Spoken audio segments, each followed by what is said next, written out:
went from the bonnet, found face down on the floor. 2, 3. Paediatric trauma It's call. a stabbing quadrat. 25 feet from a ladder onto his back. He's really unwell, and I think anaesthetics need to see him before he goes to theatre. Daphne? Daphne? How is everybody then? Chilling? King's A&E, how can I help? King's College Hospital, London. I got stabbed. I know, it's annoying. My head. One of the busiest A&E departments in the world. I want top to toe, head, chest, abdomen. A place where love, life and loss Don't bloody die. I love you too much for you to die. unfold every single day. All the patients you're about to see were treated in just one 24-hour period. A&E is always like a traffic jam. Can we get a trolley? You've got to realise that there's awful things that can happen to you. I'm so sorry. Life is unpredictable, so it's important that your nearest and dearest know that you love them. You have to tell them that you love them. You must get better and come back to me. I don't want to lose you. Because there may come a time when you're not around to tell them.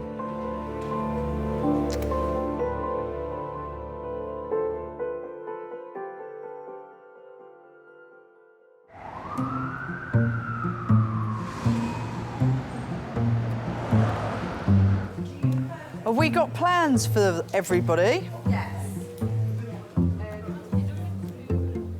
Tristan, you mustn't do that.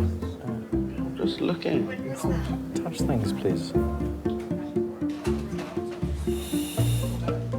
How you doing, Liddy? Hey, you. How you doing? All right, thanks. Are you out of it on that Antonox? Yeah, I'm doing well. All these tattoos you've got. I know. You're no, obsessed with flowers. No, I'm obsessed with Michael Let me Jackson. see. These are 3 of them are what he autographed on me. He autographed them. Yeah, so like this is the first one, this is the second one, and this is the third one. Oh my gosh. Oh my God! Oh! So like you went to see him and you got him to sign his arm and then you didn't wash it off and then you went to a tattoo artist. Wow. Well, the second one. I think whenever you walk into an A&E department with an injury, it's really important to have someone there for you that you either love or someone that you have a relationship with or someone that, you know, you share a room with or have spent some time with. Makes the whole situation a hell of a lot easier. All right, love. Well, I'll see you later. I'll come and check on you before I go home. I'll give you another little moment. Oh! You are really good at that. I've got 2 left feet, darling. I couldn't dance to save me life, I tell you. I can't even do the moonwalk. I think everybody needs someone. It's unfortunately not everybody has somebody, and that's where we are. You know, we fill that little space where no one else is.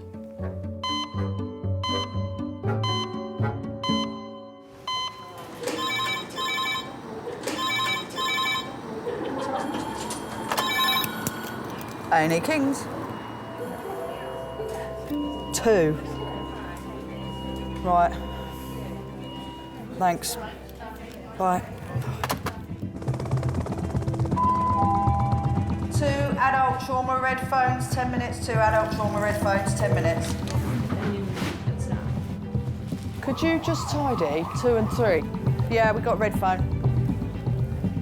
We're 19-year-old and a 31-year-old involved in a head-on collision. Don't know how fast they were going. Right, get that one out. One out. 2 female drivers have had a head-on collision.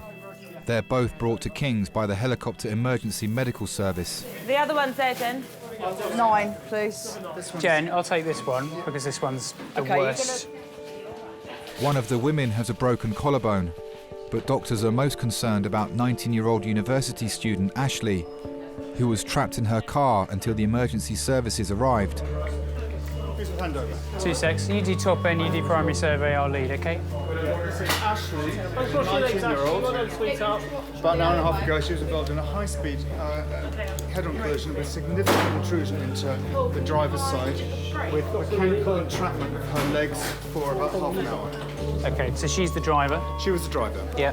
Entrapped for 30 minutes, did you say? Entrapped for 30 minutes. Okay. Mechanical entrapment with the legs. And not there, up there. She was actually like Sam, can you pull the curtains for me, please? Ashley, keep your arms still for me, sweetheart. Good girl.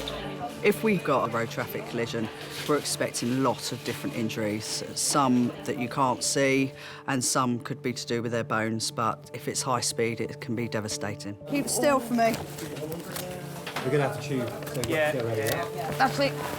All right, darling. Oh. I'm going to undo the collar. Oh. Ashley, give me your arm.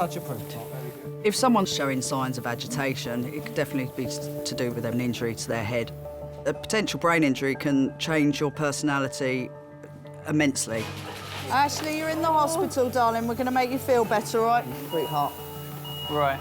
I've got that. You're going to do cricoid. Good.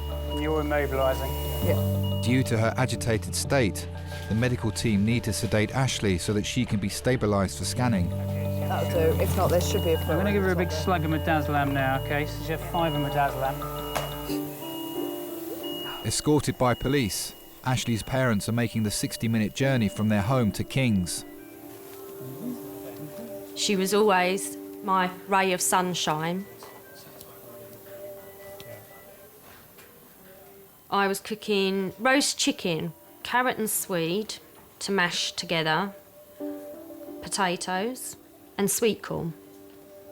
We were all getting ready to sit down to have Sunday dinner together. That's where Ashley was to come home for Sunday roast. Let's get the collar back on, blocks back on, I'll free you up and you can take some blood. I was about to carve the chicken when she had an accident, just round the corner, 2 minutes away. I literally just dropped everything, told Angela I'd phone her, let her know what was going on, and then I just rushed out the door. Because you just think the worst in case the car catches fire or something, or no, would I be able to drag her out of it? Police turned up, fire brigade turned up, and they started cutting bits of the car away. Did you see the picture of the car? Completely, yeah, wrecked. I'm just surprised she's got contusions. She's not very vocal neurology, but she's acting a bit contusions. It was frightening. Not knowing what if she'd broke her back or that's, you know, you don't know what damage she had done.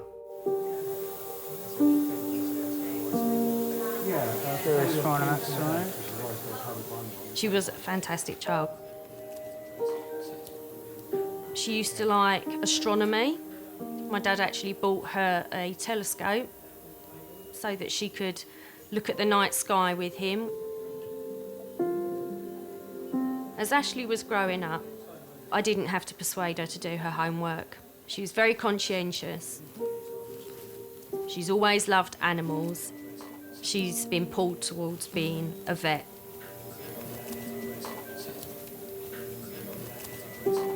This young lady's been involved in a head-on collision with a lady in number 1. Separate cars. Don't know how fast they were travelling, but complete decimation of the cars. We've only just done a primary survey. My mum always said to me, appreciate what you've got, never take anyone for granted. You've got to realise that there's awful things that can happen to you and there's life-changing experiences that can happen in the drop of a hat. You could walk out the door and may not come back, or you definitely might not come back the same way. We've got somebody here who needs a full-body CT, please. When she got here, she had a GCS substantially less than that and was very agitated, so she's been intubated, ventilated. We'll be ready in probably about 10 minutes once we've got off the scoop and done a few other things. With no obvious external injuries, the doctor's main concern now is possible damage to Ashley's brain. I had a quick chat to the family, just told them that we were going to CT. We don't know anything. We've had to tube her because she was very confused when she came in. And I said we'd come and tell her as soon as we come back from the scan.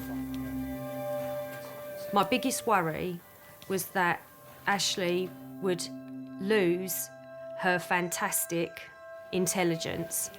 She's worked so hard, 16 GCSEs, 4 A-levels, to suddenly think that she wouldn't be able to finish the course that she's studying. It absolutely terrified me. injuries you can overcome, but if you injure your brain, that's a completely different setup.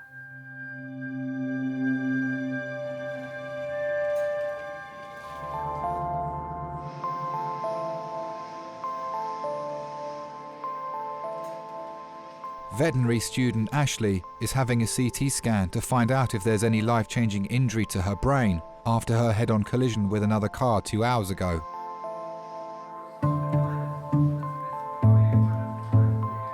Ashley's mum, stepdad and dad have arrived. They're waiting outside for the scan results. Text Ian to let see if you can let the manager at Dartford know. So, you ain't got to worry about the hassle of work. You're stone cold. You know, you get an awful shudder through your body, and it feels like the world's just about to end. You know, it makes you realise that maybe you don't see enough of them at the time. So.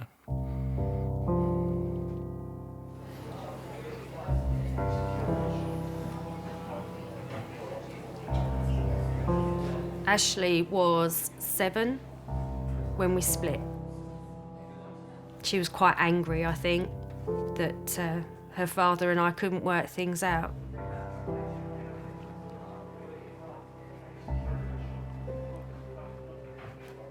Ash is my first daughter. When she was growing up, it was very lively, always reading books, you know, and always questioning things, you know, why is this, why is that, how's this work, how's that work? Very happy-go-lucky child.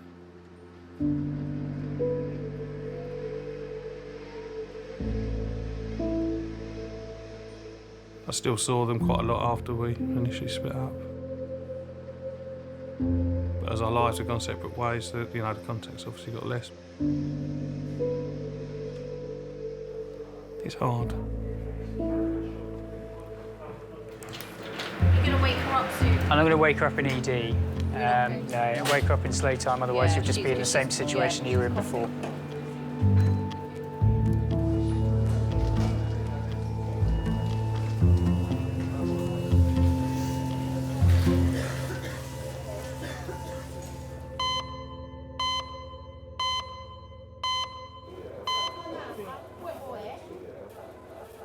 Hello, I just hurt my nail. You know what? I don't know what happened, but I knocked my hand the other day. When I woke up this morning, it was proper swollen and hurting and stuff, so I think something's wrong. I come A&E, innit?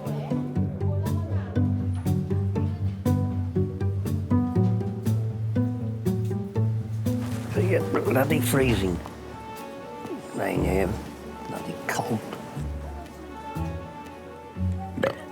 Yeah, burping, freezing cold.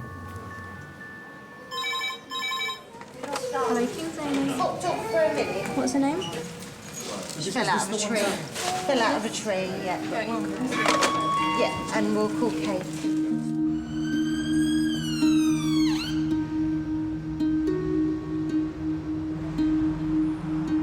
The ambulance service are transferring a patient with a spinal injury from another hospital.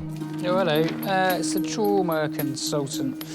Your spinal injury patient's just arrived in recess. While her son was spending the weekend with his dad, 38-year-old shop assistant Stacey was at a party when she fell from a tree. Guys, are we ready?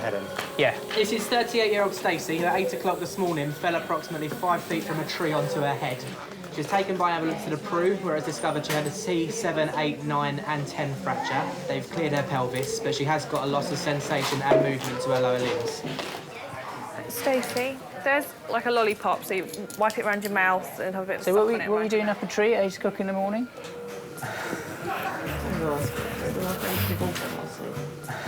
Divorce party? That's new.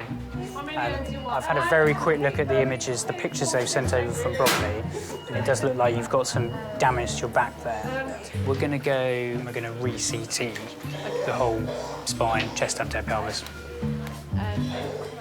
She's the absolutely crazy one. I'm the boring one. If it's going to happen, it'll happen to Stacey. I saw her the night that she was going to the party. I went round to her house. She was going to go, and then she wasn't going to go, and then I said, you're sitting here on your own. I'm going home. Go to the party. She said, but I've got work the next day because she had work on the Sunday. I said, yeah, it would be sensible, have a couple of drinks, come home at 11. No. It was an all-night party. And the accident happened in the morning. Her friend Laura and ex-boyfriend John followed Stacey to King's when she was transferred. Who's next of kin for Stacey? You or me? Who's your next of kin? Who wants to be it? Take your pick. Me or John? You can both be if you want. Yeah. I think they was all taking it in turns to see who could climb the highest. And of course, Stacey went the highest. Stacey looked all glamorous as well before she went. She was going on about how nice that dress was last night. Any more? Whose dress? What? She was going on about how nice that dress was last night. It was. It ain't anymore. Did you lend it? No, thank God. Cut it off, didn't they? Yeah, it was her dress. Was it a new one she bought? No. She's had it ages. Oh, where can I afford to buy dresses? I've bought you so many over the last 3 years. No idea where she gets her positiveness from. I really don't know. I've never been like that, so I don't understand it. Do you want any more? 1,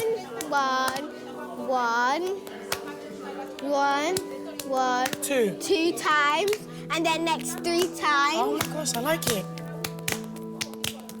4 times. Oh. Let's start again. Oh, okay. I really want to kind of eventually move out of London, get closer to my mum and dad. And they're only an hour and 20 minutes away, but they ain't getting any younger.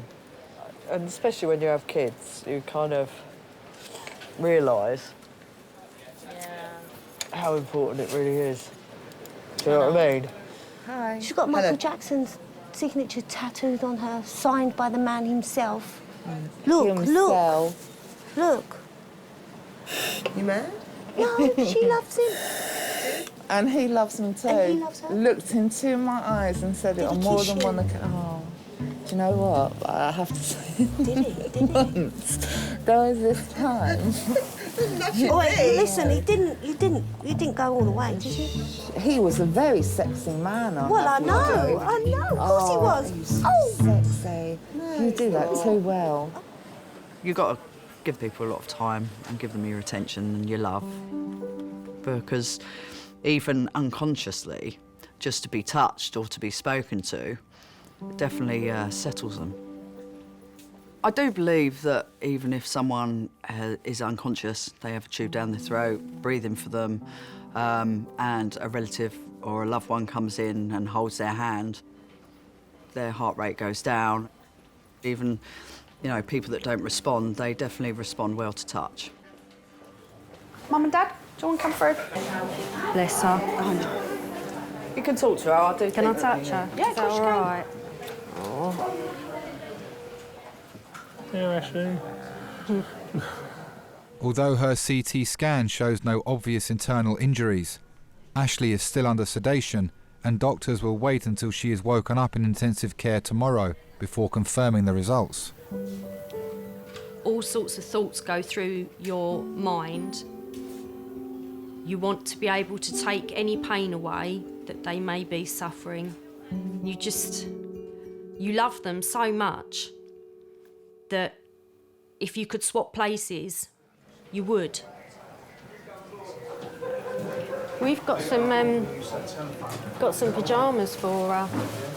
I don't know whether they can. I know she can't put them on at the moment. Not at the moment. What's going to happen is that you're just waiting for a bed to be ready on ITU. She's so tall, isn't she? Well, I hope she takes after me in a lot of ways. That would be nice.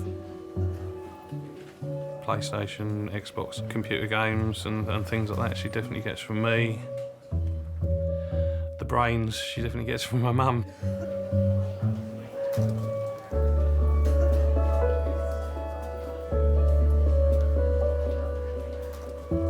Angela got married first. she can settle down with Paul before I settle down. You all right? I'm the evil stepdad. So, no, we've got 4 kids. I hate them all the same. I'm close to all my kids, so just a dad, really. It's all cool, I know. Yeah. It takes a lot of getting used to, especially if your kids think they've got you to themselves and then all of a sudden you bring someone else in.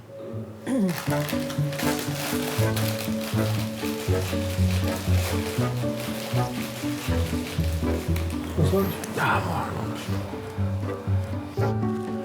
Look at that. How many are you getting it? Remember the packet used to be like that? There was a danger of actually falling in the packet when you were in.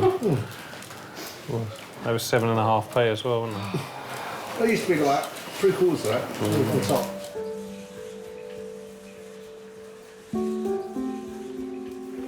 So this poor lady, she is Stacey Anastasia. She's from the crew. She basically came as a transfer. She fell out of a tree this morning onto her head. She is going around for a head, complete spine. Want some oxygen?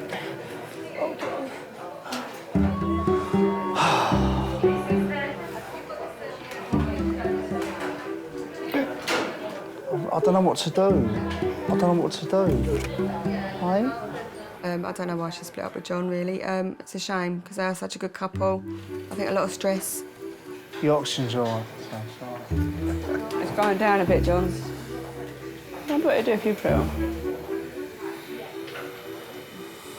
Oh, that's better. Yes, it didn't go up at all. They two were very close, but both very hot-headed. That's it. So if one of them had a problem, they wouldn't talk about it, it would be a row. Stacey, I'm just going to touch you different places. I just want you to tell me if you can feel me, OK? OK. So try and wiggle your toes. Are you trying now? Can you hear me all right with those blocks on? So shout as loud as you can if you can feel me touching. Listen to the nurse, Stace. Do you feel me touching? No. And here?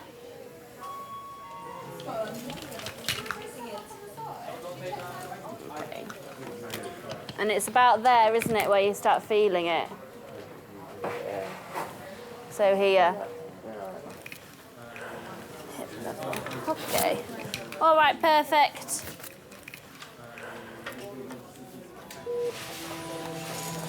Fine. How did that go? All right? She can't feel. She can't feel anything from her hip down. She can't wiggle her toes. Right, she's paraplegic.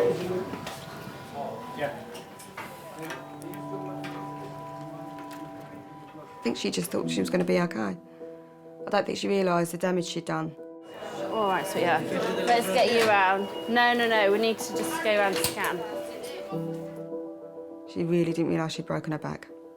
I didn't either, until the doctor came round and started sticking pins in her feet. And that's when I realised she couldn't even feel them. She couldn't feel her feet at all. That's when I really did panic, because she didn't even know they were doing it. Stacey is being taken to the CT scan to find out how serious the injuries are to her spine and neck. Can we please have 2 members of staff to Golden Jubilee CT for Lockwell? Thank you. We all do silly things. We've all been drunk. We've all climbed trees, but it's only 2% or something that fall out of them and end up in A&E. Can we try and rearrange this collar? Yeah, let's do that now, actually. I think that things in life are unfair, and I think if you think about why it's happened to one person, why it's not happened to another person, you'll go absolutely crazy.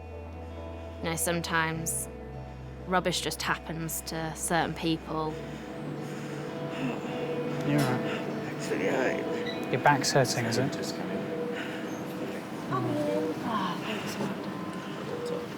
So we're going to roll you and move you across this thing. You gonna be all right? Or do you want some more pain relief? Can I have some pain relief, please? I think we're going to need to give her a bit of stuff before we move her. She's not very happy. Let's give her a bit more morphine.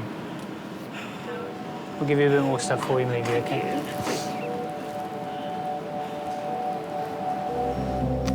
Oh, you know, Beyonce's baby, they showed a picture of the baby. Papa looks like JC, nothing like Beyonce. The shape, face, the lips, the eyes, everything. It's the spit of JC. How long have you all known each other for? Forever? Yeah. Stacey is waiting for the results of her CT scan, which will show the severity of her injuries. I'm a crisis friend. When anything happens. Are you prone to accidents, Stacey? Or anything, to be fair. Not even accident, anything. Yeah. I've known Stacey for 15 years. We see each other every day because we've got horses at the same stables, so we see each other every day, go up there and have a natter. We kind of got together when her mum died. She nursed her mum, but she was very together. You don't see her cry very often. She's very, very brave.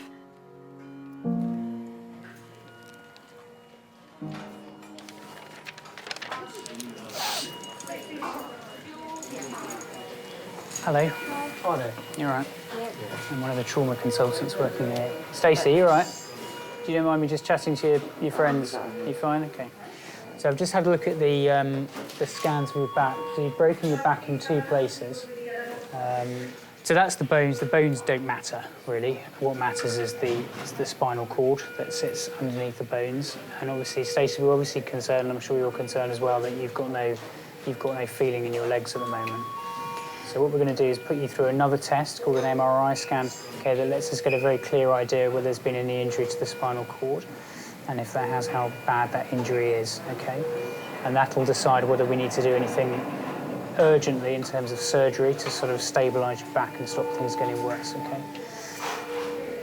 I'm sure you want to know what's going to happen, you know, whether this is going to get better. I can't tell you at the moment because I genuinely don't know. Only time really will tell that, and more information that we'll get from the next scan we're going to do. We'll do. Okay. So I was thinking, what is she going to do if she can't walk? Who's going to look after her? Because I just don't know. I was her next of kin in hospital. She hasn't really got anyone, family-wise. Calm down, got some oxygen. Got some oxygen? No. I think where she's obviously had to get used to it, where she said, no, Mum, her dad lives far away, so she doesn't really see her dad. We didn't even know how to get in touch with him that night. So, yeah, all she's got is friends.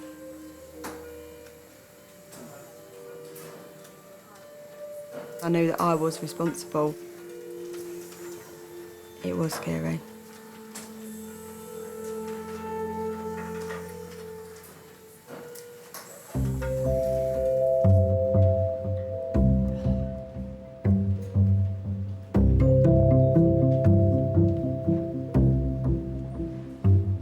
Peter was brought to hospital 2 hours ago with abdominal pains. Let me just ask you first, your pain in your tummy and the swelling, how long has that been there? Well, it's been a reoccurrence. I've been twice into King's, Yeah. and it started again recently. Right. So how long's it been like that? Well, since I came out after the endoscopy thing, you know. Yeah, endoscopy. So you're saying about your diet, are you just drinking, not eating food, solids? Well, I'm trying to eat, but I found bachelor's chicken soup had helped me a great deal. Hot. Yeah. I like Andrew's liver salt. You must be in the minority there. Is it? Well, it's good for the I know it's good stable. for having a little clean out. Yeah, and then I like my milk. Yeah. Because that does help, you know. No, I've been very lucky. I've been around the world 4 times. Twice on a motorbike, twice in a car. On a motorbike, yes. Yeah. That's something. That's life without a wife, and even worse with one, I'm told. Got 40 mates of mine married, divorced, and I'm still single. Still looking. Still looking? Well, there's no harm in Intelligent, that. good-looking, who likes me. I know. Do you think it's possible? Oh, well, there's someone there. There's a little lady somewhere. I never thought I'd be alive this long without being married. Thought I had children by now, and didn't happen. Right, I'll just print that off, and then she'll come in and take some blood from you, and then we'll see the doctor. She's not taking it literally. No, Not little a needle. Pint. Not a pint. No, not a That's pot. all right. Haven't got much in me. Thank you. I'd like to. A lot of people say, I wish I could marry you instead of that rotter. I say, well, you shouldn't have married him, you should have married me. And if you to have a drink, you want some tea or something? If it's possible. Yeah, you have sugar. Two. 2 sugars. Thank you. Oh, dear. I never got close enough to anybody that was similar, you know. Like, I'm easygoing. I don't drink, I don't smoke. I don't gamble. Well, I'm horse racing and things like that, the usual. Nothing expensive. There's no sugar, I'm afraid. I might need to go and whip some from somewhere. No sugar? No, I've got... It doesn't matter. I'll get some anyway. Don't worry, don't just go out. That's fine, don't worry.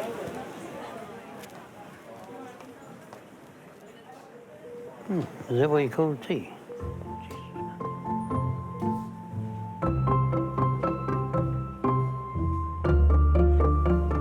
Ooh, it tastes horrible. No sugar.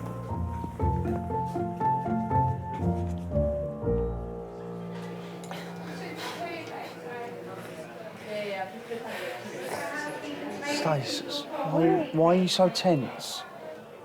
I need you to relax, yeah?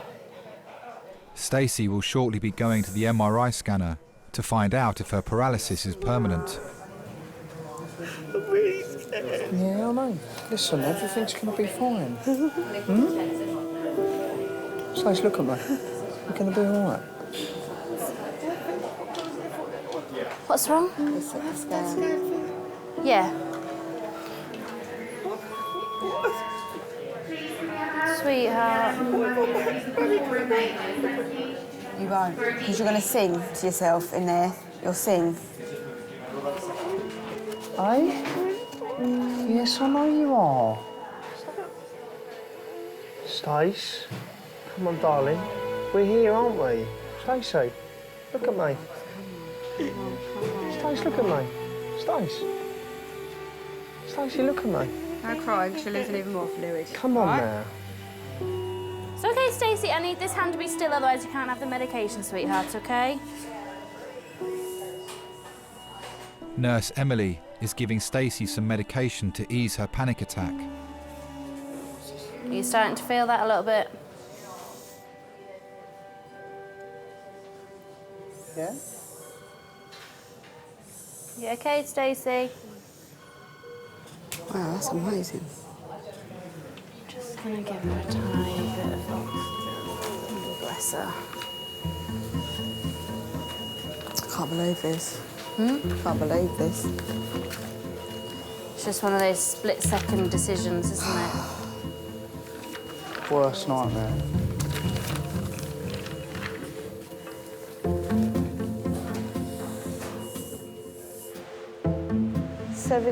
Over 70 over the hill, what do older people contribute? Both Nelson Mandela and Winston Churchill were over 70 years old when they were eminent leaders of their countries. Ageism is everywhere and can be so insulting. Before it used to be over 60. Yeah, but there were leaders over 70, but they weren't doing any manual work. I saw on London tonight there was this man over 100 and he was still working in the office. Over 100 and still working, bloody hell. And there's people like youngsters that can't even be bothered to find a job. They should be ashamed, really. Yeah, but that's the generation, isn't it?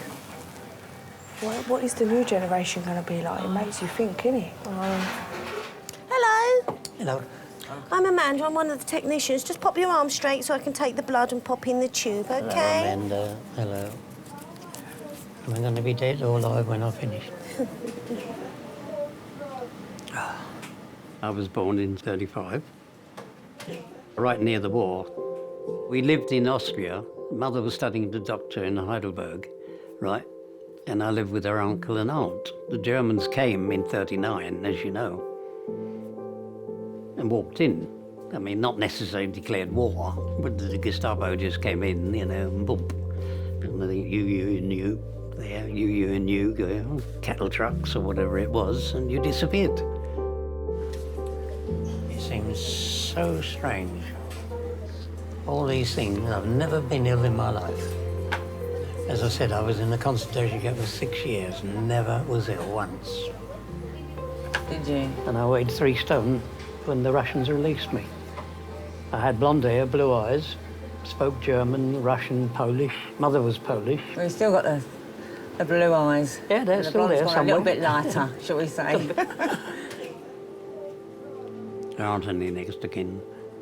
I'm the only one left. Mother died. My father apparently had been killed just before the end of the war, so I never saw him again. So really, I'm on my own. Not much I can do. Busy life you've had, haven't you?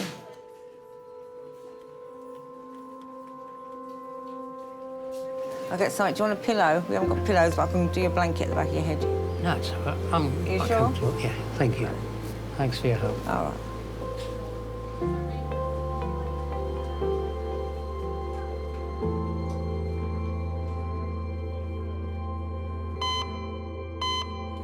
We're not going, are we? We are. Stacey! We're going to take you round to scan now, OK? Although Stacey's CT scan showed no damage to her neck, doctors are still worried about her spinal cord. She'll now have an MRI scan, the results of which will tell doctors whether she'll walk again. My worst case scenario for myself, for my family, is for any form of ability to be taken away. So if any of them broke their back and they were in a wheelchair, if any of them lost their sight, their hearing, anything like that, it would be, for me, the worst case scenario. Just every time anyone comes in like that, my heart absolutely sinks.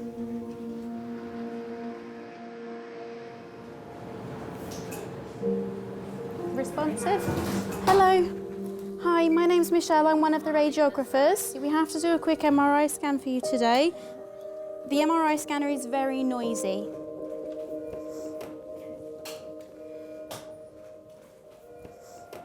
I do like to experience different things in my life. Me and Laura went to Ramsgate last year. We had a brilliant time. It was in the winter and it was snowing, and we took our shoes and socks off and went in the sea just to experience the cold sea.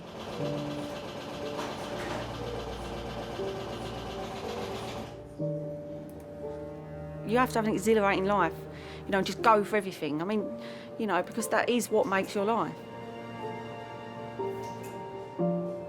And then deal with the sort of consequences afterwards. But then you have that, you know what it feels like. So I'll always know what it feels like to feel a freezing cold sea on my feet. How are you getting on in there, Stacey? Are you still okay? Lovely, you're doing ever so well. Just be quiet for a moment while I plan the first scan. What do you think of the top of the C-spine there? 2, 3, 4, 5. All right, okay, bye. The C-spine is degenerative change that he said about, so it doesn't need any further imaging, so that's fine. So did he think it was just swelling as well? Yeah, he said it doesn't look like anything. Well, that is good news. It's good news.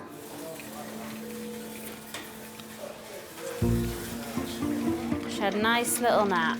OK, thank you. Cheers, thank you very much. Stacey's back from her MRI scan.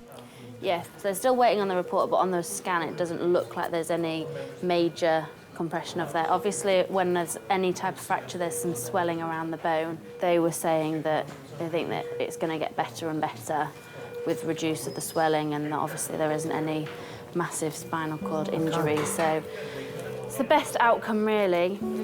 Good. So you're a very lucky lady. Very lucky. Very lucky. Okay? You always will them to get feeling back. Thanks for everything. No worries. When they say, I can feel that now, all of a sudden you get these butterflies in your stomach. You think, oh my God, this is amazing. This may not end up to be the awful story. On the in that side. That side, John. Scratch. Don't watch it to the back. Or if I do this, could you just stick to the bottom of my back? No, fucking sit still. Don't be so stupid. You're such an idiot. So scratchy. John, can you use my leg again, please? Please, love, just this one. Please.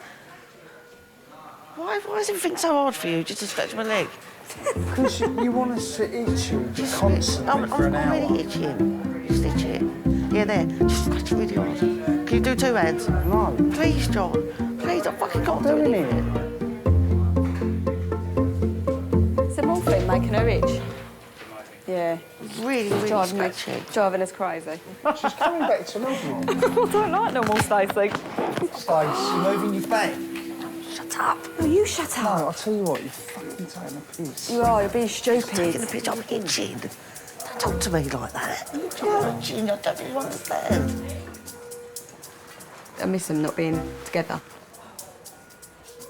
I think Stacey secretly does love him. She's gonna kill me for this. I don't think you realise that it's fucking... Your back is broken and they're telling you to lay still and you're arching your back. John, if you was in my position, I've been through enough today. I don't need you having a go at me. No, we didn't work as a couple. It was just too much arguing. But, you know, there's always someone out there for everyone.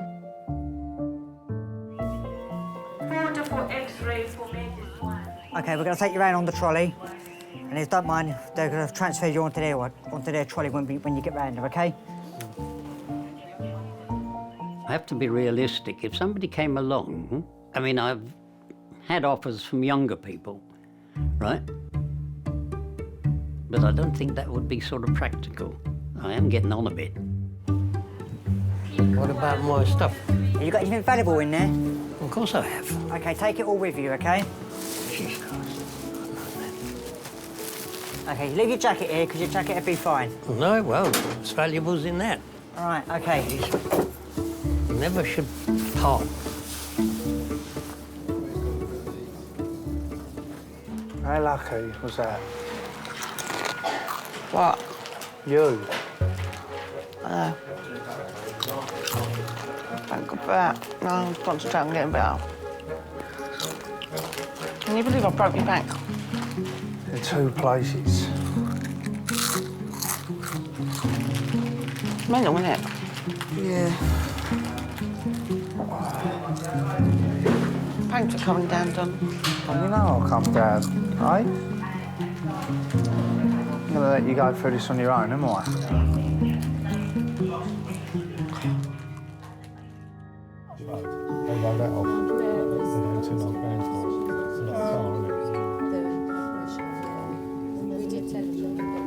I think she's been shaped by all of us in our own way. Whatever she ends up doing in her later on in life, I will be proud of her.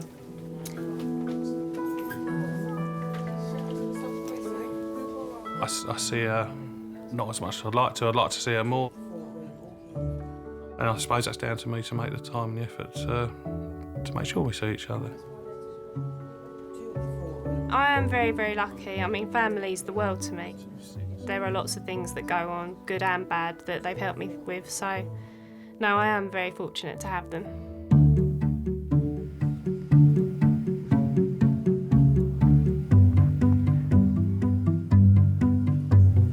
She does make a nice cup of tea, but she never likes putting sugar in it.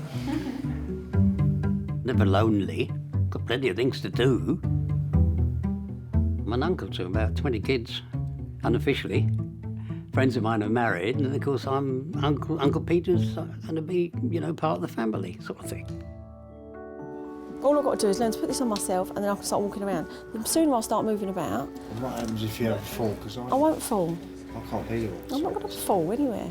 I'll have helpers and stuff, but once I'm steady on my legs, I'm going to be fine. There's no point in me staying in the hospital. I've just got to get strong and up and out.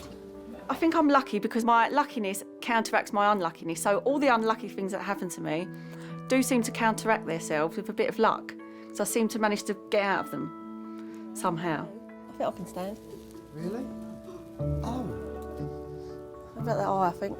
Yeah, sit back down then. Don't look at it. Can you feel your feet? Yeah. Riding horses for so many years and falling off, like, you know, you put your body out of sorts. And I have had a bad back for quite a while. I used to sort of go into bed and get up in the morning. It would take me ages to get out of bed because my back would hurt. But since I've done this, I just spring out of bed. So I think it's probably realigned my spine. I don't know, but I don't have a backache anymore.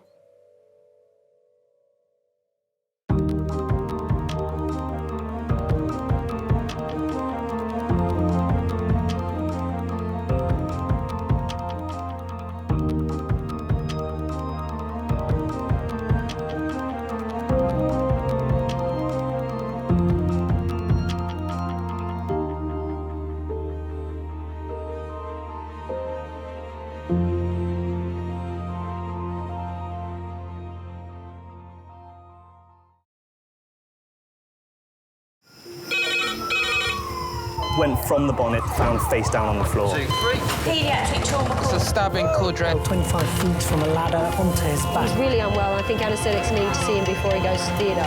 Daphne? Daphne? How is everybody then? Chilling?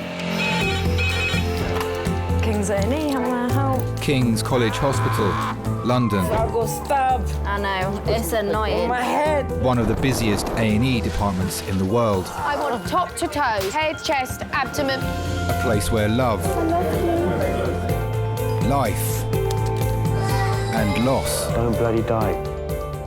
I love you too much for you to die. Unfold every single day. All the patients you're about to see were treated in just one 24-hour period. A&E is always like a traffic jam. Can we get a trolley? You've got to realise that there's awful things that can happen to you. I'm so sorry. Life is unpredictable, so it's important that your nearest and dearest know that you love them. You have to tell them that you love them. You must get better and come back to me. I don't want to lose you. Because there may come a time when you're not around to tell them.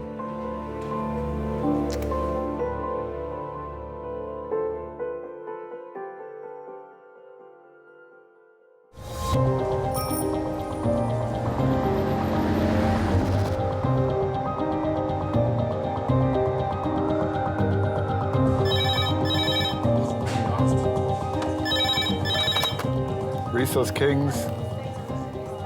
Entry car, 107. Great, thank you very much.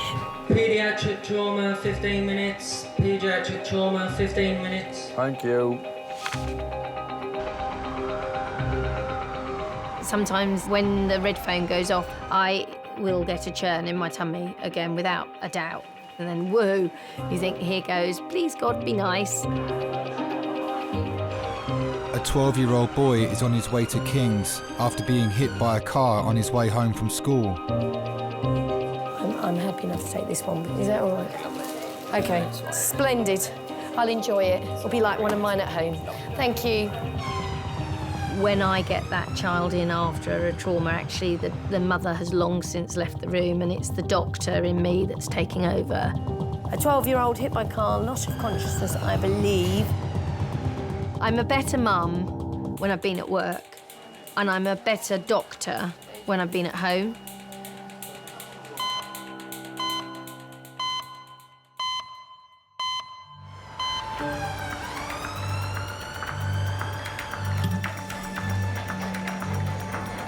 Schoolboy Eddie is accompanied by his sister Chloe, whilst his mum is trying to get to King's from a day out in central London. I'm Dr. Hobson, one of the A&E consultants. If we get the patient transferred over, I'll take handover after that, please. Respect. Hello, are you sister? Are you the accompanying person? No, OK. Right. What's the story? Nice and loud, if you could, please. Right, this is Eddie, he's 12. Hello, Eddie. He's been involved in an RTA. He ran across the road and a car hit him. He has hit the front centre of the bonnet, gone up in the air, hit the windscreen, bullseyed the windscreen, somersaulted at least twice. Was he walking on scene? No. No, OK, so he was on the ground just that whole time. Chest down fine. You can get more emotionally involved with the children. I guess I go instantly up a grade. You just have to look at the size of a child and then imagine a car going into it. It's like a peanut getting flicked across the road. And does he remember anything after the bump on the windscreen? Still. Thank you. Remembers being hit by the car, remembers being on the roadside, so there's a few moments lost of consciousness. If they bullseyed the windscreen, the body comes rolling down onto the bonnet, and of course, with the movement of the car forward, it's then flicked off, usually at an angle, and at that point, the spine will end up across the curb. I'd be concerned about the back being broken or a neck being broken. Has he got any pain anywhere? Please, can we ask Kate if he's got any pain? Thank you. Orthopaedics, isn't it? Thank you. Your ankle's a bit sore, is it? Which one? The right one. Right. Eddie, is there pain anywhere when I do that? Cutting there. OK, I'm just going to have a quick listen. There's no such thing as an isolated head injury hit by a car. All right, sweetheart, you're doing really well, Eddie. And right. Eddie, Mum will be on her way. I'd have the day off work. I was uptown with my friend Julie, it was her 50th. Eddie rang me at 4:10, said, I'm OK, Mum, I'm going to go straight home, Nanny's going to meet me there. Charlie then rang me to say he was home from work. Then Chloe rang me and I said to Julie, oh, look, all three of my children ringing me, did it? And as I picked the phone up to Chloe, she said, Mum, Eddie's been run over.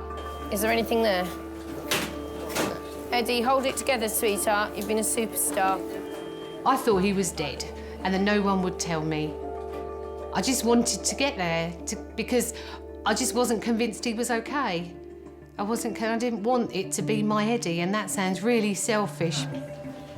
OK, now, Eddie, does your head hurt? Not much, OK? But your head hit the windscreen of the car, all right? So I'm on the commuter train, I'm crying, I'm shouting at my friend. Nothing moved fast enough. The train didn't come fast enough. We got to New Cross and the cab office was closed. 1, 2, 3, roll. In your mind, no one understands when you need to get there, because until I physically saw Ed, I wasn't going to be happy. Any pain? No. Good boy, nice and loud. Do you feel touching here? Yes. Yeah, give it a squeeze. Touching here? Good boy. Well done, Eddie. It was horrible because I wasn't there, and it was the one day I wasn't there. 1, 2, 3, roll. Please may I have a quarter, Matrix 11, to go to CT, Gold Jubilee, thank you. Bravo 2 Alpha 5, can you give us a call on 3426, please, mate? Yeah, no problems, Killer Brother. I might ask the hospital who are actually double jointed, because no one's ever confirmed that. I've been told it. I don't just assume it's true. if you can do that, you're double jointed and Did anyone do that game with you when you were little, where they pretend that they're throwing their thumb across the room? No, but they did the nose thing. Oh yeah, the nose thing. That's it. That's it. You did it.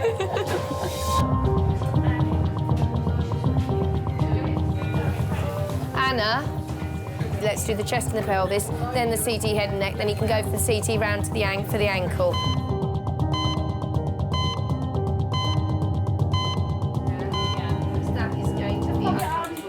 It's 30 minutes since 12-year-old Eddie was knocked down by a car. He bullseyed the windscreen and somersaulted twice onto the verge. Just stay still, Eddie. Stare at the ceiling, darling. You're doing really well. Mum. Hello, Mum. Don't come in just yet. Don't come in. Hello, madam. I'm Dr. Hobbs. I'm one of the A&E consultants. He's come in to us fully conscious, but I believe he did lose consciousness at the time. We will get a head CT and a neck CT because that's where the impact was taken. It's very difficult to say you can get an isolated head injury hit by a car. It doesn't make sense. He's got pain in his right ankle. So I will do the significant things first, and then we'll go searching around for little breaks here and there. Is that all right? You can go in and kiss him and talk to him, but you lean over him, you go to him. Don't expect him to come to you. Is that all right? What's your name, by the way? Justine. I just went in there thinking, oh my God, I hope my baby's okay and they've not lied to me. That was it. I didn't care at that point. As a mum, you have to see them and touch them. As soon as me and Julie arrived at the hospital, then I think that's when he was like, that's it. Oh, I can cry now. I can tell him what hurts. I can do this. He can become the little boy again, can't he? Parents can absolutely help tremendously. Holding a hand, being gentle, quietly talking, doing the reassuring, even though every bone in your body wants to jump out and scream and shout. You know, if they can hold it together, it works so much better for the child. And the clock is ticking. Anything you want to report? Thanks.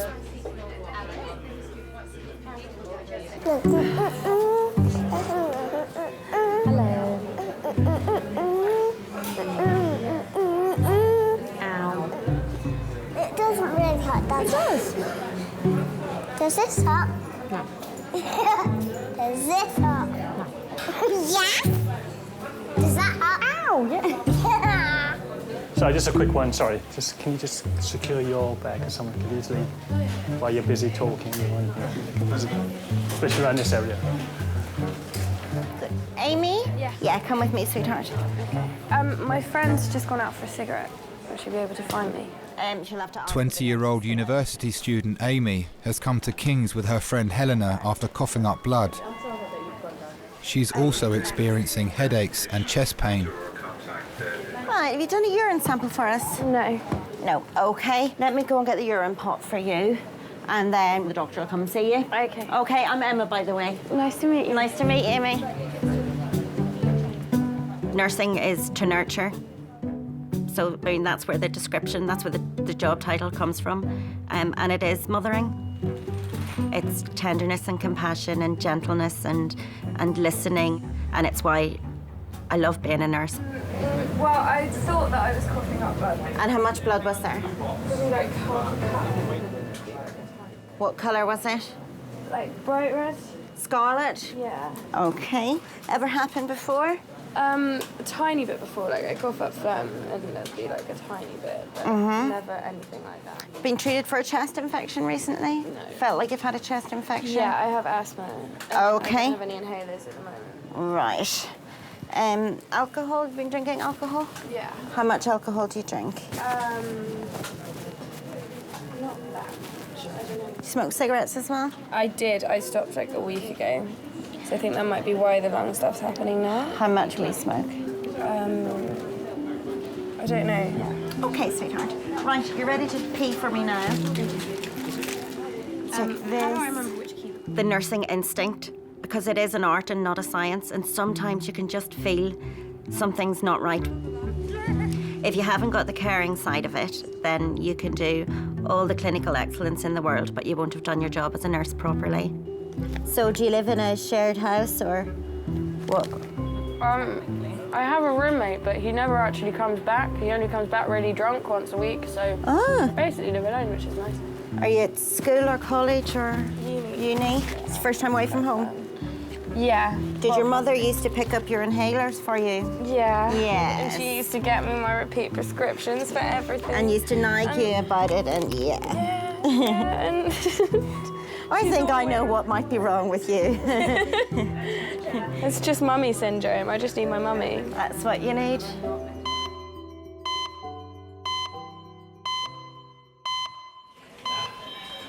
Girls, we're going to CT. Right. It's less than an hour since Eddie was in a road accident. Just chase the blood results. He was thrown over a car bonnet and his head hit the windscreen. The pelvis and the chest when it comes through. Thank you.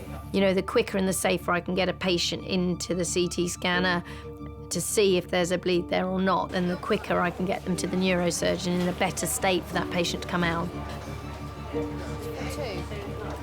Children, particularly, are extremely resilient. They have an amazing ability to cope with something increasing in volume in their brain. So they have this amazing ability to actually be well, but actually have a bleed going on. When they do drop, they drop like they're dropping off the edge of a cliff, and you can't scramble that time back.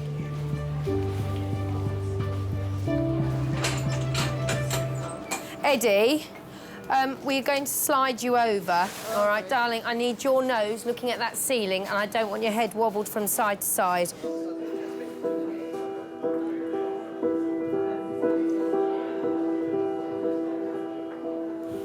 Well done. Stay still.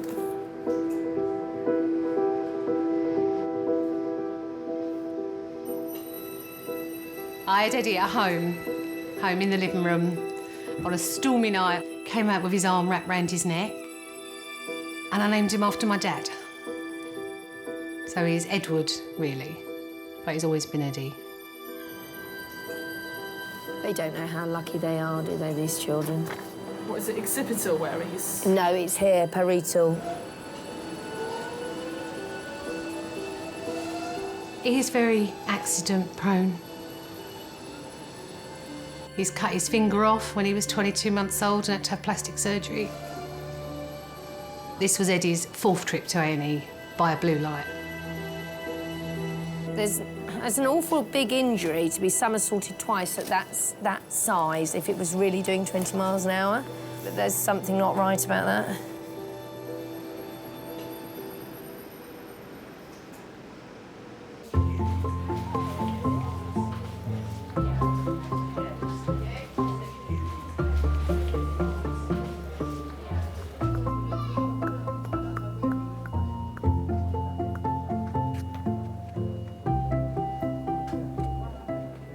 It's gone around there somewhere.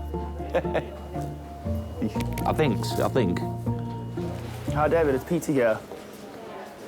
I'm okay. I've been better. I've been involved in an accident. Yeah, I'm so embarrassed by this. Really, it's like it's like I don't want people to think I'm a walking, walking accident.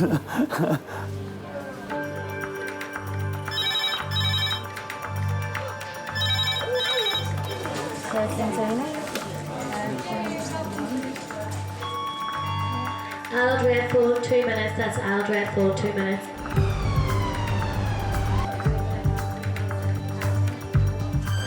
A 64-year-old woman is arriving at King's after suffering respiratory failure at home. She fell while recovering from an operation for cancer. Ready, steady, slide. Well done, Linda. Well done. She's got a trachea. Yeah.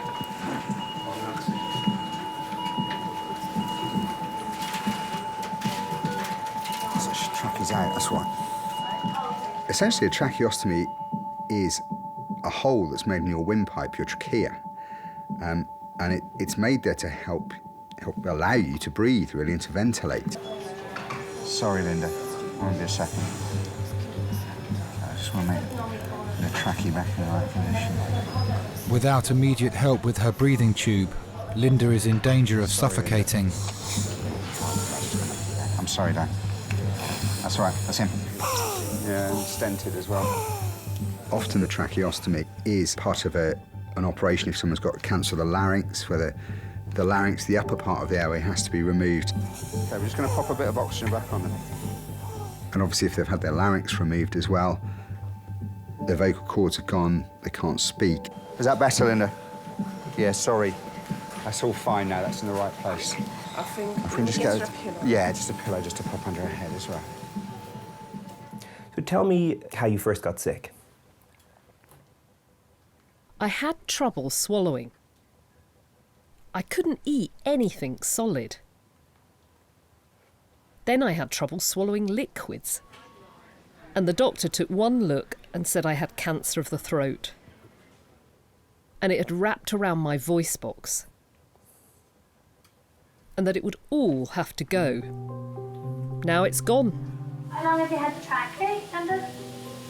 3 years? No. 3 weeks? How did that news hit you? Like a shovel round the back of the head. Because I couldn't imagine not being able to talk. Right, your trachea was quite a long way out and very blocked, and I'm sorry I had to push it back in to fake off, but hopefully it's helping you breathe now. I know it's not very nice when you have them popped in like that. Okay, is your breathing more comfortable now?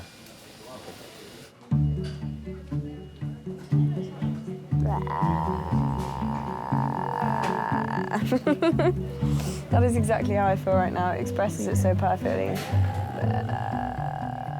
I'm in my 30s, and I am a complete generation away from the teenagers of today, and it just baffles me. They baffle me a lot of the time as well. And the clothes baffle me. Do you want me to give you a breakdown about her?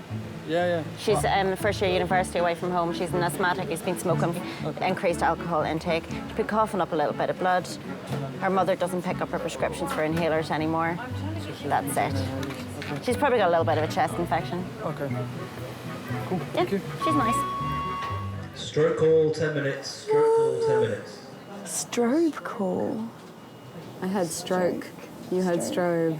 I heard strobe, but maybe it's just a call for everyone to stroke each other. Maybe there's a specific time every hour where everyone just has to stroke each other. That would probably make people feel better. That would cheer me up. Yeah, definitely. Being stroked. It's a nice thing to be stroked. I would never be a teenager again for anything in this world. It is a really stressful time. I survived, and I would never want to do it again. I'd go back to my 20s in a heartbeat. That was fun. I like the Irish lady. And the doctor's hot. She's nice. The doctor's good looking.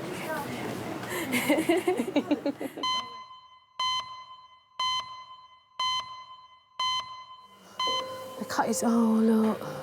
His blazer's cutting everything. Is it? Yep. Don't really care. Eddie's sister Chloe and mum Justine are waiting for Eddie to return from his CT scan.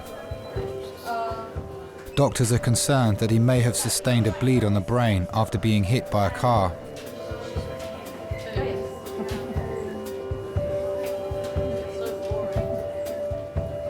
They don't work from this end.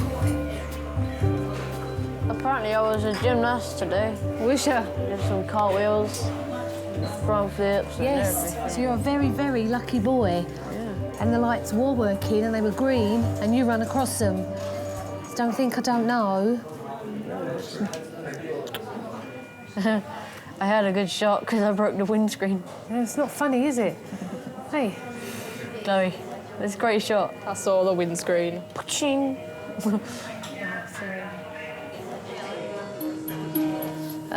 He's got blood in his urine. A small amount, Des, but I think I'm going to earn myself another trip to the CT scanner. You can always ask the radiology guys if they do an ultrasound rather than CT him, just as a young boy who you don't want to Well, radiate. this is the thing, he's already had a CT scan. Yeah. You know when you sit there and think, oh, actually, no, I'll just do his head and neck, and you think, why, he's smelling him? Of course, it should be top to But with kids, we should not You be know, rushing to top to toe them, that's the thing. Oh, my God, I'm Right, going to Eddie, honey, there's good news, and there's some... Not quite so good news. The good news is that the head and the neck, they appear okay. There is a big bruise That's there. the main thing. There is a little bit of blood in the urine. Right. And seeing as he's got a graze on his back, I'm just going to have a look at that. It might well be that we have to go and scan the kidneys. Oh, more scanning. More, yes. I was trying to protect you from the luxury of that, sir. They can make you a bit Eddie's mum Justine is a manager in the paediatrics department of a local hospital. Oh, sorry, sweetie. I know that what you see at first is not always what is, because I thought he's got away with this, he's really lucky, and then at that point when they said he's got blood in his kidneys, I'm thinking he's not. Yes, blocks away, please, and then the hard collar away, please. But I knew it could have meant surgery, it could have meant he'd damaged something inside, he'd split something, he could have been bleeding. All the things you know, but you don't let them penetrate your brain. That's it. Breathe out and say, I'm calm. And I knew that they wouldn't be able to tell me that night that he was okay. To the right. Look over, all the way over, so your ear touches the mattress. Good boy. And smile. Oh, it's also hurt there. Was that on your head that it hurt? Yeah. Sometimes I think there's something not right here, I just haven't found it yet. You know, if a child's been hit by a car, bullseyed the windscreen, bounced off the bonnet and landed awkwardly on the curb, can they truly have nothing wrong with them, or is it just that we haven't found it yet? So it's a road mark, is it? The kidneys just need to get flicked to start producing a little bit of blood in the urine, and it can become quite serious. Can I have that washed off just to see what we're actually up against? I do believe that somewhere along the line you pay for these major traumas. You don't walk out of it scot-free. Eddie, move right forward, please, onto your bottom. So he's got like a scuff mark there, hasn't he?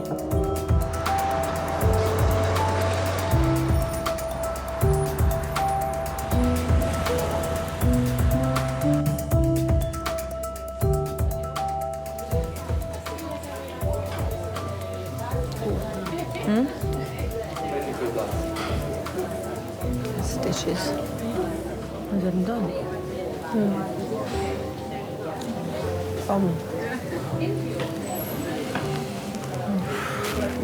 That one is eyebrow.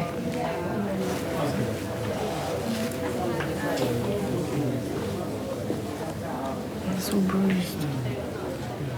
Thank you so much. Okay, see you in a bit, bye. What happened to you? Cycling accident.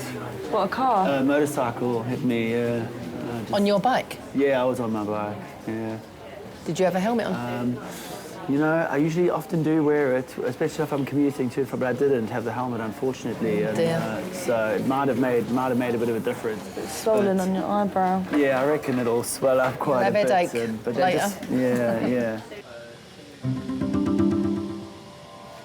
The resus team has replaced Linda's tracheotomy tube after it was dislodged in a fall. Hi, darling. Will you look at me? She's breathing normally again, but she remains in a vulnerable condition. It's only 3 weeks since she had a major operation to remove a cancerous growth, as well as her voice box.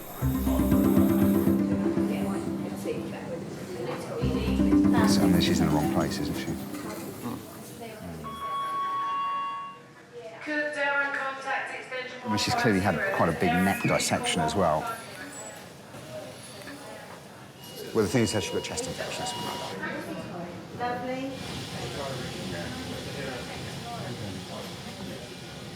Lovely. When you fell, did you trip or did you pass out?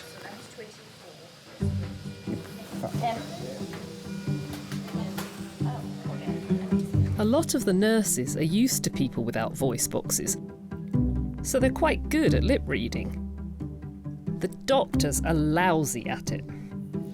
Have you got a headache now? Nasty bang there. But is it harder to kind of express how you're feeling? I can bang just like the rest of them. And quite often they say to me to stop shouting. Are you happy if we do some blood tests on you, or do you not want us to? Don't mind, okay.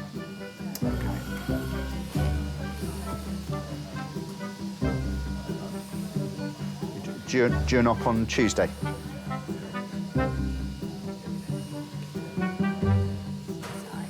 Okay, I'll leave you my pen. I'll get you some more paper as well if you want to write something down, okay? Do people treat you like a bit of an idiot sometimes? I went into my bank once and they started writing me notes. Even after I said, "I can hear you perfectly." No, she insisted on writing notes to me. So who is the idiot? It's not me.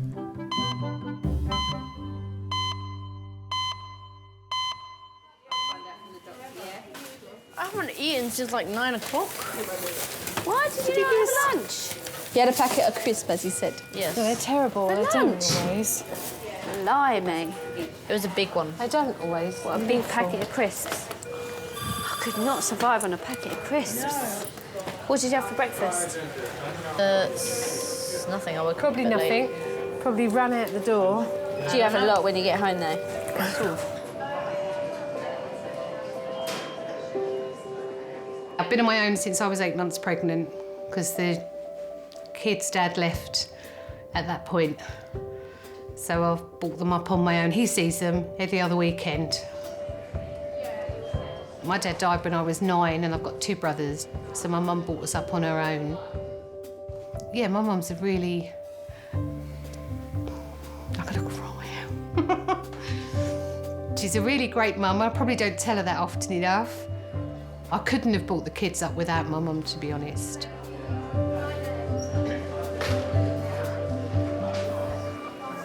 Right, next. Despite his earlier head and neck scan being clear, Liz has decided the blood in Eddie's urine needs further urgent investigation.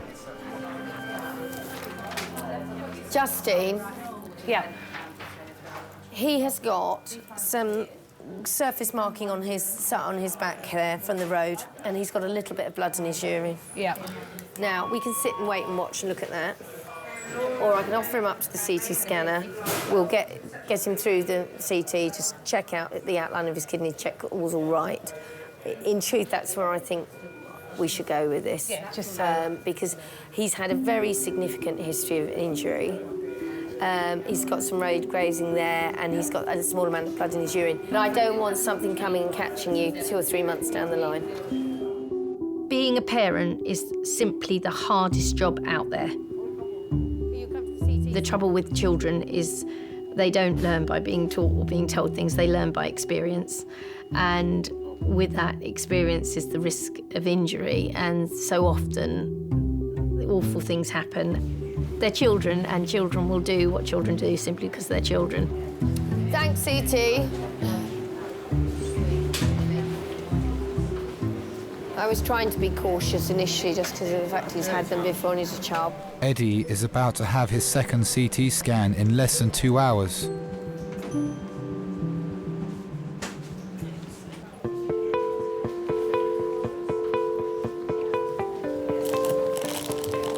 Horrible, actually. No toast. No, they're they're just too chewy. Takes ages. 20-year-old Courtney has been sent to King's by her optician, who has detected an unusual swelling behind her eyes. Courtney's always been a bit of an actress all the way through her life, and a very funny girl. She's a bit of a comedian. The social life is brilliant. Well, brilliant every payday, and then it sort of dwindles out until the next payday. She lives life to the full. She loves festivals and concerts and just generally going to the pub. Yeah, I'm not staying in overnight. You never see her at a weekend. She's always out. OK, Courtney. Look, please go this way. Have a seat just here. So the eyes can tell us an awful lot about what's going on. People may go blind in one eye, go blind in a certain area of one eye, which may indicate something going on further back in the brain. They may have had a stroke, they may have a tumour. Lean forward just there for me. Is we have optic nerves that connect our eyes to the brain. And if there is pressure around that nerve, you can see that pressure as an effect on what's called the optic disc. That may say to you, the pressure in the brain could be raised. I've already spoken to the medical team. They're going to admit you, and you're going to have a scan of your head to rule out anything there. And they're most likely going to try and do a lumbar puncture to see the pressure. No. A raised intracranial pressure is not good. If your pressure inside your brain goes up, it's harder to get blood and oxygen, nutrients up into the brain, and your brain will become damaged from that. I think we was a bit dumbfounded when we walked out of that room and she just started crying. I don't think I even knew what to do. I even thought then, why are you crying? It's just fluid behind your eyes. I don't know whether I was self-consciously thinking, don't cry, because then she's going to feel even worse. It's not good. She's got to stay here. There's pressure in the back of her eyes, so something's pushing against the back of her eyes, basically. So until they do a CT scan, they're not going to know what's there. She's crying her eyes out.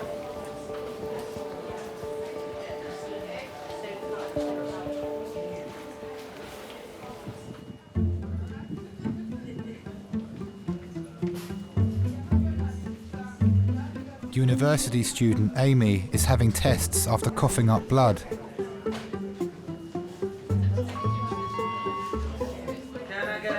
I think when people leave home and mummy's no longer taking care of them, they don't realise that they have to take that responsibility on themselves. But it is about teaching your child as a teenager how to be independent, how to look after themselves, how to look after their health, and I think most of all, how to take responsibility.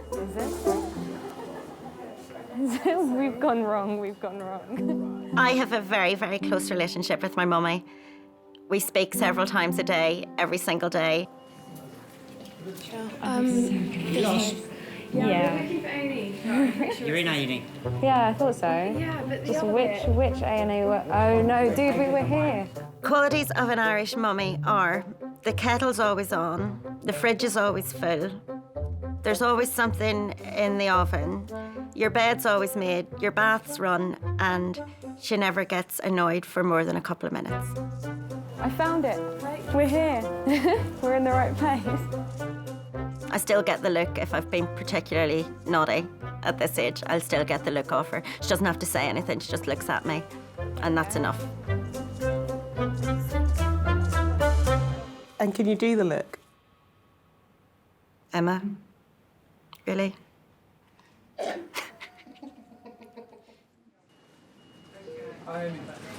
Just take a look at your blood results. There is one of the results are a bit deranged, which shows any... Amy's results show signs of a chest infection on top of her asthma, so she's being kept in King's overnight for observation.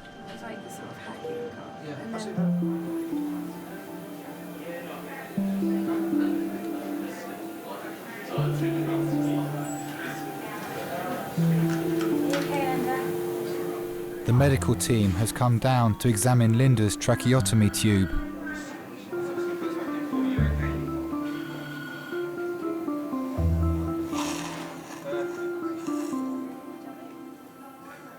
Tell me a little bit about your family. I got married to John in 1982. But then unfortunately he started to drink too much. And he died this time last year. And what did you like to do together? We walked a lot. And we'd go on pub crawls. And have one in each pub. You miss having him around? Oh yes. I didn't think I would, but I miss him terribly. And of course, I got this 2 months after he died.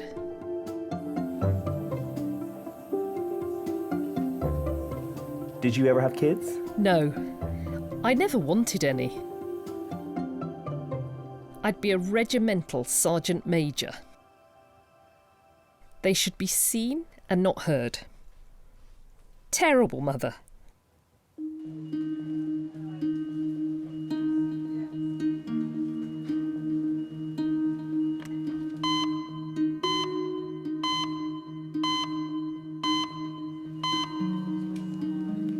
I don't know how long I'm going to be at the hospital, but she's going to have majority of the tests tonight. But we don't, because it's so busy here, we don't know. Hold on, let me ask her what she needs. What do you need, Courtney? Oh, I don't know if I've got to stay in or not. You have got pyjamas. Right, some pyjamas. Deodorant. Oh, and deodorant. Right, her 2 phone chargers are on the floor. She's got 2 phones. She doesn't know how long she's going to be in here. Mum. Oh, right. 9 o'clock. All right then, I'll see you later. I've got to go. Right. Courtney's having a series of tests to discover what's causing the increased pressure in her brain. This? Yeah. you just think about things that might be going to happen later on. How am I going to cope if she's got cancer? Further down the line, is she going to go? And what's going to be happening to her? I think everyone would think like that. I think I was not showing that at all. I think I was just well, for your child, she's still your child, so you just think of that, really. She's your child, you've got to be strong. If it was something to do with me, I wouldn't cope at all. I'm a bit of a baby, but I think it took over because she was my child. So I think you realise what you've got when you think you're going to lose somebody. I think you realise who you've got in your life.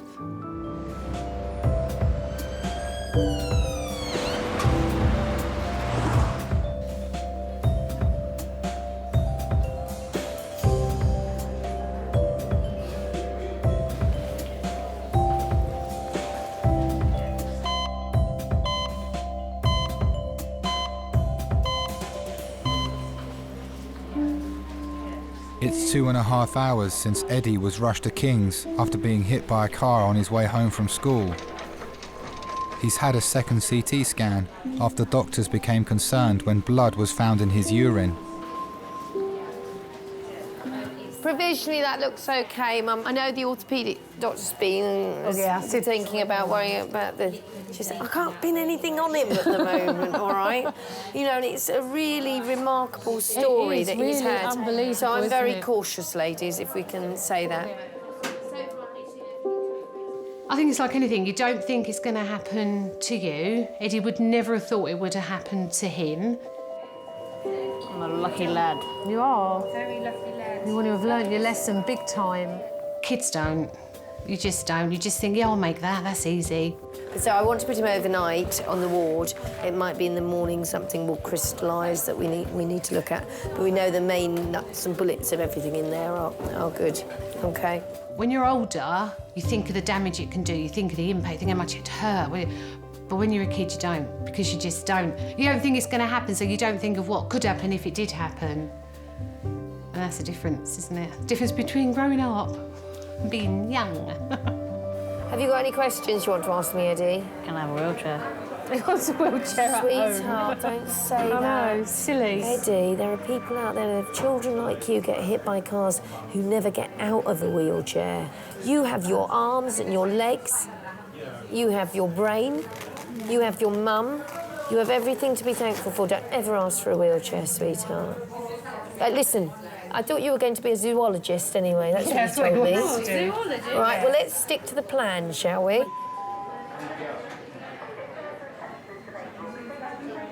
"5 hours after Linda collapsed at home, her condition has stabilised, but her tracheotomy tube is still getting blocked. She's due another operation on her throat in 4 days' time. Is she blocking up again? Yeah. I've got a feeling we're going to keep her. Linda, I'm worried this is going to keep blocking up.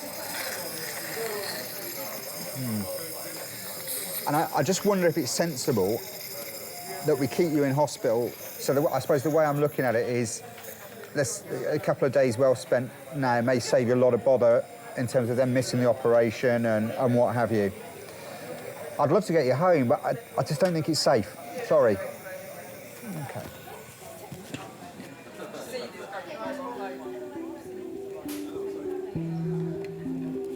Tell me then a bit about your various careers.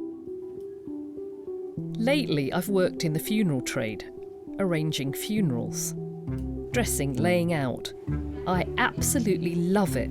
I'd love to go back to it, if I get a voice box.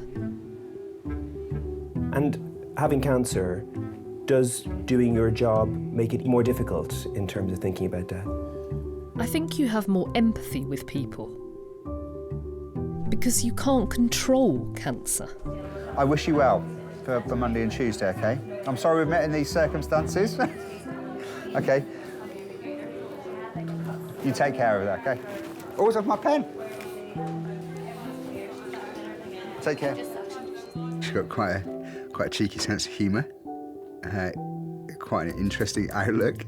It's not so much what she would write, it was the look in her eyes and things like that. So you get the sense of the person even though you can't actually talk to them. Do you have less of a fear about death in a job like that? I think so, yes. It doesn't bother me at all.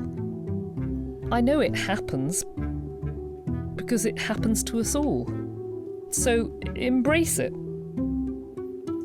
Live life while you can and enjoy it.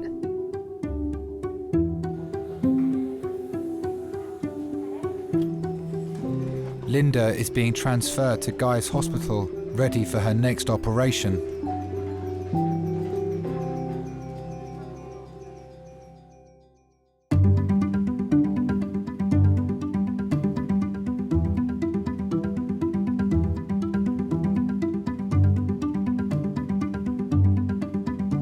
Doctor told me it can happen in young girls who are overweight. I'm finding it quite hard. I do like my food and to have a beer, but him telling me that has made me put on more weight, I think, anyway. So I just need to go to the gym and exercise. Courtney never takes notice of anybody. You can all give your opinions and Courtney will do exactly what she wants to do. So tell her to diet and she'll eat more.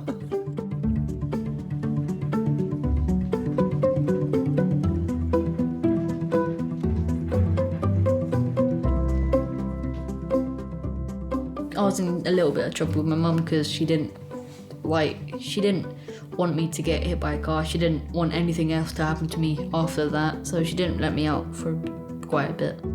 It's not cool to get on with your mum, but I like to get on with my mum because she's very nice and kind, and she's just very nice.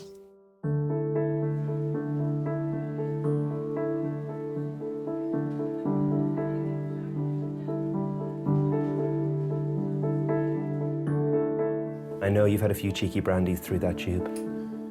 I have. That was Andy Murray's fault. When he won, I started crying my eyes out, and I don't know why. And I thought, I've got to celebrate. So I bought myself a very large brandy and lemonade. Luckily, I had my tube, and I thoroughly enjoyed it.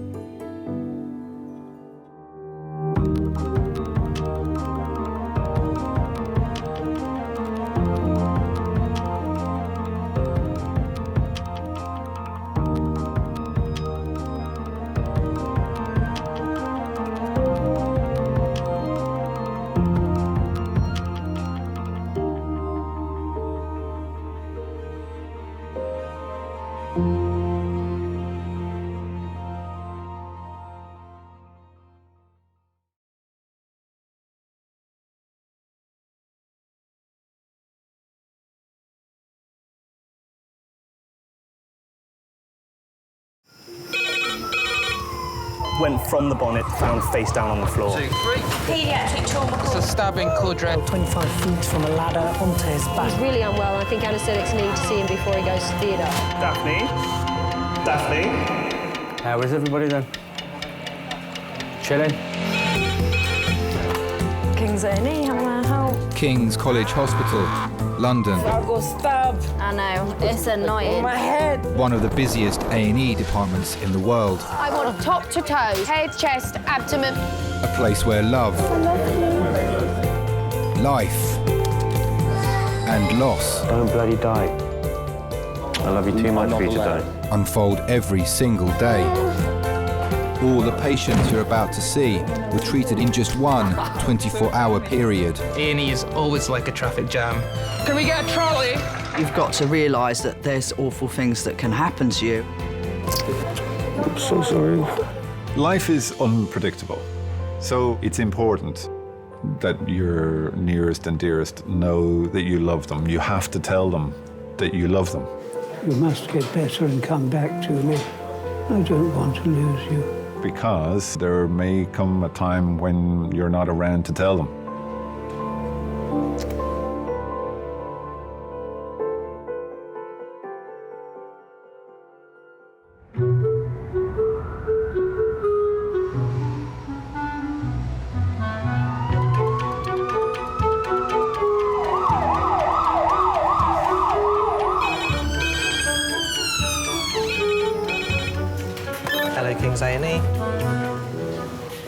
quite busy for a Thursday morning.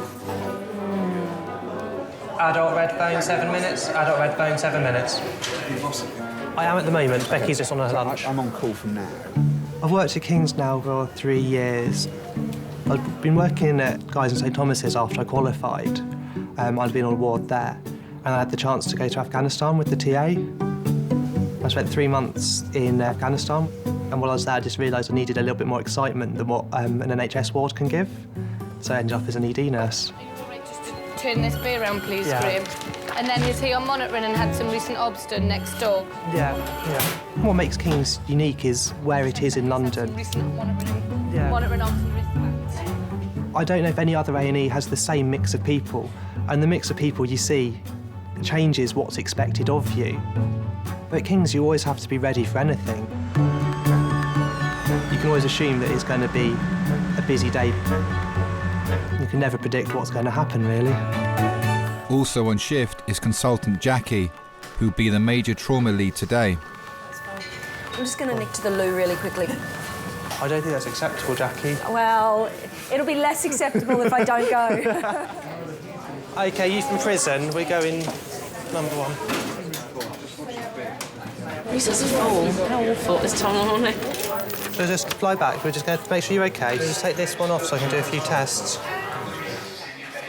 No fighting, come on, hello. Right, I've just been punched and bitten by this guy. So I need some cuffs on. If you've got cuffs, I want them on him now. Can you take the leg and this gentleman's going to put these cuffs on him? Please let me fucking over. Hang on, relax. He's bitten me and punched me. No. Relax.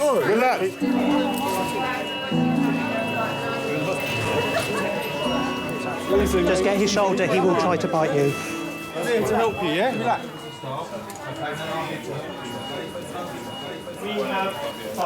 There's no breakers there. We've got a very good security department that work very closely with A&E. The risk is managed as much as it can because the only way to make A&E safer would to be not to let the patients in unless they're vetted. When you get a chance, can you just double-check his girlfriend's details so we can let her know that he's here? Thanks.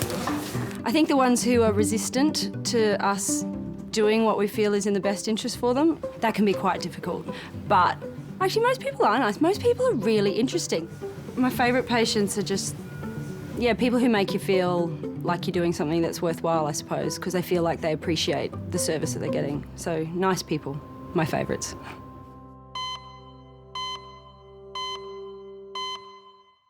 Do you want a cup of tea? No, I'm all right. Sure.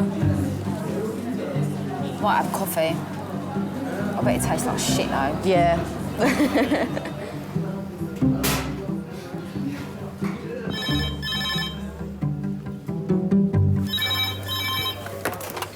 Hello, King's Recess. Lovely. Lovely, thank you. Bye. Adult trauma, 10 minutes. Adult trauma, 10 minutes. It's a HEMS call. Yeah. Coming in 10 to 15 minutes, 59-year-old male, driver of a van, head-on into another car. Query fractured wrist, he's got a left chest injury, abdo injury, right hip injury. He's been trapped behind the wheel and he's sedated now. Can we get cardiothoracics down as well? What's Jackie's number? Head-on into a car, query fractured wrist, left chest injury. OK, medical students. Yes. This side of the line. Until we've assessed him, it'll be too crowded in there. Yeah, of course. Cool. 59-year-old delivery driver Tony has had a collision whilst taking medical supplies to a pharmacy. He's been flown in from Kent by helicopter medics. Well, the priorities in trauma is first and foremost try and recognise life-threatening injuries, so things that you might need to immediately intervene in to prevent a significant deterioration or death.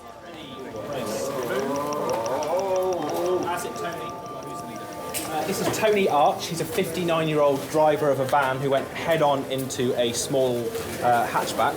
He was trapped by compression of the steering wheel on his chest and the dashboard on his legs. He has an abrasion on the top of his head. He's got a left-sided chest injury with tenderness down the left side of his chest. He's got tenderness across his abdomen, and he has an injury to his right leg, possibly at the hip or the knee, in that sort of fixed flexion deformity. He's been sedated. He's had ketamine and midazolam. Okay. And had to be cut out of Had to be cut out and all been good. He's just been complaining of persistent pain in his right leg, can't get comfortable, and he can't feel his right leg as well. Thank you very much. That's him. We'll get out your way. Okay. Airway?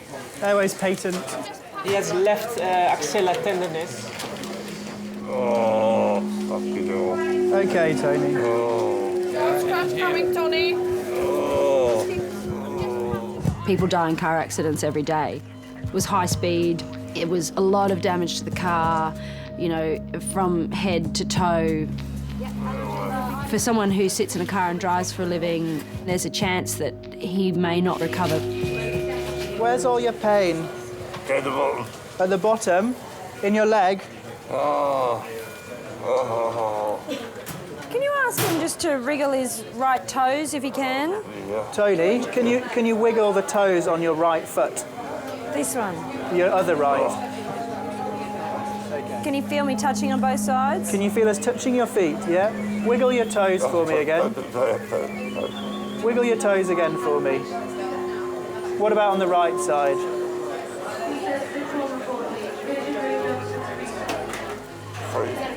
I know, we're going to warm you up. I've got a patient here, Delta Yellow, who is going to need a CT from head to pelvis, please. He's a driver of a van, head-on collision with a smaller car. We're just getting a chest X-ray, a pelvis, and one shot of his knee just to make sure there's nothing we need to reduce urgently. And then once we've established that, we'll want to come around for scanning, please. Can we have a porter to resuscitate patient to CT, please? Chest X-ray.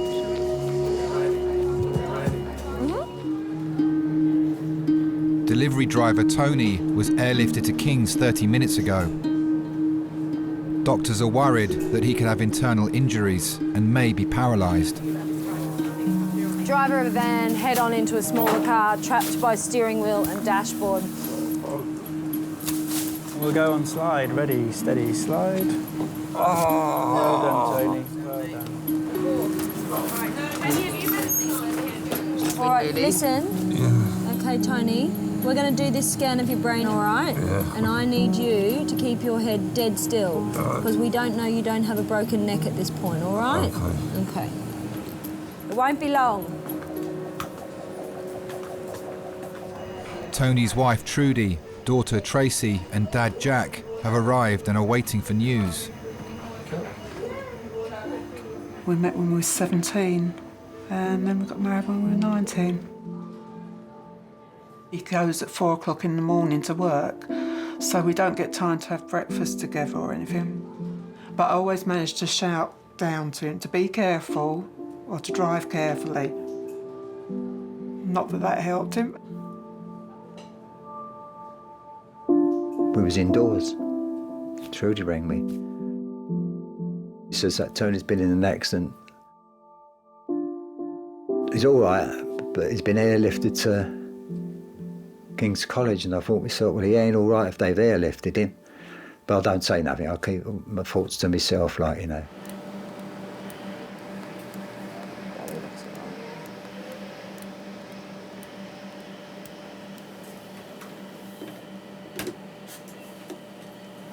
Ouch. Fracture dislocated. Where? Yeah, it's coming up into the acetabulum. I think it's posteriorly dislocated. So that's the socket there. It's empty. Yeah. No, it's definitely fracture dislocation. The spine belly looks okay. Spine looks okay. It's in a billion pieces. Yeah, shattered. He was always a laugh. He always enjoyed life. I can remember I took him to football when he was a young lad. He played for the Boys Brigade, and he scored the first 4 goals. And I will say the rest of the team was useless. and there was an old man there with a dog, and he's shouting out, "Give it to the big number 9. Here, put it in the back of the net." So I said, turned around and I said to him, "That's my son."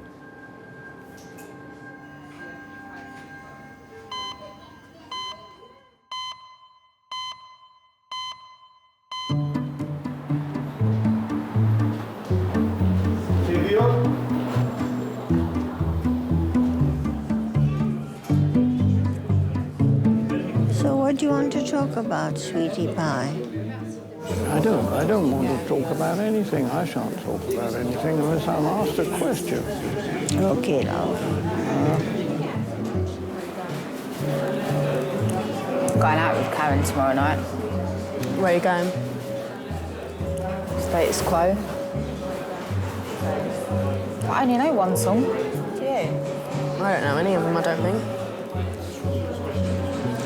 I'm sure like it's one of them bands that when you hear it, you'll be like, oh. It's just the name of it, you can't really place what songs.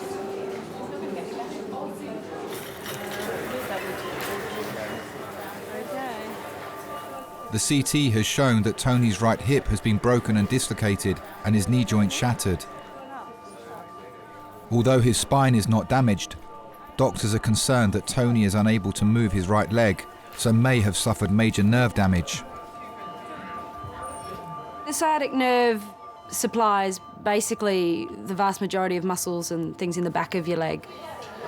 It's got a huge impact on the way your leg functions, normal walking, standing, all of those sorts of things. So if he ended up with so much pressure on the nerve for such a long period of time that the nerve died, then he would end up with significant impairment of his function at the end of that because a big portion of his leg just wouldn't work properly.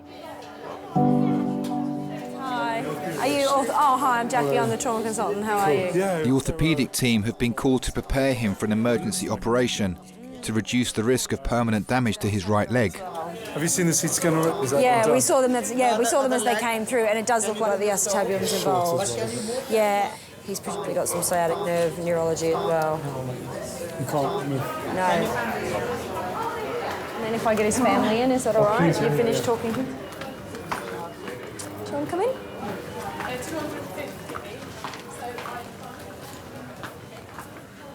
I've got some people here for you. Yeah. In much pain? Yeah. Yeah, I bet. Oh, hello, Tom.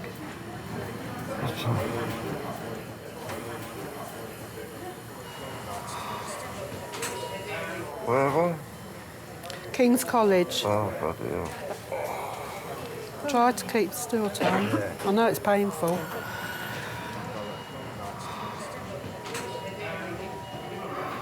Of course, he is the provider for the family. He's always been driving, and so I don't really know what else he could do. It does bleed and hurt, doesn't it? He's never been lazy.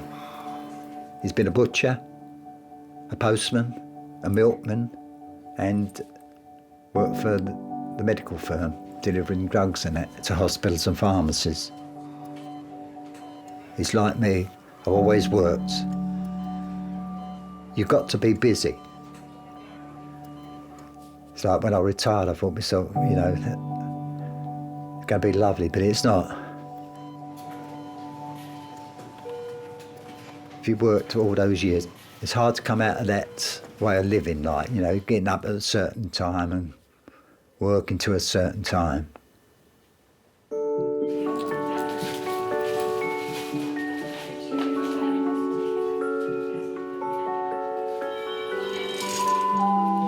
Please can I have a porter to recess? That's a porter to recess. 85-year-old Eric has come to King's with an ongoing stomach complaint.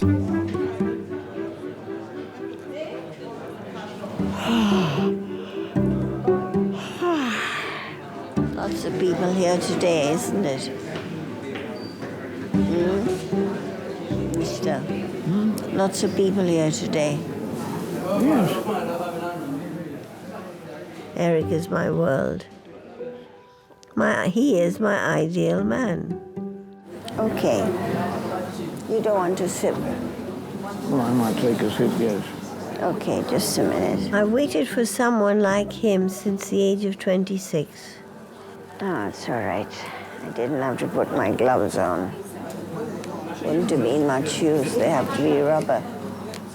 After I qualified in chemistry and physiology, I got a job at Maudsley Hospital doing some research work, and I met Eric in the canteen.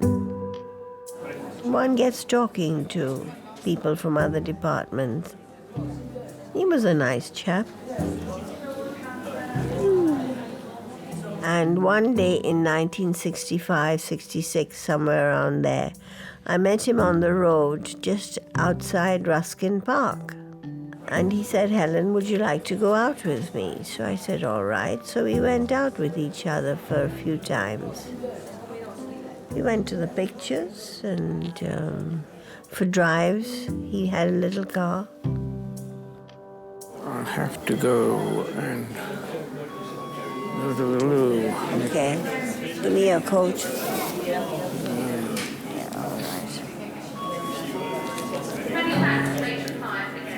I would have married him straight away, but he wanted to live together to see how we got on with each other. Well, Auntie and Uncle who brought me up were very strict, and I didn't feel comfortable about that side of it, so we parted.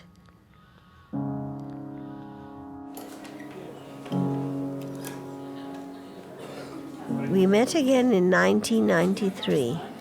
I was 57 and he was 65.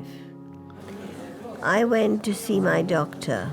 I was waiting in the waiting room, and who should walk in but Eric?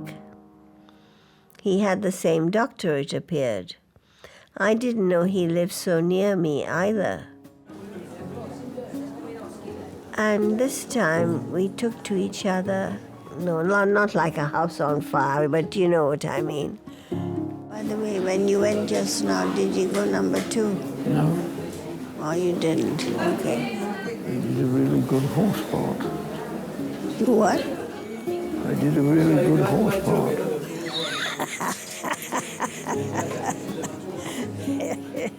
I thought, you know, that was one of the happiest days of my life. You know, fate acting in that way.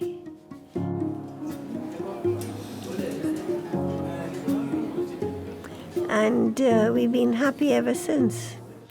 We've been together for 20 years, a little more than that, and we love each other. If we'd have had a son, I would have liked him to be something like Eric. Oh dear. What is it that you like in a man? Goodness. He must be a moral person. He doesn't have to be handsome, just a nice, simple person with goodness in his heart. That's all.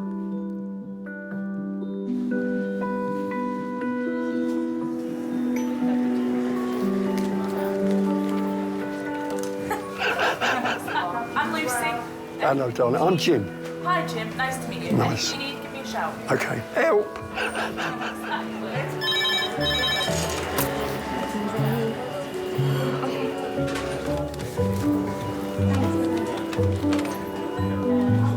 Adult trauma, 50 minutes. That's adult trauma, 50 minutes. I've got no fear of hospitals. That's fantastic. That's good to not have fear. And I'm usually quite fit. But at the moment... The breathing's just stopping you, is it? Slowing you down a bit. 79-year-old Jim has been brought in by ambulance with breathing difficulties.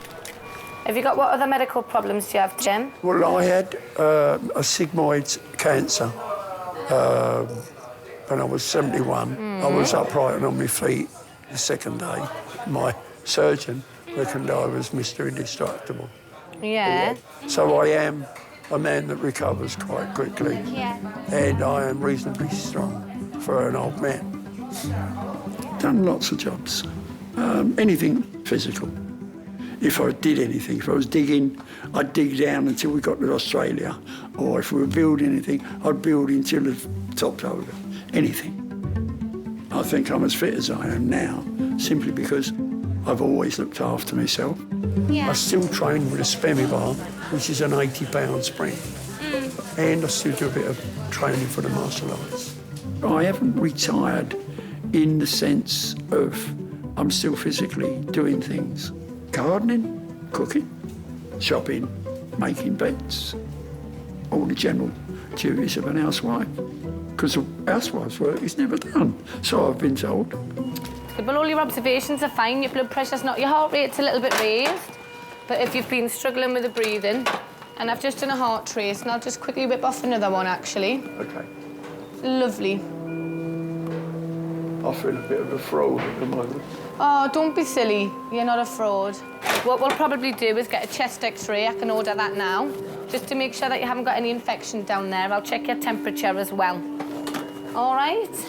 And if you do get in any discomfort, like I say, I'm Laura, so give me a shout, and we can sort that out. Yeah. All right. Pop this under your tongue. I'll get you a gown as well. I'll get you a gown to cover yourself up, but you'll have all the ladies passing out. I don't think so. Hey, I've saw a lot younger, look a lot worse. Sorry, Apple.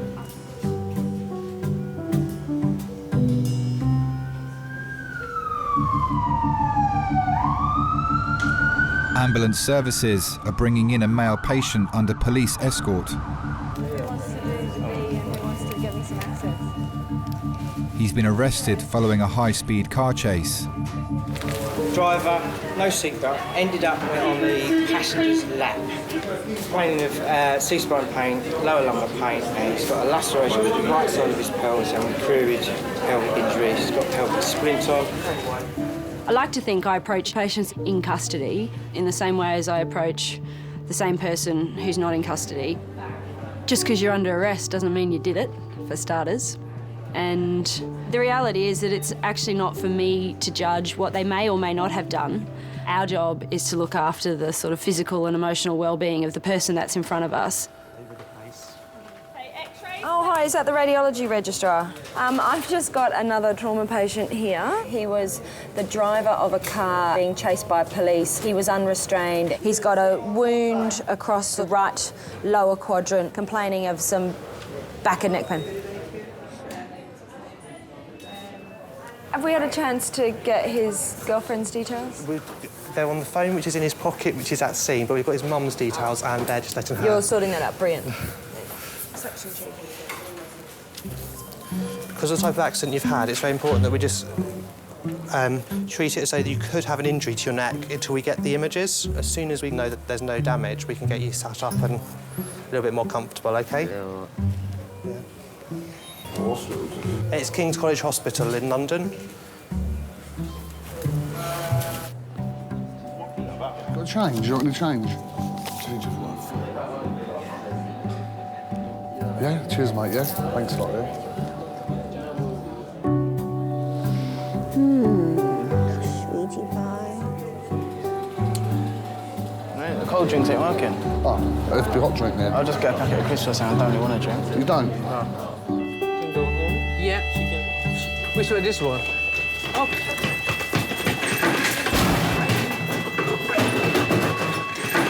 Point corridor. 3-point corridor. What the fuck,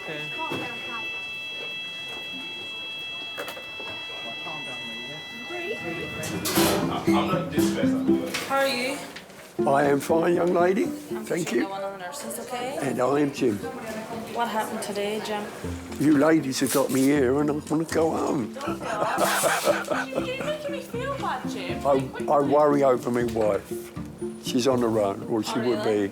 She's not on her own at the moment because my son will drive down from the coast to be with her. She's such a lovely lady. Yeah, 5. Jesus. None of them are called Jesus. How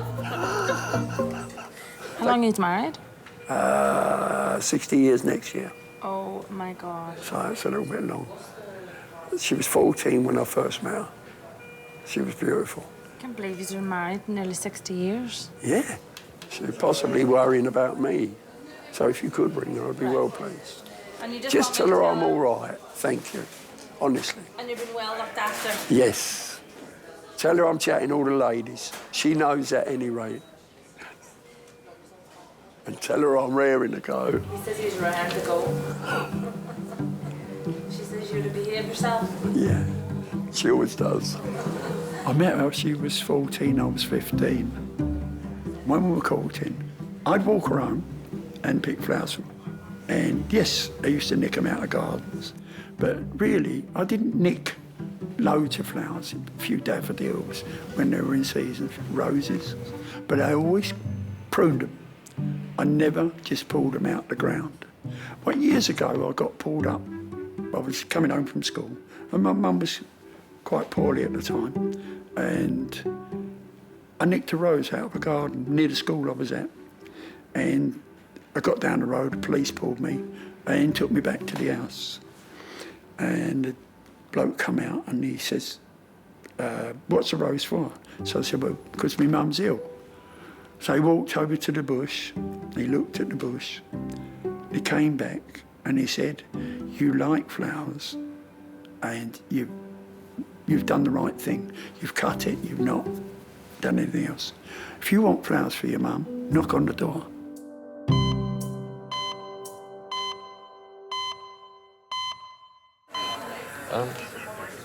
The patient in custody has been surrounded by police and security. He was RTC, he was evading, didn't stop for the police chase, 40 miles an hour, rolled his car. Tell me my other patient tried to do a runner. I missed it too, I just heard about it. Apparently he stole the shoes from the guy next door and then tried to bolt. Fool. Can I leave you to get him back into resus while we... I'm going to speak to him. Police are waiting for backup to escort the patient to a secure bay for treatment. He's in handcuffs at the moment. Yeah. They want him to stay there. So even with this many security, they'd rather him on the floor here than in a cubicle.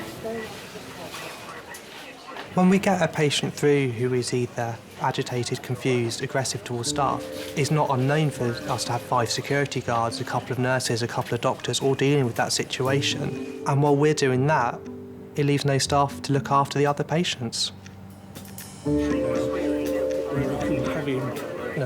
around and whatever. So even with the security here, can we put him on a trolley, still handcuffed, and take him back? Until we get extra police officers. Right. I have to go back to resus because I'm trying to deal with something much more serious. Will you come and get me if there's a problem?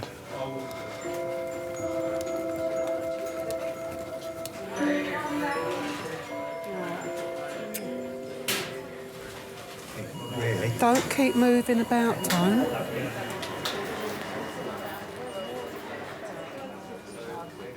Tony is about to undergo the first of many major operations to restructure his shattered right leg. Tony?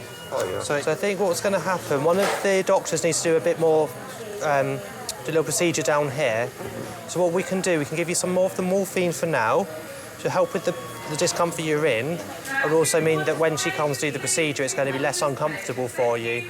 Are you happy if we do that? Yeah, carry on. Let me go get that ready and then I'll come back, OK?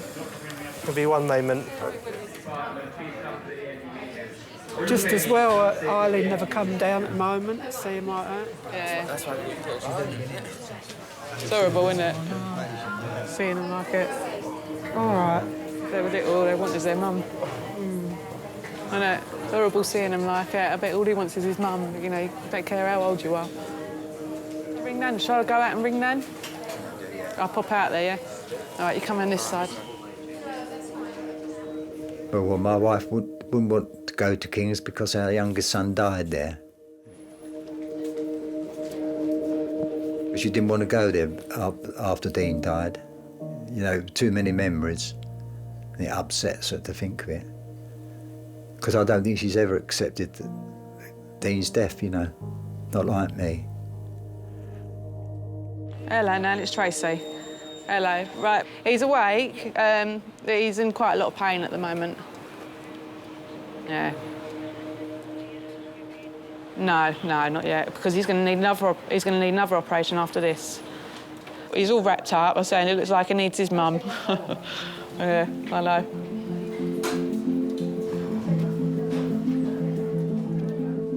He really misses Dean. He's never forgotten him. We would have loved to have had his brother about. Dean was 17 when he died. He had a brain hemorrhage. He was the opposite for Tony. He's very academic sort of thing, a bit more serious. Go out? Yeah.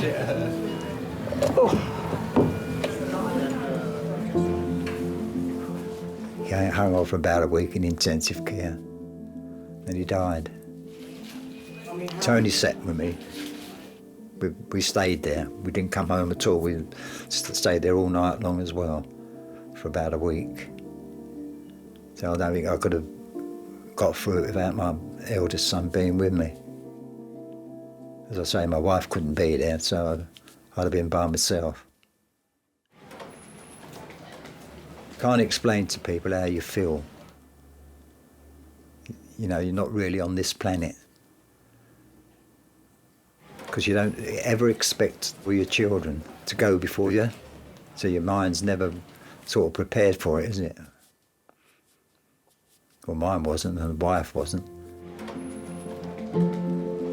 Well, I'm not one of those people who go to seances and that, but I'm sure he came and spoke to me once.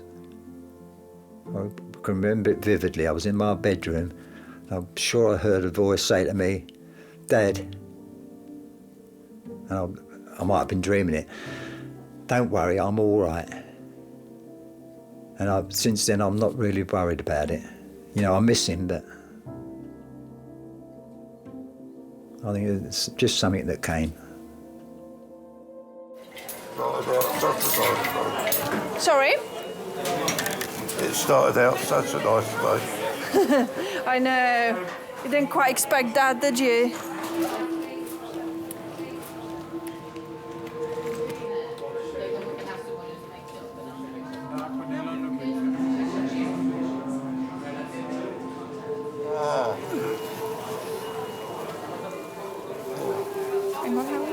Just give him again.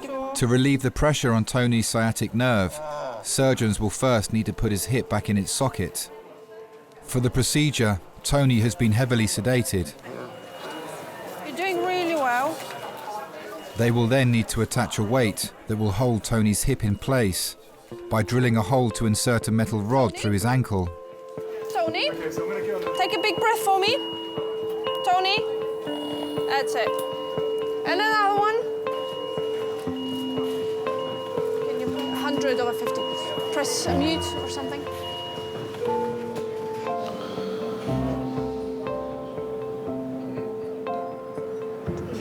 Don't look like there's anyone that's got anything urgent, though. No. Well, no one looks really in here, do they? No one looks bad, do they? Nothing obvious, anyway. No. Oh, Laura, you are a card. Yes, she is. You're a card. You are a card. Jim's waiting for the results of his chest x-ray and blood tests. It's not a tart, just a card. Yes, Jim. I heard him say it. Did you call me a tart? No, you said you called me a tart. Did you want a taxi or what? I'm being threatened over here. Jim, I would just like to alert you to something. I can't see it. I've got no glove. Yes, you can. Jim. Your choice of treatment. Stop abuse of the end. I wouldn't abuse you people. Think you're beautiful, all of you. Dear, yes. And in fact, if anyone did, I'd be the first to help. Oh, Jim, you're a good one. I don't cheat. I don't rob. I always keep my word. I'm friendly with anybody that would be friendly. I treat women with respect, men with respect. And when they don't, then there's an opposition. I don't drink as much now. I used to drink a lot. If I drink, sometimes I get into a fight. But I haven't had to lose it since I was 71. Really? Yeah, silly boy got a little bit silly. So I just, boom, knocked him on his bum. Best form of defence is hit him. Swear away. I've been brought up like. My boys look after themselves. I taught my girls to punch, my wife to punch. We're all good at it. Now, it's my 80th birthday in May, so... Are you having a do? I don't want one. It's all fuss, isn't it? Oh, I don't know, you know, you get presents. That's a fairly good incentive. I've got a family I love, a wife I love. Well, what more can you ask for, I suppose? I'm not worried about money. I haven't got any, but don't worry about it. Family first, last, second, anywhere you like. My family are what it's all about. Without them, I'd be lost. With his leg now in traction, Tony's ready to be taken to theatre, where he'll have the first of several operations. Uh-oh. Hello. Is that through the ankle? She said they've put a bar in there. Through the ankle? No. Looks like it's through. Oh yeah, it is. Isn't it? It's a good on to your mother. She'll be up tomorrow. Nice. She don't like coming here. Yeah, but she'll be up tomorrow. She will. Don't worry about it. Oh, all right. Right? Yeah. Hang in there. Oh, you want us to go? You sure? All right then. All right, see you later.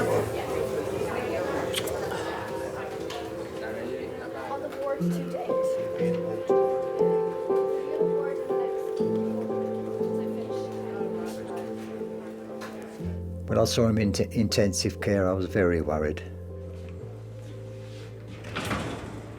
When we went in to see him, because he looked absolutely shocking.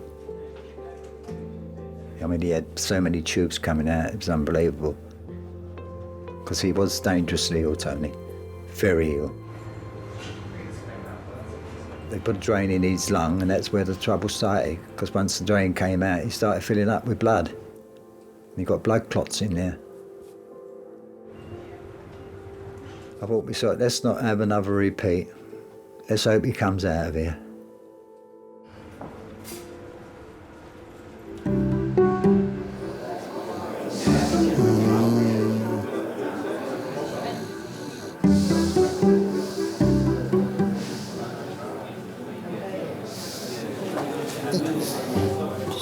Fucking hell. That's why you don't go to sleep, you mug. What? What? Don't go to sleep. Falling off the chair. Stay awake. Do you want to set him on the chairs? I'd love to. Do you? But try and make him... I'll come with you. I'm going to make him move. Hello, mate.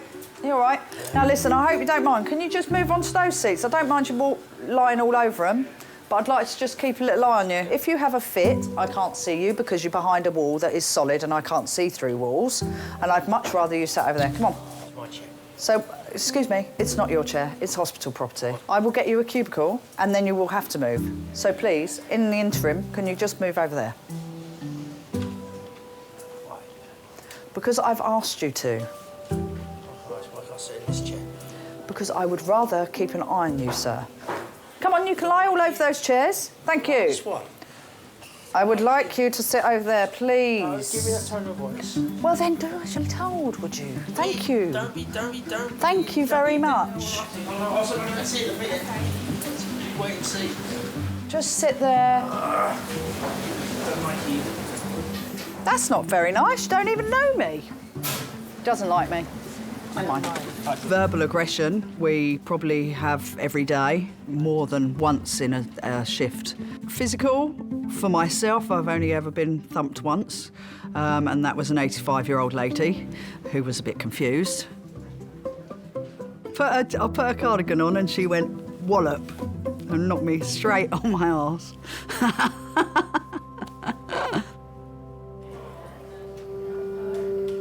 Jim's x-rays and blood tests have come back clear. Transport has been arranged to take him home. I've had a mid-morning walk. Yeah. Do you know, I'm knackered now. I want to sleep. No, I've been up since early this morning. We need to get some sleep. We've been up 22 hours. Yeah. But it's good for you. Is to have you know, work it off sometimes. That ain't my driver, is it? Yeah, it is. Is it? You my driver? Shall I give them... Listen, girls, I love you all. Lovely to meet you. You're beautiful. And all Nice of to meet you. you. Pleasure, Thank you, Jim. darling. You take care. All the best, all right? Nice to meet you. Get home safe. Look after that wife of yours. Bye, doll. Bye, Jim. Bye, Jim. Oh, I like Jim. What are we going to do now, man? I wanted Jim to stay. Should have kicked out the horrible ones and keep Jim. They're all right, though, in here. There's someone kicking out front being racist. If Jim sees her... He's very ethical. It's very ethical. I like Jim. I thought he was going to be a hugger. I got a proper squeeze. I did a big kiss and a squeeze. I was like, oh. Me too. Happy time. Oh, Jim's made our night nicer. He has. Got a little cheeky kiss.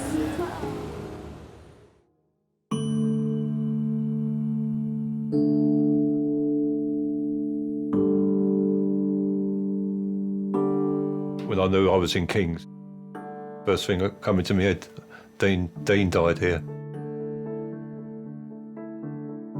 But I must say, I was glad I was there because they were just absolutely fantastic.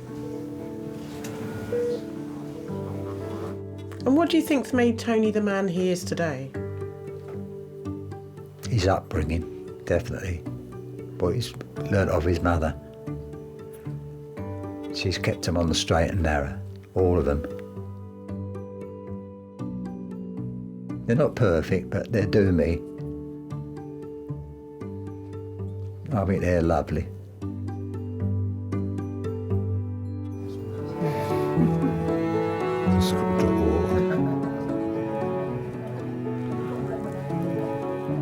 I must admit, I do get bored because I can't leave the house because I can't walk on my right leg.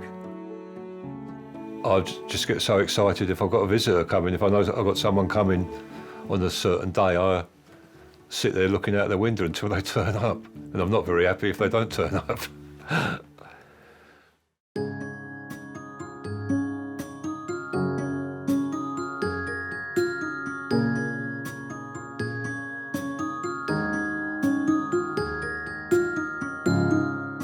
Slow down.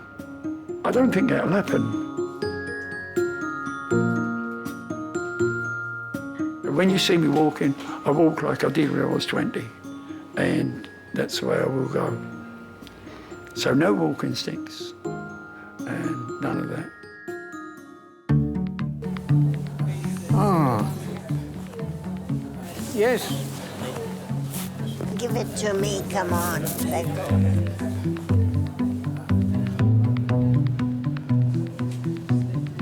I like everybody to be as happy as Eric and I are. I love you. Yeah, I love you too, you Rich. That's right.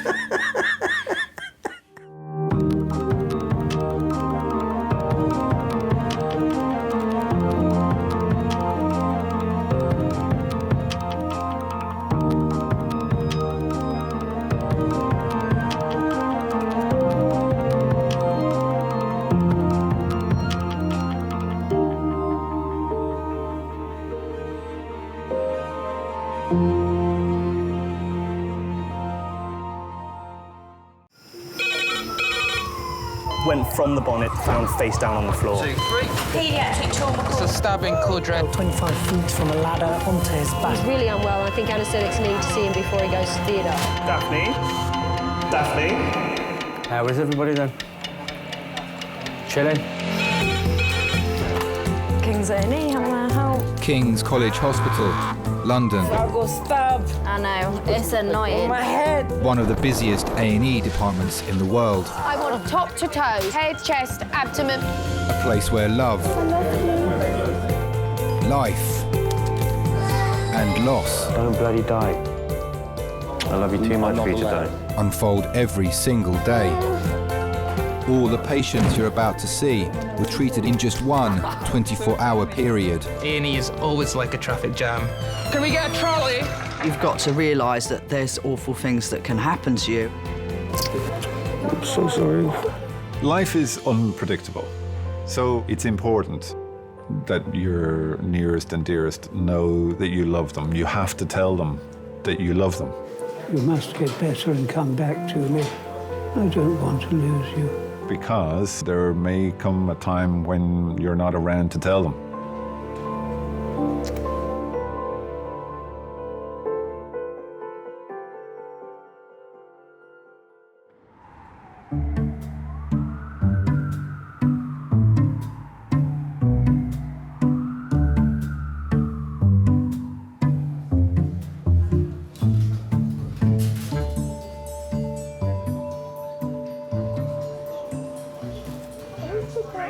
Where the woman says she's going?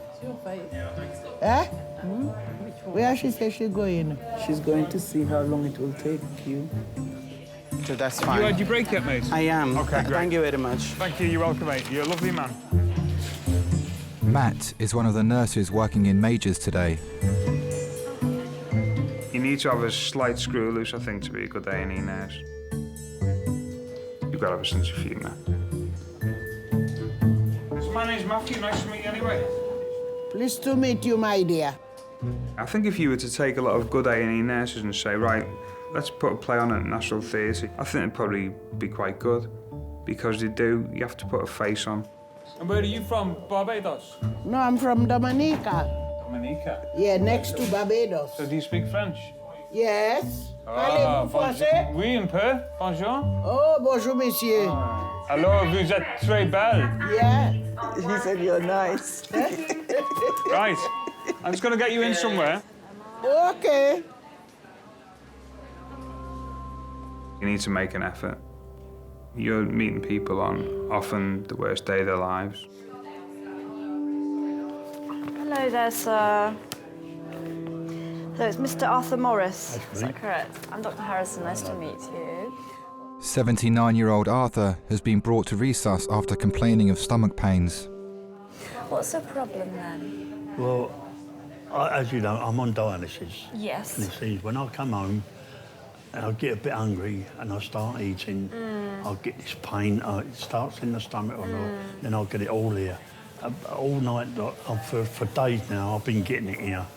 And it's really got me down. And this morning, I had a choice either to go to dialysis and sit there in misery, Oh, okay. Yeah. or come up here and try and get it sorted. So I had to pick to come up here. Okay, no, that's fair enough. And you said that eating makes it worse. What about position? So if you're lying flat or sitting forward, does that make No, a if I lay down, it seems to be worse. I think because I've got an ulcer, so they say. in your tummy? Yeah. You know that. I've got an hernia, which I'm having done on the 21st of this month. Okay. And also the main artery there, but also Yeah. Aorta, yeah. that is enlarged or something. They said if it gets any bigger, well, that's it. I'm gone. But these kidneys back up. So what else can go wrong? Yeah, exactly. You've got everything in the medical textbook, it sounds like. I'm being held up by wire, aren't I? Keeping me going.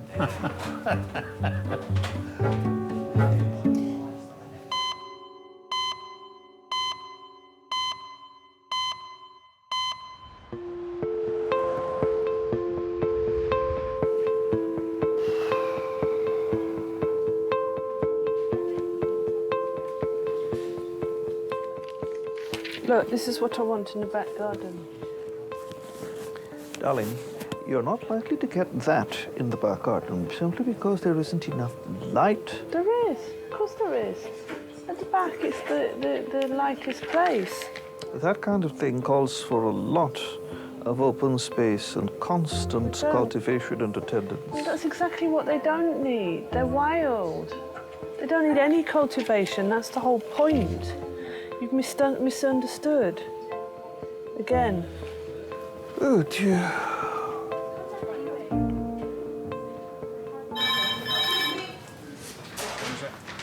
That one. Hello, King's College, resus, red phone.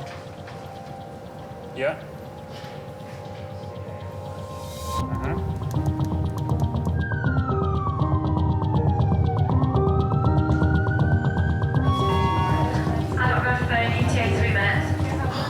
I don't write phone. A 20-year-old man is being rushed to King's suffering from acute chest pain and breathing difficulties. He has no history of a heart condition or respiratory problems.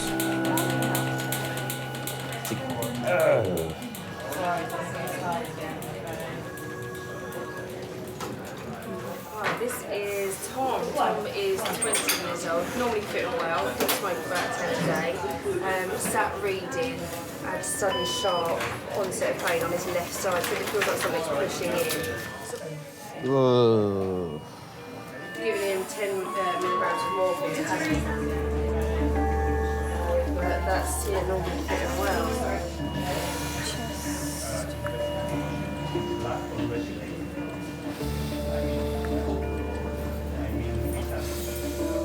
Well, it was a pretty ordinary day in the office. I was working at my desk and I took a call from a gentleman I'd never heard of before, calling me because my son had been taken to hospital and with some sort of seizure, was the way he put it. But they weren't sure. He hinted at it could have been a heart attack. That was something that made me pretty nervous.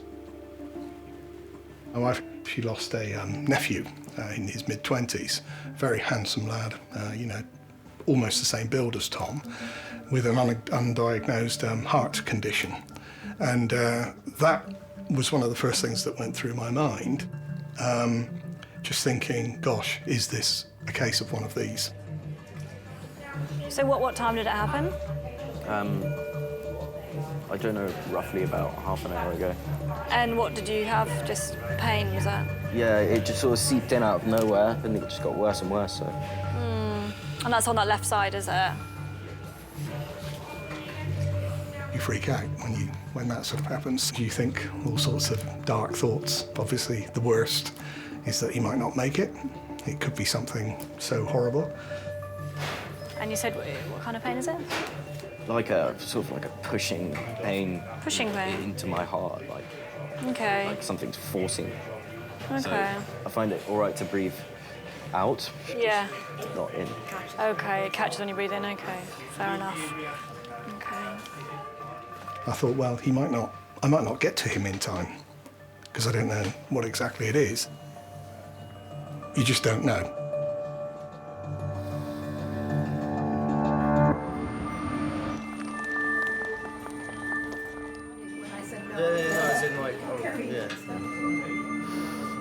It's been 40 minutes since 20-year-old Tom was brought to King's after suffering the symptoms of a heart attack.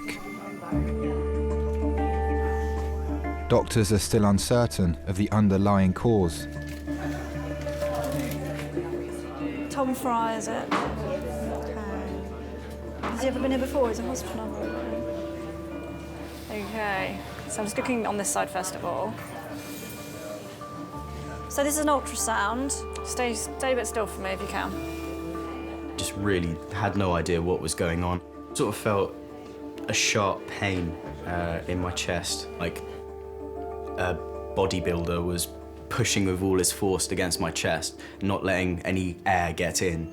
It was. I couldn't breathe at all. It was pretty horrible. And I thought it could have been a heart attack, could be a lung problem. I mean, initially I really thought I might have punctured a lung. I thought I was gonna die. Yeah, I genuinely had never experienced pain like that before. I just wanted it to be over, really, I suppose. Do you smoke? I do. How much do you smoke? 10 a day. Have we run off an ECG yet? They haven't. So we'll check your ECG, we'll get you some more painkillers, we'll do an X over your chest, okay?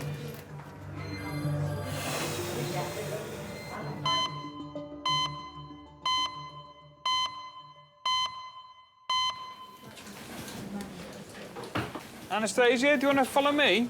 You can bring any of your friends if you want. All my gang. We'll all only be a my minute. gang. Yes. All my gang following me because he's my daughter and my son-in-law. He's not coming in, is he? He can stay outside. Why? We don't need them, do we? Right. No, we need everybody. I'm only joking, he can come in if I you want. need witnesses. Yeah. You sure you know what you're doing? Not really, no. Oh, But it seems quite easy. I only hope you don't keep me there too long, eh? I hope so as well, yeah. He's not the doctor, Mummy, he's the... No, doctor's where I'm from. Je suis venu te dire que je m'en vais. Are you from France? No, I'm from Liverpool. Some of the best A&E nurses I've met have been quite eccentric, and doctors as well. And I don't know if that's a coping mechanism or not, or to be exposed to like 12 and a half hours of potentially hell on earth. You know, you need to be able to deal with it in one way or another. Sur un lit, oui? Speak English for me. On a bed, you gotta go on a bed. Oh, she's gonna go in the bed? Well, in a room, a comfortable room. Come, let's go in the room.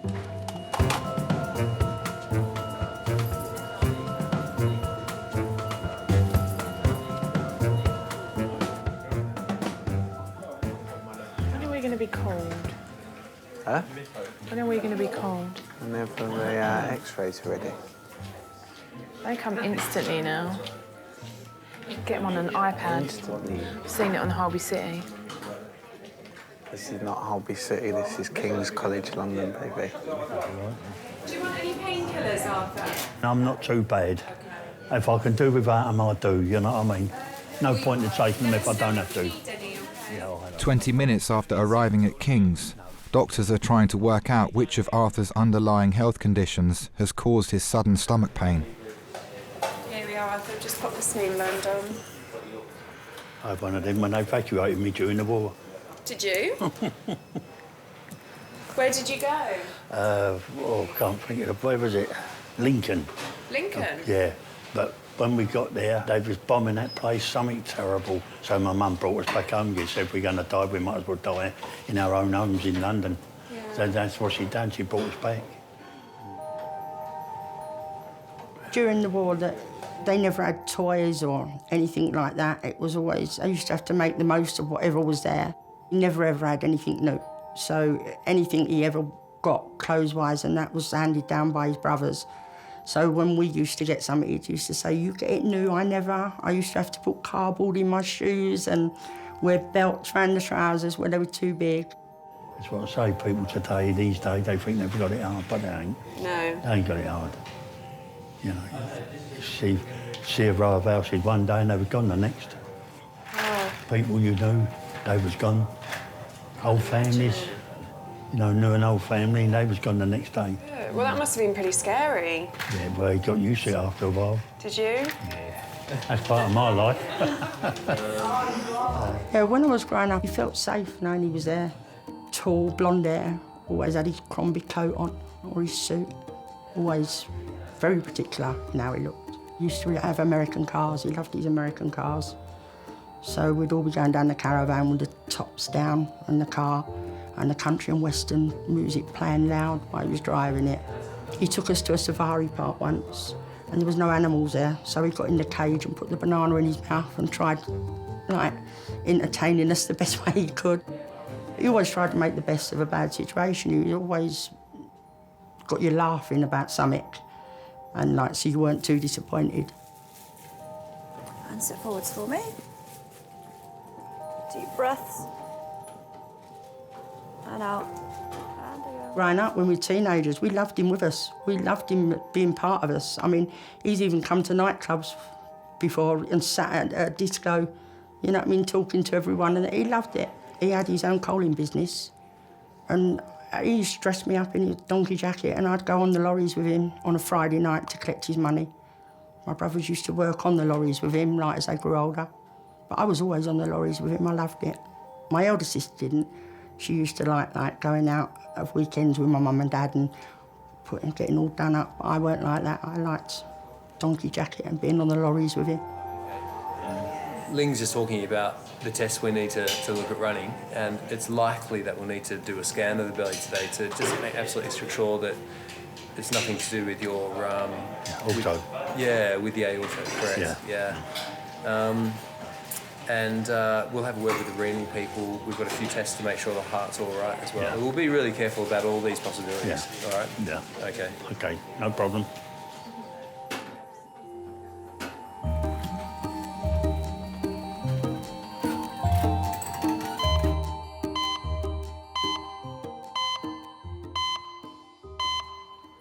Right, from the top. Yes, please. Tango, Victor, Hotel, X-ray, uniform. Retired soldier Rocky has come to King's with his wife Cordelia after experiencing blurred vision. Tango, uniform, X-ray, Tango, November, Alpha, Golf, Victor.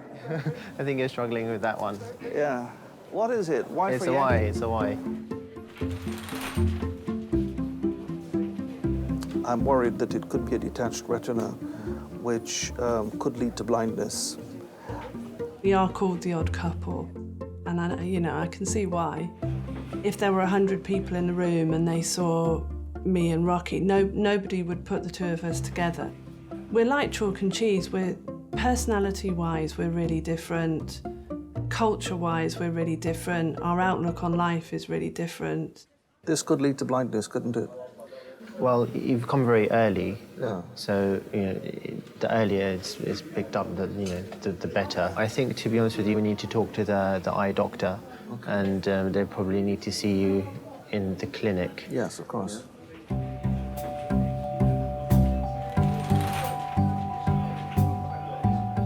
I'm very prone to anxiety. Not that I take Prozac or anything, or I bounce off the ceiling. I always thought I could sustain damages everywhere else except the head and the internal organs. I grew up in a very harsh environment, starvation and deprivation. And so there was always that worry, and yes, the worry took a hold, just living.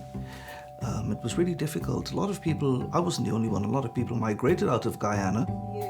But the eye has always been primary concern. And worry. He gets really uptight. He thinks the world is going to end. I have to be the voice of reason. I do try and focus on the positive side of things, and I think life is much more successful if you're positive, much happier. Why do you go around thinking about where you can sustain damage? I worry when these chaps just give you the soft soap. He's not giving you a soft soap. He doesn't know. He is not an eye expert. He doesn't know. I think it brings out the worst in me, because then I start getting like a sergeant major and sort of being much more rough than I intend to be. So it sort of brings out the worst in both of us, I think, yeah. But it probably starts with him, I think.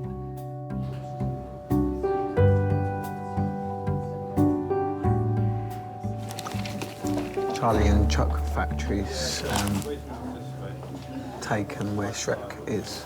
Shut up. Oh, I've got to go and see that. Yeah, I drove past it last week. That'd be well good. Shouldn't they have kids as Oompa Loompas? Maybe.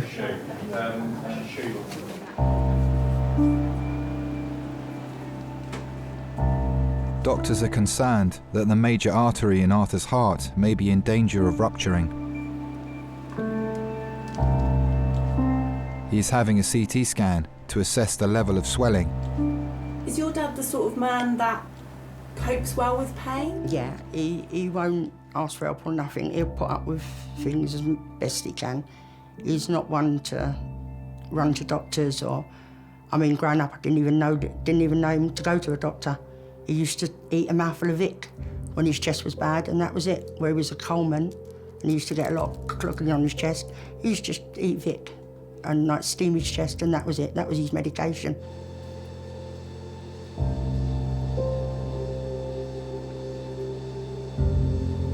Breathe in and hold your breath. So it was a bit of a shock when he first went in hospital and had the bypass, because we'd never seen him ill before. I didn't like knowing he was in hospital at any time. It's because I knew he didn't like it. He hated it. He liked being at home in his own bed.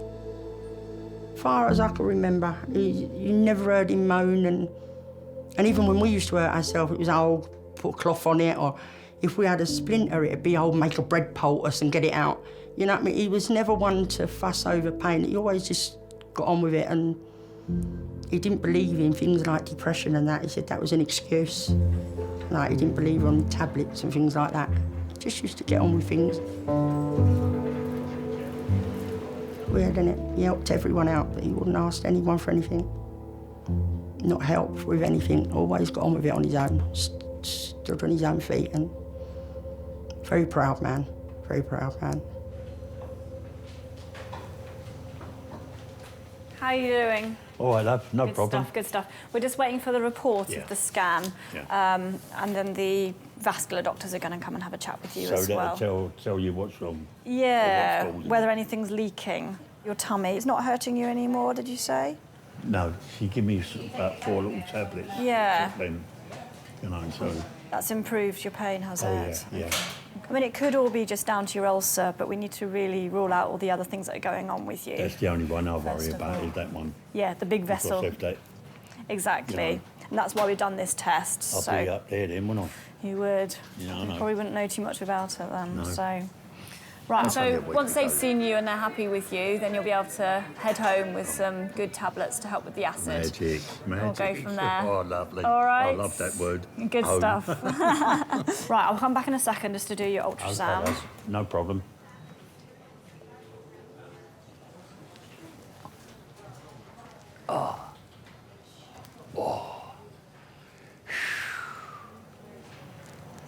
Do you like it strong or weak? Do you like it strong or weak? Strong. Okay.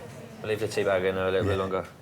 My mum says a good cup of tea is how long you leave the bag in there. That's right. So the spoon stands up in the middle. Is that what it- falling. It's always the way we British are always like that, aren't they? Everything can be solved with a cup of tea. Yeah. There's not much I can prescribe, just humour and tea. That's all And right. it seems to work. There we go. All right, Bless try you, that. my friend, you're a If it's a diamond. rubbish cup of tea, I'll make you another Lovely. one. Oh, I've had worse, don't worry. You haven't tried it yet?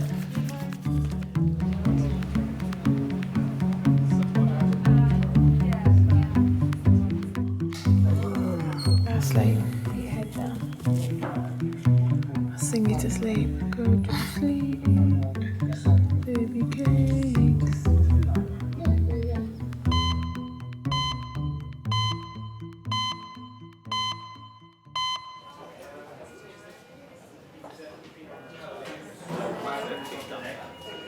Are you right? That was fucking nasty, man. I thought I was going to die.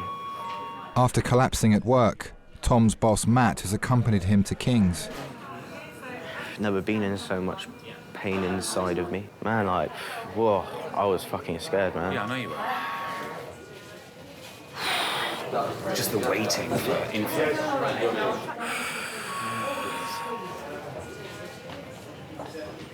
Shop will be all right. Who gives a fuck?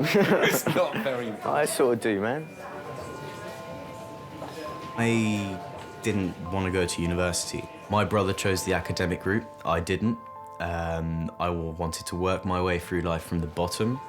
I started working in hospitality, learned making cocktails and basic sort of, bartending skills. And then eventually that got me into the wine trade. I was quite driven by the idea of getting my own place and job and having my own life. I wanted to be independent. I wanted to prove to myself and to my mum and my dad, who didn't at the time believe in me much, I don't think. Oh, my dad's gonna be so over worried, you know? Yeah. Yeah, it's fine.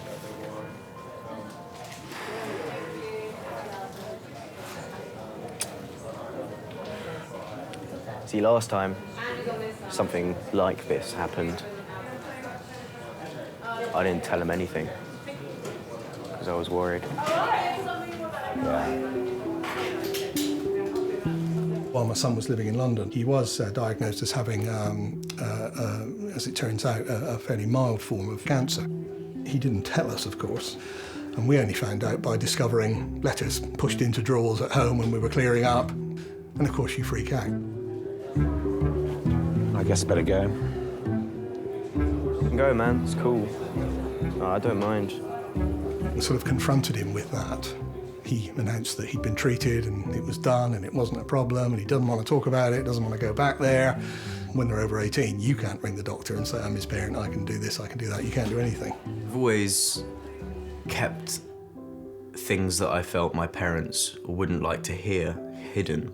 And I think a lot of younger people would do the same thing. You almost don't want to let them know that you're going through pain because you don't want to hurt them.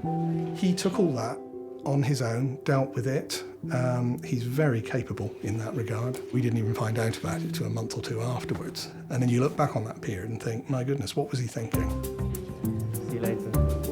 You feel robbed as a parent of not being able to know. So you have to sort of respect that in a way and like it or lump it. But at the back of your mind, there's always the, you know, what could it possibly be?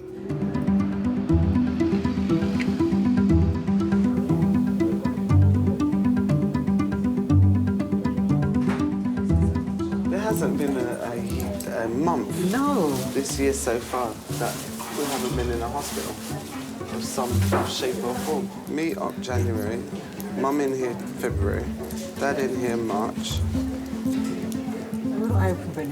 Let's not predict. Let's not predict.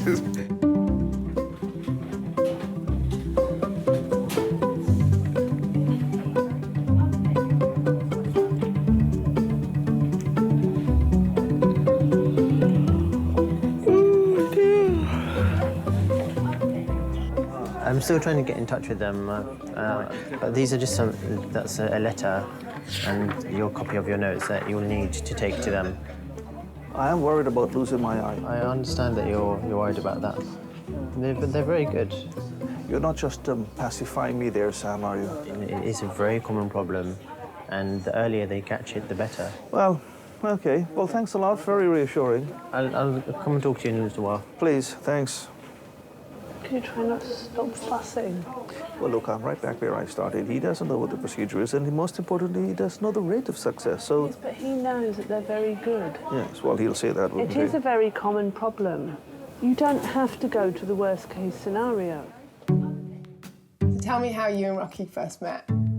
Used to work with Rocky's sister, and one day she appeared with him, and he rushed up to me, put on his very formal English voice, and picked up my hand and kissed it, and I just thought, what a creep. I took one look at Cordelia, and my head just went where my feet were. I was bowled over. I wasn't struck at all. I didn't think that I had anything in common with him. I didn't think it was anything I was interested in. All I could think of was Cordelia. I said, you know what? I'm going to marry that girl. Jelly-like fluid seen on fundoscopy and retinal vessels less well defined on the right side. Many thanks. That's it. Buggered. I knew it. I knew it. It would have to be the worst with me. What? What's the worst with you? Well, what's the report saying? It just says that the retinal vessels are less well defined. That means nothing. One would hope that you might have realised that the worst very, very, very, very rarely happens. It's just that some people are a natural magnet for the worst things. No, some people are natural anxiety heads, and you're one of them. Oh, dear.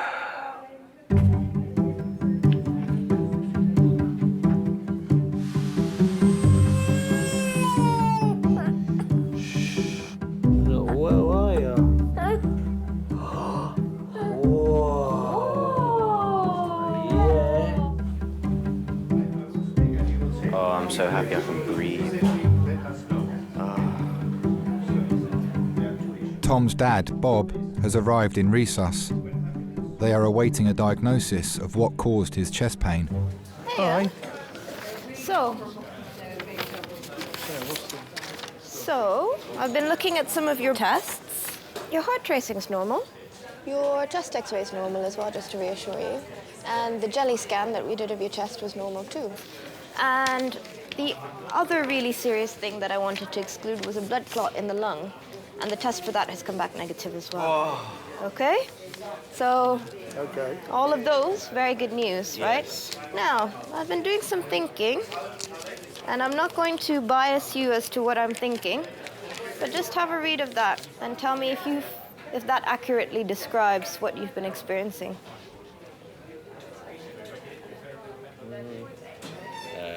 Yeah, the top down to feeling sick, pretty accurate, and then the rest is I've had those before, yeah. Okay. But nothing of the last 4. Okay. Yeah. So I'll show you what I'm thinking then. I think you might be experiencing panic attacks. And I think we're somewhat guilty of perpetuating this because when we see people in the emergency department, we try and rule out emergencies straight away. You know, which yeah, we because you don't want it to be an emergency. Well, yeah, I can see what you mean. Because you rule out the big things first, Yeah, isn't exactly, it? yeah. And I mean, to be honest, if you had a blood clot and I told you you had a panic attack, you wouldn't thank me for that, would you?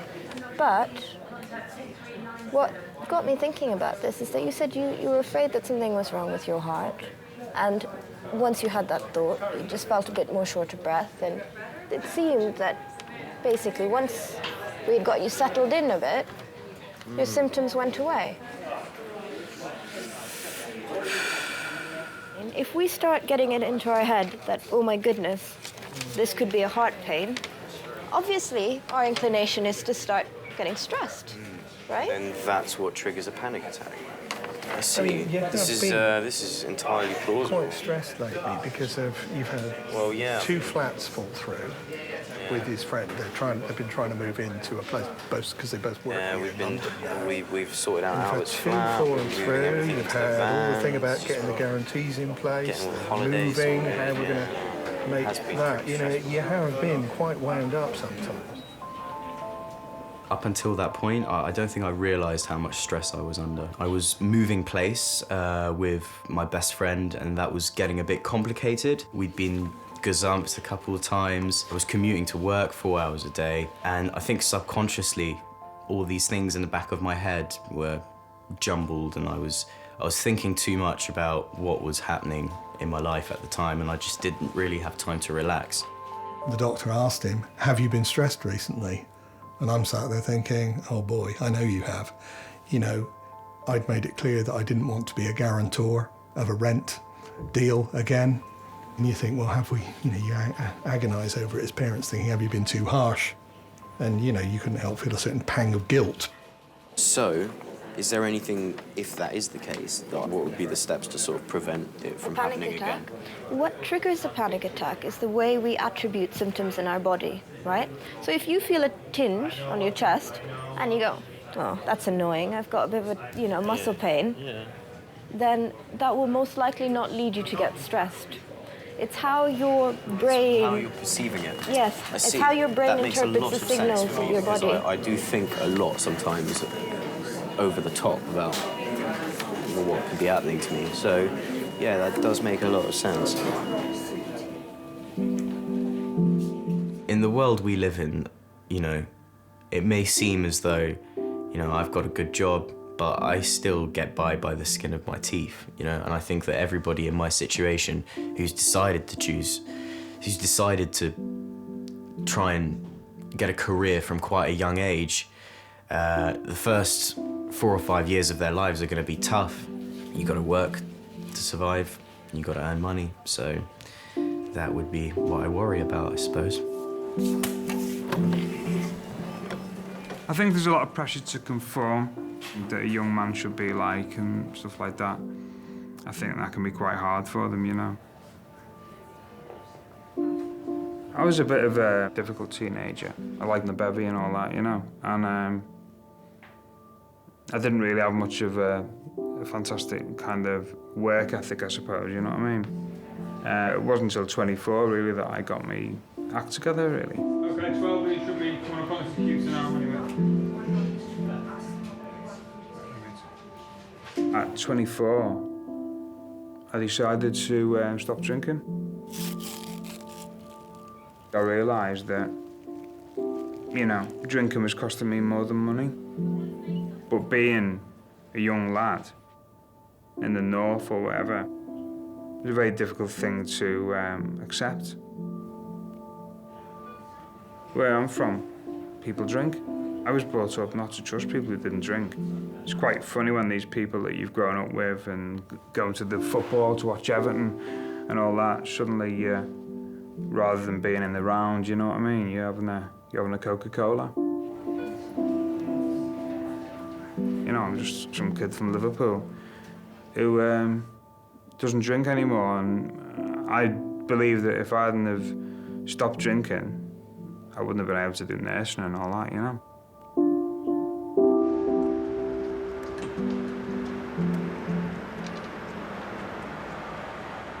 It's okay. Yeah, so I spoke to the eye doctor. I explained to them all about your eye problem. So they said that they would like to see you today, but not immediately. If there's one thing you said you love about it the most, what would that be? I think it's the sweetness and the kindness and the thoughtfulness and the caring. Booked at the moment, so you need to be seen by the on-call doctor at 6:30. Okay. Okay. Okay. He'll go out with the dogs and he'll pick a bunch of dandelions or daisies or, you know, some wild flower and put it in the dog's collar and send the dogs up to me and say, you know, they bought this for you, things like that, which is really sweet. Yeah, of course. Our relationship is quite interesting because I have to reassure him, but then there's also the side that other people don't see, which is him reassuring me, because I became very ill after he first met me. I was diagnosed with ME when I was in my mid-30s. And I've spent several years where I could hardly get out of bed in the morning, and I couldn't put my clothes on, I could hardly wash myself, I could hardly look after myself. I think I just thought, well, my life is over now, I'll just pretty much be retired, that will be my life. And I think since I've met him, I've realised that I can still do something that's useful, and my confidence has increased a lot. If it weren't for Rocky backing me and supporting me, and I suppose being prepared to, he says that he's my consort. We are so different in so many ways on the outside, I suppose even on the inside. But that, I suppose, is one of the reasons why we're drawn to each other and we complement each other so well. We are the odd couple, but it works. It works.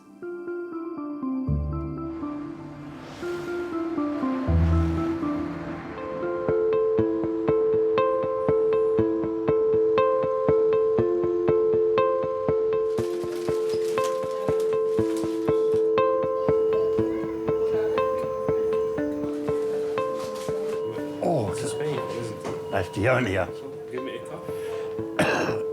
Arthur has been referred to the specialist vascular doctors at King's. They are concerned that his ongoing stomach pain may be a symptom of swelling in the main artery supplying his heart. There's a pain there. It's all right there. It's all right? Nothing there, nothing there at all. We had a look on the scan about the aneurysm. It doesn't show any changes compared to the scan a year ago. That's a relief. That's a relief, yeah. Because if we were thinking it's coming from there, you would have needed to have an emergency operation to repair. That's what I was worried about. Which is a worry. It's something major, and there is a very hard. Because they're always weary of putting me under anaesthetic now. That's true. Bless you, my friend.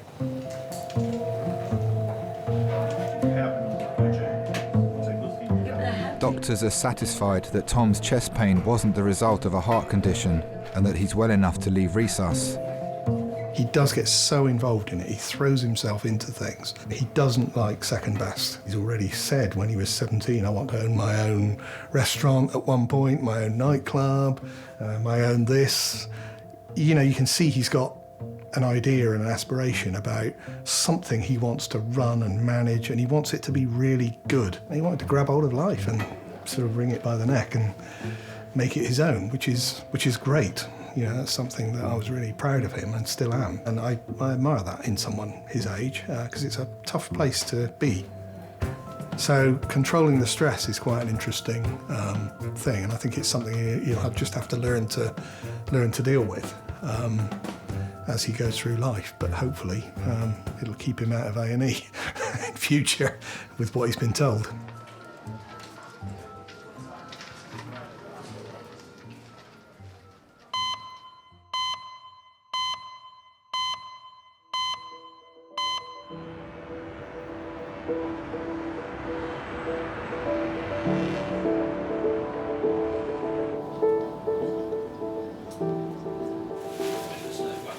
Arthur has been given the all clear.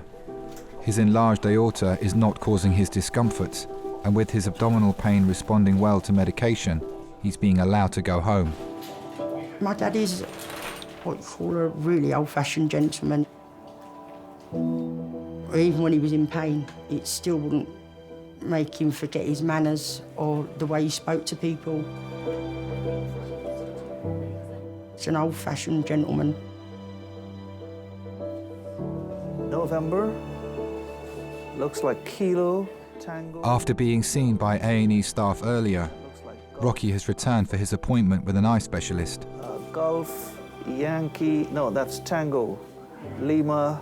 The aqueous humor, which is that liquid, that jelly-like liquid at the back of the eye, is attached to the retina, and sometimes it contracts. Just something that happens in nature, happens to everyone, and in so doing, it will pull bits, tiny film-like bits, off the retina itself, and they float around. They're called floaters, actually, which is the medical term the doctor used for the layman. Oh dear. But he said not to worry, just give it time, the body will absorb it. Just my luck.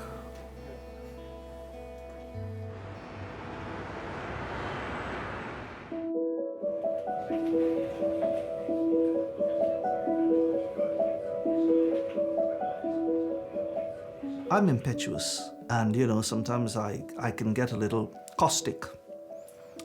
But I've learned temperance from her, I've learned kindness from her, I've learned to, most of all, to relax. Even when things are looking really difficult, there still are things to be grateful for, and there's still happiness in life. She has brought her optimism to overwhelm my pessimism.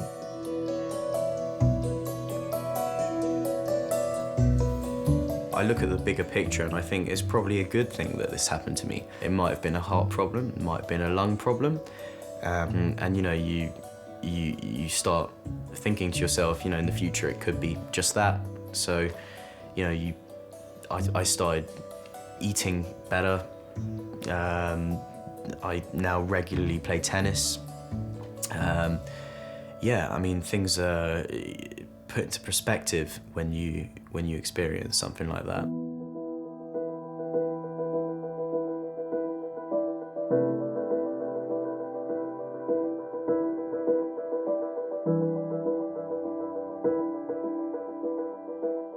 I loved being with him. I loved having him next to me. I was very proud of him. Even my friends used to say, "Oh, you're lucky. Why can't we have a dad like you?" I think, yeah, I won't give him away for the world. It's a perfect dad, really.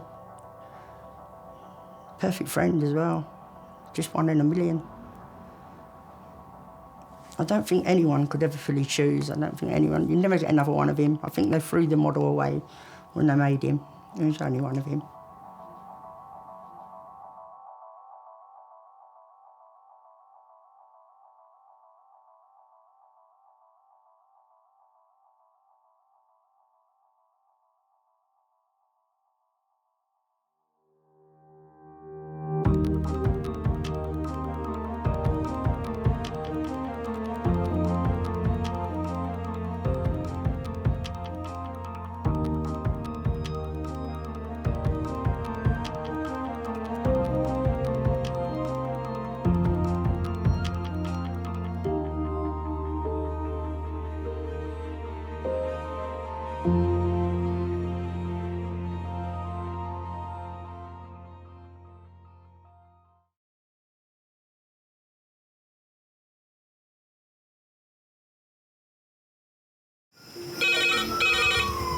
went from the bonnet, found face down on the floor. 2, 3. Paediatric trauma. It's a stabbing, Cordred. 25 feet from a ladder onto his back. He's really unwell. I think anaesthetics need to see him before he goes to theatre. Daphne? Daphne? How is everybody then? Chilling? King's A&E, how may I help? King's College Hospital, London. I got stabbed. I know, it's annoying. My head. One of the busiest A&E departments in the world. I want top to toe, head, chest, abdomen. A place where love, life, and loss. Don't bloody die. I love you too much for you to die. Unfold every single day. All the patients you're about to see were treated in just one 24-hour period. A&E is always like a traffic jam. Can we get a trolley? You've got to realise that there's awful things that can happen to you. I'm so sorry. Life is unpredictable, so it's important that your nearest and dearest know that you love them. You have to tell them that you love them. You must get better and come back to me. I don't want to lose you. Because there may come a time when you're not around to tell them.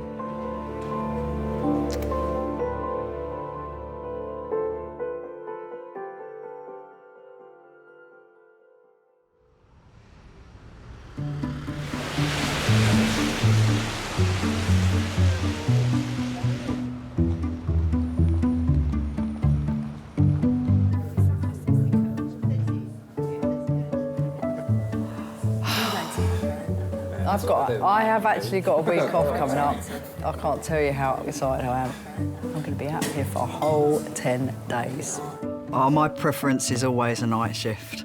I like my nights. I've been a night owl since the day I was born. I've never been good at getting up in the morning, and I never went to go to bed at night. Even as a kid, my mum said I used to just stand at the top of the stairs and scream. No, no smoking. My body is a temple.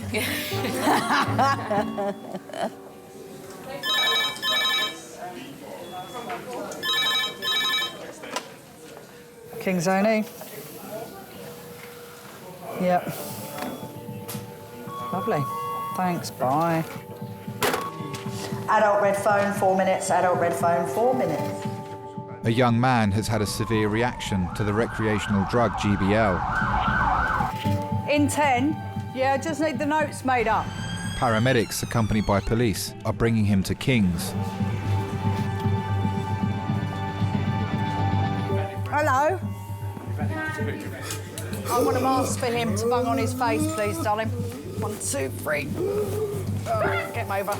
Right, listen, no spitting, otherwise you're going to have him. Hey. Sit up. Right, lie back. Right, will you stop that? And he's not had any episodes where he's calmed down. Should we give him a bit of PR diazepam? We might be able to stick a line in him then. Our more aggressive patients or drunk patients are our bread and butter. Right, young man. What's that for? To calm you down, mate, so I can do my job. You've got to treat them with a bit of tough love. You have to. Oh. Really? Look what you did to me. Spitting. It's very tempting to be able to tell them to get lost, but at the end of the day, they're our patients, so you can't judge people. You have to just take everybody and treat them exactly the same. Oh, you disgusting man. Keep that on and stop spitting. You're awake enough to realise that. Now pack it in. I feel violated that I had snot on me.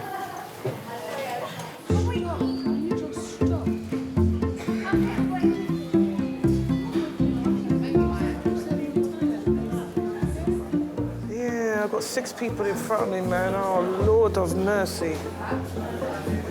I know, but it's long, man. And guess where I'm sitting? Right next to the chocolate machine. Tell me some Shakespeare. Some Shakespeare. What do you know? Macbeth. Macbeth, do you? Go on, run through Macbeth for me, quickly. I haven't done that in ages. What do you mean you've done it? School. Really? Done Macbeth? Yeah. The wicked bit of Shakespeare. Excellent. Oh, pardon me. They're big. How long do they reckon we're going to be here then? I mean, these people here were here when we come in, weren't they? No, I bet you've got to see a doctor or something. Yeah. Just tell them your water's broke, Jane, and they'll rush you. It will break. It's all your fault, Chris, I tell you.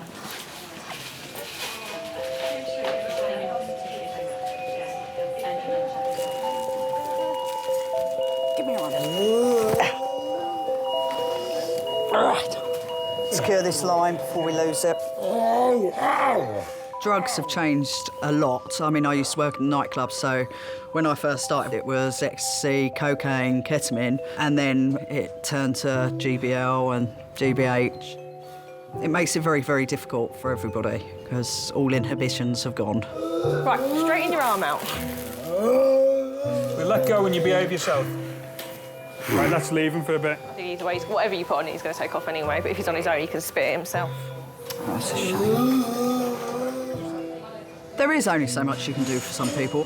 I give them help, I give them support, but at the end of the day, they've got to individually sort it out themselves. I can only take them to a point. I didn't even think we could inject that stuff. My God. I mean, that is plant fertiliser, and you're shoving that in your veins. I mean, you know, it comes to something when you're jacking up heroin with brick dust, but orchid feeder? My good Lord.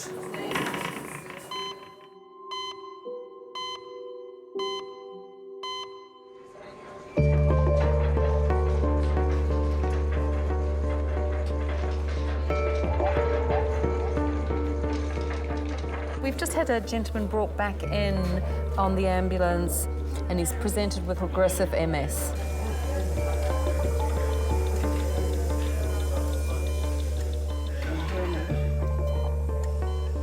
"31-year-old Mark has advanced multiple sclerosis that over the last 6 months has impaired his speech and damaged his sight. He has developed a severe fever at home and been rushed to King's by his mum, Juliana.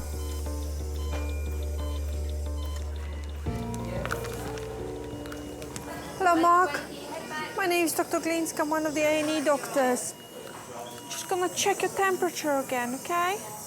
You think you can put that in your mouth? Open your mouth for me. Open your mouth. Open your mouth. Mark, open your mouth. Zola, open your mouth. Is that what you call him? Zola, yeah. Open your mouth. Mark was called a laughing boy. You called him because his name is Zola, Mark Zola. So you called him Zola and he laughed. No, Very pleasant and pretty.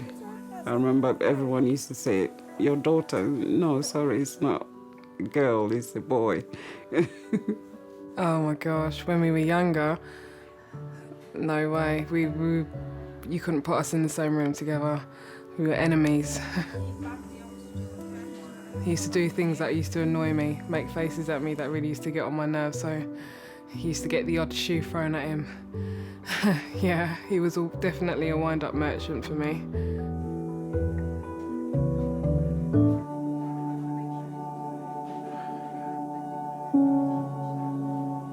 There are 3 types of MS and he's got the 3rd one, the aggressive one. It's a horrible disease. It just destroys you. It cripples you.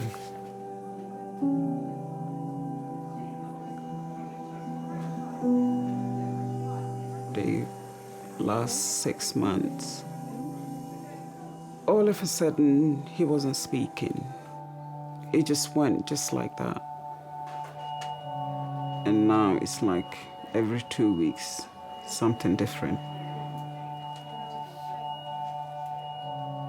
I don't know what's going to happen next.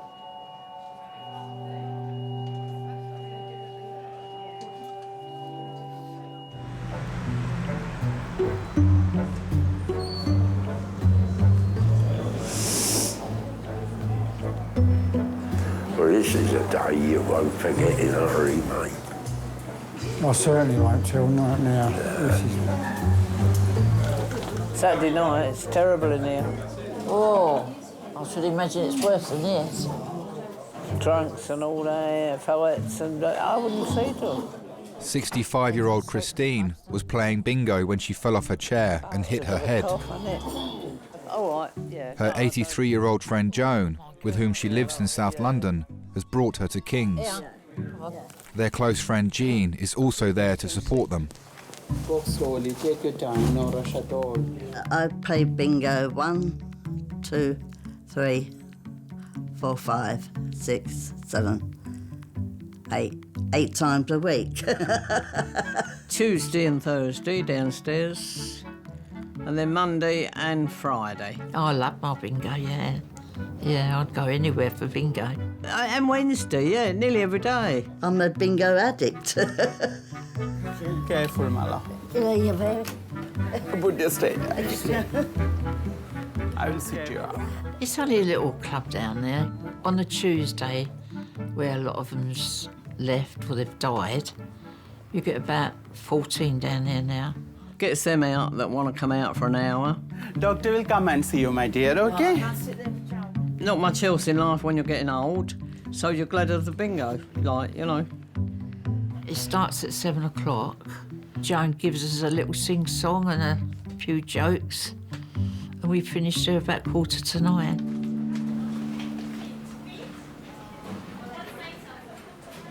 Hello, ma'am. You had a fall? I don't know what happened to the from. And all of a sudden we heard a bang and she was on the floor.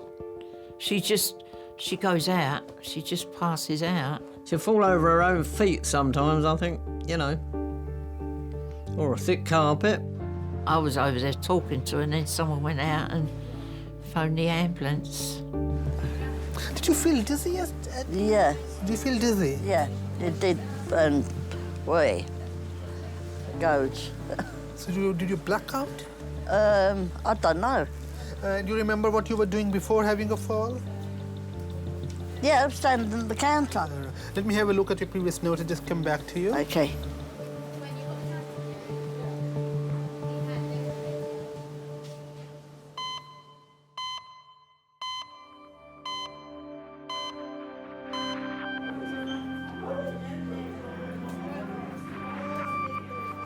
Mark's dad, Lorian, and his sister, Evelyn, have arrived in resus.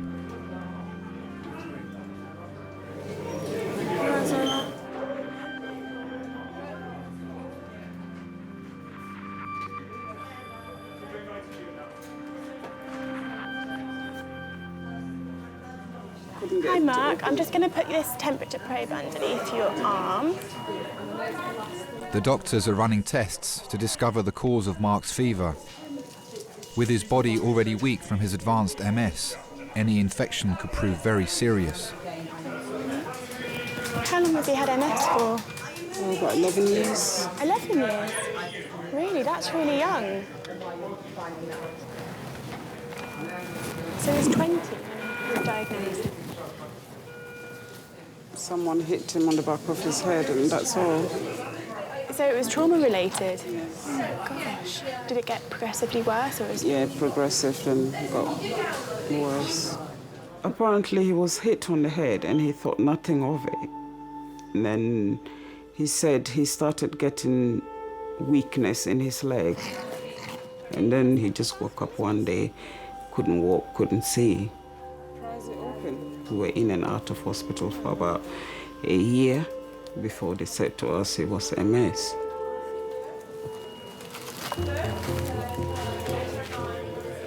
At the beginning stages, it was extremely hard for him to accept it. He was always really active. He likes a bit of basketball, he likes swimming, he likes football. But I know he really liked basketball. He had the height for it as well. Mark has never complained. Sometimes I wish I could just go into his brain and just know what he's thinking, but every time I'm all right, I'm okay. He keeps me going.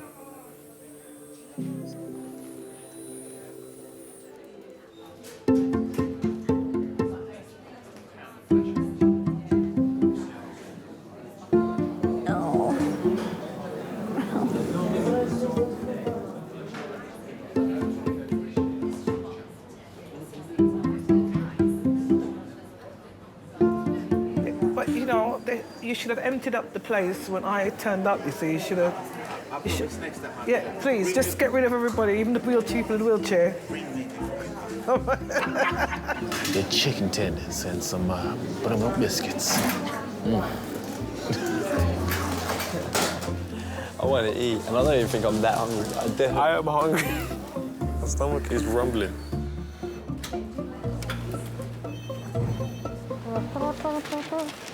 I'm peckish.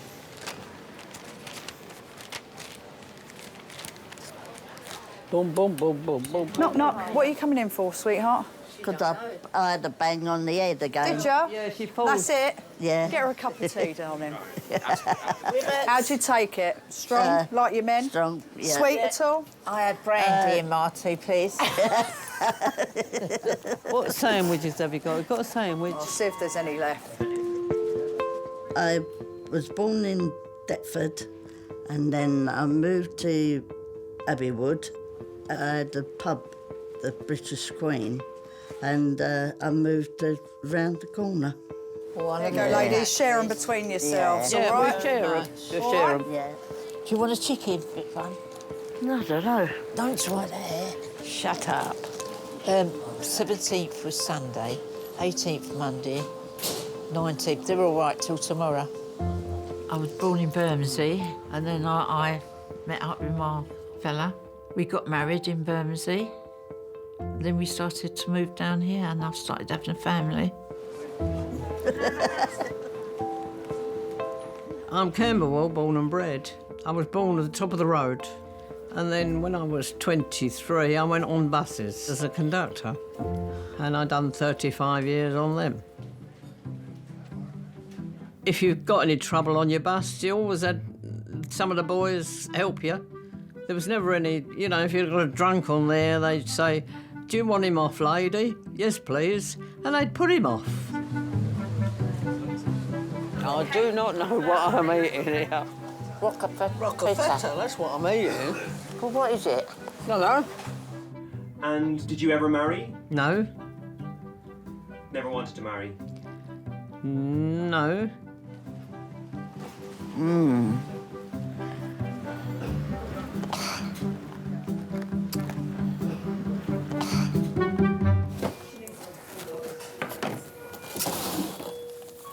Hello.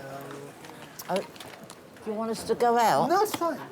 How are you feeling now? Which part of your head is sore and hurt? Yeah, there.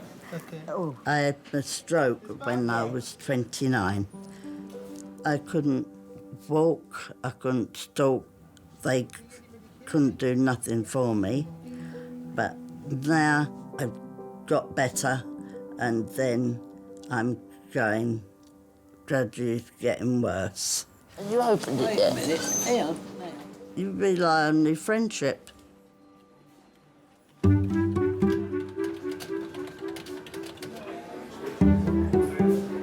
Jean.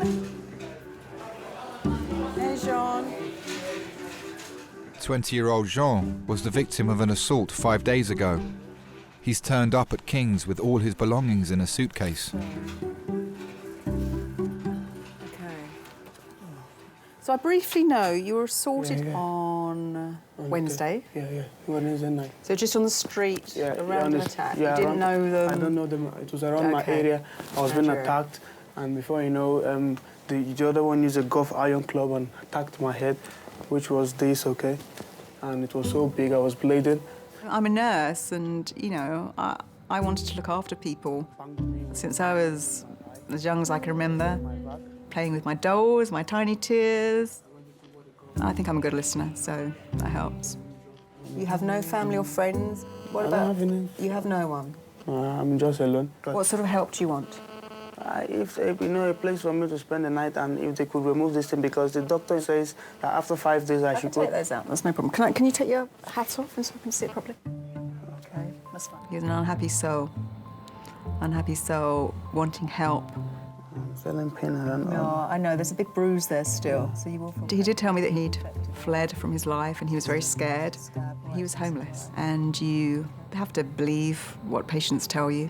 I'm going to make a few inquiries about your social stuff, all right? And then we can take that out, because This is a minor problem, all right? We can sort that out quite easily. So you've got to give me a bit of time, OK? Can I get you a sandwich and a drink? He was a vulnerable person because he was homeless. It's a horrible thing to be homeless. You have to help.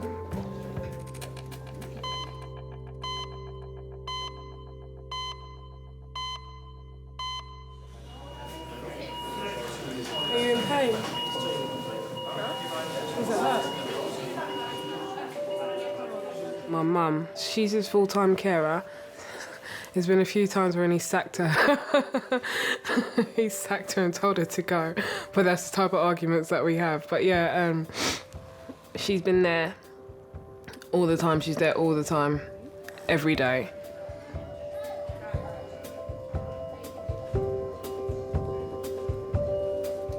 I grew up in Ghana. I came here when I was about 20. So I spent more of my life here than back in Ghana, really. Try and spit it out. Okay? Try hard. I didn't have a good or pleasant childhood. My mum and dad divorced, and my dad didn't want my mum to take me away. So I kept being passed from auntie to auntie. So because of that, all I said was, you know, I'll never let my kids go anywhere. I'll always be with my kids.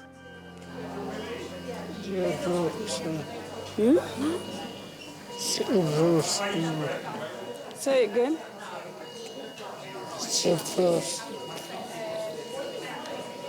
You're in hospital. You know that. That's good.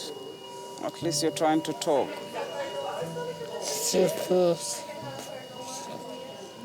She tries to keep him talking because now his speech is gone and it's hard for him to talk.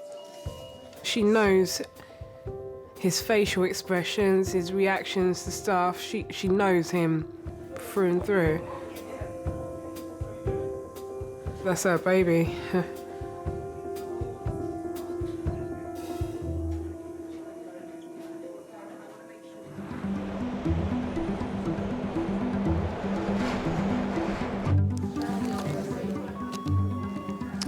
Don't go too far, just in case you might go in. Right, who was in front of that? Can you see anybody that was? I can't. So hurry up.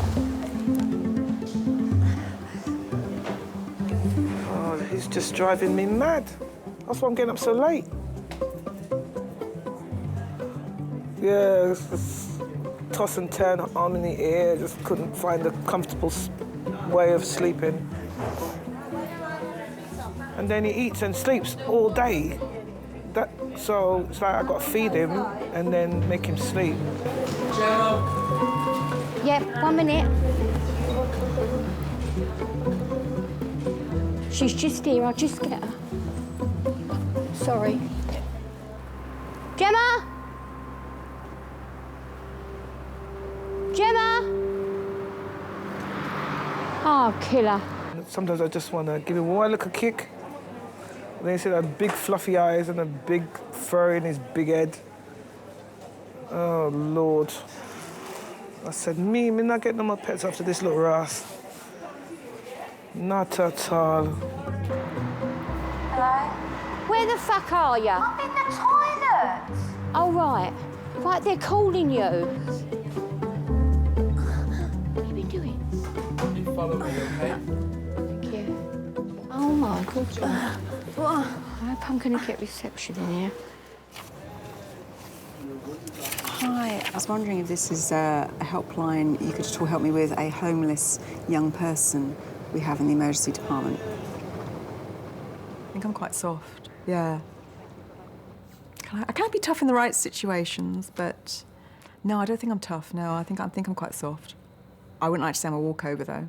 So, I've had to ring the emergency social services, and they're going to pass your details on to the homeless emergency department. They're going to ring me back, so you're just going to have to wait here, OK? Because in these type of hours, there's nothing else can do, OK?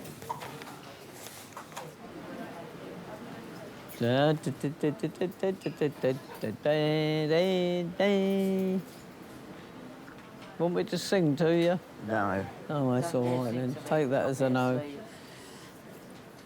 It's over an hour since Christine arrived in Majors, and the doctors are still trying to find out why she collapsed.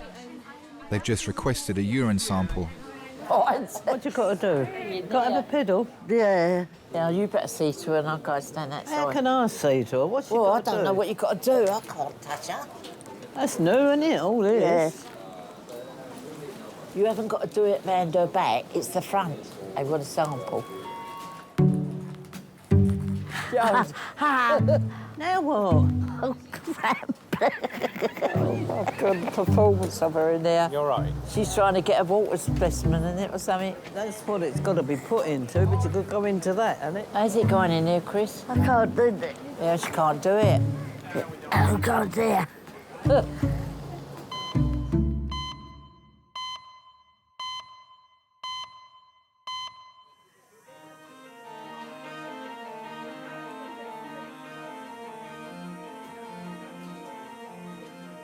Tests have confirmed that Mark is suffering from a urine infection. He's receiving antibiotics, but his condition is continuing to deteriorate.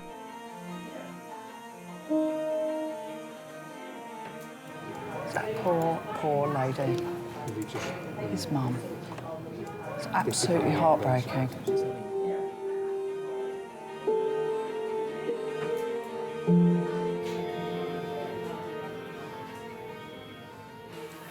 I've just spoken to the medical registrar because his heart rate's gone up a little bit. I'm just a little bit concerned. So they're going to do another blood test from the wrist. I know it's not very nice.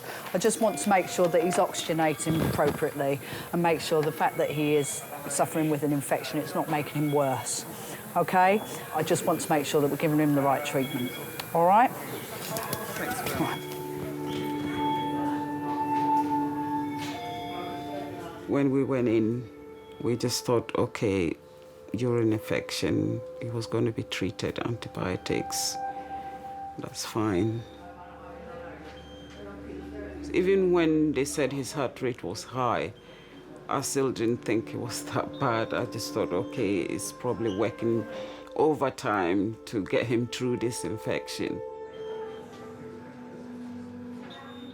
I don't want him to be an intensive care patient and, you know. But I think Mark has 2 infections going on, but mostly the urine and a bit of chest thrown in. There is the chance that Mark could deteriorate further. It may end up giving him, we call it sepsis, where you get an overwhelming infection. It goes into the bloodstream from the urine or the chest or wherever it starts. He's certainly looking like he's got signs of that. So, need to think about maximum treatments. What would be a good idea and what would not be beneficial.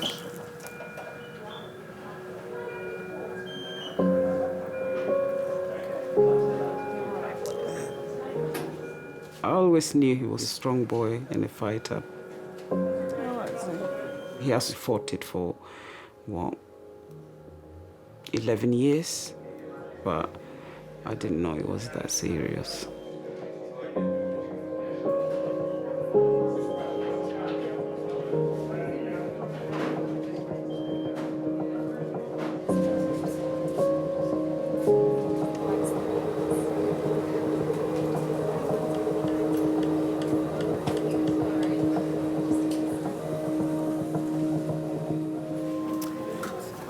Dominic, this boy, he's homeless.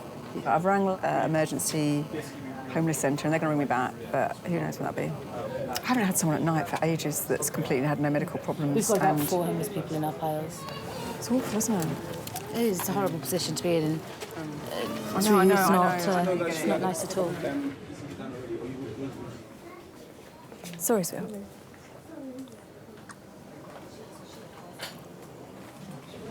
You just come with me.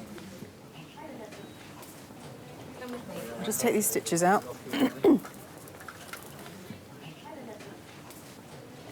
You know, some people gave me this number, okay? All these numbers, okay? And I've never been to all this place, okay? Okay, this is in London? Yes. Yeah, everything, but I've not contacted anyone. Why not? No credit on my phone. It's been 2 days. But these are local places that you could go to in London. You can just walk to them. I'm staying here and I'm confused. You're not confused. Some patients are willing to give all the responsibility to you. And that's fine when you have medical grounds and mental health and you're vulnerable. But it is an emergency department. It's not a social services centre or, you know, a day centre. Well, at the end of the day, am I going to guarantee that I'm going to sleep somewhere? No. No, I don't. So the longer you spend sorting someone's social circumstances or helping them with something that's not an emergency, the longer the 88-year-old lady waits with her broken ankle or the 2-year-old waits with a sore throat. OK, I'll let you know as soon as I hear anything, all right? I promise. OK, no problem.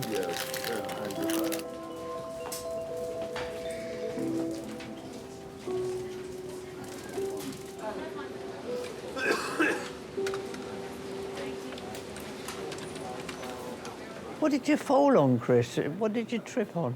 Didn't trip on nothing. She just went down, hit her face or her head on Eileen's chair. Yeah. She's got to be a bit more careful because she can't keep going through life, keep hitting her head like that. You know what I reckon they'll end up giving her to put on an helmet, a crash helmet. That'd be an idea, Chris. Yeah, what, the little boys... Wear a crash helmet. The children, when they keep banging their heads, they put a crash helmet on their heads. They do, Chelsea goalkeeper. Yeah. Christine, she used to come to one of the bingo clubs. We all got friendly. Then her husband wasn't very good, and she sort of left him, and she came to me. And she's been here ever since.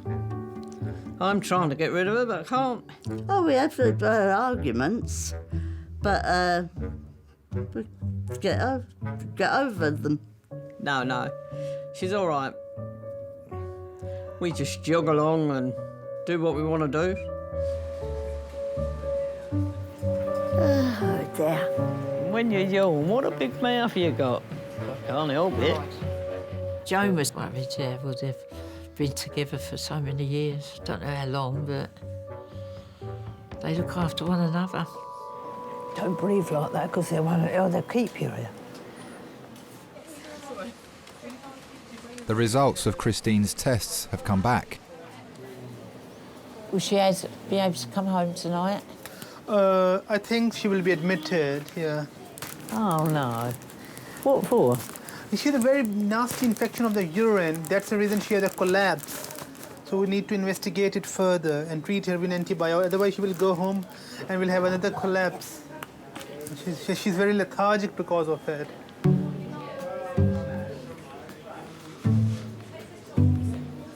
When you haven't been to the toilet a lot, talk about it. Don't leave it like this. Because you don't pass enough water, Chris, perhaps. I don't know. I pass too much. I'm fed up with Brian Tenner ladies. But if you don't go enough, that's building up inside and it don't do your kidneys any good. Oh, I'm always on the toilet. I wake up twice in the night going to go to the toilet. I'm always going to the toilet. It runs away before I can get to the toilet sometimes.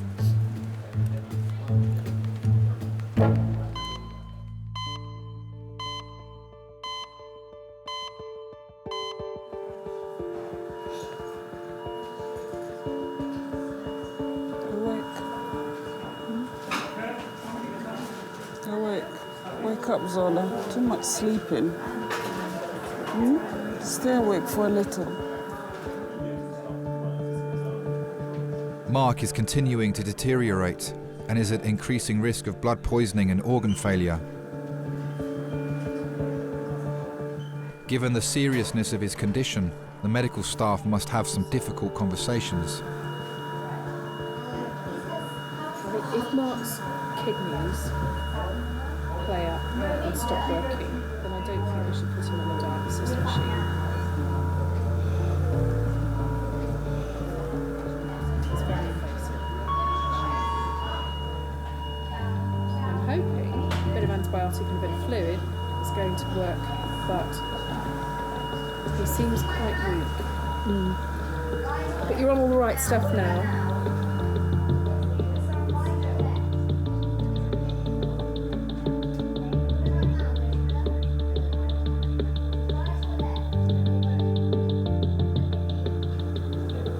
And if your heart was to stop, if you were to get sick enough that was to happen, then I think the best thing to do would be to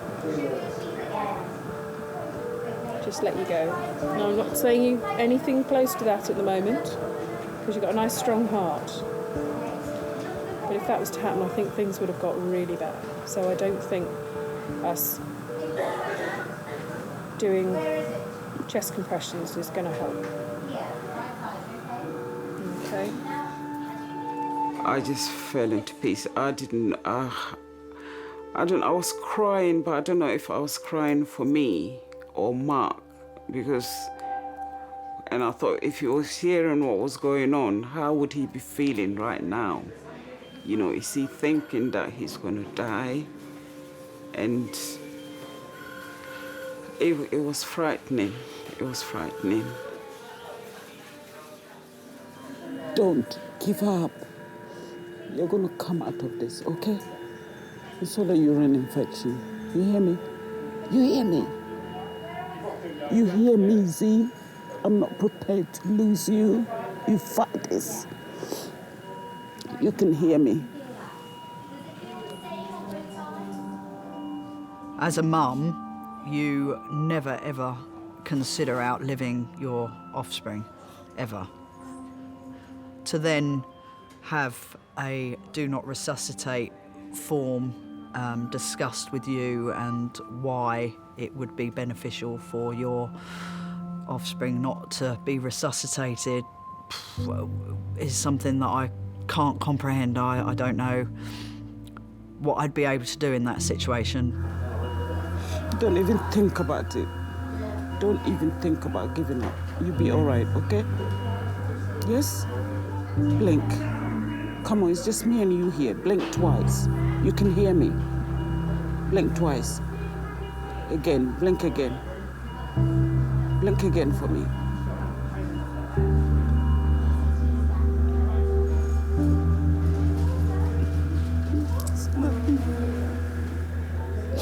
Don't let me cry, babes. Don't let me cry.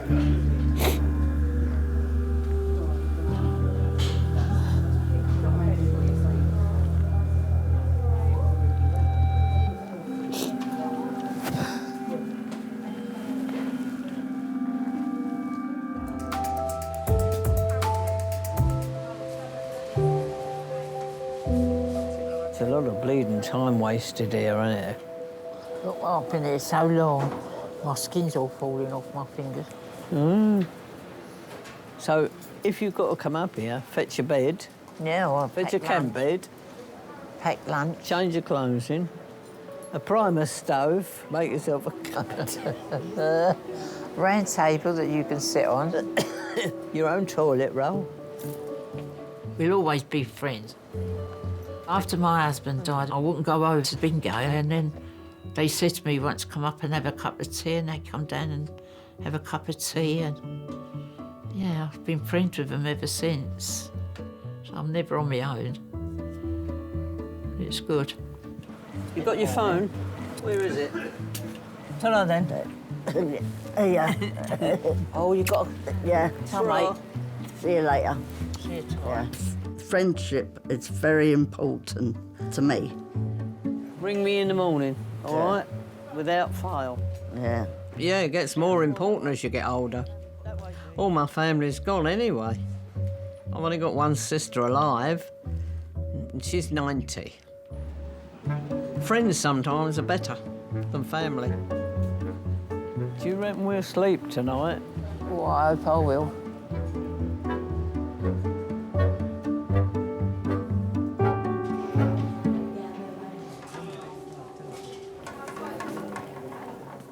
John? Yeah? So I'm going to go home now because it's the end of my shift, okay? Okay. They haven't rung back. They may not ring back, all right? You're very welcome to wait in the waiting area till the morning, but that's all I could do, all right? I can't do any more. Sorry. Wow. This is really frustrating. He was responsible enough to do a lot of things, and you do have to, you know, sometimes say to patients that they do have to take responsibility when they can. There are patients, obviously, that take advantage of your kindness, or because it's a hospital, or because they think they can. So, yeah, you have to draw the line somewhere.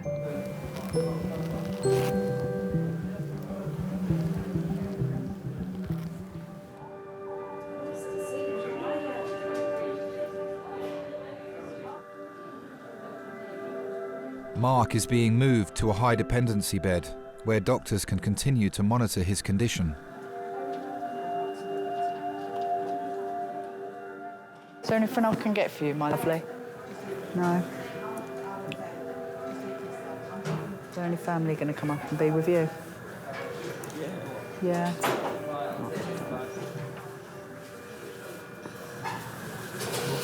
This is hurt really bad. Hey? This is hurt really bad. I mean, it's very high, and that could be due to the fact that he's got such a horrendous infection.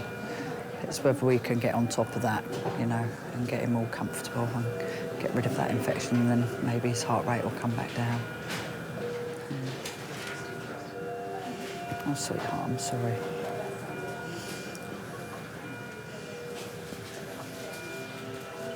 I'll get you up to the ward shortly, all right, my sweet? Yeah.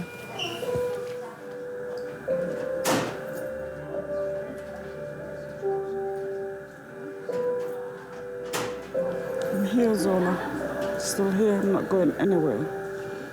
Okay? Love you.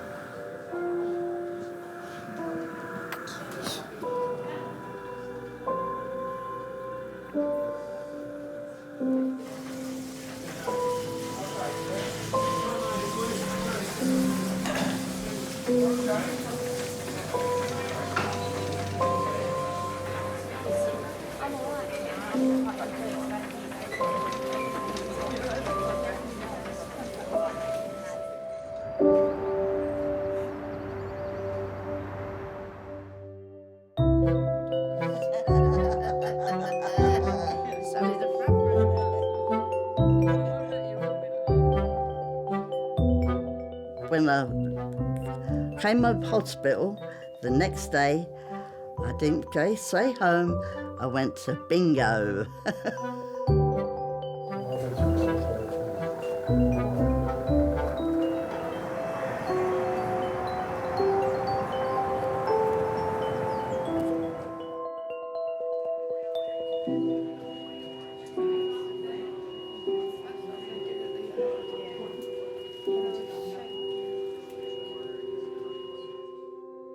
He is a fighter.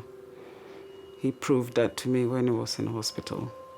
He just kept saying, I want to go home, I want to go home. And he did. He pulled through.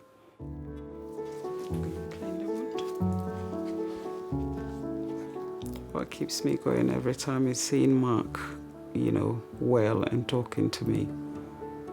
You can have a conversation with him now. Love you, babes. Love you too. Yeah. As his mom, however bad he is, as long as I'm strong and healthy enough to take care of him, I will be there for him. I've got a tattoo of him on my arm. It's a nice tattoo.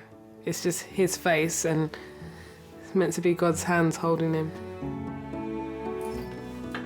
She's going through a midlife crisis, and that's the reason why she got it.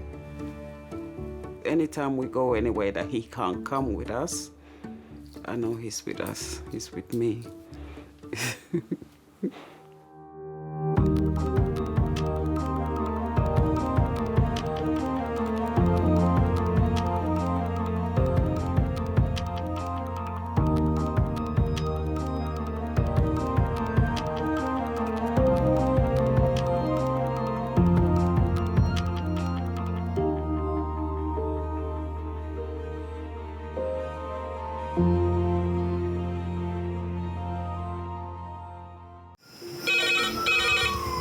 Went from the bonnet, found face down on the floor. 2, 3. Paediatric trauma call. It's a stabbing code red. 25 feet from a ladder onto his back. He's really unwell. I think anaesthetics need to see him before he goes to theatre. Daphne? Daphne? How is everybody then? Chilling? King's A&E, how may I help? King's College Hospital, London. I got stabbed. I know, it's annoying. My head. One of the busiest A&E departments in the world. I want top to toe, head, chest, abdomen. A place where love, life, and loss Don't bloody die. I love you too much for you to die. unfold every single day. All the patients you're about to see were treated in just one 24-hour period. A&E is always like a traffic jam. Can we get a trolley? You've got to realise that there's awful things that can happen to you. I'm so sorry. Life is unpredictable, so it's important that your nearest and dearest know that you love them. You have to tell them that you love them. You must get better and come back to me. I don't want to lose you. Because there may come a time when you're not around to tell them.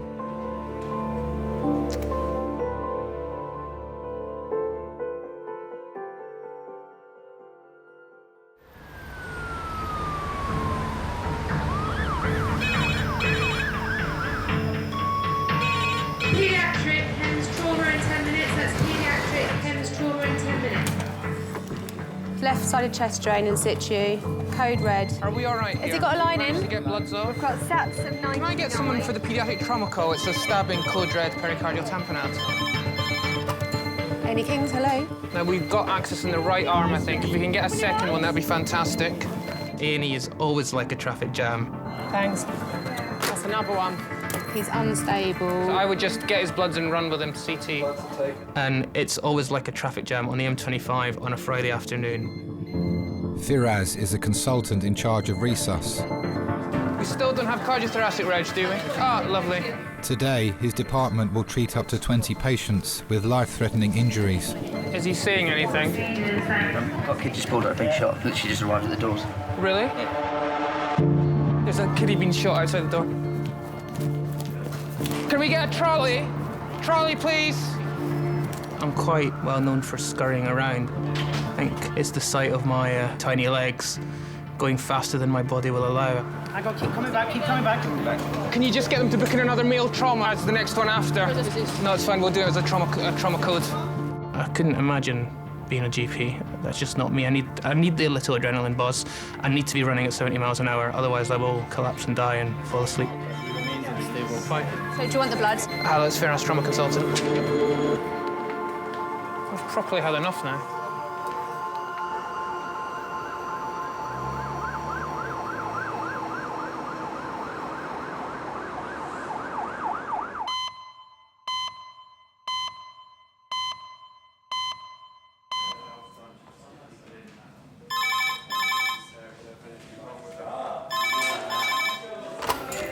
King's A&E. To where? Lower limbs. Okay, thank you. Cheers, bye.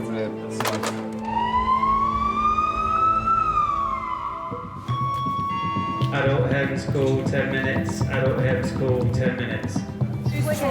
I'm trauma, but George is just going to lead this one. A 70-year-old pedestrian is being brought to A&E after being hit by a car. Have you got any anaesthetist yet? Shall I do airway until... No, he's done. He's here. Over 450 patients a year are admitted to King's A&E due to road traffic accidents. Right, they're in, guys. Have you got any anaesthetist yet? Yeah. Okay, guys, this is Pauline. 90 minutes ago, Pauline was a pedestrian stranding on the corner when a van hit a car and she was hit by the car as a secondary impact. Injuries top to toe. She has bilateral open fractures with a devascularized right lower leg. Other interventions on scene are morphine to a total of 10 milligrams and reduction of the fractures. She's had no volume issues and has been stable since the injury. Thank you. Thanks. Would you be able to get a big line in for me and just whip off all the bloods? Would that be all right, please? Trachea central, George. Trachea central. Air entry. Air entry. Equal on both sides. My name's Firas. I'm one of the A&E consultants. We'll need to get some x-rays to make sure you don't have an injury to your neck. Because you've got a significant injury down there, we can't say that you haven't got an injury to your neck. Okay, so we will get all these sorted. We'll get you off the boards. We'll get you some painkillers. We might need to obviously examine your legs, and that will be painful. George, did your orthopod arrive? Sorry? Orthopod? I still need an orthopod. Pauline was waiting for her daughter on the side of the road when two cars collided and crashed into her after veering onto the pavement. Right, should we unlock this scoop? OK. Her daughter Jo travelled with her in the ambulance. She was only dropping her car off at the garage. Dropping her what? Her car off to have her own MOT and service, so she was waiting for me to pick her up.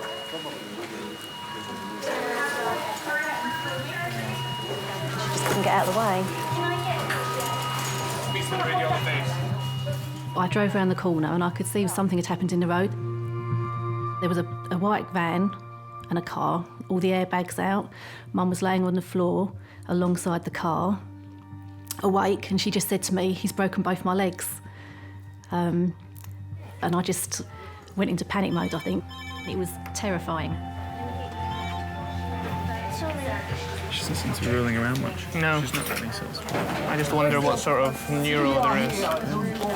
She's not got any back pain or anything. She is incredibly active. She's much fitter than me, would have put me to shame. She's always been very involved with her different animal charities. Every Friday she would go to the RSPCA and they would deep clean all the kennels and then walk all the dogs. Her dog is a pet for therapy dog. Every Monday she would go to the old people's home and take the dog round. Do you want to just cut through the top of it? It's easier to just open it up that way. Then... It took everything away in a minute. You know, just because someone can't slow down or isn't paying attention.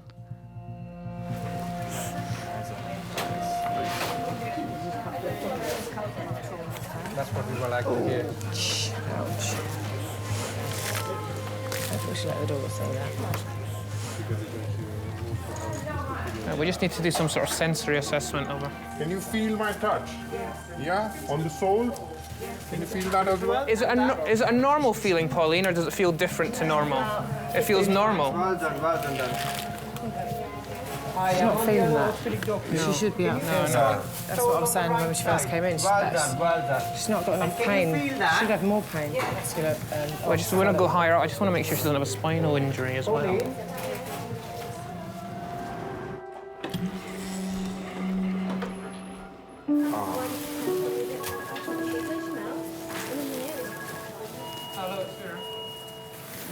Right, that's that one. Let's start taking some down.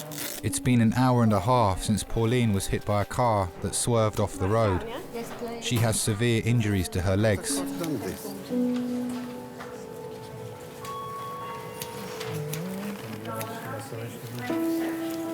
So ankle feels stable? Yeah. So it might just be a wound. Oh no, definitely not. My friends have always said to me, "Your mum looks amazing for her age." She's amazing, the things that she does for her age. But I just think she's amazing anyway. It's nothing to do with her age. She has always been incredibly strong. She left home when she was 17 to live on a houseboat. What's the story of that one? When she was younger, she tells me she used to make her own clothes, dye her hair pink.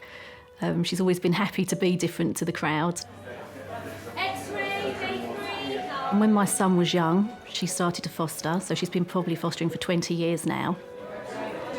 She's had teenage girls who have been pregnant. She's had teenage girls that have been in trouble and gone to school drunk, and she's had it all. Doctors are worried that Pauline's lack of sensation is a result of damage to her spine and are examining her x-rays. Because what would be nice if we can clear her neck now. I know she's got a distracting injury, but she's got no pain at all. Just to be sure that we're not missing huge thing. Clavicles are all right.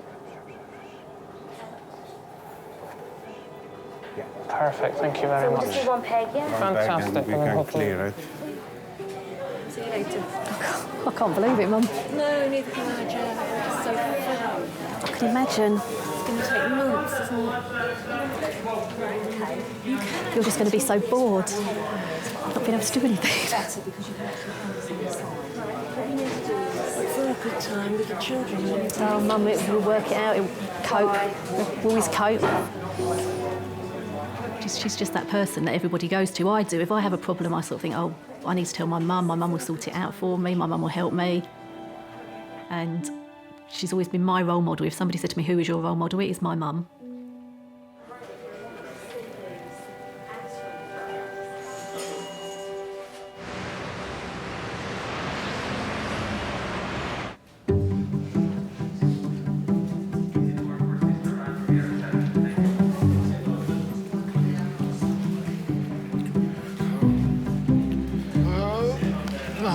Susie. Like, stop hyping, they don't even know that much. No, it really does, bro. Stop being a bitch like that. Just handle your business. You should be man, you shouldn't even be here, to be honest.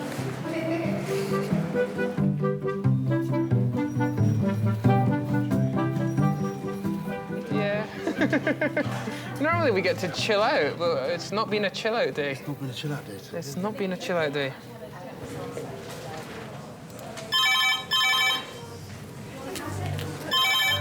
After you. King's A&E.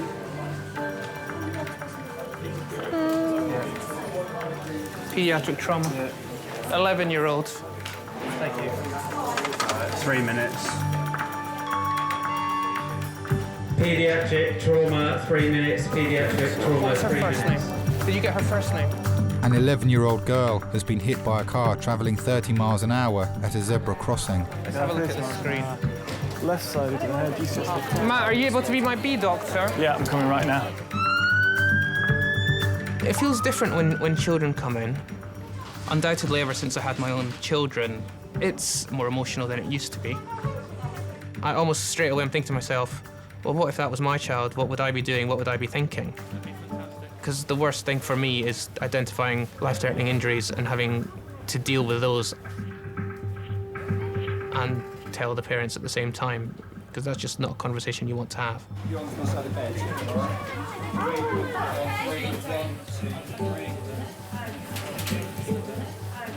Coming right up. Scarlett is 11 years old, was crossing the road, hit by a car at approximately 30 miles an hour, knocked into the air and out of her shoes. She's got large hematoma to the front of her head. Can't get a blood pressure on her, she's very agitated, can't get a collar on. She has got she's got no recollection of the events. My name's Firas. Are you a doctor? I'm the head doctor looking after you today. Oh, okay. Okay. What happened to you? I think I got run over. Where were you going just now? To the Science Museum. To the Science Museum. Okay. Am I gonna die? No, you're not. Absolutely not. not. Attack. No. Scarlett, can you feel me pressing the back of your Yeah. neck? Okay. Is it sore? Is it sore there? Don't nod or shake your head. Just say yes or no. Okay. Pull your toes right up towards you. All of these people. Scarlett, Mum, can you ask her to pull? Just focus on me for a minute, please. Yeah. Good. And again. You can say whatever you want. Is after you gonna have to do operation? No. Nope. No operation. Are you gonna have to do anything on my heart? Nope. You'll be absolutely fine. You know, the majority of the child trauma patients, they come in, they're lying flat on their back, they've got the collar and the blocks on, and then you're telling them not to move, and that's just completely unnatural for them. You know, what they want to do is they want to sit up and scream and shout, because that's what any normal person will do when they've been faced with trauma. She seems quite anxious.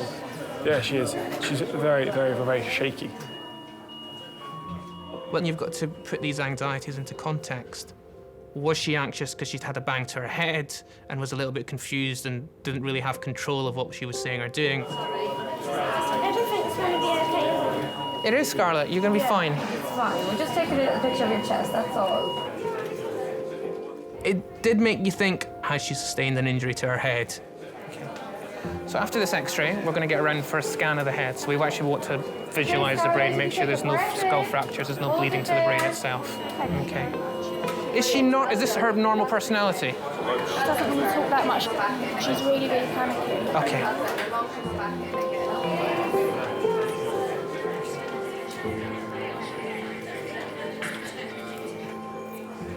I love you so much. I won't die, will I?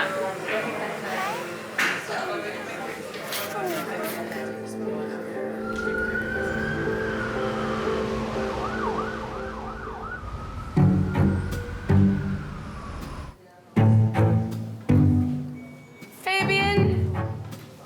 Yo, I'm coming. You alright? Help you walk or you alright? Hold on, where's my phone? In my hand, fam. Hello.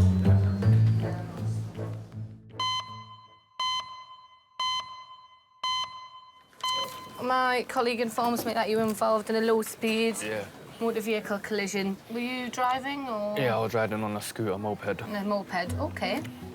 As I'm approaching a roundabout, I've slowed down. I've gone about 40, maybe 50. The back skidded, and I've just landed sort of on the roundabout, on the actual curb. My whole of my foot, I can't put no pressure on my foot. The pain is excruciating. Do you want to pop your sock off? Are you sure about this, Doc? Why do your feet stink? They're just really hairy.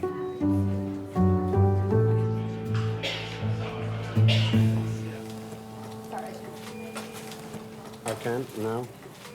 Pauline's x-rays show no damage to her spine. But doctors want a CT scan of her legs. They are concerned she may have sustained multiple fractures. Yeah, if you go in where George is. So she'll go down for a scan now, and then she'll come back here, and then she'll probably need to go to the theatre. It's crazy. Yeah, the van just pulled in front of the car. He just wasn't looking what he was doing. He just said he couldn't see the car coming. My mum was a single mum for my brother and myself. Worked all day, would then do an evening job as well to sort of manage for us. We never went without anything. Mum worked so hard for us. She was a Samaritan when I was growing up. She was for years and years. And with the fostering, she gets so much from helping the children. Her foster son, Bob, he's only 17, and she's determined, I think, that she needs to be there for him, to support him. This lady is literally, her ankles is completely shattered. You can feel that it's completely flapping in the breeze. It is completely shattered.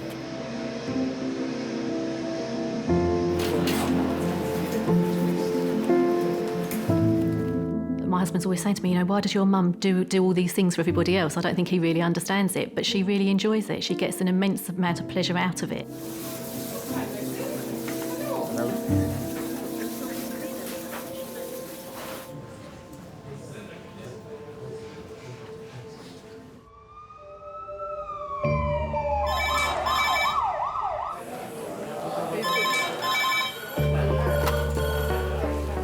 Recess, Kings.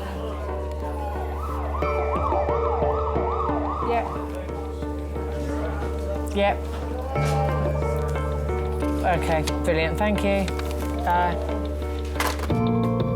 Paramedics are bringing in a patient from another emergency department in Kent. This is the transfer from Darren. Veered off the motorway, hit a tree. King's is a specialist trauma centre where only the most serious cases are transferred.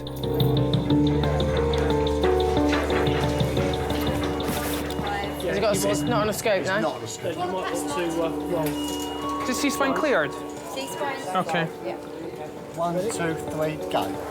Lovely. OK. Clarifying what imaging he's had. He's had a CT of his head, plain films of his lumbar spine, and a CT of his lumbar spine. 48-year-old Steve crashed his car on the motorway after blacking out at the wheel and has broken his spine. I need to look at his keys. Is that CT booked? This chappie is in his 40s. He was driving about 70 miles an hour on the M20, lost control of the vehicle, went into a tree, was fitting at the time. and he fitted again in the back of the ambulance. Taken to Darrant, found that he had some back pain, did some plain images of his lumbar spine, saw a fracture of L4, and then had a head CT done. So if we could see what CT images were sent across. Steve's wife and daughter have travelled from their hometown in Lincolnshire and are driving from the other hospital to King's. I met Steve on a night out in Nottingham. I'd gone to ask him to dance because my friend had met somebody else. So I picked the tallest, biggest man that I could see, and he came to dance with me.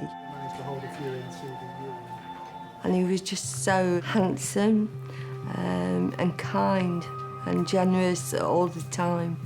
And we just had so much fun. We met in the January and married in the June, and that was 22 years ago. It was quick, but yeah, I knew he was the one for me. Firaz has received Steve's head scan images from the previous hospital to establish the cause of his blackouts. When you have someone that sort of loses consciousness in the context of an accident, you don't know whether they banged their head and blacked out or they've blacked out and then had the accident. That makes things slightly trickier. Yeah, no, we have had to. I think when certainly if you're like that. And you're thinking, right, has he got a bleed? You don't scan his head thinking, oh, I'm looking for a tumour here. Once we got to the first hospital in Dartford, the doctor came over and said, can I talk to you? And said, we found a tumour on the left-hand side of his brain and it doesn't look good. I couldn't put into words how devastating that was. Steve, hello. Hello. My name's Firas, I'm one of the consultants here. I spoke to the bosses at Darrant Valley Hospital, which is the hospital you were at before, and they've brought you here because we're the sort of specialist trauma centre. Okay.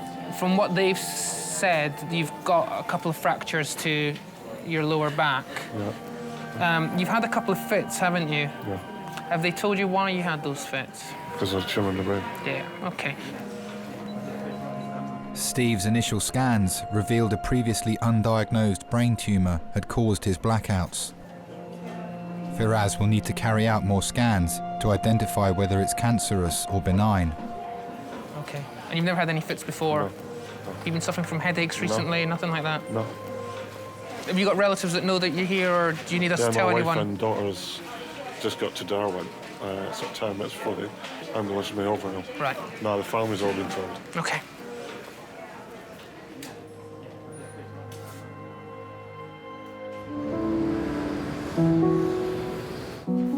Scarlett, we're going to take you round next door to have the scan now. Now, Mum can walk with us, but she's not allowed in the scan room, OK? But she can come with us up until that bit, yeah? Cool. They come in, the mixed lady said she's coming down to them, okay? And they'll be done, don't worry. Mum? Yes, darling, She's here. I'm here.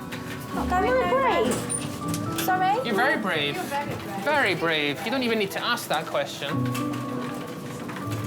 I certainly get stressed at home more than I do here, especially with kids around, yeah.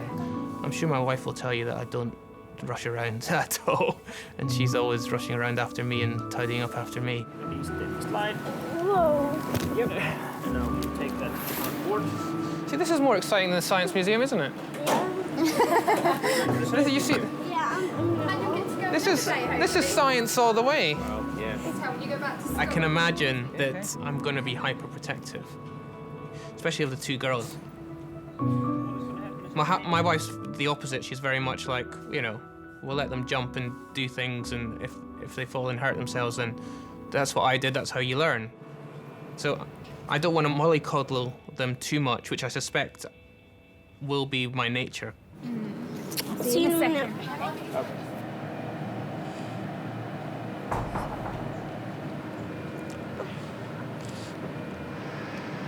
Where's everyone gone? Where's everyone gone? You all right? Sorry? Where have you gone? We're just doing the scan. Okay. Scarlett. We're watching you all the time. Okay. There's a window over there. All right. Okay. Yep. We're standing there. I'm looking at you all the time. Okay. And we can talk to you with it. We've got a speaker. We can talk to you. Okay. But we're not allowed to stand in the room at the same time as you. okay. Okay. Because we don't want pictures as well. It's just for you. We don't want to interfere with it. Okay. You've been really brilliant, really brave. Okay. Yeah. Just give us a couple of minutes. I still can't figure out if this is her normal personality or because she's had a bang to the head. Well, it might be that this is a bang to the head. My mum says she's more hyper now than she is normally. She's more talkative than she would. Yeah. But she's lovely. She's very sweet.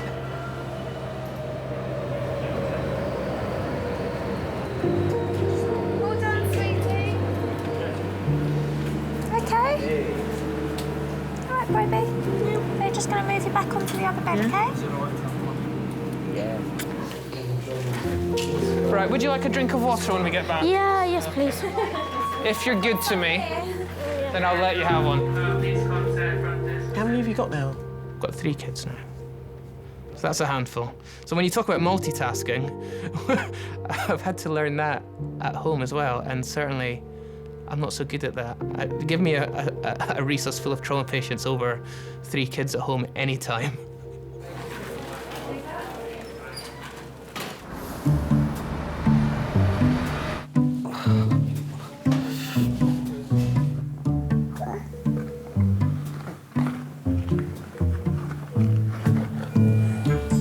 What else could we find in the bottom of here? Car. You're gonna drive him fast. Meow, meow, meow, meow, meow.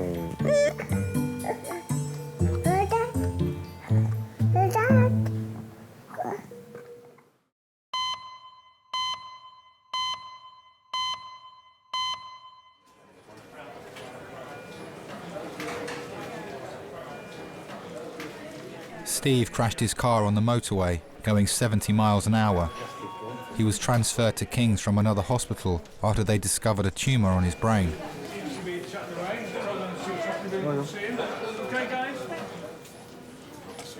Hi, I'm Lee. I'm one of the nurses. His wife Maxine and daughter Rhiannon have arrived from the first hospital. Just giving him some more paracetamol for his back pain in his How are back you there. feeling? Everybody sends their love.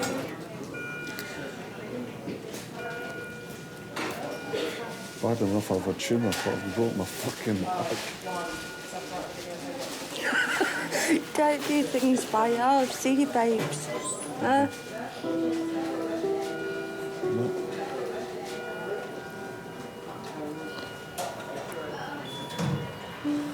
Sorry I scared you. It wasn't intentional. Doesn't matter. No, it doesn't. But Concentrate on you getting better. My dad was in the army. He got sent to various different places, which were like Afghanistan, Iraq, Falklands. When he used to come home from when he was away, he used to take us to the fairs to go on the rides and always sort of went on the biggest ones with me. Even when I was little, he used to make me go on, tell me I was being a wuss if I didn't. So that was always the best memories, is when he came back and had been gone for 6 months. Right, Steve, we're just going to do those scans just now and make sure there's nothing else that's been missed, OK? Viraz wants more detailed images of Steve's fractured vertebrae as well as his head to see if the tumour is growing from brain tissue and if it's likely to be cancerous. They've seen a tumour in his head. But until we've imaged it properly and had a proper look at it, it may or may not need surgery. I can't believe how lucky he is for this. It's not a mark on him. Apart from his No, nose. and we wouldn't have even known about that if this had happened today, because they wouldn't have had a scan. That's what I said, that... So the fact that they scanned his head...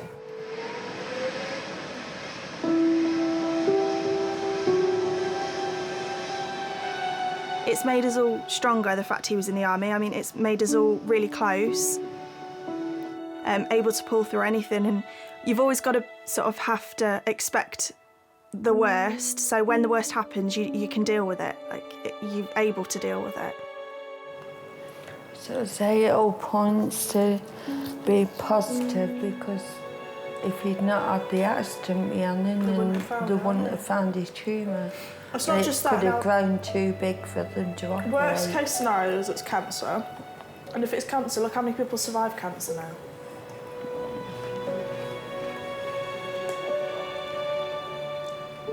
He's more than lucky. And if he can survive that, I'm not being funny, cancer's nothing, is it? Even if it is cancer. It did make me think, God, what happens if something does happen to my dad? And he's reliant on my mum, but then my mum is so reliant on my dad as well in so many ways that I suppose you sort of think, like, will I have to step up to the mark, and is it going to take me and my brother to sort of support them and help them if they need it?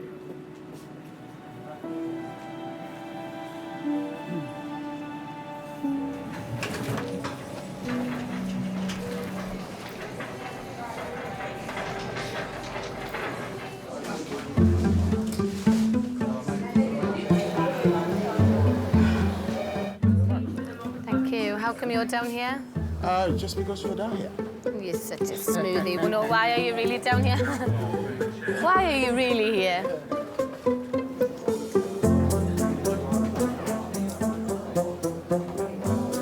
Got a very achy head.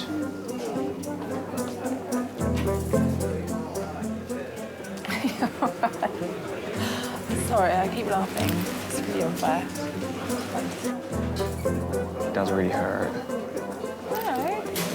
Huh?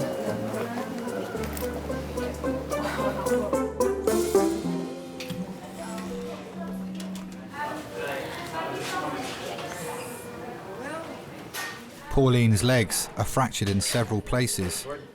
She will need to go to theatre for the first of many surgeries. Her daughter Jo has been joined by her husband Danny and her brother Nick.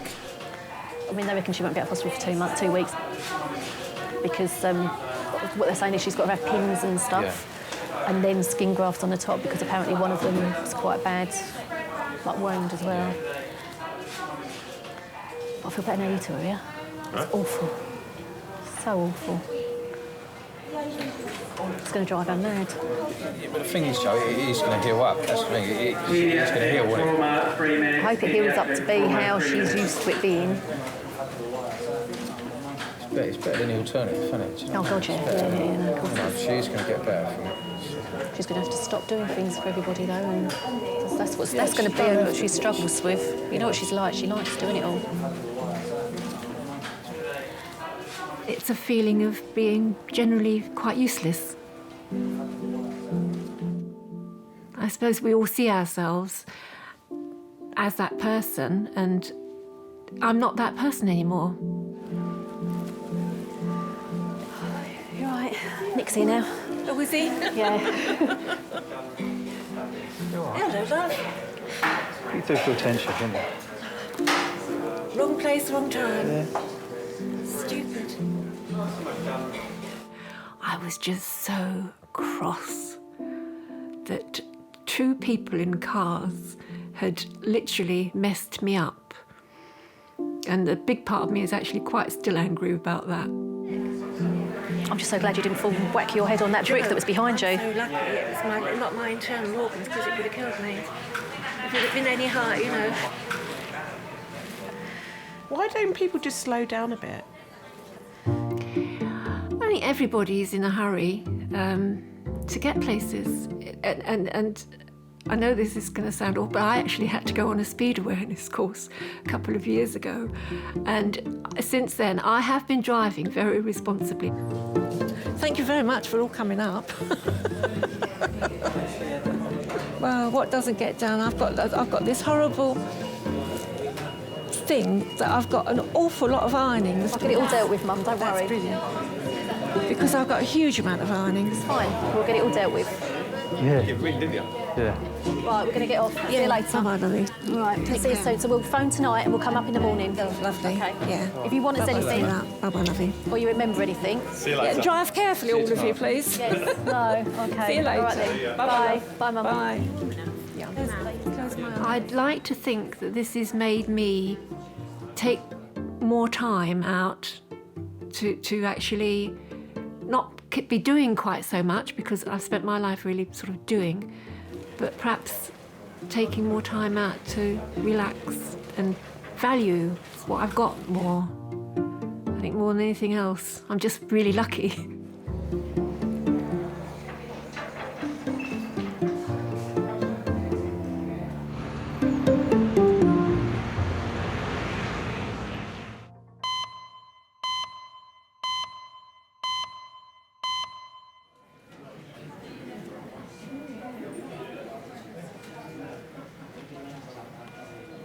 "48-year-old Steve is waiting for the results of his CT scans. Doctors are still trying to diagnose the type of tumour on his brain. I won't be in work for a while, so we'll just take it day by day, and that's not a problem. Okay, so that's sorted. Think you get bored? Hmm? Just think you'll get bored. No, I'm bored with you, so I don't care.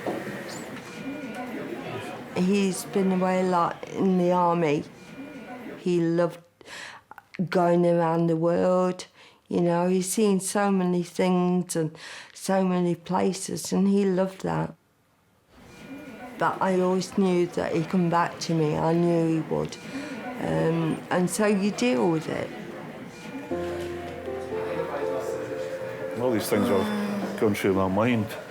I've sat lying in that bed. I was just terrified of leaving you. That's what scared me more. Not the cancer. It's how you would cope.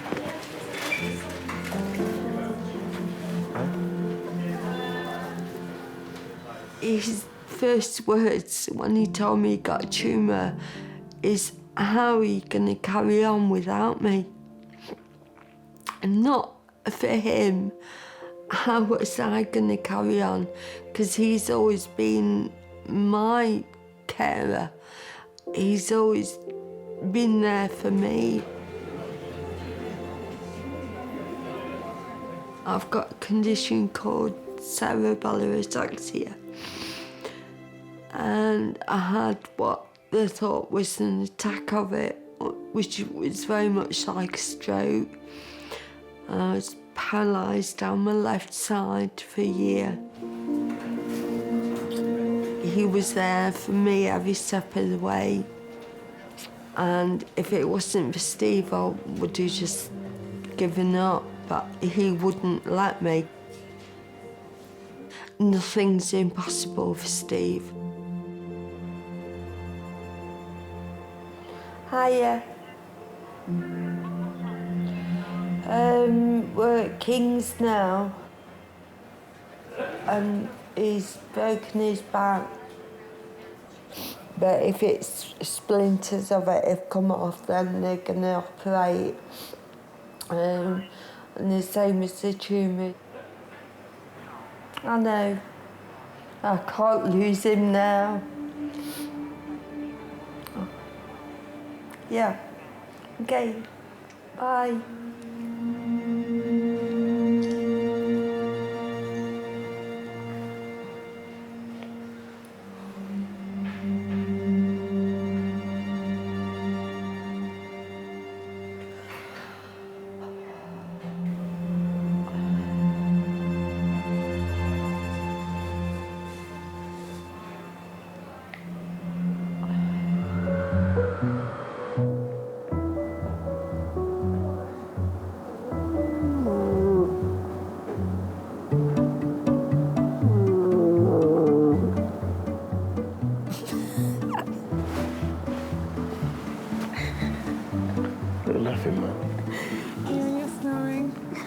This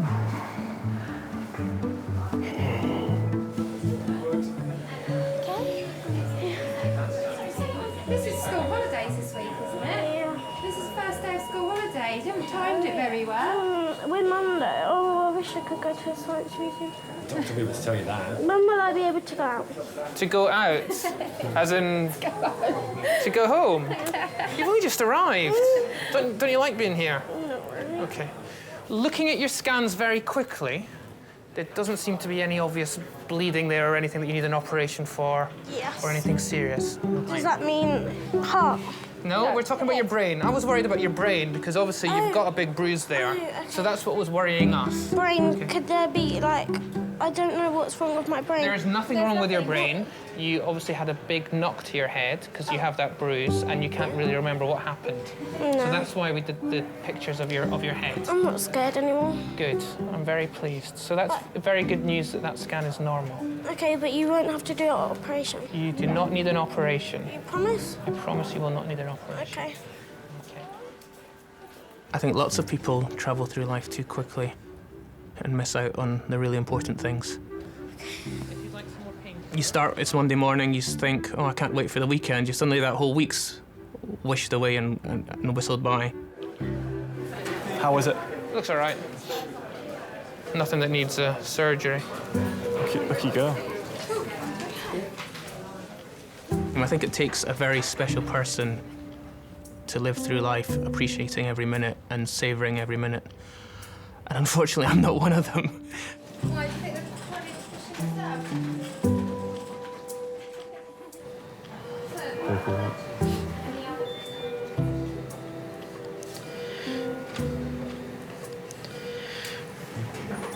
Thank you for today. It's not really a thankful thing, is it? Oh, thank you for being there for your mum. Who's going to be there for me? Yeah, I'm just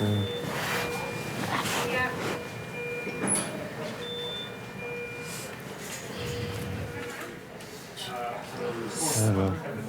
Steve, do you want me to chat to you, or do you want me to wait for your missus? She's on the phone to my grandma. She might be a while. I'll tell Mum everything. That's fine. I mean, as they identified at Darren, you have got a fracture to 2 of your vertebrae. And obviously that can damage some nerves. That bit of bone is probably going to need to come out. And then we'll obviously need more information as to what's going on head-wise. Now, just looking at the nature of the type of tumour you've got on the head, it does look like a benign tumour, so it's not one of these that will spread to different parts of your body. Okay. And depending on its position, they're sometimes quite amenable to surgery and theatre. Okay. It's fine, that's good. That's good. Such good news. Do you know what? Honestly, that's good news. It's good.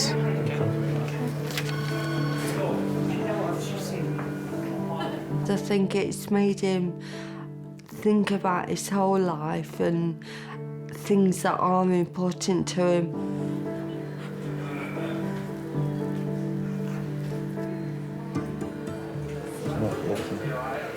Dad, be careful, Steve. I'll do it. If you need an itch or anything, I'll do it.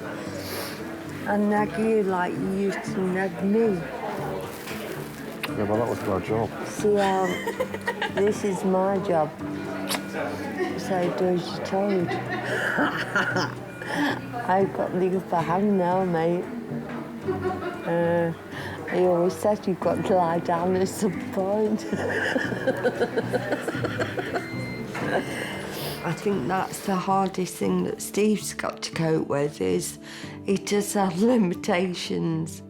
He's not Wonder Man, you know. He's my Superman, but he can't do everything. $6 million man. We can rebuild him. He's done so well. So proud of him.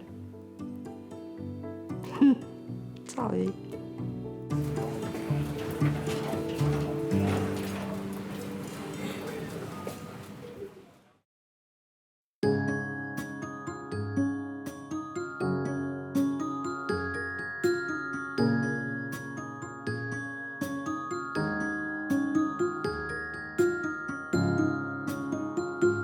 Not many people get that opportunity, actually, to find out what people around for them. It's quite comforting.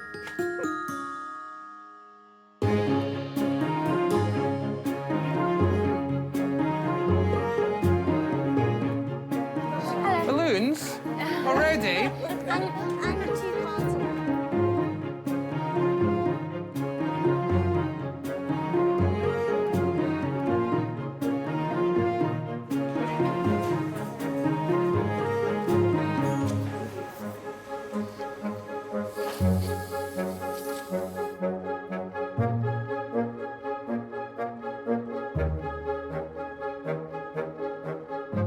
The loss of driving is biggest frustration.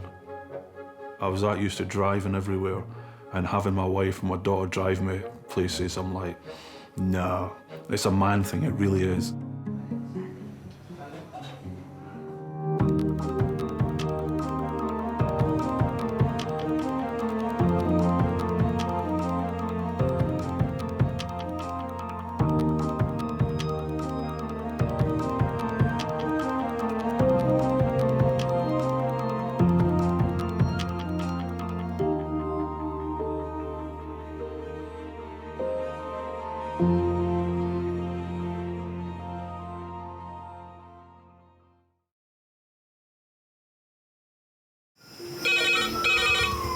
Went from the bonnet, found face down on the floor. 2, 3.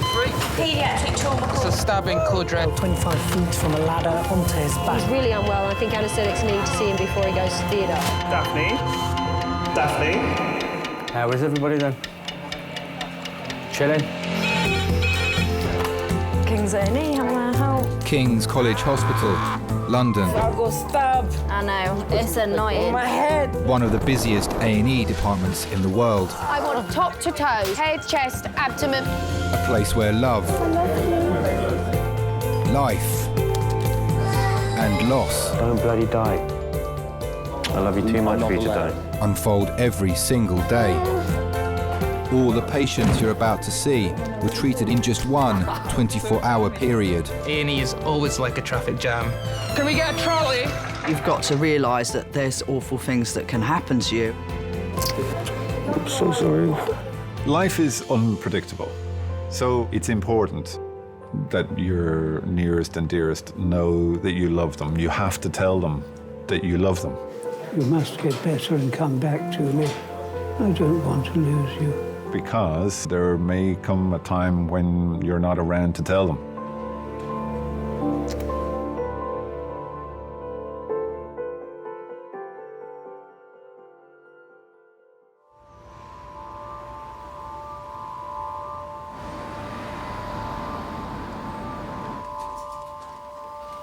Morning.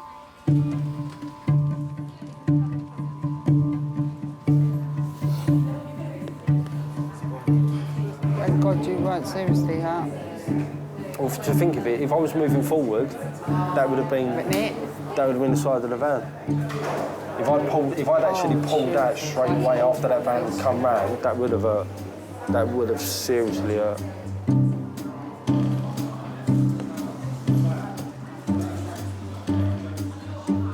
ET tube.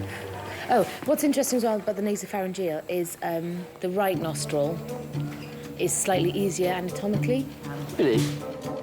Student nurse Matt is on his first week's training in King's A&E. Supervising him for the day is staff nurse Dominique. Yeah, and do you know a time when you'll never use a nasopharyngeal? Epistaxis? Okay, yeah, that's not bad. But if you're suspecting a skull fracture. Okay. Okay, so you don't know where it's going, you could be going straight into the brain. I am ridiculously accident prone. I've been to various A&Es, like at university, at home, in London. And McGill's forceps. In fact, it all really encouraged me, because every time I was in hospital, I got to see what was going on, sitting in hospital bay, like, oh, that's really cool. And that guy's job looks awesome. And, like, I'd love to be able to put plaster of Paris on someone's arm. Why does he need adrenaline? The best job in A&E is being a nurse. Allergic reaction, right, okay, yeah. Because we spend the most time with the patients. And although that can be quite challenging sometimes, I wouldn't have it any other way. Matt, call a porter. Pardon? Call a porter. Porter to resus. Mm-hmm. That one? Yep. Can I have a porter to resus, please? I wanted a career where I could help people. It eventually came down to choosing between nursing and being a doctor. My perception was that a doctor treats a disease or a problem, whereas the nurse, treats the whole person.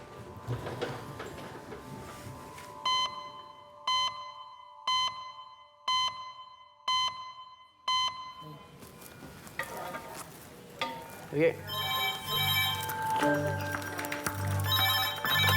Hello, King's A&E. Yep. Yep. 2461. 5 minutes. Okay. Thanks very much. Bye. Bye. Paediatric. I think the first time I heard the red phone, I instantly felt a thrill.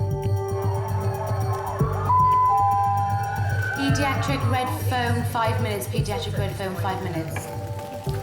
Hey, we've got a 19-month-old baby, acute DMV, no past medical history, floppy, lethargic, eyes rolled.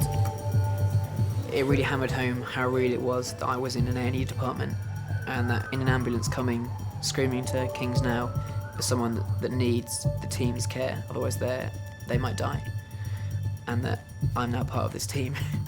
Are you able to just phone 1881? Yeah. Just ask them to bring a culture bottle round to resus. Yeah, 1881. Baby Zane has had diarrhea and has been vomiting throughout the night. Her parents, Steffiane and Nicole, called 999 when she became unresponsive. It was weird. She just wanted to lie down. She didn't really want to be troubled, and that is not like Zane at all. I started panicking because I don't like hospitals. And because she's so young and she can't actually say, Mummy, this is what's hurting me, or Mum, this is what's wrong, it's more scary because I don't actually know what's wrong with her. Basically, from last night, Zanae's just experienced acute diarrhoea and vomiting with a heavy episode this morning. When we arrived, Zanae was really quite floppy, really. Her eyes were rolling, really reduced muscle tone. Just letting us sort of do everything, really. Part of the emergency team is paediatric registrar Alia. Hello, Zanae. Zanae? Zanae? She's usually responding or not responding? Yeah, she is. Zanae? She's normally a deep sleeper or not? Not necessarily. Zanae? With children, you deal with really a pure person. Children can never lie, especially the small children, they can never lie. If they're ill, they will be ill.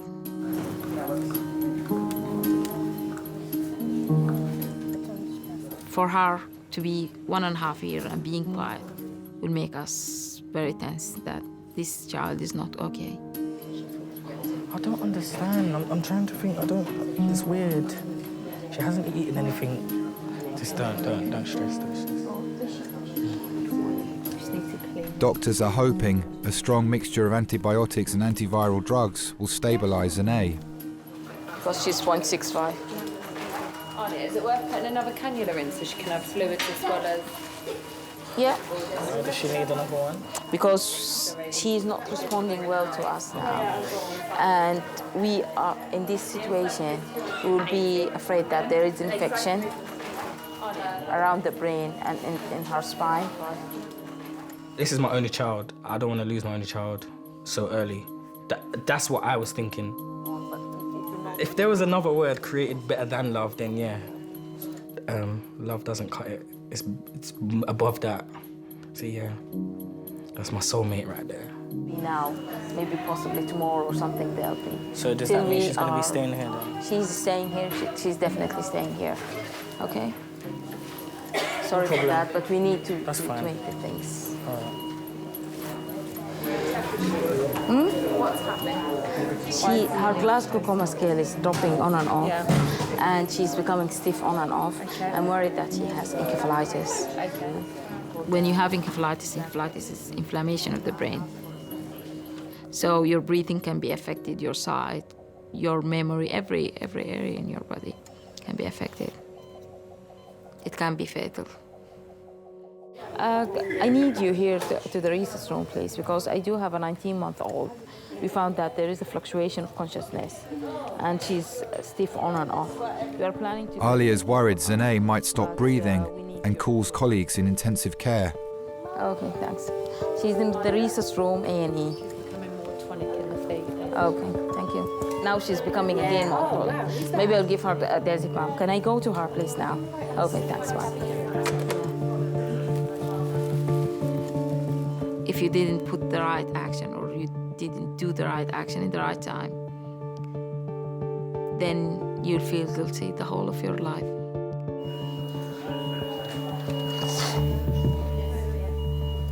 Mom's phone, she's still not answering. What is wrong with this woman?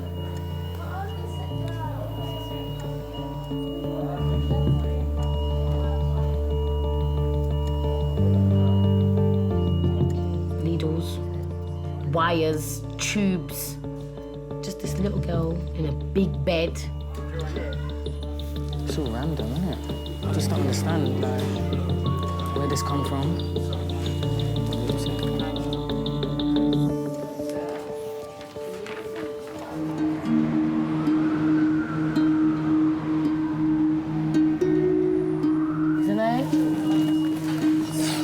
Doctors fear baby Zane could have a life-threatening brain infection. They're hoping a powerful combination of drugs will stop it taking hold. What really struck me was how quiet that child was, and the staff were really concentrating all the way through. So I took that as a sign that the child was really quite ill.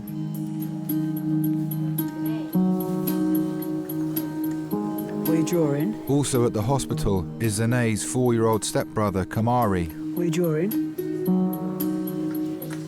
Who's that? What about drawing the scariest dinosaur you can think of?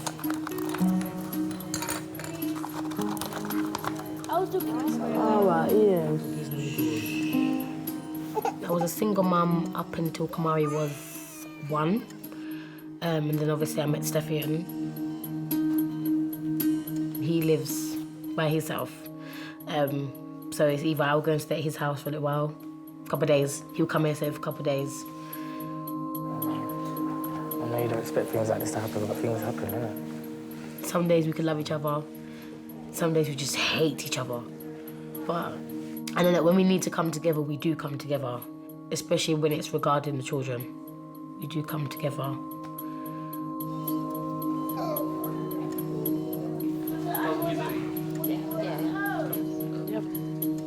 Dr. Alia is sending Zane for a scan to look for signs of damage to her brain.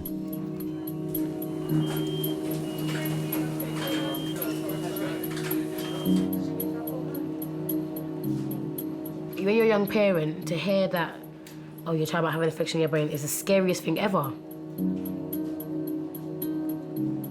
I was thinking, oh, I hope she's okay, hope she's okay, hope she's okay. And it's gonna be all clear. And they're gonna come back and say, oh, she's fine. They're just doing that for procedure.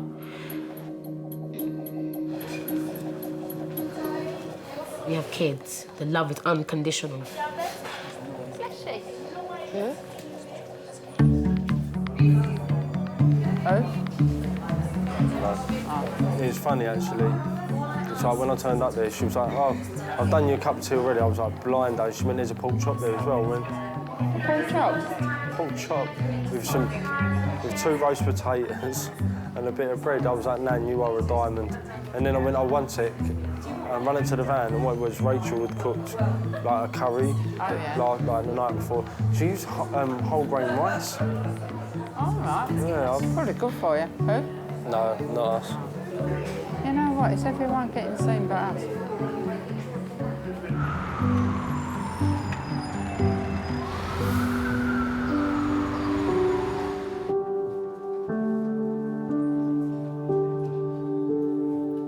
Zane's parents are waiting for her scan results to find out if her brain has been affected by infection.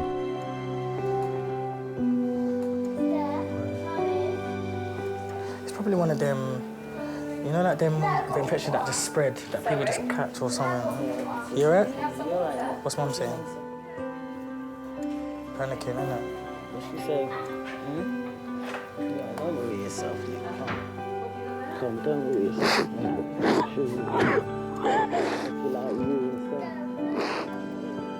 It's not easy to see a parent crying because their child is ill.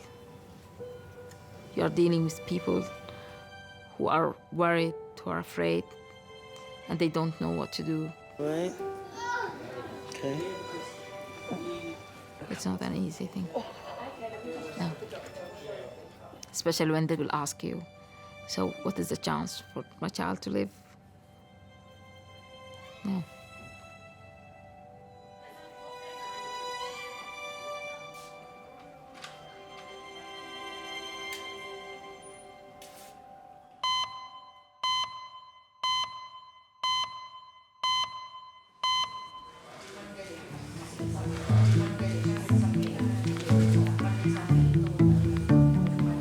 How are you going to go down there? You all right, Bernard? 79-year-old Bernard suffers from dementia. He was brought to resus after he fell at home. Okay, we'll put a blanket on you. You're in hospital. Do you remember? You're in here now. I was never put into hospital. Yeah, you're here. You're in hospital now. When? You were brought in today. I was never signed into hospital. Patience, compassion. There are so many qualities that I think are important in a nurse. You're in hospital now, look. It's my badge, it says King's College Hospital on it. Ability to laugh, ability to cry. I've made you a cup of tea. Would you like some tea? Yeah. Yeah? Okay. Nice and careful, because it's quite hot. All right. Okay? Yeah. You got it?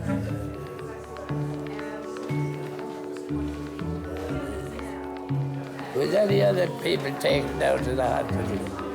I don't know. Put lots of sugar in it for you.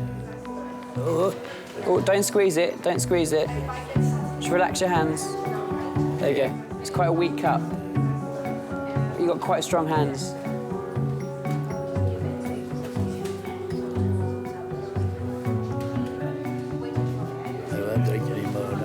Okay. Thank you very much. That's all right. You tell me when you want some more to drink, though, okay? And I'll bring it back for you. Okay. After I decided to be a nurse, my granddad died of leukemia. And I remember talking to my nan about the nursing care that he received. And she said how much of a difference that made the last few days in his life. You know, the level of care that he was getting. And I thought to myself, I can be that person to make that difference in the last few days of someone's life. That's absolutely what I want to do. And, you know, I want to be the best that I can be doing that.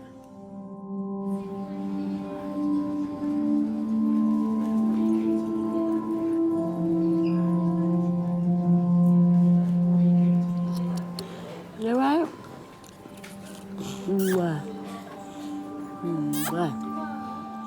Zene's scan shows her brain has not been affected by the infection. So 1. She's responded well to the large dose of antibiotics doctors have given her. Where's your belly? Show me belly. Good girl. Are you okay now? Oh, I'm happy that you're okay. I'm happy. Yes. If they're ill, they will be ill. But if they are becoming well, they are like flowers. They will just open up, and then you will know that they are well now. This little girl is such a proper little girl. I know, little. Naturally. No, Papa, no. Leave that alone. Zene will now be moved to a paediatric ward for further observation. Gonna do a woo? Yeah, you're gonna do. Say mama.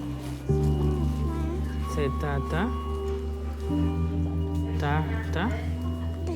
Good girl. Good girl. I do think sometimes daughters loves dad more. I don't know why, but You better, okay? Get a lollipop, yeah? Being a brave girl, okay? I did love my dad so much. He died 2 years ago. It was a very, very strong relationship. I was sharing with him my secrets more than with my mom. Good girl. Now you are better. Now I know you are better. I'm from Sudan, and When I started my job there, my salary was very, very small. So he was supporting me, like even financially. He was a doctor, that's why I became a doctor. This was one of the reasons that I became a doctor, because I loved him.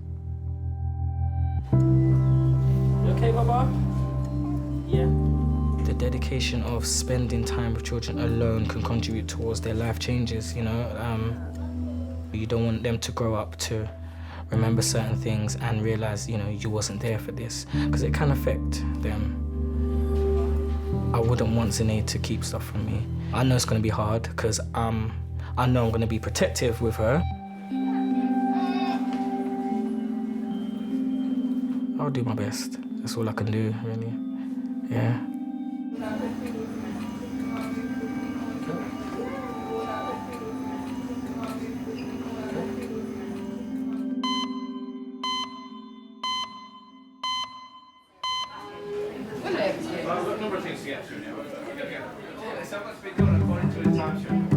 What's going on around there? Can you see? 52-year-old Graham hit his head when he fell over in his bathroom. His sisters Jean and Christine have brought him into King's. That's one of the doctors. All these nice people. You're just sorted, aren't you? He's got his Coke, he's just fine. If he could sit down and have a meal every day that was fish and chips and Diet Coke, that would be the ultimate. Yeah, absolutely.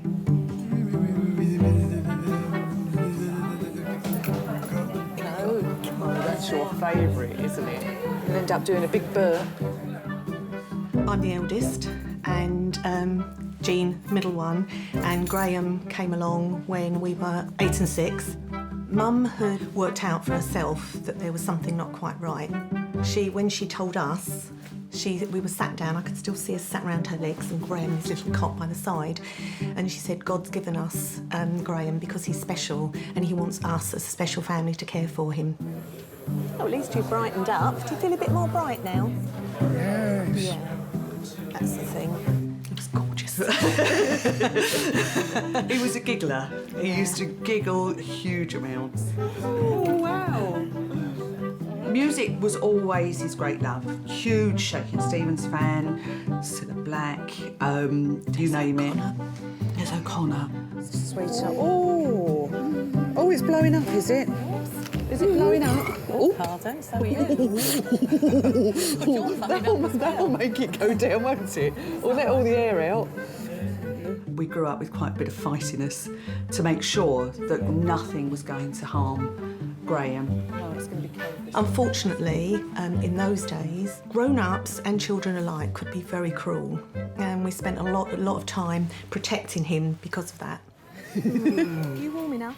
We thought he was beautiful, but other people saw what we couldn't see because we saw the beauty. Oh, cold nose. I think we're probably overprotective. We get on his nerves at times, and he makes that felt. We try and do things for him. But we don't have children, so when you don't have children, you sort of got a replacement child there, whether he likes it or not. See that man there? He's going to take a picture of your chest, like we did before. We've done that before, haven't we? Hey? Yes. When he loves, he loves. If he, once he starts loving someone, that's it. That's it. You're mine now. My life.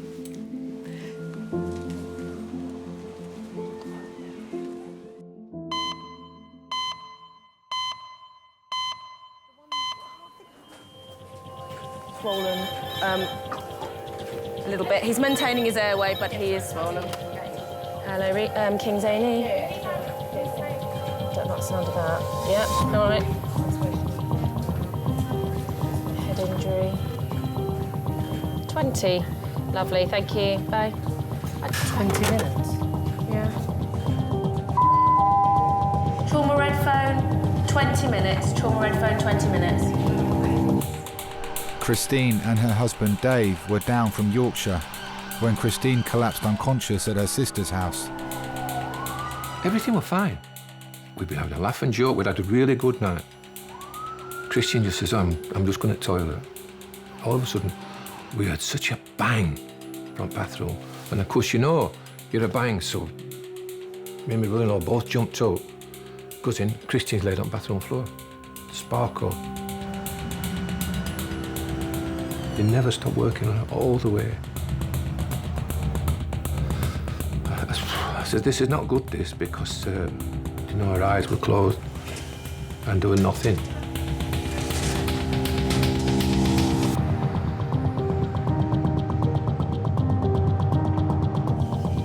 Trauma. 61-year-old Christine has arrived in resus after collapsing unconscious at her sister's house. Let's take some C-spine precautions as well for the time being. Robiel, an emergency consultant, will be leading the trauma team. I think patients who come in unconscious for whatever reason is incredibly difficult. And you have to, suppose, be a detective at that time to try and figure out what's going on. Every second counts for that patient and you're treating it on that basis. Yeah, go for it. Right, this is Christine down from Yorkshire. Went to the toilet and they heard her collapse in the bathroom. When they got there, she was unconscious. They put her on the toilet. She has 2 haematomas to the side of her face up there, which you can see. She's got a history of TIAs in the past. She's on clopidogrel and a statin. Okay, anything else? Is she breathing by herself? Minimal, okay. So does she respond to pain at all? No, she's pretty unresponsive, isn't it? So she's GCS 3. Christine! Christine!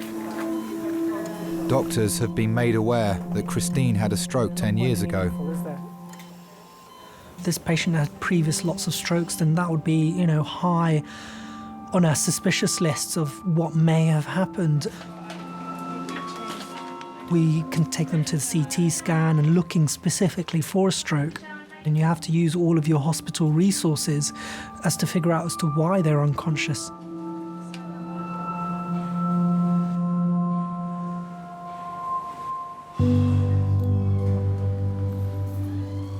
Dave is at the hospital with Christine's sister Sue and her husband Mick.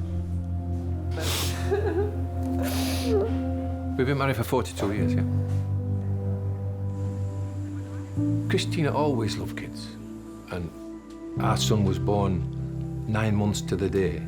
We were married on 13th of May, and he was born on 14th of February. But Christina had a bad time when he was born. I think she was only about 28 when she had to have hysterectomy. We decided that because we couldn't have any more of his own, we would foster kids, you know. So it was full, you know, we had a full house. There was always something going on. Always happy, you know, laughing and joking. Yeah, nice.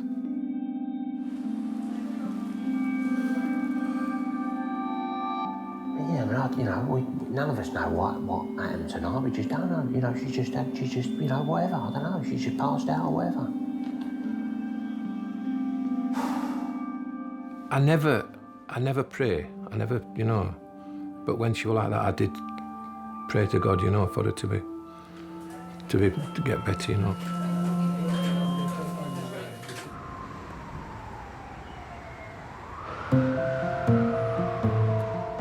When you've had your x-ray, come and sit back on the chairs and I'll let the nurses know, okay? All right, chill, love. Love nurses. I love hospitals. Nurses are my favourite. Gotta say. Don't know where to go and watch. Why didn't you go home? Because this is really exciting. Graham, in a minute. Listen to In a Jane. minute, listen to me. Listen to me. Listen to Jane. Look at me. No, me. Jane. Hello. Jane, Angie. Me. Hello. Oh, that's Jane. Yeah, listen. In a minute, the man's going to come and we're going to go for a ride, like we've done before. And then we'll take some pictures of inside your head to make sure it's all right. Yeah? Having Down syndrome has made Graham susceptible to dementia. A year ago, he was diagnosed with the condition. God, it just hit me, just knocked me for 6. And you don't believe it at the time. His speech was very, very good and had a huge vocabulary, really good vocabulary. That's it. We're losing that brother we adore in such an awful way. Here we go. Here's the keys, see you later. I'll wait here for you. We won't be long, ladies. I'm coming. She's going with you. Oh, you coming? Yeah, goes nowhere without me. Yeah. Let's go then. She's an Okay, attachment, off we sorry, go. mate. Come on then. Take him, you take her. It's the fear of losing him too soon, and it's that wanting to be with him and do things with him. You hold tight. Wee, up, 1, 2, 3. Woohoo! all right, got you, mate, that's You're it. here. We've got you. Wow. Goodness me. Oh, that was exciting, wasn't it, hey? Gosh. Phew.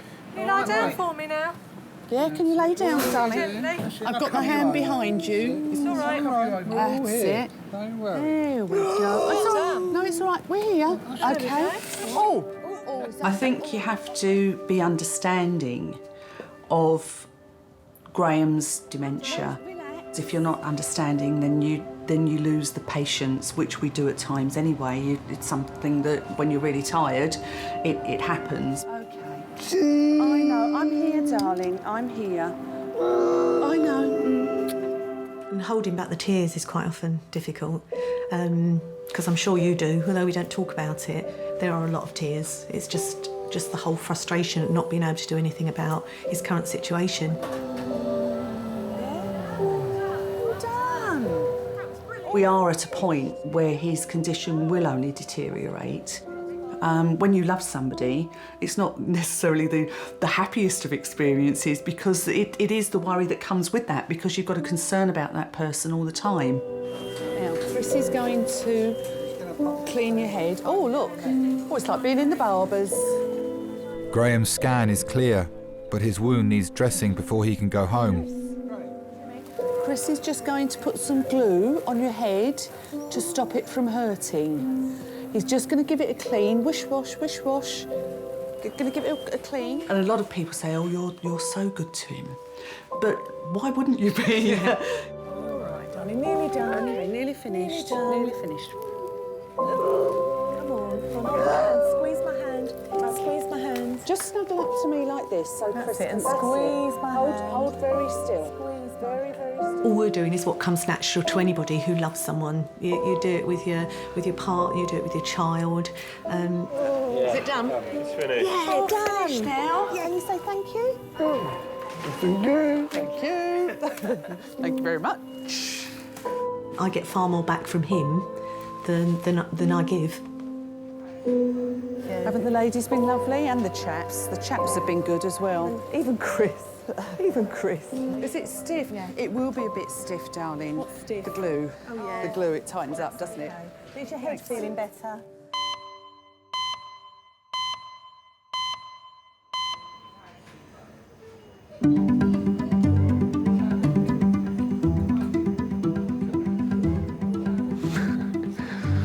Sympathy here.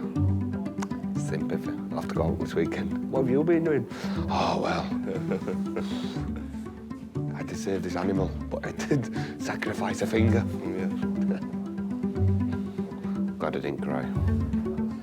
Proper big boy.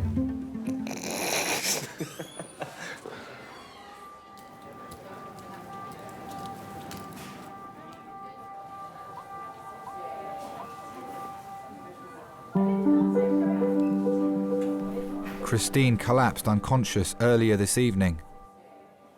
With a history of stroke and heart problems, doctors are worried she's received life-changing injuries.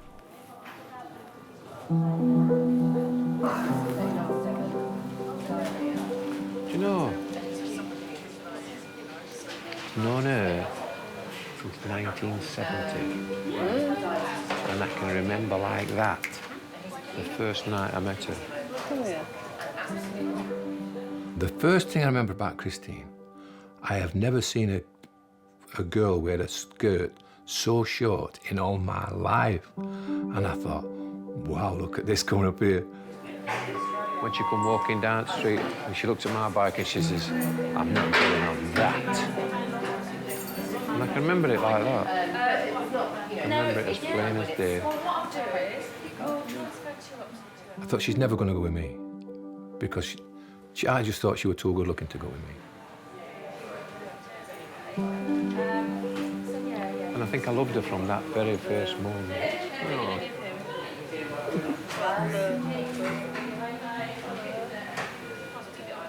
And she's done me head in ever chuffing since.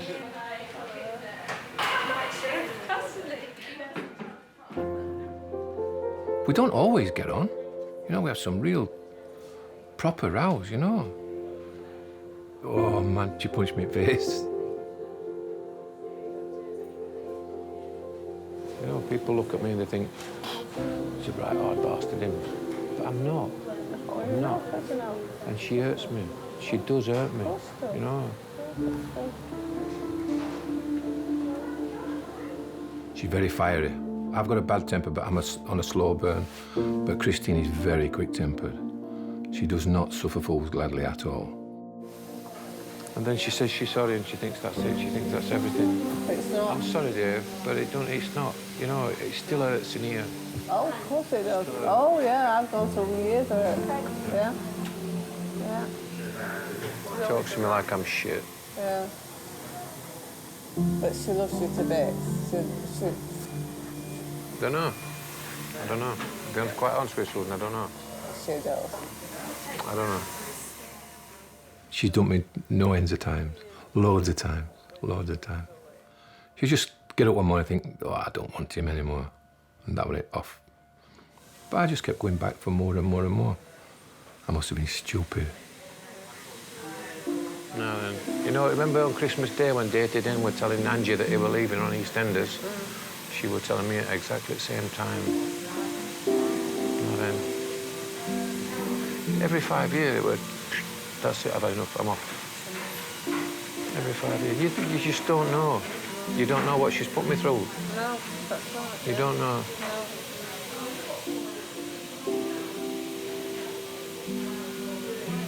But on the other hand, I wouldn't know what I'd do. I wouldn't know what I'd do without her. And I know, Susan, I know I haven't been best husband in the world. I know I haven't. But I've always loved her. Always. I had an affair. I had an affair 23 years ago.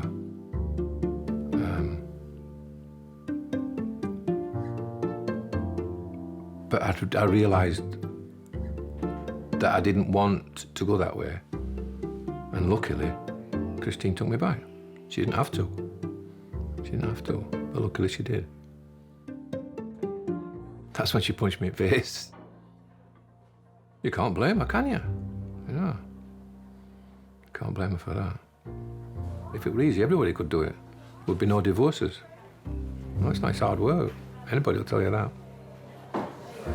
When we're going to get results of this chuffing scan, then, or what? I don't know. No skull fracture. Christine's scans show there's no bleed on her brain, but until she wakes up, doctors can't rule out any permanent damage.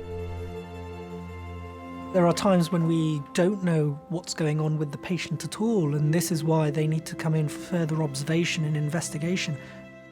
The family members, the relatives, the friends, they are an extension of the patient. Knowing that one of their dear ones is unconscious and not knowing what's going wrong with them, I wouldn't want anybody to go through that kind of experience.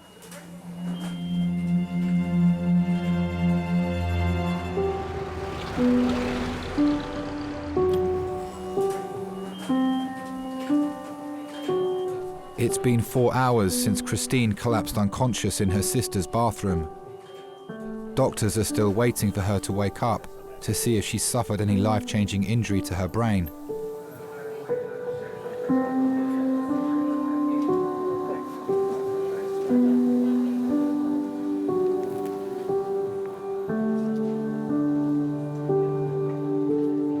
I would do anything for her. I would do anything for her.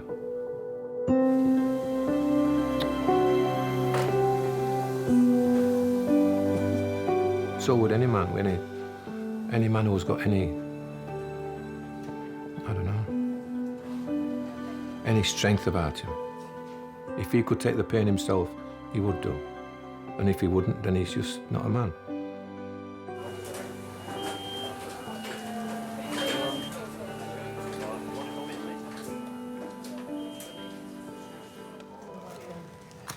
Could I go for my break? Is that okay? He's only asking to go on break. It's not important. His well-being is not important. Which break is this now? Is this your second? Second, yeah. Because he kept following the trauma around. Yeah, it's my own fault. Right. This is far too Go. exciting. And will you take like 40 minutes, please? Fuck off! Fuck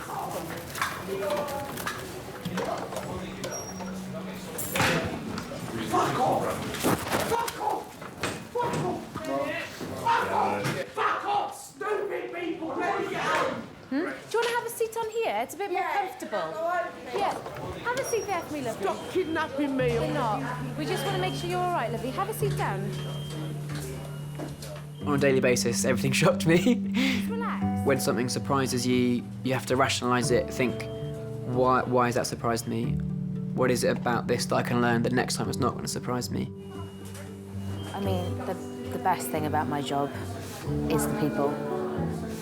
The worst thing about my job is the people. You know, you can have the lovely, sweetest, you know, people in. You know, you really want to strive as hard as you can to make them better. And then you have people who spit at you, throw feces at you, vomit at you, pull out all their lines. And it really does take so much emotional energy to keep going back in and keep trying to provide that high standard of care. It's exhausting. I think the important thing about nursing is caring about it, is caring about how well you're going to do, caring about doing the right thing. And I think that worry, that concern, is the thing that will push you to be the best nurse that you can be.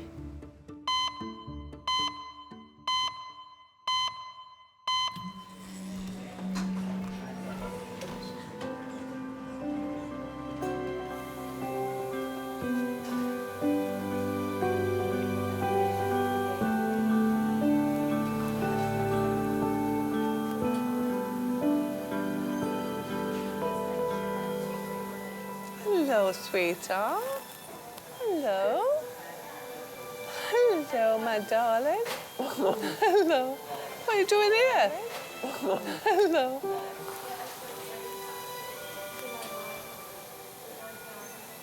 Where are you? In the hospital. What are you doing here? You've had a bloody fall.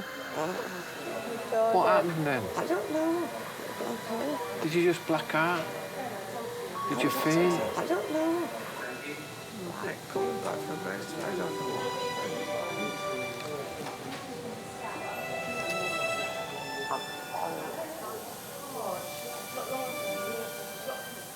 I'm sorry. Shut up, that bugger.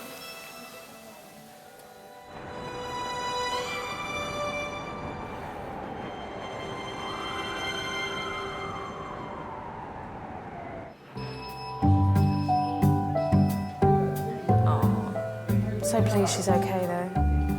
She seems to be fine. With the history we got, we thought she'd had a big bleed. Yeah. It was quite a worry. Yeah. But she tells me now she had a fall about a fortnight ago. There we go. Mm. So it might be that the blood pressure drops when she stands up and then she collapses. It's possible. Like a head rush, you know? Yeah, like a head rush, that kind of thing. Yeah. Oh, you've had ups and downs, yeah. It won't be a proper marriage if we didn't have ups and downs. So, no, take the rough with the smooth, and I've got more smooth than I have rough. You'll be coming out tomorrow, and I'll take you home tomorrow. And there's no point staying down here if you're just going to spoil Susan and Mick's week. I don't think a lot of people now tend to fight for what they've got. You know what I mean? They think, oh, well, it's so easy to have a divorce, that's it. I mean, I'll say, oh, I'll divorce you tomorrow, but I won't, really. I love him. No. If you have to sacrifice, then you do. It's just what you do. Just what you have to do. Huh? I don't love you, though. I know you do. I've heard it all before. Some people can say, oh, I love this, I love that. But I can't because it's just we just click. They're just something. Do you know what I mean? Press it, press the button then. There you go. You like oranges, don't you? Yeah?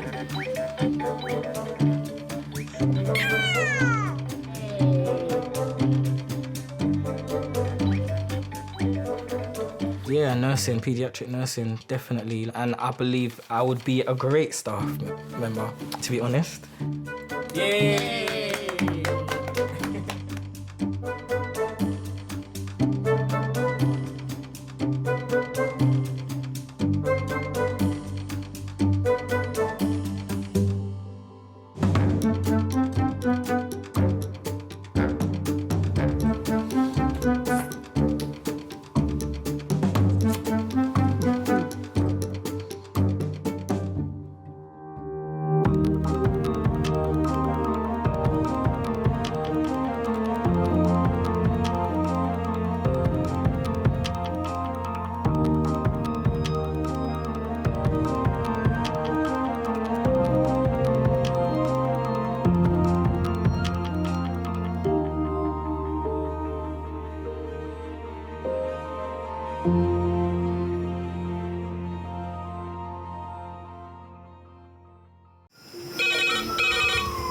Went from the bonnet, found face down on the floor. Paediatric trauma. It's a stabbing quadrant. 25 feet from a ladder onto his back. He's really unwell. I think anaesthetics need to see him before he goes to theatre. Daphne? Daphne? How is everybody then? Chilling?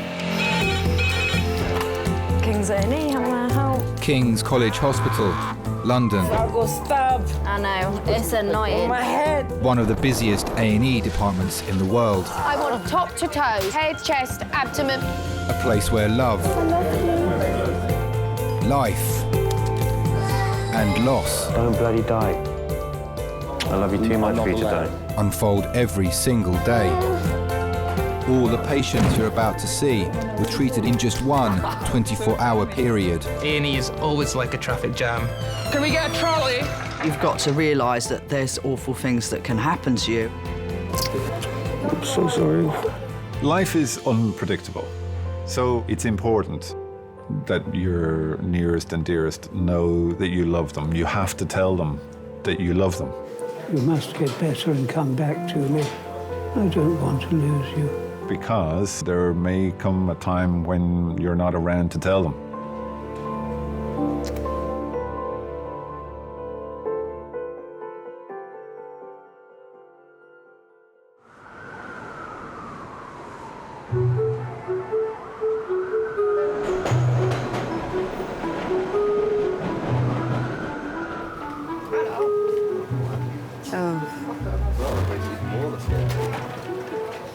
It's horrid. It's not. I don't like Red Nose Day. But it's just another day. I just find it all just a load of famous people crying in Africa, trying to get the profile up. Any famous people. All like this Okay, to I me. It's saw, not what's that little group? Boy band. Boyzone. No, young. 70, Harry.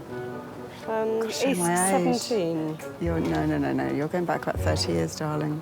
What's their name? Steps. Are they a No. boy band? Yeah, One Direction. But see, someone knows. One Direction.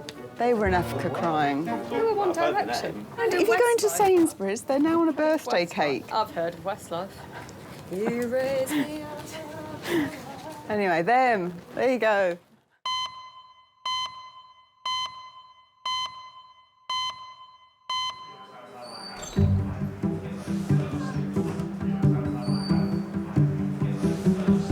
You think I call you in because there's no one here. No, no. It was empty when I come in here. Yeah.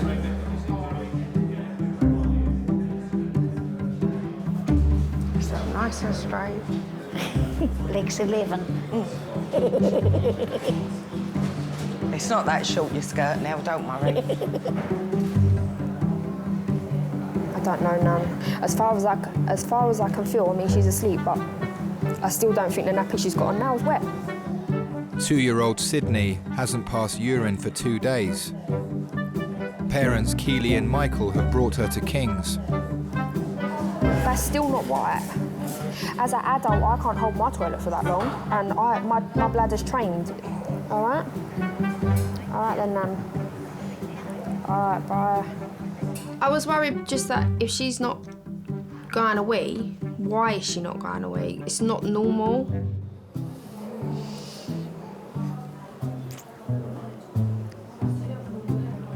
What's he doing?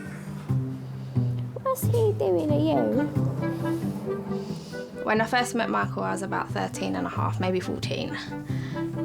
We met through friends, just generally hanging out. I found her on Facebook. I messaged her. I didn't think I would get a reply. But then when I saw a reply, I thought to myself, I smiled that obviously that Keely replied. So then we started talking from there and met up. Shake your foot. Shake it, shake it, shake it, shake it, shake it. Keely was loving. She was always there when I needed someone to talk to. And we've never looked back, really. Michael. We have 4 kids. Chelsea, she's 13. We have Chanel, she's 6. Caden, he's 4. And we have Sydney, and she's 2. Hello? Because I told you you have to go to Nan's. No, you can't. And I said take your ass to Nan's, and if I have to tell you again, you're going to be in trouble. Just after my 15th birthday, I fell poorly, and I was at my nan's house, and she called an ambulance, and they took me to King's College with a suspected kidney infection. I was in A&E, and they took me upstairs to do a kidney scan, and the midwife looked at my mum and said, she's having a baby, and Chelsea was born 37 minutes later. Yes. Did you have any idea? No. I went to school 2 days before I had Chelsea and did trampolining and played football on the teams at school. So when my mum phoned the school and said, Keely can't come to school today, she's had a baby, my head of year said, are you being for real? She was on my trampoline 2 days ago. And Mum said, yeah, she had a baby. Don't you dare put the phone down on me when I'm speaking to you, do you understand me? She's 13 now. Big pain in the backside.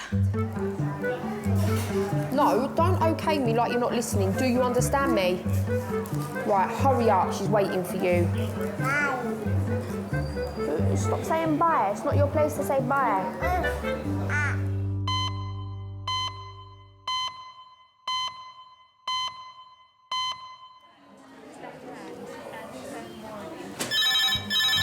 Ooh.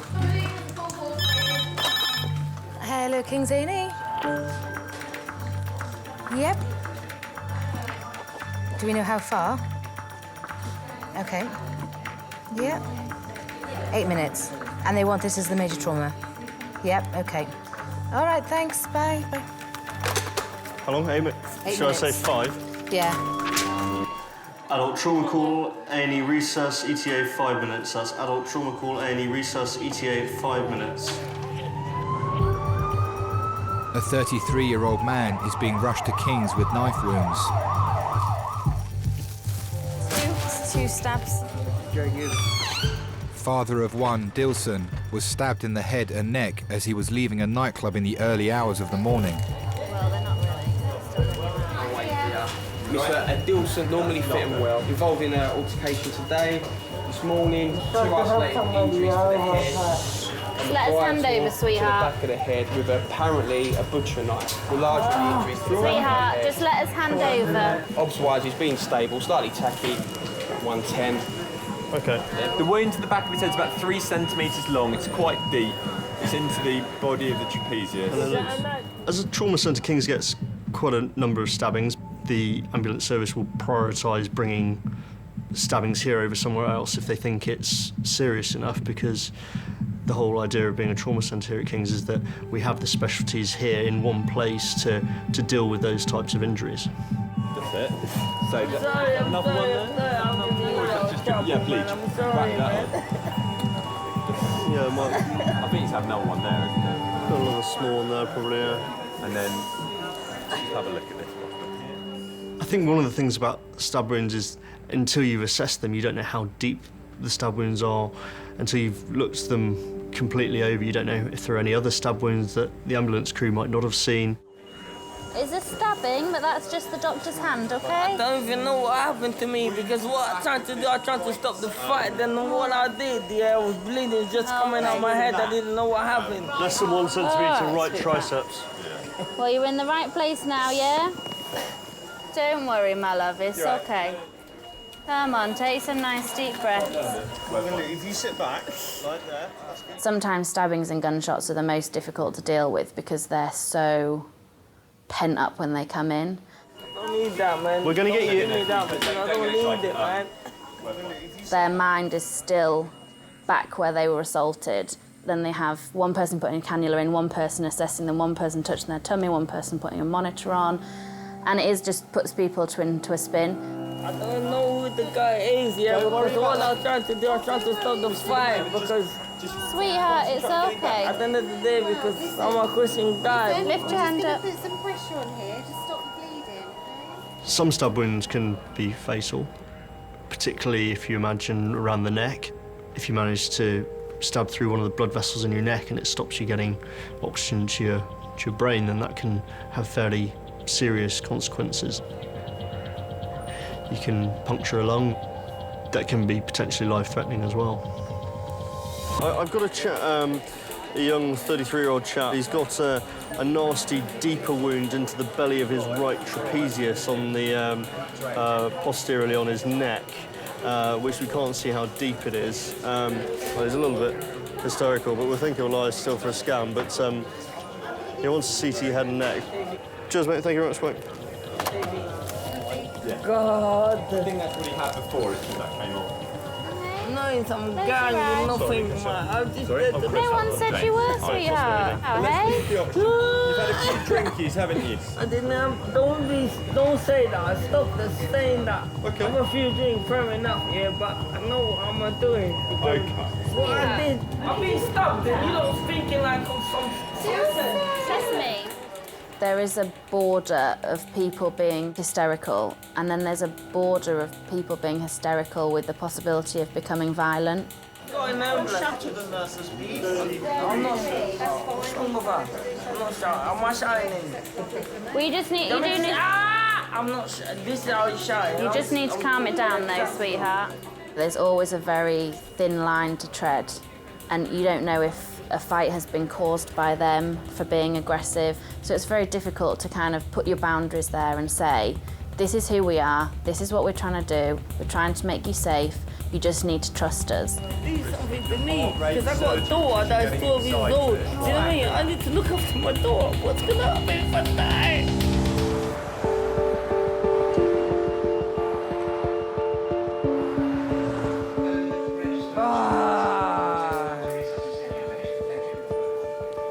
It's been 25 minutes since Dilson was brought into King's with a deep knife wound to his neck. You don't know talking sense. You know just talking rubbish. Do you understand? Doctors must keep Dilson calm in order to fully assess his injuries. I don't want to even answer no question because you're pissing me off. He just needs to chill out. Have we got his morphine? After a smidge of morphine, it'll help his pain, it'll be a lot better. And also, if the stiller you stay, the less your neck will hurt. I think if a patient's hysterical when they come in, it's really important to calm them down. Certainly from our point of view, in terms of assessing them, getting their pain under control, for example, it can often help with that. I'm losing a lot of blood. I'm gonna die, man.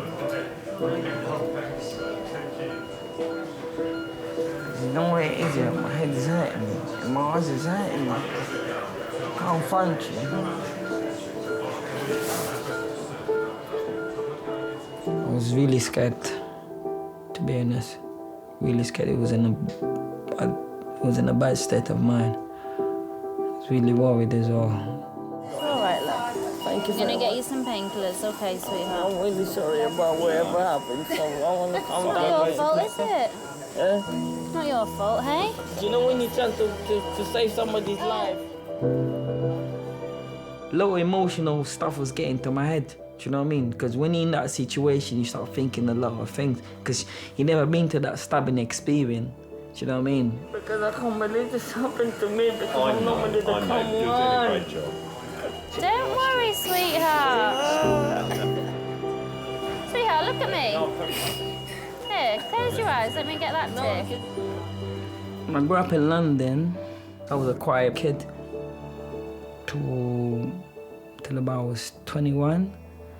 That's when I started coming out on myself. You know what I mean? So I just used to be at home, doing my work, never been in trouble with no one. We'll drip in your arm, okay? So we can give you some... I'm even scared because I don't know what's going on, because it's my first time I've been like that. Calm down, hey? My mom passed away in a car accident. I was about 5 years old. I was really young. It don't make no sense. But it's always the good people have to go. You know what I mean? So, I grew up with my grandmother. She made me to be the man who I am today, so I really appreciate that. I'm gonna hold it, don't worry. Thank you very much for your doctors, even the paramedic that come in to pick me up. Thank you very much. I want to see, when I feel better, I want to see all of these. Just to say thank you, because I really appreciate it. I think it is quite nice when people have calmed down, because all of a sudden you see actually the real person. Chick, CT are ready, okay? Be looking after me very well, even though I'm a bit whingy. If they trust you enough to have a bit of banter with you, then I think you've done your job. Come on, let's go. I have to come and see you, man. Yeah, you will. Now that Dilson is less agitated, he's being sent for a CT scan. This will show whether he's sustained any serious internal injuries. One of the issues with trauma is that the situation can change. You continually reassess the patient, so until you're happy with one area, you don't move on to the next. I think the hard thing to tell is, even if you look at a wound and say, oh, it looks quite deep, is which direction is it going in? I can't believe I got stabbed. I know, it's annoying. On my head. It's okay. Fucking hell, that's... Hang on. Too far, too far. Too far? Go forward. So go this way. Now lie back. Down. I need to wee as well. Okay, it'll be 2 minutes. I remember the day when I used to go clubbing, never used to be a knife. If anybody step in anybody's shoes, just used to say sorry and that's it, but nowadays now you step in somebody's shoes, you get a knife or you get a gun in your head. See what I mean? Just times have changed really. That's why I'm really scared about my daughter. All right. Stay still for us. I got a daughter, her name's Tegan, she's 12. I love her so much, she's my life. She means the world to me. I'll do what I can do to protect her, but it's just little kids, they're trying to prove themselves. They want to be gangsters. And what they're trying to prove a point, what, killing other people's life, what they're gonna prove. Do you know what I mean? They don't value life, they don't care about other people's life. But I value life, I care about other people's life. Do you know what I mean? They don't care.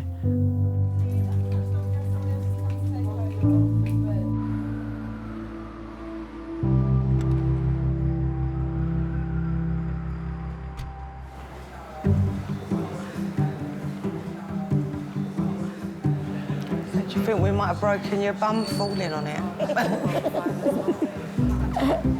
We'll have to get one of them scooter things soon now, won't we? One of them scooter, One of them scooter things, but they... You know, Mary's daughter, Carol, her mother-in-law, she drives one. She's nearly as old as me. Really? Yeah. Oh, she gets about then. So does that lady, Paul's mum, isn't it? Yeah, Jane, she goes everywhere. She drives one, doesn't she? I see her. I see her at Lewisham, she's over the West End. You know, she'll charge her battery up and you'll see her going over Waterloo Bridge to go shopping there, up the West End. Yeah. Scare the life out of me on one of them.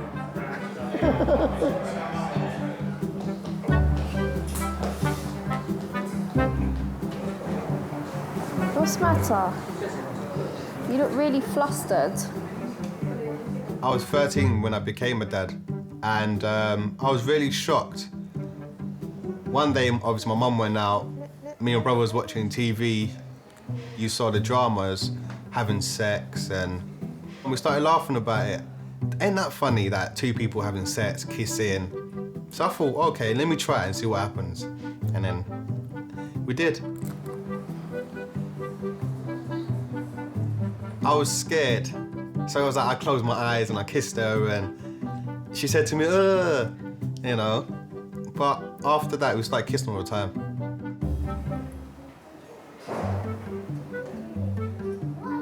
I was actually at school and I got a message on my phone because my mum bought me credit in the morning. So I phoned her and she said to me, oh, guess what? So I said to Keely, what's the matter? She goes, I just had a baby. And I paused for like 5 seconds. And then I was happy after that. I said to her, I'll come and see you later. And then that's why I went to go see her. I'll eat that bit. You want a bit?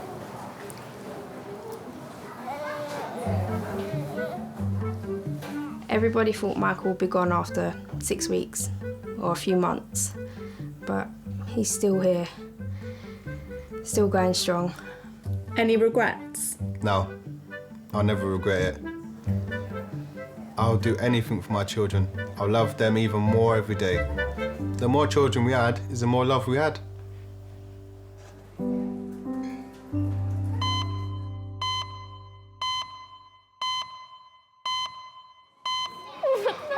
You finished?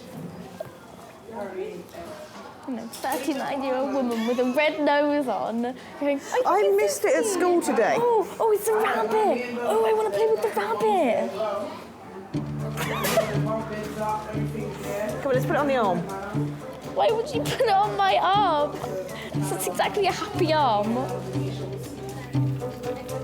Hello, Doreen. How do you normally get around indoors? You use a stick or anything indoors? Do you use any walking stick? Yeah. 79-year-old Doreen had a fall at home and injured her wrist. Well, what I'll need to do is to put it into a gown. Yeah.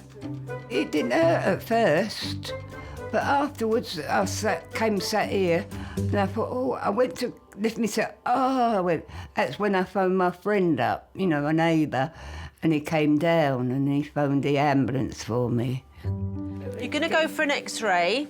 All right. I just want you to tell me if you can you feel me touching your fingers? Yeah. You can. All right. So this is probably broken, looking at it. It's probably broken, but we do need to get an X-ray. Broke my brain, I think. Yeah, hiya. I was 18 when I had my first child, and I had them one after the other every year, which I only wanted one. I ended up with 10. In them days, it was a disgrace.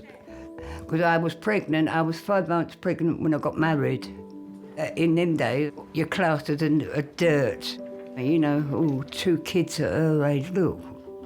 You know, and she's pregnant again. You know.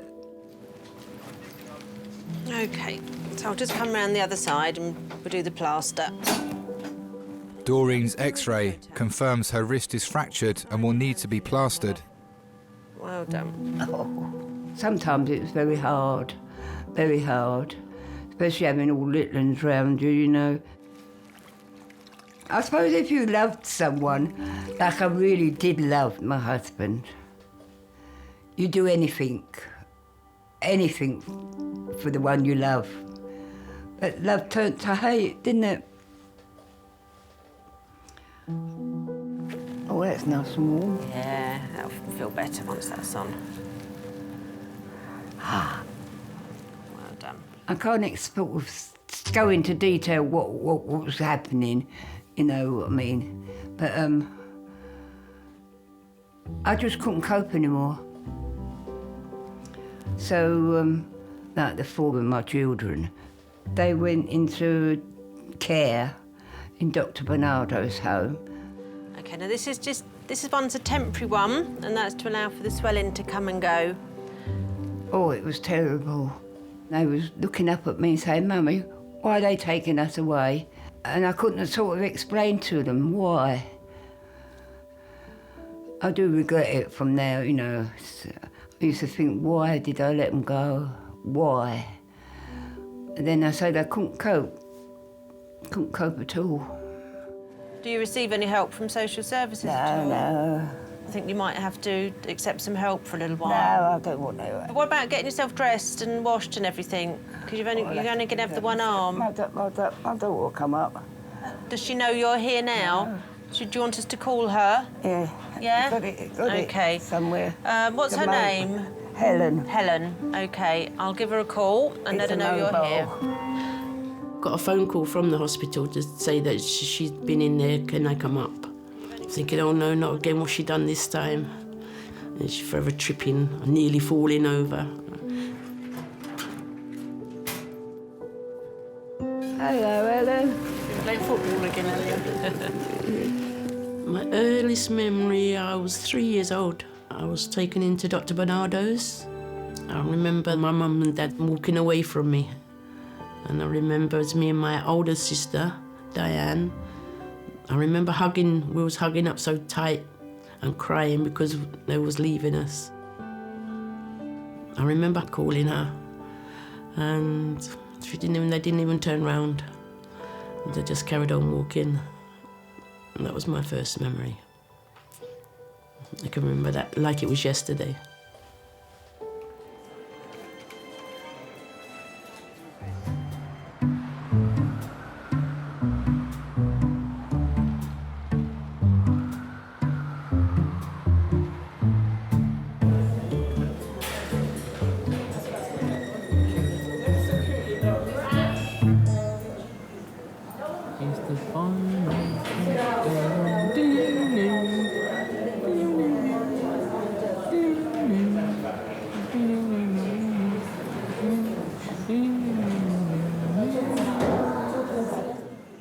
Look at me, chick. I just need to shine a light in your eye. Okay. Perfect. Dilson is waiting for the results of his CT scan. He is now calm enough to talk to police about the incident. What's your name? That was assassinated, basically. Because what I did, I was not involved in a fight. Do you understand what I mean? Wrong place, wrong time. Exactly. Dilson was stabbed in the early hours of the morning as he was leaving a nightclub.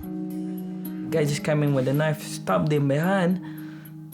Then he tried to pull the knife again to stab him second time. Then I was in the car thinking, no way. So I had to do something. I said, you know what?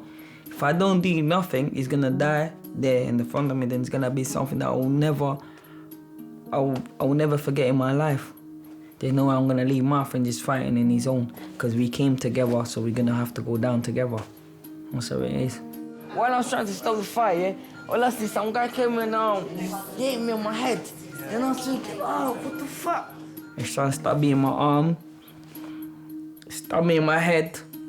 I hold the knife in the air, he hold the knife in the air, so we were like fighting. The knife slipped on my arm, and he stabbed me behind on my head. And when I feel that on my head, there's a bit bleeding on my head, and I was feeling more angry, a bit agitated, and I started fighting, going crazy. I remember my jumper full of blood, but in my head, I feel like it was all sweating. I just fall down, then I was feeling shaky, and I was feeling cold and everything. And I went to the ambulance, and they took me to the hospital. I'm not really a fighting guy because I'm a type of person. I'm going there to have a good time. Do you know what I mean? I'm feeling like I'm very friendly with you. Do you know what I mean?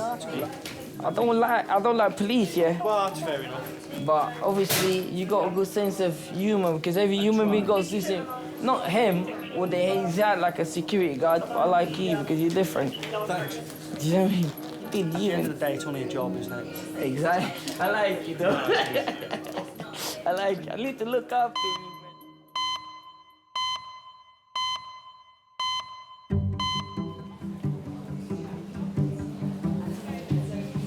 Oh, scratch my back, please. Put your hand in my... No. Put your hand in there. No. If you put your hand... Go a bit left. Yeah, I'm gonna put my hand in your bra. That way. Right there, yeah. Oh, God. Sydney? Yeah. Hiya. Come, look, the doctor's calling you now. Here. Stop crying.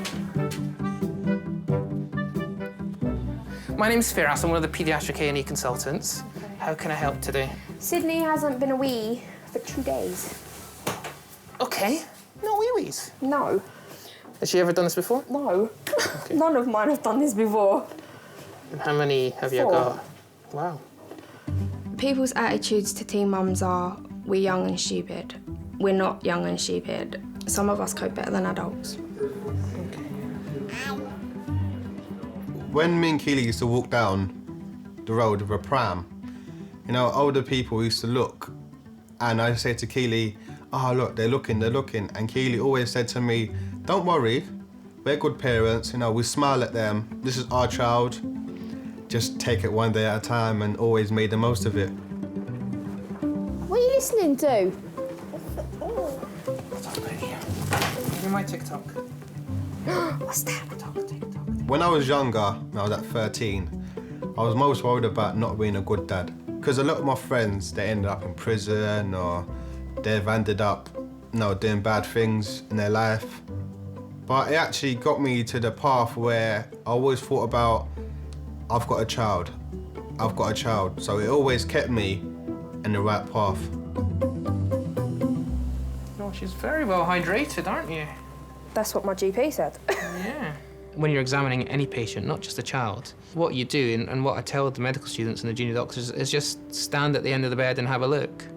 It is playing detective and just getting all the clues that you can get. It's either like she's producing a lot of wee and she's desperate, or there's no wee at all, and the kidneys are packing in, and then you look ill because the kidneys are failing. My gut feeling was that she was very, very well, and I did not need to worry about her.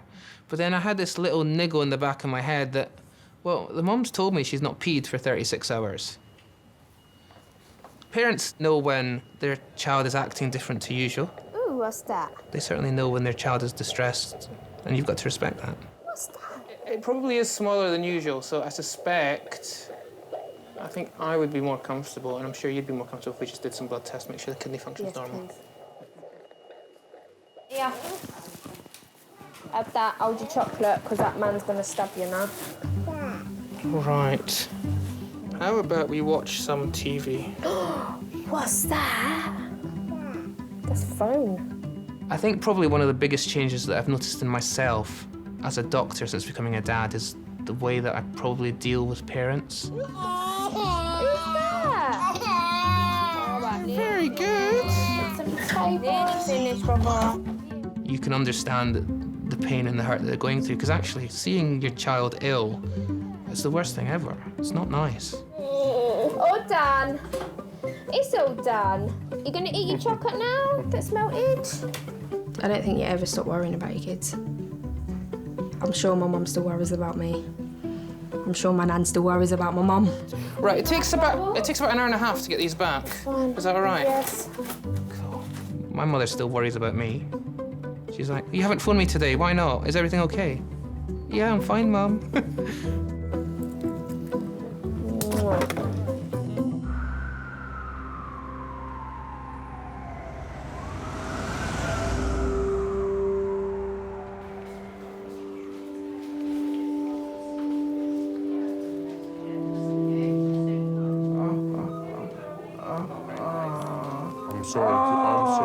I'm sorry, listen, you're doing really well. But after that, I promise, you'll feel a lot better, okay? This is the worst bit. Dilson's scans have revealed no serious internal damage, and doctors can now close his wounds. Basically, I'm the miracle now, because I'm alive. Now, can you sit up? He was just trying to be the hero, but unfortunately in South London, you can't be a hero without getting a few injuries. The hero never has weapons, so always goes wrong. Dilson is now being taken to a ward where he'll be kept under observation.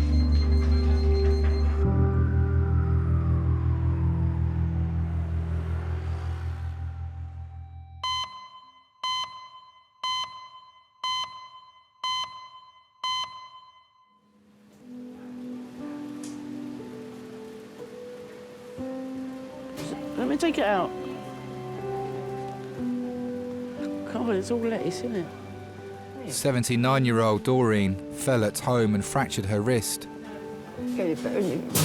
Ambulance driver said, you've been chasing Lynn again. I said, it can't be a fine thing.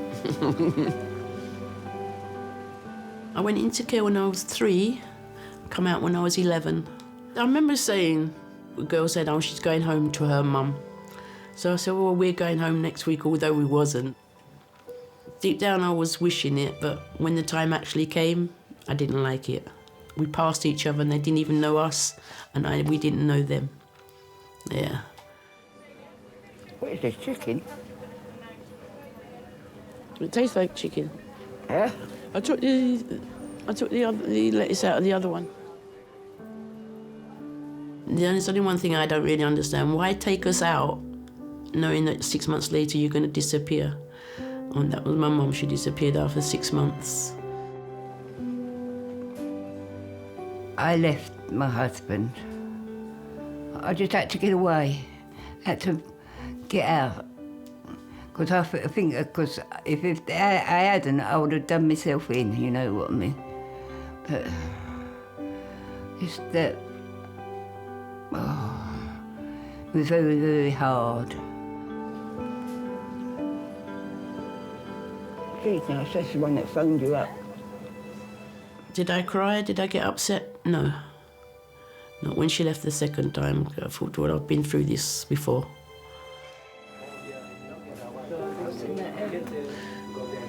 I took the lettuce out of it.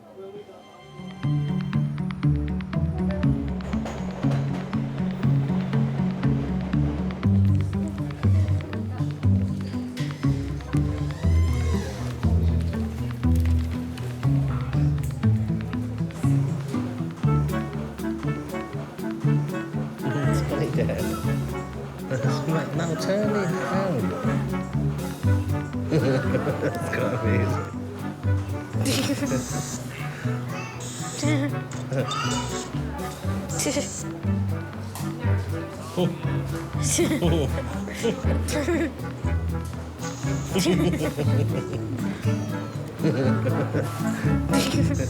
No, Sydney. Get a glove and blow it up. Let her play with it. Look, Daddy got. Look what Daddy got. Daddy got balloon. Sit down then, Daddy get a balloon. 2-year-old Sydney hasn't passed urine for 2 days. Parents Keely and Michael are waiting for the results of blood tests. Ready? You watching? Not bigger than that. No. Daddy's rubbish. Is this a large one? Medium. I can't blow them properly, that's the problem. Gonna pop.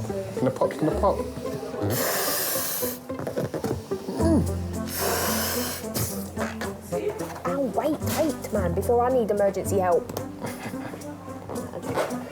What's that?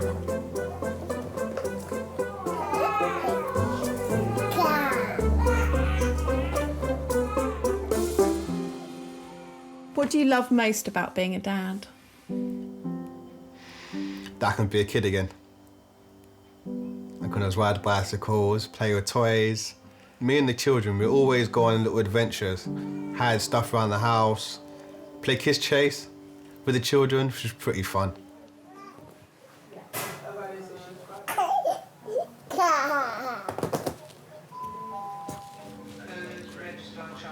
People's going to wonder where we are today. Eh? People are going to wonder where we are today. Oh. I've had to close the shop. I lost touch with my mum. And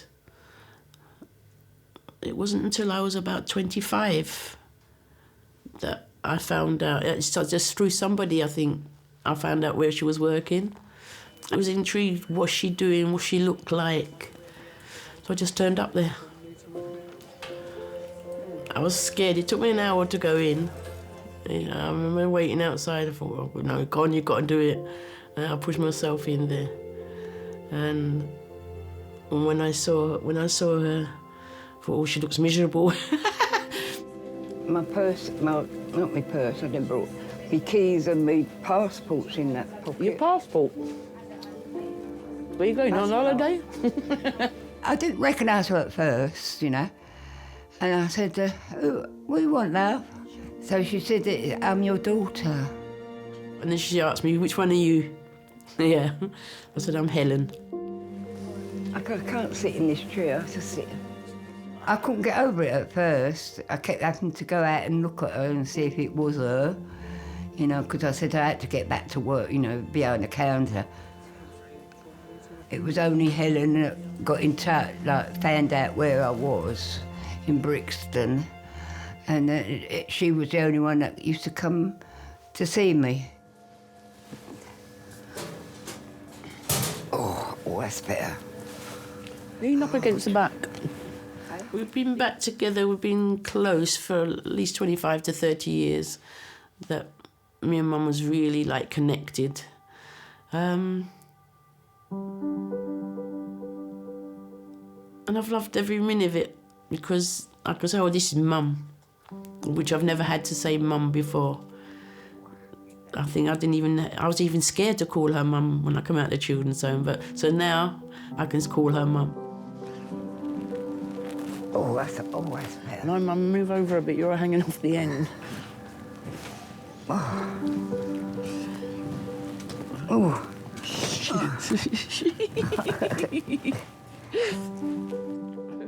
I have to forgive. Yeah. I don't know the real reason. And we all make mistakes. And that was her biggest mistake. I don't think since I've been back she's made any mistakes with me. Swivel your bum back. Look, there's my wrist. Swivel your bum back. I can't. Hang on. I don't want to see you, Nunny. That'll do. She'll do it. Anything I ask her for, if it's in her power, she'd do it for me.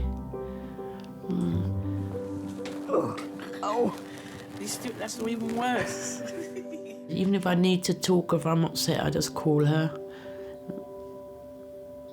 And she's there before I finish even the conversation. She makes me feel better in myself. You right back? Oh, God.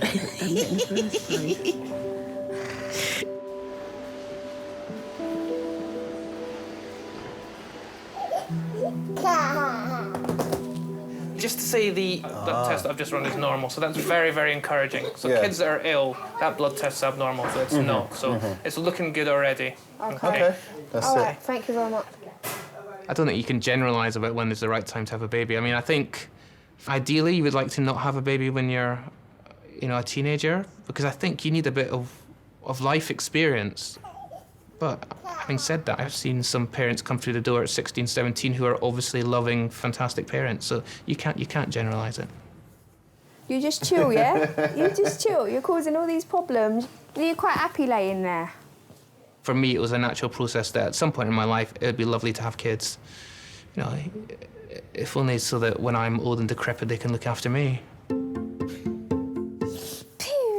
We're happy. We like to have a laugh. You know, we like to be with friends, acting stupid.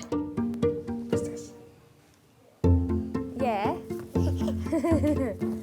You have to laugh. You have to laugh just to forget the worries sometimes. You have to laugh.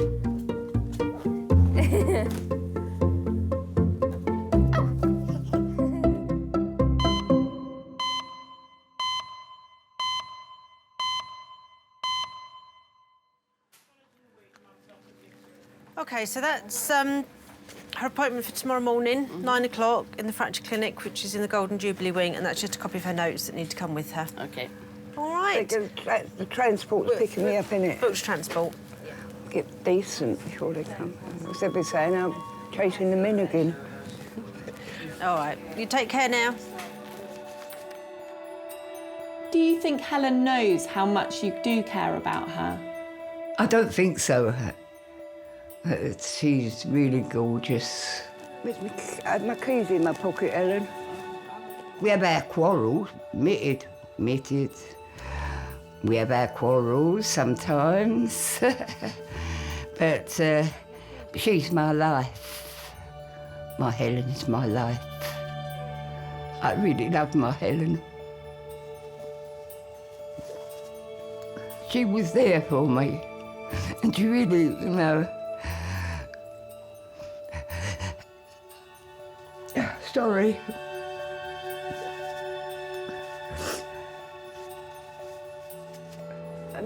No, that ain't it. What's the way out? The past is the past. Some of it's really sad. That's why we don't talk about it. We don't talk, we only think of today. What goes on today, what goes on tomorrow.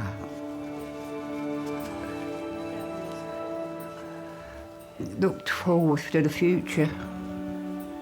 That's what I always say.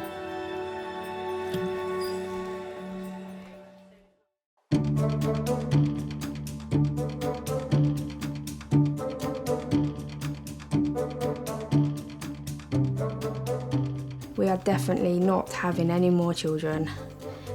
We don't need any more. We haven't got the space, or the money, or the time. No.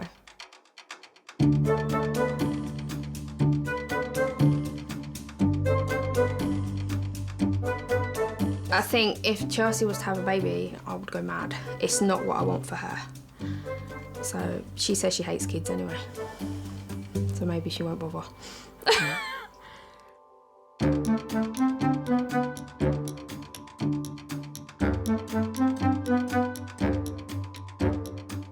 God gave me a second life, so obviously I always have to be there for my daughter.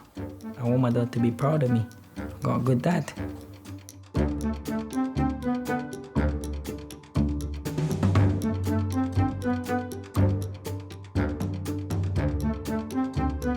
I'm young to myself.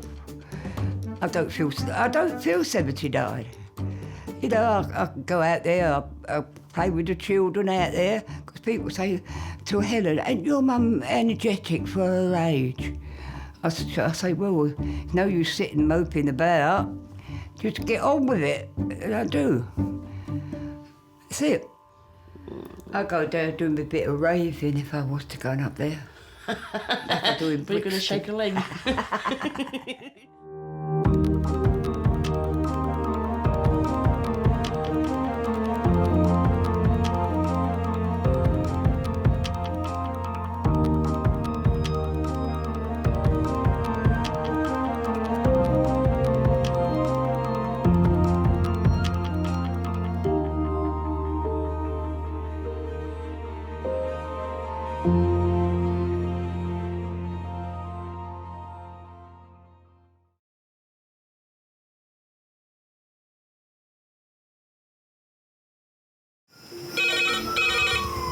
Went from the bonnet, found face down on the floor. 2, 3. Paediatric trauma. It's a stabbing quadrant. 25 feet from a ladder onto his back. He's really unwell. I think anaesthetics need to see him before he goes to theatre. Daphne? Daphne? How is everybody then? Chilling? King's A&E, how may I help? King's College Hospital, London. I got stabbed. I know, it's annoying. My head. One of the busiest A&E departments in the world. I want top to toe, head, chest, abdomen. A place where love, life, and loss. Don't bloody die. I love you too much for you to die. Unfold every single day. All the patients you're about to see were treated in just one 24-hour period. A&E is always like a traffic jam. Can we get a trolley? You've got to realise that there's awful things that can happen to you. I'm so sorry. Life is unpredictable, so it's important that your nearest and dearest know that you love them. You have to tell them that you love them. You must get better and come back to me. I don't want to lose you. Because there may come a time when you're not around to tell them.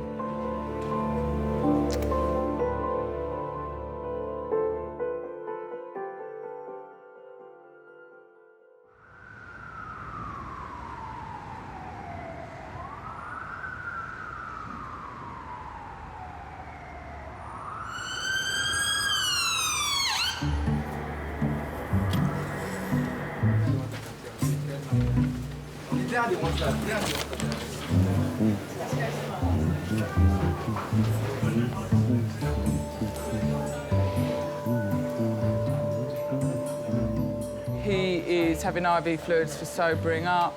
This man's absolutely hammered. Naomi stuck a line in him and he pulled it out.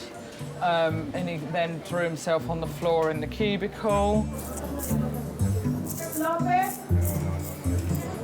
I like that name, Lopez. It's a great name. Or Jesus, I love the name Jesus.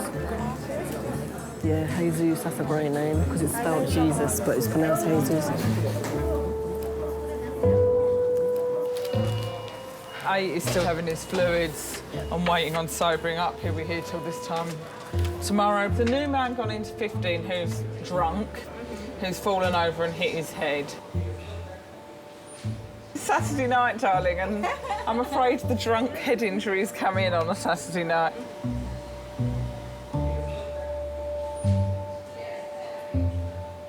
Look, these people are hardly sober, are they?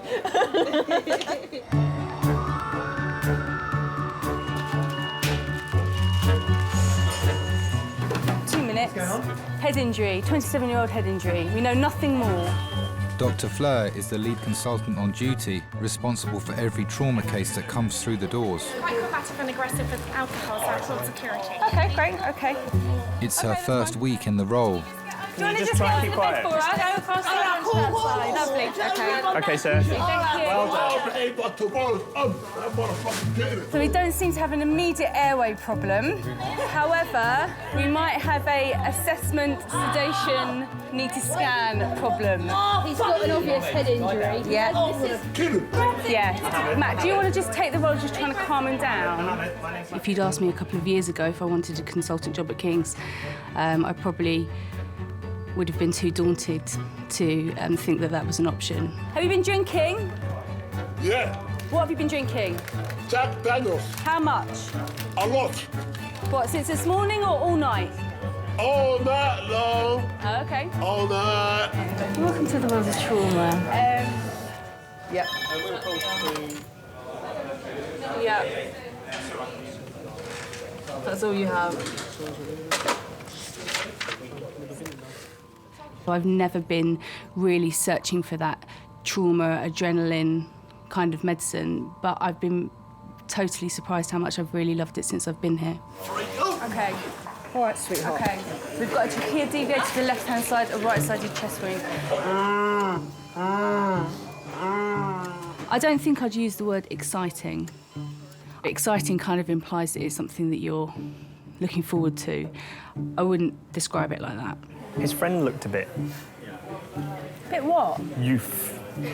Youth? Youth. I don't even know. You're talking different language to what I understand. What do you mean? Hoodie, you know, or... But that is...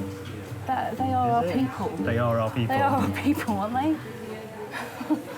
Hoodie, a little bit edgy, dodgy. Street. Street, yeah, street. Yeah, absolutely.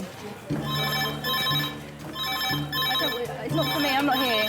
Hello, King's A&E. We also have a lot of other patients there who are elderly, who have children. So it's a very challenging environment.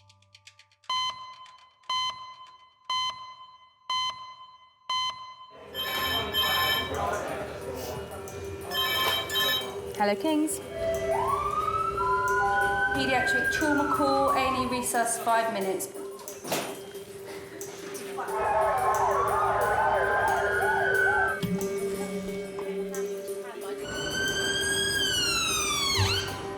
Paramedics have been called to a flat where a 12-year-old girl has fallen down a flight of stairs. 8-year-old that's fallen down some stairs, C-spine immobilised. Can you not both go? Because I can't do all the lifting on my own, because I'm not very strong. I'm 6 months pregnant. You're kidding me. Thank you. You're kidding me. Why didn't you tell me? You'll be fine. You'll be fine.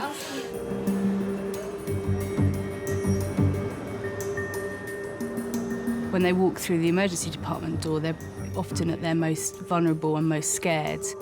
As a parent, you can't help but feel a slightly different level of empathy for that family. Yeah, get her across and then we'll take the hands over. Right, this is 12-year-old Grace. Grace fell down 8 to 9 wooden stairs. She's gone down on her back. Mum heard her hit the deck.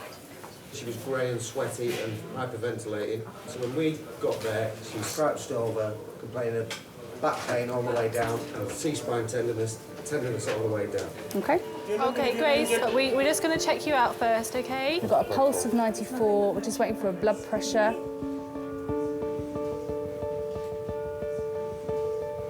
That sort of fear that you see in parents' eyes when they're bringing in a child that's very unwell, you can really be there with them. Do you want to just go up and stand with her? Yeah, we're just examining, but she'll be happier if you're there.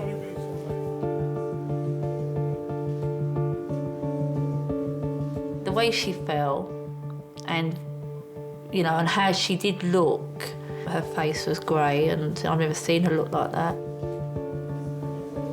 We felt the pelvis. Just feel gently around the pelvis.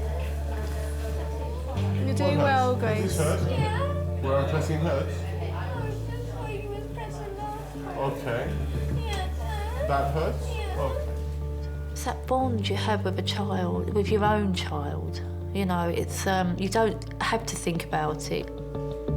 It's just an instant reaction to their needs. You just know instantly that that's your child and you would do anything in your power to protect her. But we need to do a log roll and examine the C-spine and the rest of the spine as well. C-spine. You can only imagine how terrifying that must be to be strapped down in a place you might not even know where you are. Some tenderness over the left iliac crest.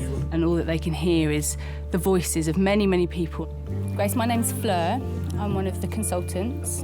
Now, when you're lying there now, can you tell me where it hurts the most? Yeah, more around the neckish, backish. Neckish, backish. Yeah. Okay, well then we need to examine your neck and your back, okay? You always have to think, what is the worst case scenario? What is the worst injury this patient could have? 1, 2, 3. Right, well done. You're being very brave. Okay, that's it. Now just try and relax a little bit. Maybe they've got a cervical spine or a spinal injury. It's okay. There, all right. Down here. Yeah, there. It's all there. Yeah. There. There, over these muscles here. Yeah. No. There? Yeah. Okay, well done. The way that a child's spine responds is slightly different to an adult's, which makes actually diagnosing a spinal injury in a child even more difficult. We're going to pop the collar back on, okay, and we're going to get some X-ray pictures of your neck and of your lower back. Okay, so it's it's lumbar really. Okay, fine. 1, 2, 3. 12-year-old Grace has been brought in with potential injuries to her neck and spine, having fallen down a flight of stairs at home. We get pelvic X-ray, lumbar spine X-ray and C-spine X-ray, yeah? Okay.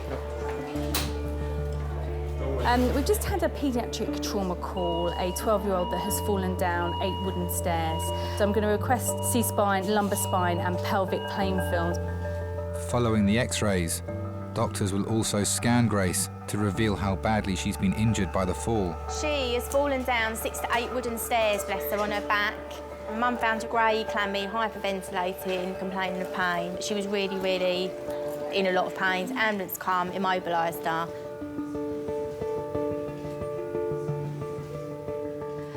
She wants to be a singer. She sings from the minute she gets up to the minute she goes to bed. She teaches herself piano. She just wants to be famous. She's kind. She's demanding. She's caring. She's everything, really. Everything.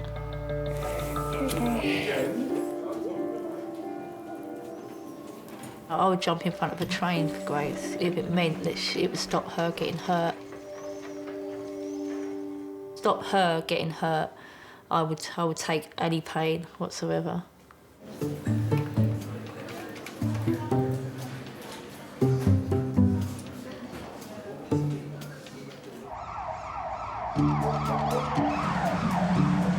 Swing your legs around for me, Sam. Stay nice and still, darling. Stay nice and still, OK? It'll be fine.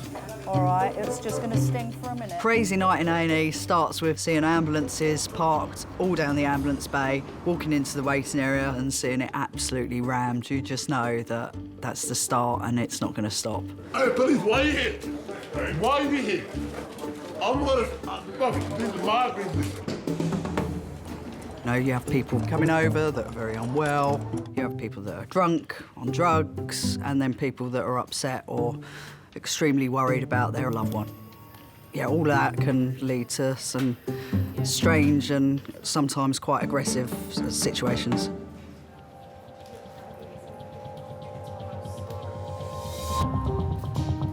I mean, what are the police doing tonight? Are they bringing everything in off the street? Seriously, look. Hello. You all right? What's wrong with this charming man? Police have escorted a man into King's A&E. Get him in next door, I'll sort him out quickly. Right, let's get him into number 4, please. Let's sort him out and get him out of there. He's been tasered. He needs quick, brief medical clearance, and then can we get him out of here? That'll be us stabbing, I should think. Resus. It's busy, it's noisy, there's always police. I'm worried about your head injuries. Because you've got lots of bumps on your head. You've got... cool, baby girl, it's cool. No, I don't think Shit it is. You all right? Well, no, because this is going to cause me a lot of aggro. Well, they've tasered him, and they're like, well, he's very subdued now. Now, the police had to be called because he was so violent and aggressive on scene. They've tasered him, and of course he's subdued now, but that means they want to leave. So I'm going to end up having an argument, me feels. If he's been really aggressive with you, I can't allow you to leave. That'd be lovely, thanks. Patients are often under the influence of alcohol, so they can be quite aggressive. I know that fucking house. I love this shit. I love this shit. When we get people in that are aggressive, I always make sure that I tell them that they need to have a bit of respect, not only for myself and my colleagues, but also for the other patients and relatives that are in the department at the time.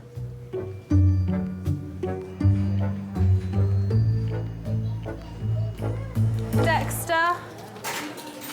Sarah and Andy have brought in their 10-month-old son, Dexter. He's been vomiting and has a fever. This is Andy. Hi. This is Dad. I'm Rebecca. What's brought you here today? What's been happening? This morning he woke up with a temperature of 100. I gave him some Calpol, and he had his breakfast fine, but then he had a 3-hour sleep, which is unusual. Okay. And then when he woke up, he then started to cry. His teeth were chattering. He looked hot. I took him out of the high chair, and then he just went like this, and he was completely on the spot. I couldn't rouse him. Sorry, I'm trying to be as speedy as I can because we're absolutely rammed now. I've been here a few times in my youth. This is when it all gets crazy. His heart rate is a little bit high for his age. So, has he got little spots there? See here as well. Just here. We'll see if we've got space. Can we pop Dexter, 9 months old, to try and capture urine? We check his blood sugar and give him electrolyte. All right.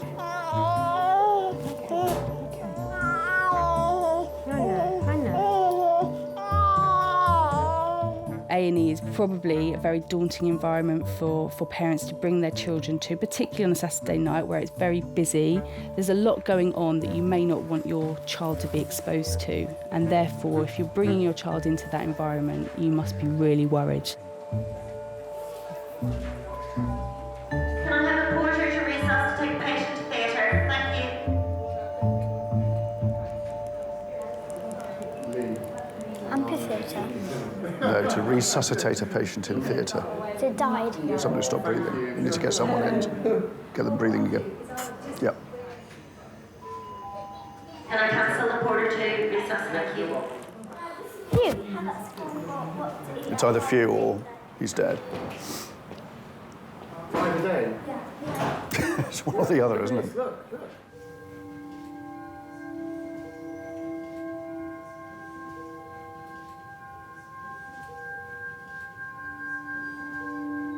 Dexter's fever could be a symptom of a serious infection. He's given fluids while doctors carry out a series of tests. It's so difficult because you're kind of like, I'm watching him, his teeth chattering, and I'm thinking, so when the paramedics arrived, I had him wrapped up in his green blanket, so his green blanket was covered in bomb. So the paramedics goes, right, Mum, come on, strip him off, all the way down to his nappy. Come on, Mum. And I was like, but his teeth were chattering. And he's like, that's just a reflex in babies.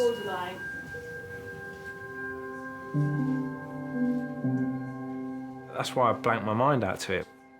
There's no point worrying about that worst case scenario. You know, just be optimistic, just think it's going to be okay, and if it's not okay, then you deal with it.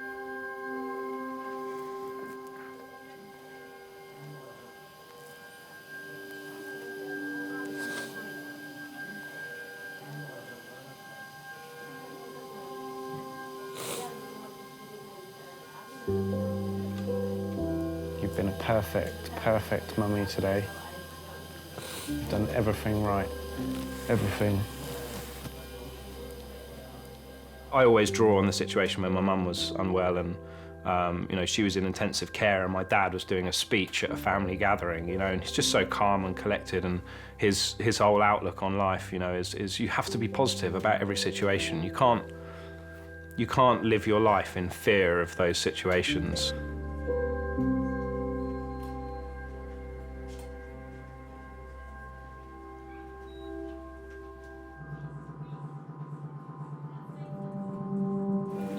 Grace has sustained potentially serious injuries to her neck and spine after falling down the stairs at home.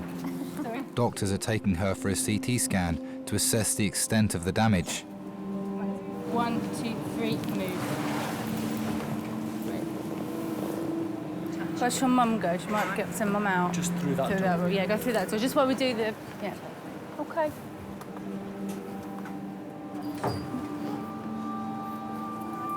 I think my mum, she was a lot calmer than I was. She was fun. She was fun. You know, there wouldn't be anything she wouldn't do. She was just a character.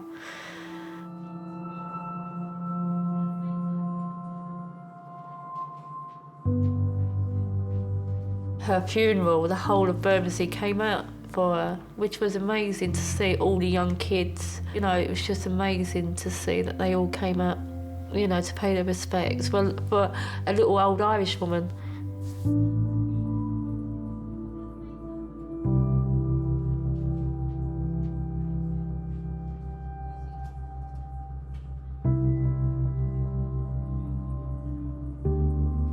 It's not fair on her, you know, because I haven't got my mum now. She lost 2 nannies in the same week, so, you know, she's had it hard. Because I am a single parent and she hasn't got her nans, and, you know, and other people have got their nans, other kids have, and I just think she's lost out on that as well.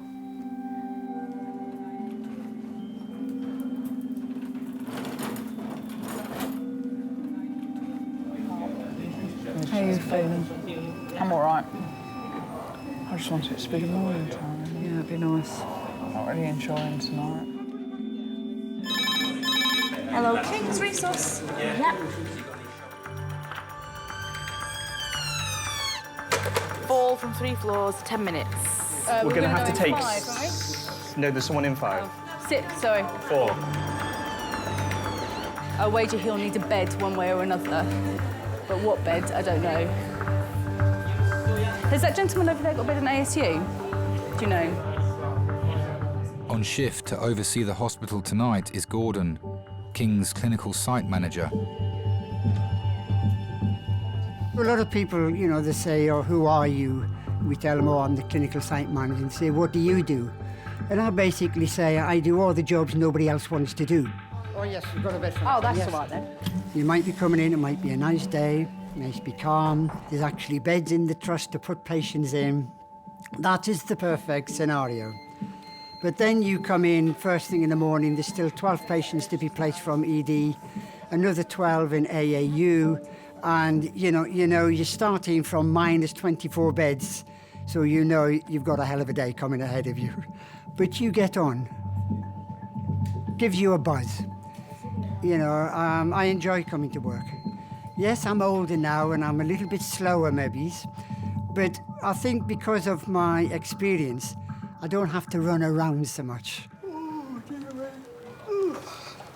Oh, I know, don't start. Sorry. You've got a bloodshot eye, darling. Have I? Yeah, really bad. Check your blood pressure.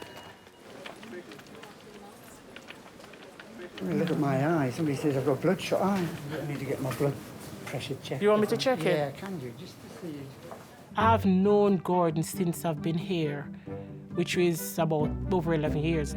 The first thing I'll always see when I say Gordon, I say, do we have any beds? And he would say to me, you are joking. Gordon's having his blood pressure measured, as it may be the cause of his bloodshot eye. You have high blood pressure? No, we don't.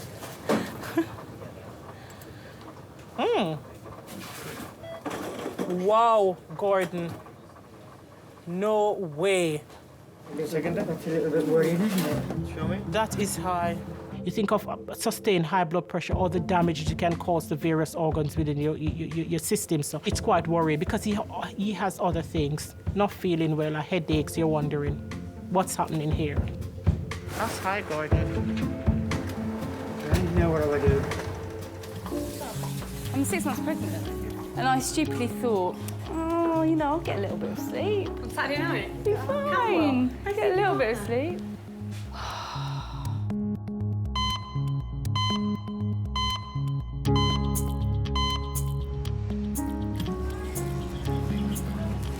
No, number 4, please. Don't like 6. Number 4. Spit it out for us. Spit it out. All right, it's very good. Good. There's no point being, oh, poor you, poor you.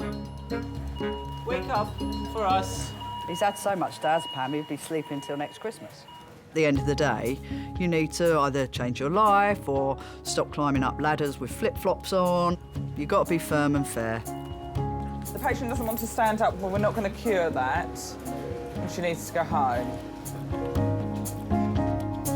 I'm just about to become a patient. I've got high blood pressure, 180 over 110. My right eye's bloodshot. He's got headache. After a colleague noticed his eye was bloodshot, hospital site manager Gordon has been taken off his shift with dangerously high blood pressure. Anybody else want their blood pressure taken? I'm doing a staff blood pressure check this morning. Anybody need, just come to my office. Get a full MOT. So I'm just waiting to be seen by the reg, and they said that possibly they might want to scan me. As medical professionals, I think we tend to carry on. And we carry on sometimes if we're invincible. I'm sorry about this. I care all day, and that's what I do. My job is caring, but we never stop to say, do we ourselves need that care? Number 4, Gordon, this is what it has to come to for me to see your chest. Into number 4, please. Gordon's blood pressure is so high that he requires immediate medical attention. Look after you, and then we'll let you look after the hospital afterwards. Sharp scratch. His symptoms could be a marker for a more serious underlying disease, and he'll need further tests to establish what the cause is. I think we're reluctant as medical professionals to seek medical help. That's one thing I can always say about kings on a whole. We look after each other.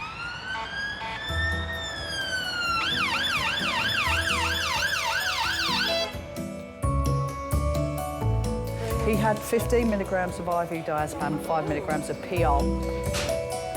Is this the dislocated shoulder? I did ask for them to just wait. Gynae came in wanting to cause chaos and hurt others. Yeah. He's going home now.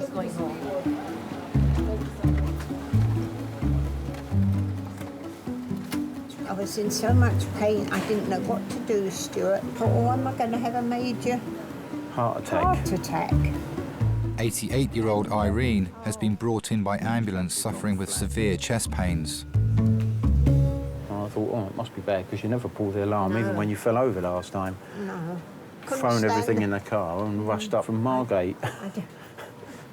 And I thought, oh, I don't want to phone any of you, you know, because you'll be worried. All the time I was driving up there was thinking, will I still find her alive when I get there?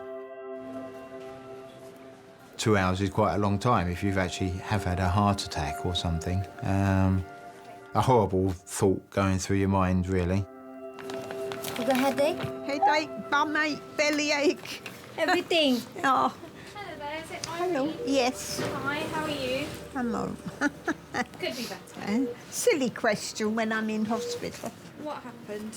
I've had a heart murmur for years, and this morning it hurt, and in the end I just had to push my button thing. Okay. Where, do you live in a warden-controlled? Yes. Yeah, okay. And how bad is it out of 10? Well, 10.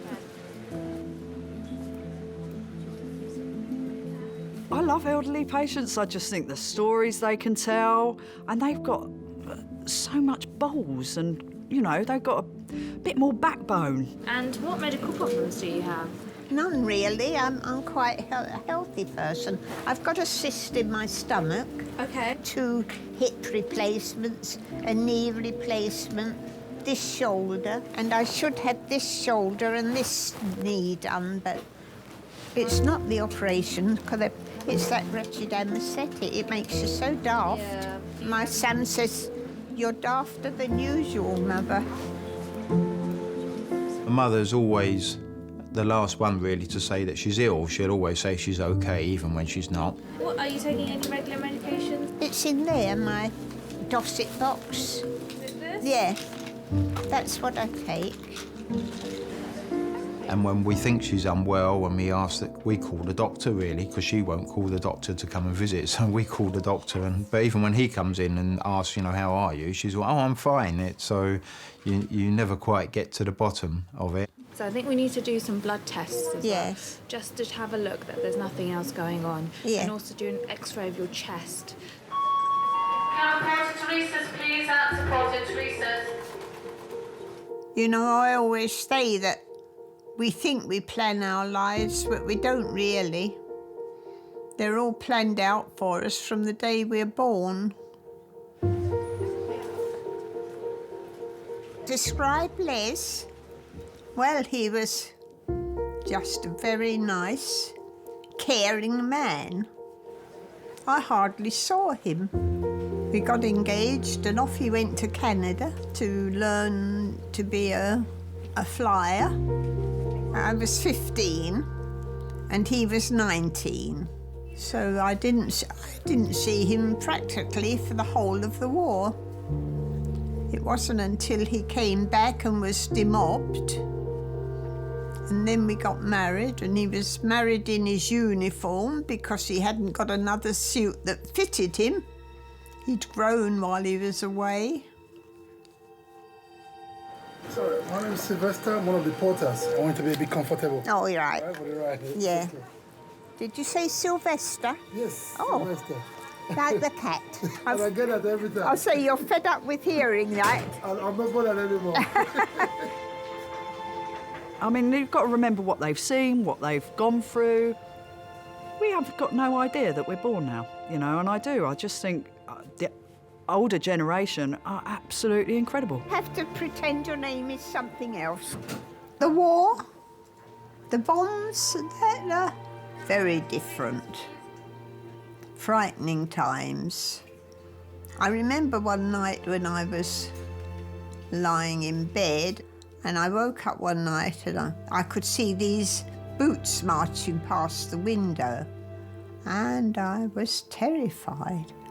I thought, we've been invaded. But it was the Home Guard doing their practice. Yeah, I always remember that.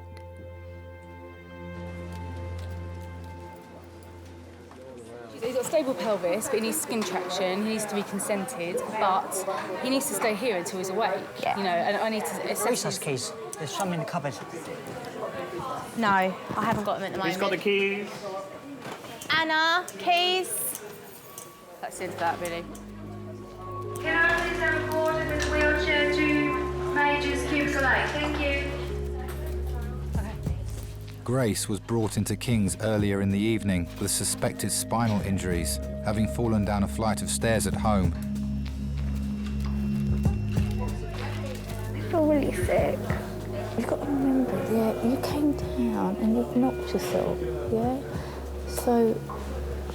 It was really scary in that X-ray thing. Have you ever been in one of them? No. It was really scary. You just panicked too much, yeah?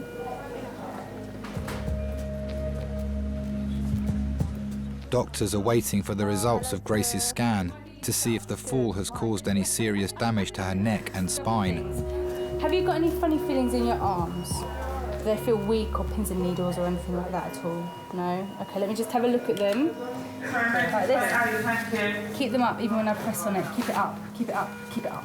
Keep it strong. Stronger, stronger, stronger, stronger. Don't let me, don't let me. All right, thanks. This might be them now. Hello. Hi. Okay. Yeah, I thought so. Bye. So it's all. I think it all looks all right. Yeah. I think your X-rays look all right. So what I'm going to do is just take this off. When they first come in, they look one way, and then once they've been woken up and all of the blocks have come off, it's just amazing to see who that person really is. Ready, slow? Yeah. The all clear means that Grace's neck brace can be removed. Put your socks on first, Grace. How does that feel now that's off? Wow. Not very nice, this, is it? It's a bit uncomfortable. Tomorrow when you wake up, I think you're going to feel worse than you do now. Okay, because all that bruising where you've taken, everywhere's taken a bit of a bang. Okay. All that bruising is going to come out. Yeah, no worries. Shall I sit you up just a little bit? Okay. Yeah? But Dr. Fleur will keep her under observation to ensure that she is safe to go home. Do that if everything is okay. Then... Yeah, that's fine. All right, lovely, thank you. Thanks.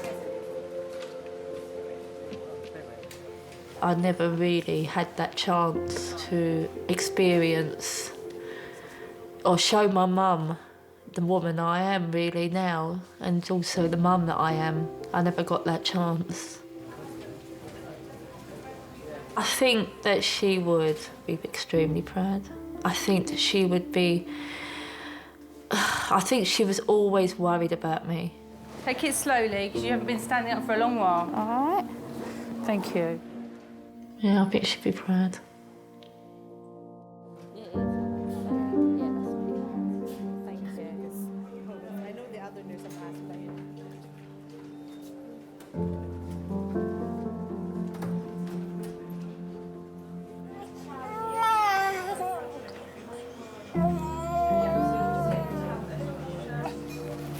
I know you're probably not thinking of yourself at all, but will you get him in a snuggle and I shall feed you a double-decker so you've got some energy, all right?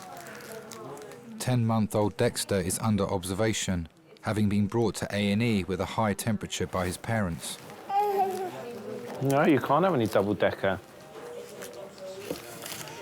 Chocolate bars are the realm of adult pleasure only, I'm afraid. Although if you come home in tip-top condition, I might consider finding you something chocolate-related. Well, you can't look at me with such covetous, envious eyes. You can just pick the bits off of Mummy's boobs. That beats the crap out of Diary-Light, doesn't it? Let's get this straight. 2 minutes ago, you were lying in a pile, lifeless, as if the world was about to end. 2 minutes later, after a little bit of chocolate, you're absolutely fine. I bet your temperature's dropped as well, isn't it? I remember spending 4 hours in A&E once when your mother had a fishbone in her mouth. Had a fishbone stuck in her throat. Long time ago. 4 hours? Fred, it's very boring being in A&E. You see, what happens is that if someone comes in after you and they think it's more urgent, it's a more urgent problem, and sometimes that's like a baby or something like that, you know, then they'll get to see the doctor before you. It's just the way it goes. Yeah.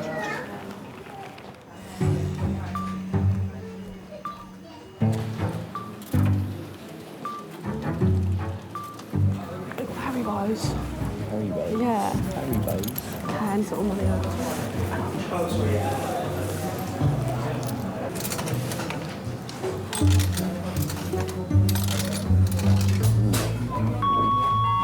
Porter's Major Zanes to take patient to X-ray, please. Porter's Major Zanes to take patient to X-ray.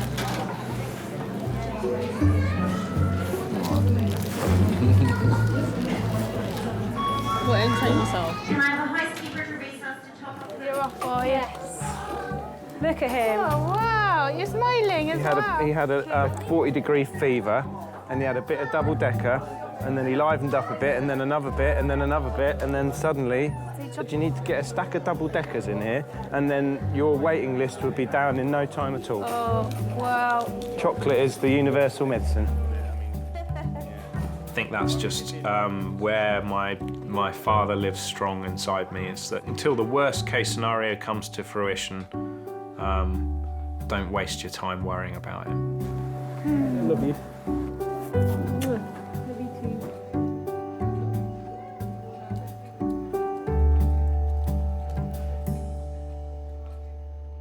Very high blood pressure, 180 over 110. I've got a headache and I've got a bloodshot eye. I said she didn't have you got a headache. So we're just waiting for the blood results. Doctors have ordered tests to find the cause of Gordon's dangerously high blood pressure. It's just you don't think about these things. No. You know, you just plod along and... You have to be fair, you haven't really been well for a couple of days, you're breathing and stuff Yeah. as well. I've just been tired. He was admitted earlier into A&E whilst working his weekend shift. Got to remember, you know, I'm not a spring chicken anymore. I'm the oldest in the team now. So it takes its toll. Maybe it tells you you can do this job up to a certain time, and it's like sell-by date. And I think maybe it's trying to tell me I'm coming to my sell-by date.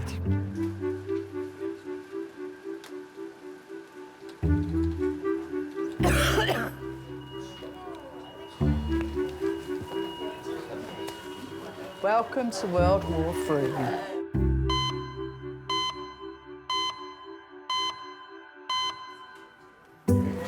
That's been the theme of our night. Punching and kicking nurses is the theme of the evening. I'm not walking on your nice floor, OK? We kind of survived. Oh.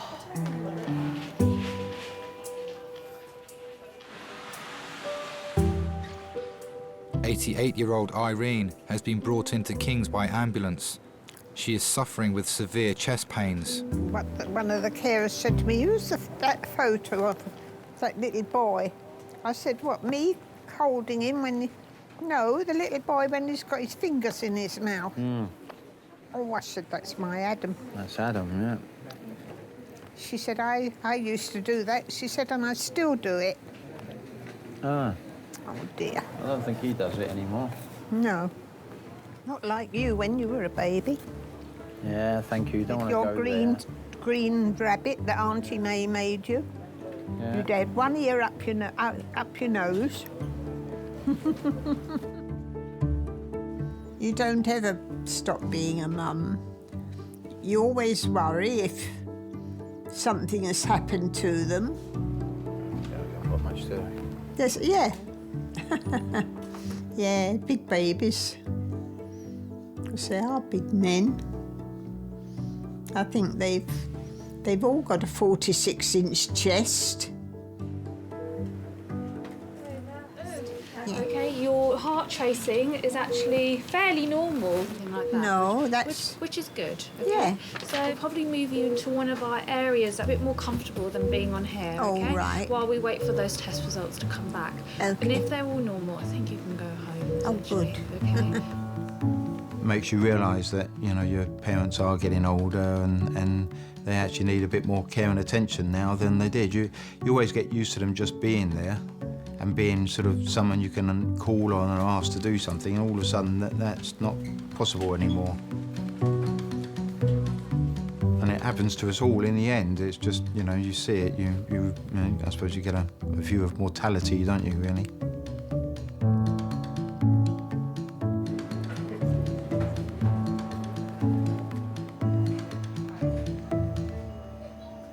We have an X-ray, chest X-ray for Gordon. Could I send him around?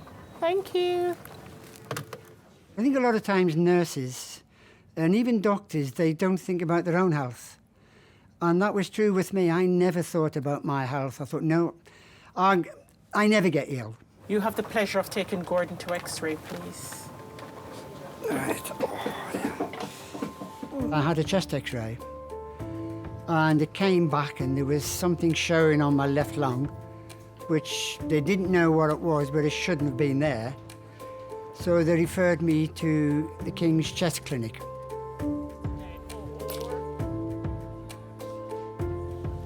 The first thing that comes into your mind is cancer. They made arrangements that I went for a special scan called a PET scan. Had the scan, then I went back to the clinic and I had lung cancer. But because somebody noticed it and said, let's just check your blood pressure, and by that one single blood pressure check, that's how everything was picked up. Possibly could have saved my life. Because now I'm getting the treatment for my lung cancer. Because if I didn't know that, goodness knows how long I could have gone on with this, not knowing.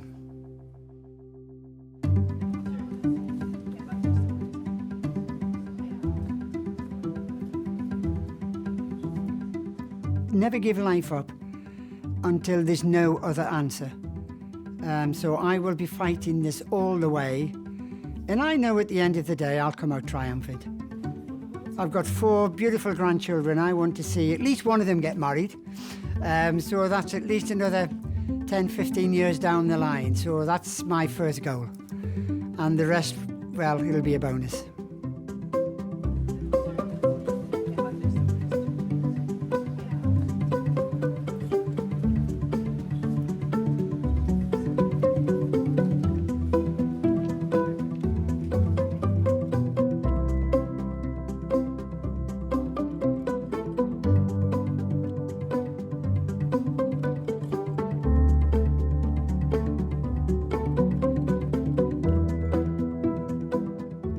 I paid for my funeral. I thought that's something less for my sons to get upset about. So I paid for all that and bought a little headstone. And on it I just put Les's date of birth and when he died, and just left room for mine underneath.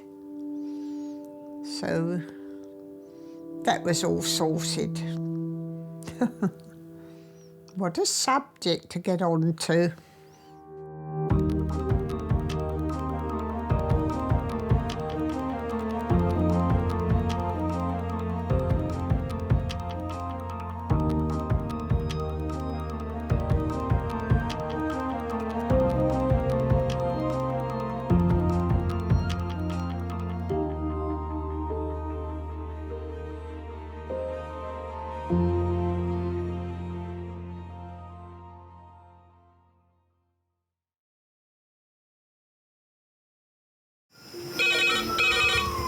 Went from the bonnet, found face down on the floor. 2, 3. Paediatric trauma call. It's a stabbing, Cordray. 25 feet from a ladder onto his back. He's really unwell. I think anaesthetics need to see him before he goes to theatre. Daphne?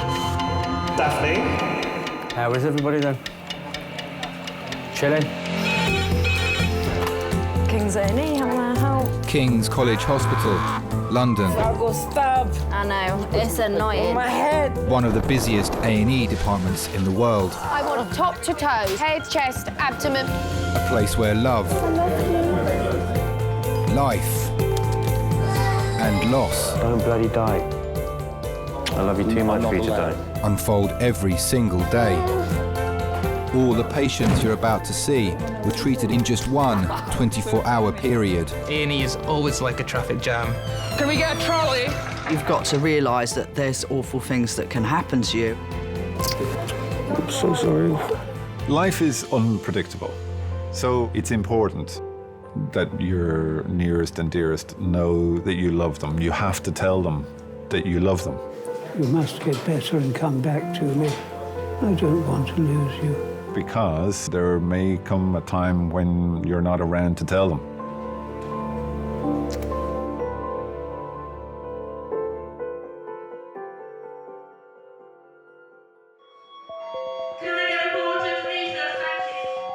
Porter to recess for a ward transfer, thank you.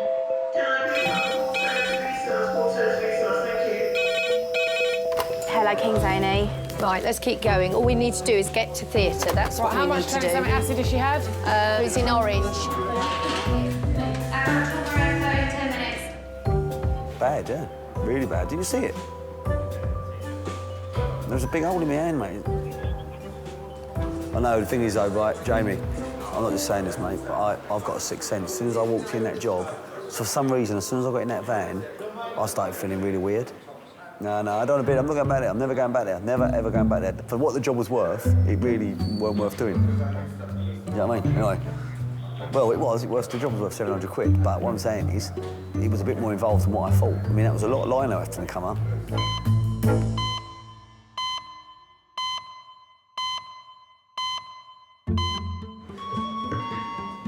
Housekeeper to recess, thank you. Top to toe? I want top Everything. to toe, so head, chest, abdomen, pelvis, and a CT angio.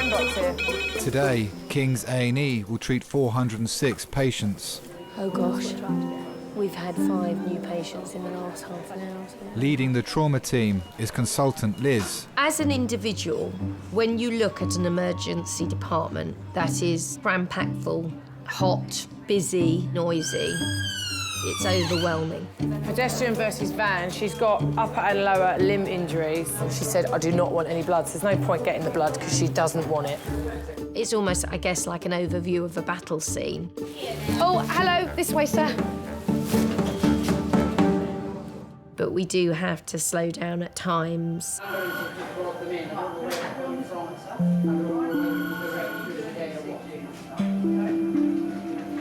Because quite often it's the quieter patient that's the most serious one. Those sort of things require a real degree of loving care and patience, and it's then that I truly value my nursing staff. I'm just going to pull the curtain for a second, just swap. Please do. My name's Anna, by the way. I'm one of the nurses. My name's Clement. Hello, Clement. Nice to meet you. 85-year-old Peggy has been brought in by ambulance after a fall at home. Hello. My name's Anna. I'm one of the nurses. Hello. What's your name? I'm called Peggy. Peggy. Hello, Peggy. It's her second serious fall in 2 months. My name's Muriel. Okay. I just found out 5 minutes ago. But she likes to be called Peggy. Fine. And is that your husband, Clement, out there? Yes. When we have elderly patients who come in, probably not used to the pace of A&E, it might be scary atmosphere for them with the noise, the people, the movement. So I think that's when I try to make them feel a little bit safer. No, my darling, you stay nice and relaxed for me, OK? Oh, sorry. And I'm just going to pull I'm you... going to slide you across. Just keep your arms across your chest there. Well done. OK, ready? Ready, steady, slide. Oh, there we go. Lovely. That's all right. Where does it hurt? Everywhere. Everywhere. It's sometimes exactly what you need, rather than everyone around them and lots of things happening. You need to slow it down, maybe just have you and them, try and make a bit of a connection with them. Peggy comes from home. Yeah. Lives with hubby, has carers 3 times a day. OK. Dementia, Alzheimer's. Right. Hypertension was released from here on the 19th of March after having a similar episode where she collapsed. OK. She fractured her left hip. Witnessed by the husband again today, using the Zimmer frame, got to the bathroom door. Same thing. Same collapsed. thing. Found her in the hallway. She's complaining of right knee pain. Sorry. Oh, swollen knee. Okay. So then we did the ECG. Okay, with 12 lead, which shows left bundle branch. Peggy was very self-sufficient until she fell and broke her leg. She still used to do the cooking, the laundry, all these things.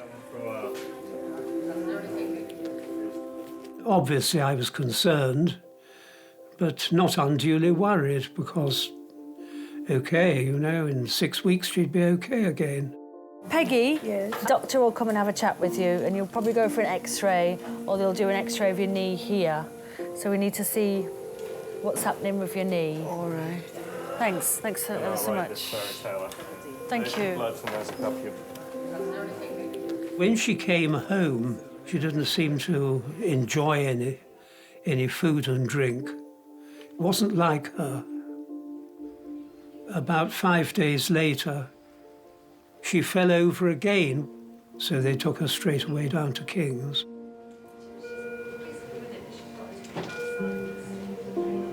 Oh, my sweetie. What? You must get better. You must get better and come back to me. You must concentrate on getting better and coming back to me. Right.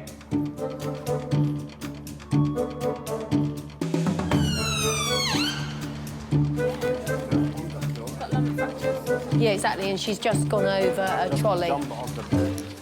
It's all right, sir, it's fine. You're okay.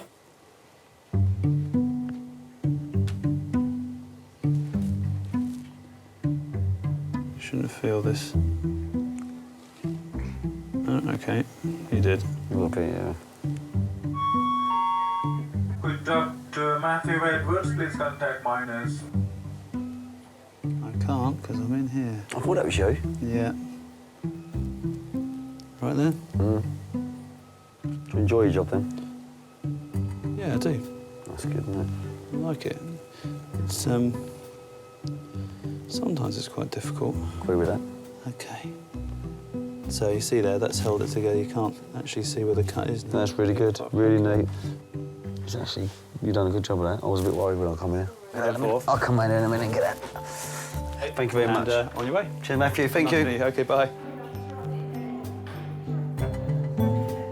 It's filling up. Does that mean that I'm going to get bumped and bumped and bumped because all I've got is a fucking finger?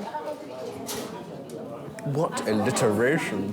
Fat fucking finger. What? Fat fucking finger. Festering. Fragile.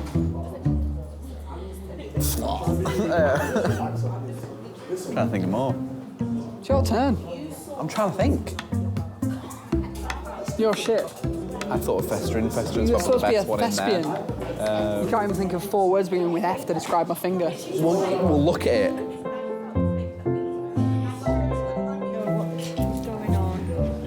So I'm just going to wire you up. Darling, the ambulance man gave me this as a memento. Oh, is that a souvenir? As a souvenir. 85-year-old Peggy is waiting for her knee to be examined. Medics also want to find out if there's a more serious reason behind her fall. Is my husband still here? So how long have you two been married for? 58 years. 58 years. Yes. Marvellous. For better or for worse. Absolutely. And we're still waiting for the better. And how did you meet? At a friend's 21st birthday party. OK. Yes. Those days sound so romantic. Well, it was quite romantic because it was a dinner jacket affair. OK. But I'd grown out of my dinner jacket, so I had to wear white tie and tails. Oh, really? Just like the youth of today do when they go out courting. Well, that made her think. The girl who was throwing the party said, "Oh, Peggy, there's a chap here I'd like you to meet." And I just knew. I don't know what it was about her. I just fell for her straight away. And can you remember what Peggy was wearing? Well, she was wearing a black dress, I know that. OK. Looking very glamorous. Hand-me-down. A hand-me-down, was it? Well, it did the job. Yes, I always wear hand-me-down. The only problem was that I'd gone to the party in a pre-war Austin 7 with a very dodgy battery. And in those days, you had to have parking lights on the car. And I knew the battery would be flat if I put any parking lights on. So I parked in the lights of a large, gleaming Humber. And it turned out that Peggy's current boyfriend was the owner of the Humber. So how does an impecunious, hopeful engineer with a dodgy Austin 7 prize his girlfriend away from him? Not easy. Anyway, we hit it off. When are you going to have some time off? When am I having some time off? No, don't worry, I have plenty fun when I have time off. I work hard here and then I have a lot of fun. That's the I'm way. very glad to hear it. Lots of boyfriends? Loads. No. No. Just one special one? Maybe.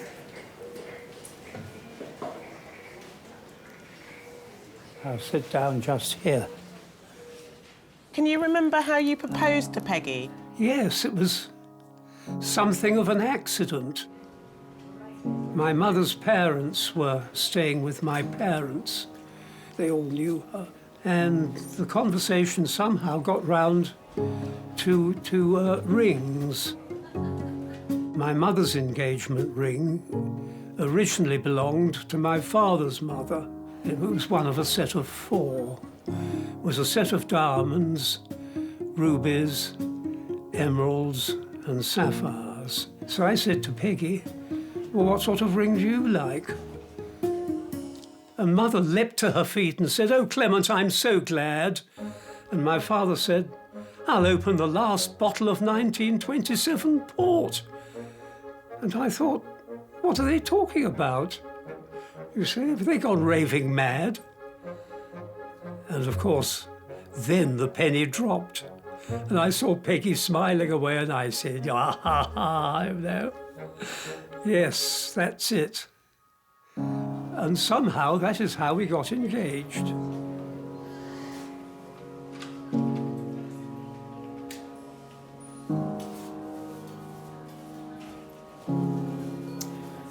All right, let's get a doctor to come and say hello to you.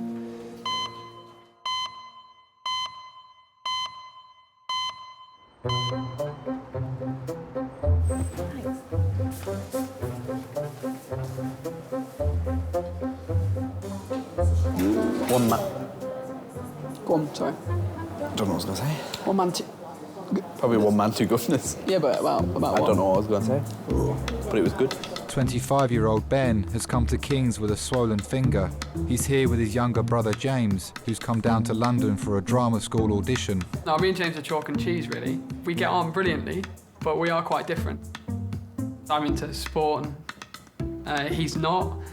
He's quite forthcoming, quite theatrical, and I'm certainly not that. All right. I realised I did that. Staring over my shoulder. Who do you reckon's the funniest out of you and Ben? Well, I don't like to blow my own trumpet, but no, I'll go with me. He doesn't like to be late or doesn't like to leave things to last minute. I think that's the opposite to me, so we're a good balance. He's a lazy pain in the ass. He doesn't really do what he needs to do sometimes. He needs a kick up the backside to get him moving, but he's 19. He's going to be like that, isn't he? Good addition to my stay here. What, visiting King's College Hospital A&E department? Because your brother's got a gammy finger. Shows. A&E. Hospital. Brilliant. I'd come down to London on the day to audition for my course and then spending time with Ben. And then we decided we'd go watch a show in the evening. So we went to see One Man, Two Governors. I couldn't really clap in the show, and when I got out, my hand had swollen past my wrist. So the only thing I could do was go to A&E. Felt a bit stupid, to be fair. I had a cut and a bit of a swollen finger. So am I coming with you to see the doctor? You're gonna have to. You're my next of kin. Yes. Apparently. Yeah. So in the eyes of the hospital, do I have no parents then? Because I've had to put my brother up. Probably. Oh. Orphan. Adult phone in 12 minutes, that's adult phone in 12 minutes now. So brilliant. Brilliant, brilliant, brilliant. Beautiful. And it was someone getting drug box. Yeah, why don't you put out a fast bleep for the Nieces Teresos? They're here. No, that's not him. Doctors are preparing to receive 2 patients, both with suspected heart attacks. Has he got a pulse with it?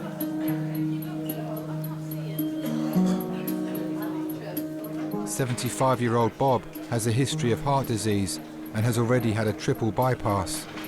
Doctors are concerned his heart could stop at any time. Can I have 2 A&E doctors to resusc, please?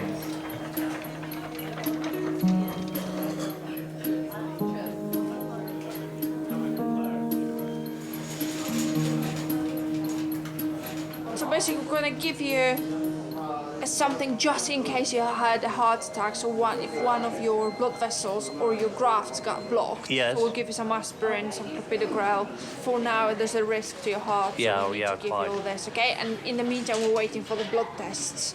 Yes.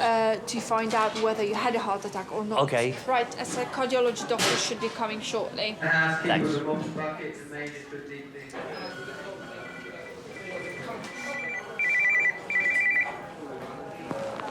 Hello, Mark. I'm all right.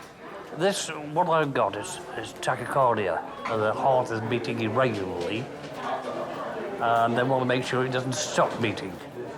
So here I am, just lying here, staring into the cubicle. Really, I'm dying for a pee, actually. How are you doing? All right. Well, I've been very well looked after, Matt, honestly. No, I'm not going to.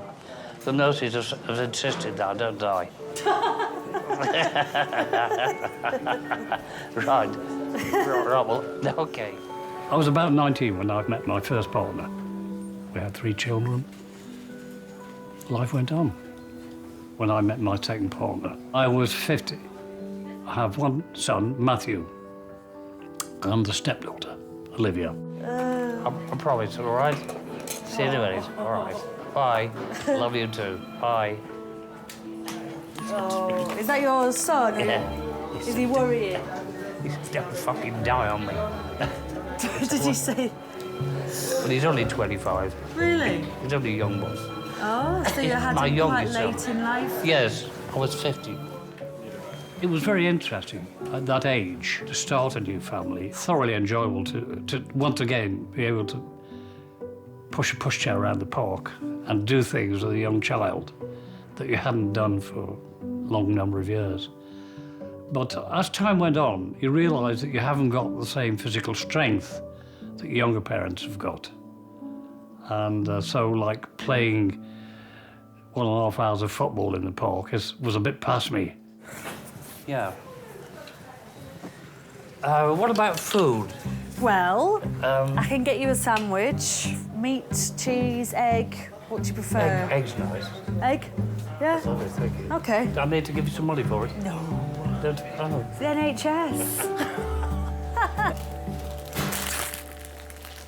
Out of every patient that might be quite challenging or situation that might be challenging, there'll always be a situation or a family or a patient that'll remind you why you're doing the job and will sort of break through everything and just be this sort of little shining light that just keeps you focused on why you do what you do.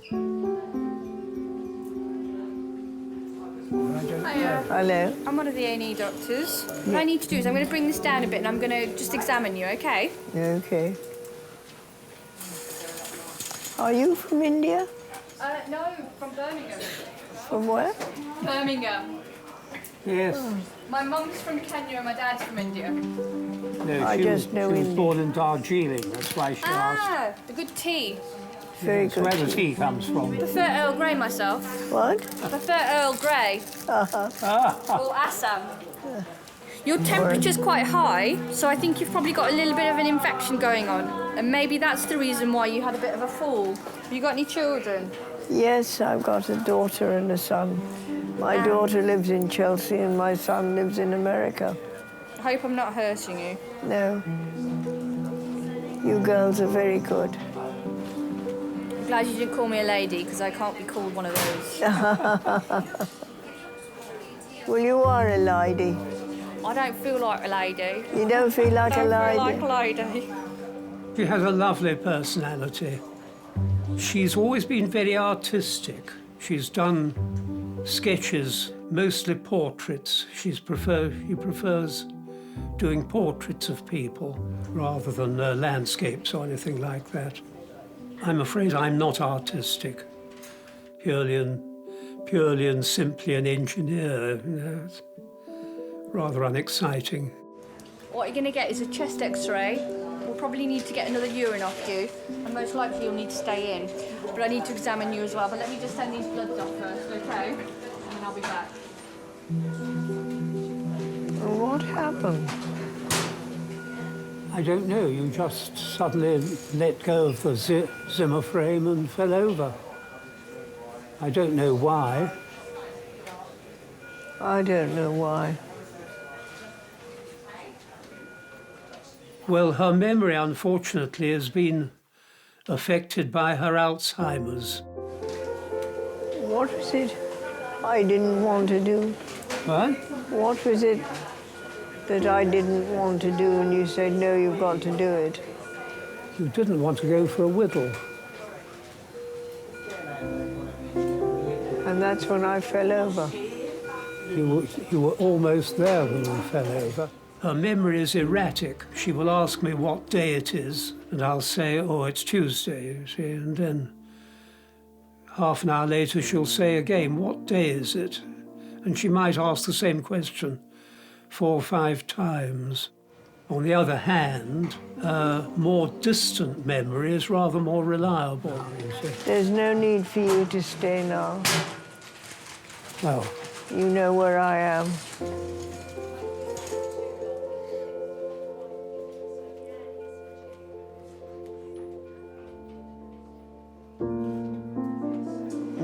When I was at schools in Shillong, we had earthquake drill rather than fire drill. I know it is a progressive illness that can be slowed down but cannot be cured. You better go home, darling. Well, I'll stay a little bit longer. She doesn't forget who I am. Well, we've known each other for 59 years now, so I think I'll take a bit of forgetting. Could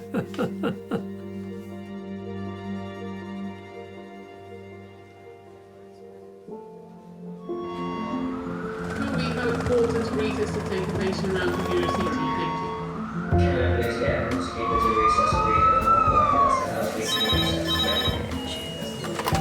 Is it neurosurgery that she's under?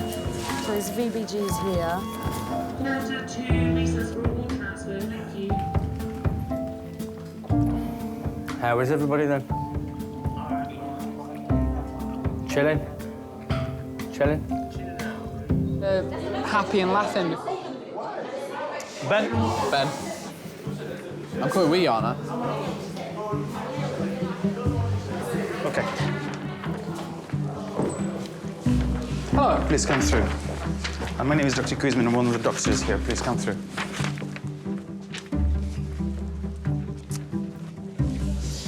Right, what can I do for you, sir? Well, I have a cut or something on my finger, and now it's pretty badly infected. Don't know whether it's a cut, a bite, an ingrowing hair that's got infected, But today it's just got really swollen. Is it hurting? It's hurting, but it's hurting because it's swollen, I think. I can't really move it, my fingers too much. Are you allergic to anything, sir? Nothing medical, no. You're not allergic to penicillins? No. No. Do you take any regular medications? No. You're asthmatic? No. Diabetic? No. Epilepsy? No. History of jaundice? No. Nothing like that? Nothing. Your family history, remarkable for anything? No? Mom, dad? No. No. No, pretty standard, really. Good. So, one of the way of dealing with this would be to refer you to plastic surgeons, okay? And obviously starting you on antibiotics, because what you've got at the moment, it looks like cellulitis, okay? Which is the inflammation to the next layer under your skin, okay? Because it is your hand, and it can cause contracture, meaning that you won't be able to flex your fingers, and that's already happening anyway. Okay? This is more serious, and it requires more people to get involved. Right, okay. Okay? Yeah. Good. Give me a sec. All right.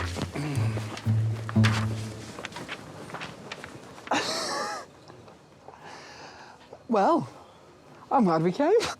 Plastic surgeon. They're gonna whip me finger off. Oh, God. It's all funny, this, isn't it? Until they go, yeah, actually, your finger's dead. Yeah.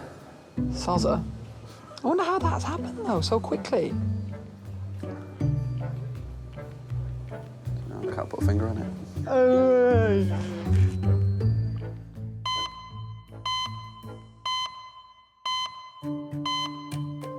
Was this? I delegated that because I felt there were 3 doctors in there, but I've given it. Adult blue light, 4 minutes. Adult blue light, 4 minutes.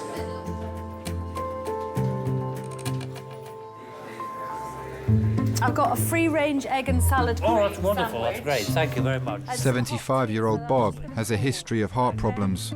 The medical team are trying to regulate his heartbeat to reduce the risk of a cardiac arrest. Hi, Liv. She said it might be a silent heart attack. But they want to keep me in tonight because they said it's quite dangerous there. You know, your heart could suddenly stop. Hi there. Oh, he's here now, is Matt, now? Are you okay? Okay, bye. This is Matthew. You're right there. Come on here for a minute. That's great, I think. Yeah, but I've got... That's great, look at that. Hardly been read. Yeah, they're going to keep me in overnight. Yeah. So they keep this machine going, because if they think I'm about to die... What's the prognosis? He's receiving a medication that keeps his heart in this normal rhythm. So as soon as there's a bed available, he'll go to a nicer, more comfortable... Can you come with me? He's a charmer, isn't he? Oh, yes.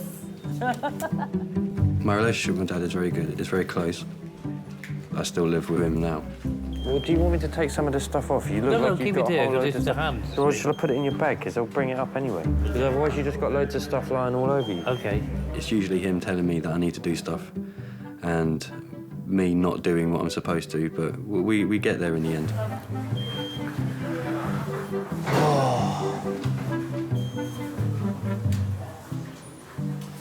Seem to be enjoying your sandwich.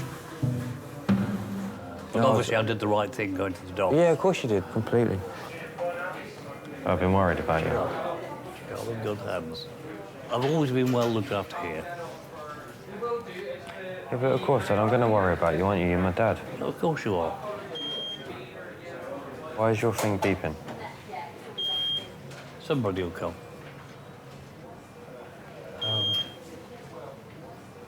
You can't tell if it's a lead come off or what. What's the yellow one? The yellow one, I forget what that is. The blue one is the amount of oxygen in your blood, in percent. And the top one is your pulse, 78, 77. Is that good? Yeah, it's normal. When you go to school, everyone else's parents are in their 40s or maybe in their 50s. But when your dad is in his 60s, you often have comments from people, oh, is that your granddad? Oh, your granddad's picking you up, or your dad's old enough to be your granddad. And I think from quite a young age, I was very, very nervous about my parents passing away. So I think, in a sense, I've kind of prepared myself. Sorry, I don't mean to be worrying you. I think I'm worrying more than you are. I've been told about this sleeping thing. Don't worry about it. No, okay. Is it all right, yeah? It was worrying him more than it's worrying me. Don't worry, it's just it's finished, that's why it's sleeping. So Oh, right. someone is going to come to sort Thank you very much, thank you. Top man. He was very efficient, wasn't he? He came in, snip, snap. It was hard, but it's been very good having older parents because they have much more life experience. So there's a lot more that they can teach you from a young age. I love you, Dad. Love you too, Sparrow. You're a good guy, you know. Well, I keep trying. You don't have to try, you're already there. Just wish I was more like you, that's all.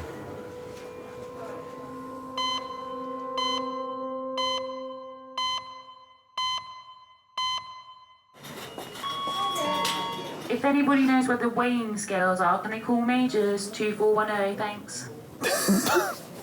Just misplaced them. She can't find a bucket. She can't find a weighing scales. Isn't it? Hello, I need to speak to plastic surgeon's registrar. The doctor is consulting with specialists about Ben's infected finger. It's quite aggressive. And he needs a plastic surgeon. Severely. To decide whether he's got to whip my finger off. What? Take a bit of flesh from, like, your inner thigh. What, and turn it into a finger? Just like a stick of meat. A floppy stick of meat. I play cricket. I think I'd be all right with that one missing, but yeah, I wouldn't want to have 3 fingers, definitely not. And this ring finger is flexed. He can't extend it fully now because of the pain. I'm supposed to be going out on Thursday night. But you're not doing that. I'm not going to do that when I've just had my finger amputated. Antibiotics as well. Oh, I'm still going Can out. Porter bring a trolley to Majors Trolley? 7, please? Bucket. Weighing scales. Weighing scales. So he came back. Oh, he's there. He's just researching amputation. They accept the patient. It's very serious. It's very serious usually. So they want X-rays, they want bloods, they want 1 gram of augmentin, and then send it to them. Just word serious 3 times. It's serious. It's very serious. His hand is very serious. Don't say things like that, because I'll have to get chisel out. I was shocked because I didn't think I'd have any problems. We were still thinking it was going to be something, nothing, here, have some tablets. Off you go. And we overheard someone say severe and extreme, and we knew he was talking in relation to us, so we were both sat there thinking, oh, maybe there is something wrong. Can I please have a porter to resource? Porter to resource, thank you. Yeah, that's what sounds like theme hospital when they make those announcements. Ding, ding. Yeah, it goes ding, ding. Could the nursing ward 3 please clean up the dead body? And Yeah, that's right. Bob is being monitored as doctors think he could still be at risk of a cardiac arrest. Oh, God. You okay? That's better. Did you leave is my watch kicking around somewhere? Or? Where would you have put it? No. It might be in there somewhere. It's not under that brawy dye, is it? My dad's a very easygoing kind of guy. He doesn't let things get to him. Oh, there it is. Where is it? I think that's it. Yeah. Just... Mum bought that for you. Eh? Mum bought that for you. Yeah. I remember going with her and choosing it in Marks and Spencer's. Yeah, it's a very good watch. I had new batteries put in. My mum, sadly, she's passed now. She died 2 years ago. But she was an amazing woman. No, I've never met anyone like her. I don't think I ever will. My dad loved my mum beyond words. And yeah, when she died, it was a massive loss for him. At first, we didn't actually. My mum didn't know that she had cancer.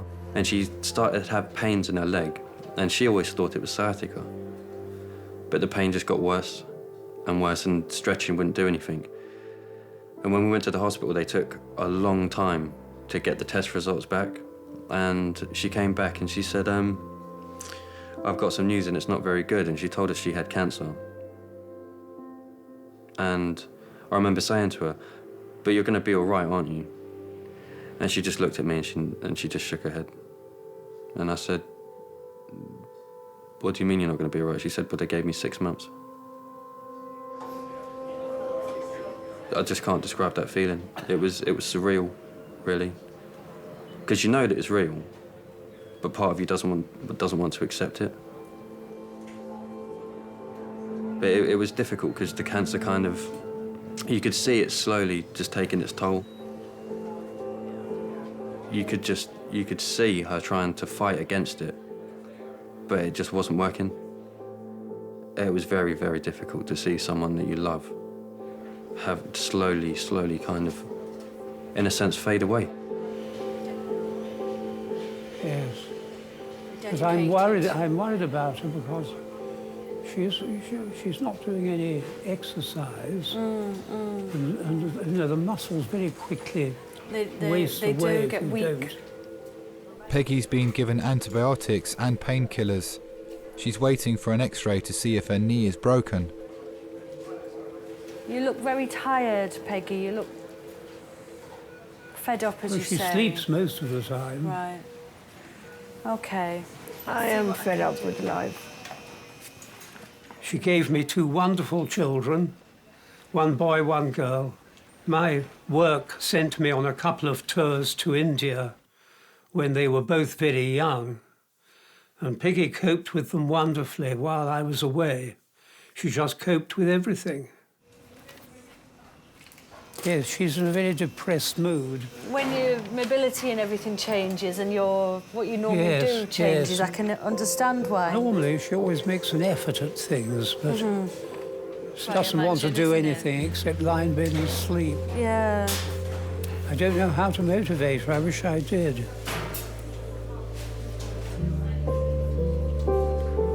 Oh, I hate it. I hate it. It's most unpleasant. Seeing her going downhill. I don't want to lose you. What? I don't want to lose you.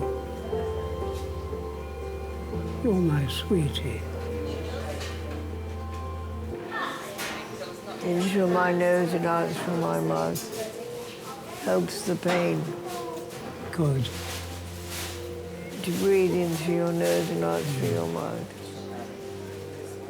I simply have to face up to the fact that she is going to deteriorate. And all I can do is hold hands. I know it sounds ridiculous, but somehow it's very comforting.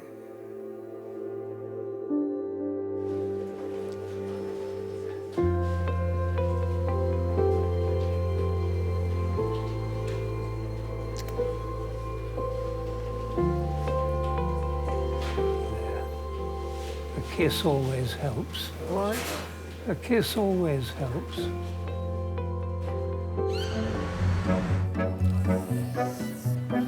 Clean. Well, that's ridiculous. I honestly thought that it would be straightforward. And I've got to come and see a plastic surgeon tomorrow morning. Yeah. I've just got to go to a hospital and say, hi, I need a plastic surgeon. Are you tired? You're getting tired? I'm getting a bit tired, yes. Go home, darling. Huh? You can go home if you want to. Basically, I think Peggy might be staying in. Yes. Under the medical team, potentially. Right. People are often thrown into the role of a carer without knowing if they are capable of doing it. And it's amazing how people do take on that role with such genuine feeling. Nothing much is going to happen now, is it? Nothing much, no. No, it's all happened. Yeah. That person wasn't always like that. The life before, there's a life within, and you have to maintain that dignity for them. I'm going to take you to X-ray, Peggy. Yes. So if you want to go home now, because I'm going to take Peggy to X-ray. Then I can say bye-bye, my sweetie, and see you tomorrow. All right. Nalaki, nalaki. Nalaki, nalaki. That's Tamil. Tamil. Is it? Yes. Is that your little... Oh. She knows a few words, mostly Hindi she speaks. Right. I speak Hindi. Burchikani Hindustani.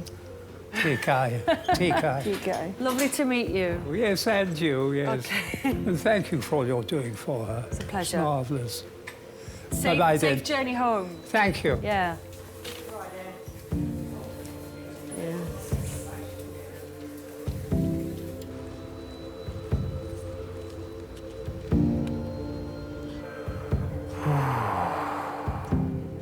You don't have to hang around, mate. I'm tired. Oh, I want to wait for you to move, Dad. Bob's waiting to be taken to the specialist cardiac unit for further tests. I said I don't really want to go and leave you because it's a bit lonely here. Lonely? Yeah, if there's no one sitting with you, then you just sat here by yourself. I'm very happy in my own skin, you know. I know you are, but... I've got my private eye. Read that. In a lot of ways, Matthew was very much like me, but there's an undercurrent which is very strong, which is like his mum. Oh, Dad, I think I might shoot. I'm not running away, it's just I'm tired, I'm gonna... Yeah, go on, man. You go. I think he's very conscious of my age, and it is something he should think about. None of us are immortal. Parents are not there forever. There's no escape from it. How are you feeling? All right, I just want to lie down and go to sleep.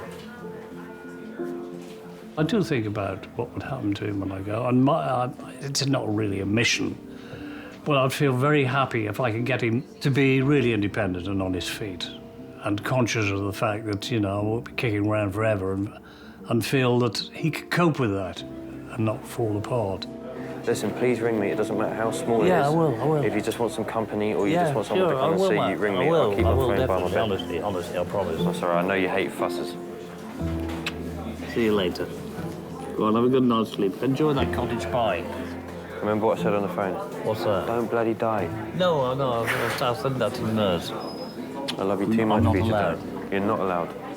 Positive, you're all right. I'm fine now. Look at me. What I'm dying for is a wee. Have a good one. Okay, bye. I'm fine, mate. Go on, bugger off. Go on. See you later. See you later, man. Take it, all right? Yeah, I'll ring you when they move me. Yeah, 11:30. Go on. See you later.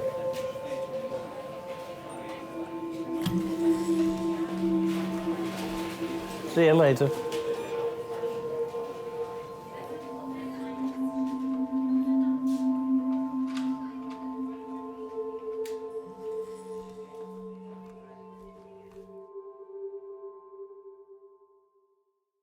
You know what I'm going to do? What are you going to do? Take a picture of it? Oh, yes. It was 2 operations. I think the original cut that got infected was a couple of millimetres, but they cut me open 2.5 inches from the middle of my finger up the top past my knuckles. Instagram, hashtag cut it off. Got a bit of a scar. Trying to think of a decent story. Maybe saving a child in front of a truck or something, but yeah, infection's a bit lame really, isn't it?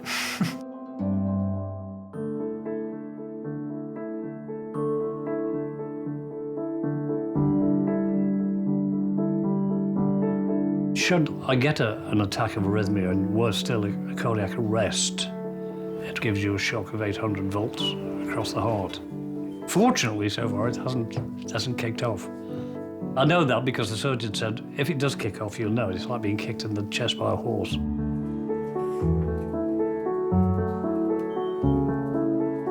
He's a fighter, definitely. I look after him and he looks after me. We've been through so much. So yeah, I think when we move, it will be like a new start for us. And I think Mum would be very proud.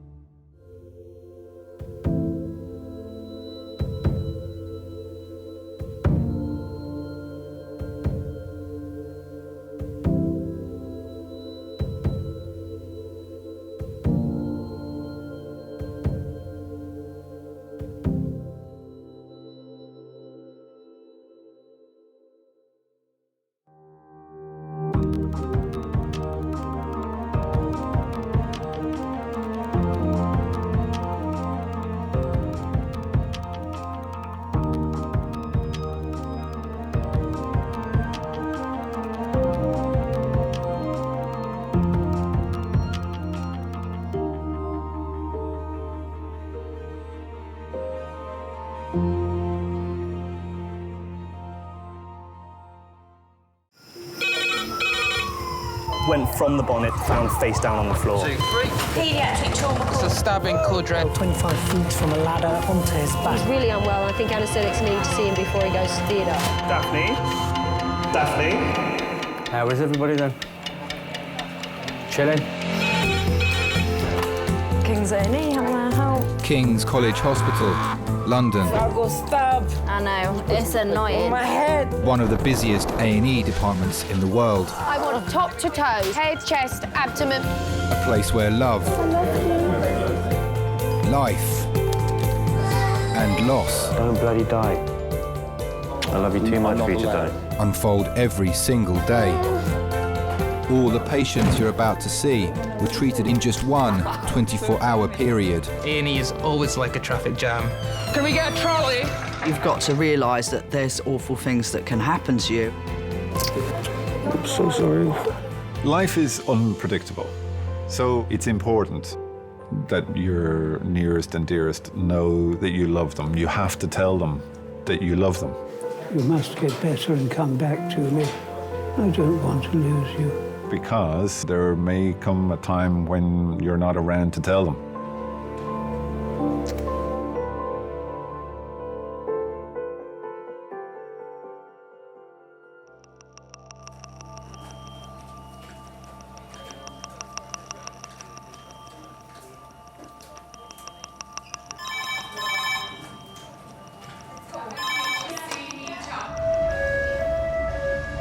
Adult trauma in 9 minutes. That's an adult trauma call in 9 minutes. A traffic accident has taken place, and paramedics are on their way to King's with casualties. What are we getting? Which one are we getting, the pedestrian or the motorcyclist? The first to arrive is the motorcyclist involved in the collision. Right, so we are getting the motorcyclist, but no doubt we will be getting the pedestrian. There we go, the pedestrian. King's A&E resus system. So you see, this is your training one, and then you can do the pedestrian. Consultant Ema is in charge of resus today. She's been at King's for 9 years. Yes. Amongst the team are several junior doctors. This is a motorbike who's hit a pedestrian in the tree at the same time. Your ED job is the best job, but also the most stressful job you'll ever do as a junior doctor. The things you learn the best, that stick the best, are the things that you learned in practice.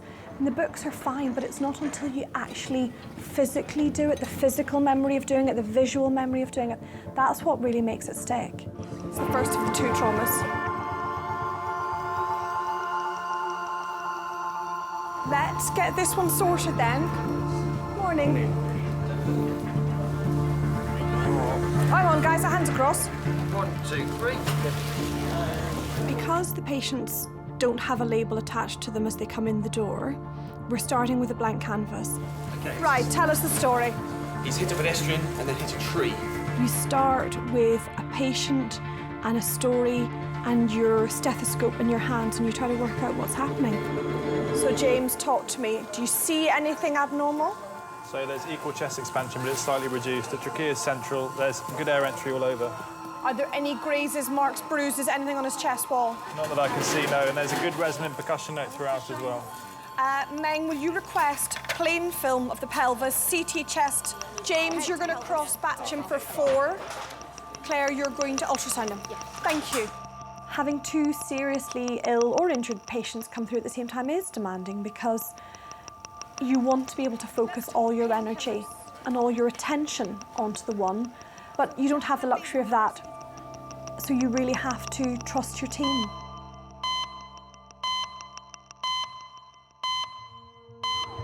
The second patient from the collision is arriving at King's.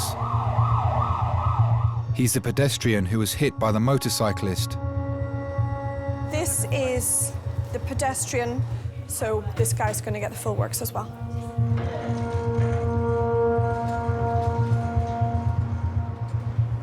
I've got to go because my other one's arrived. Bye. He was witnessed to go head over heels while stationary and standing. Top to toe, he has an isolated laceration to the left side of his mouth. Neck's atraumatic. Chest has bilateral chest expansion with a bilaterally tiered chest. Abdomen is tender on palpation bilaterally in the lower quadrants. He has laceration to the left knee and to the left ankle. He has received 5 milligrams of IV morphine for the pain in both his abdomen and his legs. Thanks, guys. Okay. His abdomen is tender in the lower aspect with some voluntary guarding. The pulse is down The here. pedestrian is suffering from a low level of consciousness and extreme abdominal pain. Natural good pulses. Both of the casualties are at King's College. We're struggling to find any ID on the pedestrian at the moment. He doesn't appear to have any belongings with him. I'm just going to ring his wife. You got his details with it? I've got the wife's details. When the accident happened, I was at home and I was getting ready to go out. And then basically the police knocked on the door. Abdi, a 27-year-old father, was on his way to work when the accident happened. Just shine a torch in your eyes, darling. Open your eyes for me. Sorry. That was a bigger scare than actually going to the hospital and just seeing him. The police they just make your heart come out your chest. It's just scary when they come and knock. Reduced level of consciousness at the scene, complaining of abdominal pain with a bit of abdominal guarding. But if we could do the top to toe, that'd be great, please. Heart rate 75. Can I please have a porter to recess for an urgent CT run, thank you. Good morning. I'm all right. Better than this gentleman. We're just waiting for the scanner to be ready. We're going to pop you through a scanner to make sure there's nothing that we need to do. Abdi is being rushed for an emergency CT scan to determine whether he suffered any major injuries. You expect the worst and kind of brace yourself for it.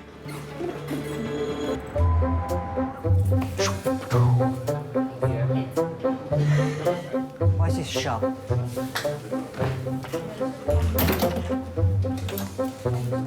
Come on.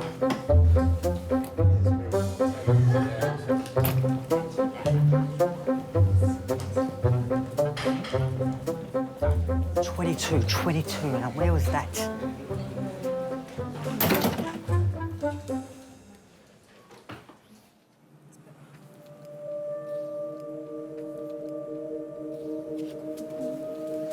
So if you get your head nice and still for me, what we're going to do is you're on a board at the moment. We're going to move you across on that onto a different table, OK? Over this. 27-year-old Abdi is having an emergency CT scan after being hit by a motorcyclist on his way to work. Where's your pain? Of course I can. I met Abdi on holiday.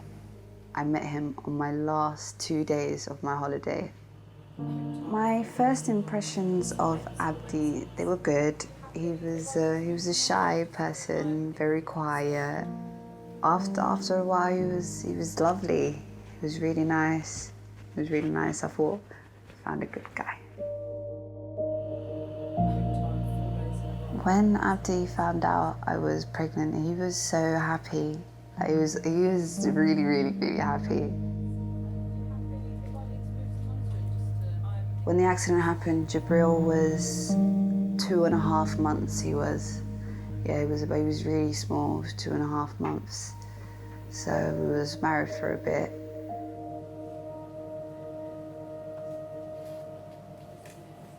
Where he had the accident, quite a few people have had accidents there. It's a really busy road, and you always see like flowers just on a lamppost, and it was scary, especially when they told me where it was. So I was like, whoa. OK, on slide, ready, steady, slide.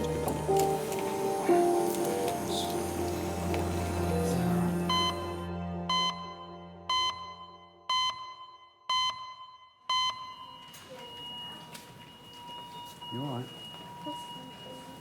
Hello. Hello. Hi, I'm Laura, one of the nurses. Hiya. Hello, Dad. 25-year-old Sarah has learning difficulties. She's been brought into King's by her grandfather and mother after collapsing whilst out. All right, mate. Oh, Nanny can't come in, darling, at the moment, love. All right. Come on, now, it's a good Oh, hello, darling. What's the tears for? Oh, Daddy. Oh. Nan's outside. Well, look, you've got your mummy here. Eh? And you've got your granddad. That's great, isn't it? We went to pick her up from home to go to Orpington, do a bit of shopping. Do you know where you are? Yeah, you are. Casualty. We got to Orpington and she could hardly stand. I said, there's something not right here. And I rushed it straight down to King's. Should we find out what's made you come to hospital today? Yeah, my legs. Your legs? What happened to your legs? Can't walk properly, could you? Can't walk properly. No, were you wobbly? Yeah. Wibbly wobbly on your feet? Yeah. Yeah. Sarah's learning difficulties are the result of an inherited genetic disorder. It all started with the right eye protruding. They put her through a scan and discovered that the tumour was pushing the eye out. And she had patches like birthmarks over her body, quite big ones, which is a disease called neurofibromatosis. What's she normally like, as in day-to-day, the dribbling a new thing? No, well, I've never seen that before. So that's a new thing, That's a new yes? thing, yeah. OK, what's her mobility normally like? Is she mobile? Yeah. She was mobile, but obviously we have to watch her steps because her eyesight's not 100%. Yeah, with the optical, yeah. And is she normally like, she eats her own food? She started having chemo, and that started shrinking the tumour. There was a build-up of fluid around the brain. And they couldn't operate on her because her brain was still growing.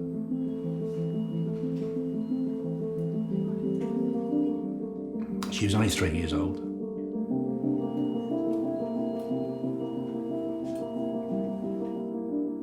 We were devastated. We were absolutely devastated.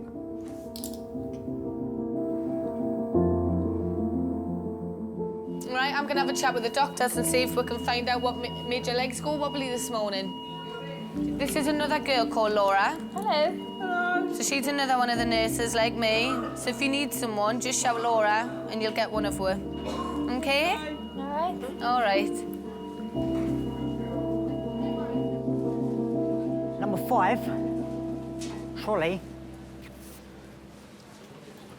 To be scrapped.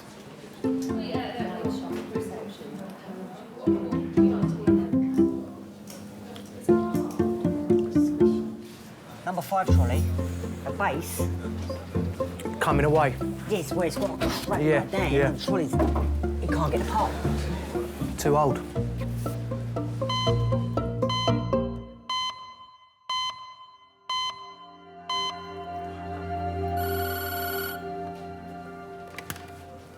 Very sus.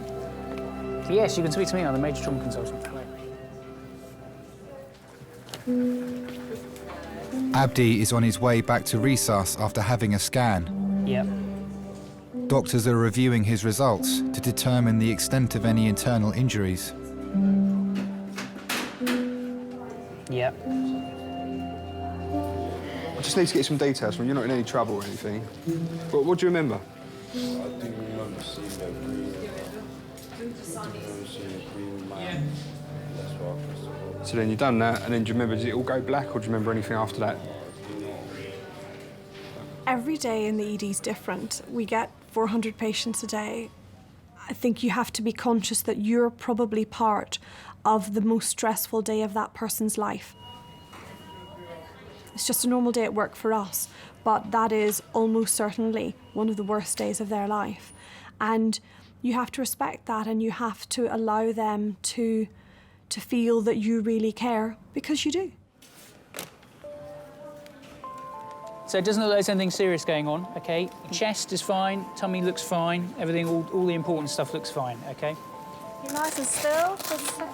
Nice and still. Nice and still for the minute. Abdi's scan has come back clear. He'll recover in King's before returning home. And the other way? Is he going to CDU? Yeah, he will. Let me take some of these off. So we're going to move you to our CDU, which is like a little ward off the side of A&E. Just keep an eye on you a bit longer before they send you home. Do you have any children? Yeah, one little baby. They're gorgeous. Boy or girl? A little boy. And what did you call them? Jibber. You warm enough? Yeah. All right. You just have to take care in general, especially when you have children. Just take it easy, because sometimes you feel a bit sick after you've been through something like this. Can't just run across the road, it's dangerous. You might be looking, but you never know, the driver might not be taking as much care as you. So always be very careful. That's what I would say.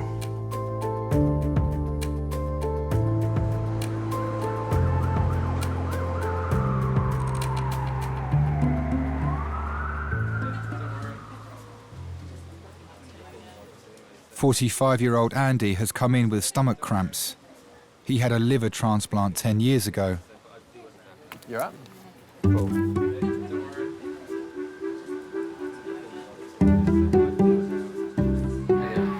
Okay. So listen, I had a chat to the liver transplant team, and she's really keen to get an ultrasound today, okay, just to make absolutely certain that there's nothing kind of new declaring itself. So I've been up the stairs and organised that. They're ready to see you now. Yeah. Okay. Do you have any questions so far? No, it's all pretty standard. I mean, I've been coming here and, you know, for so many years now, I know it all. Okay. You know what I mean? I know my body pretty well now. Okay, no problem. I'll arrange that. All right, thanks a lot. I had a liver transplant. It was a bit of a change. Once you have someone else's part of their body in you, has got a memory, what likes and dislikes that person who had it before.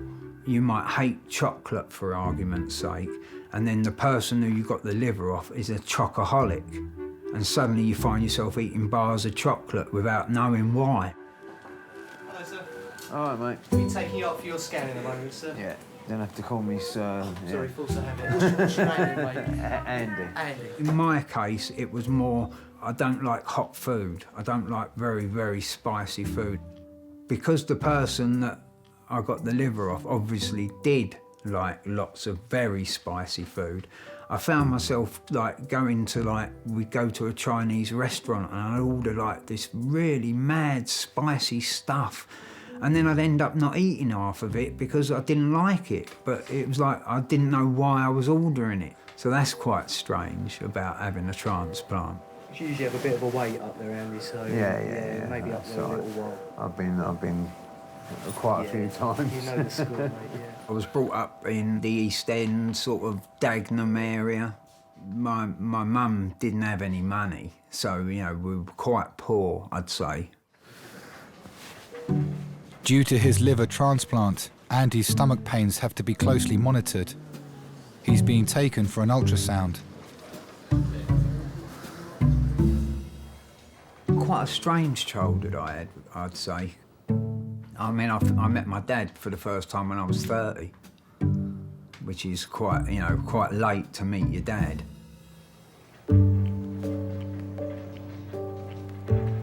You can't miss what you've never had. Like, I mean, I went to a psychologist, and he said, "How do you feel about it?" And I said, "Well, what is there to feel about? If I've never had a dad, then I don't know any different."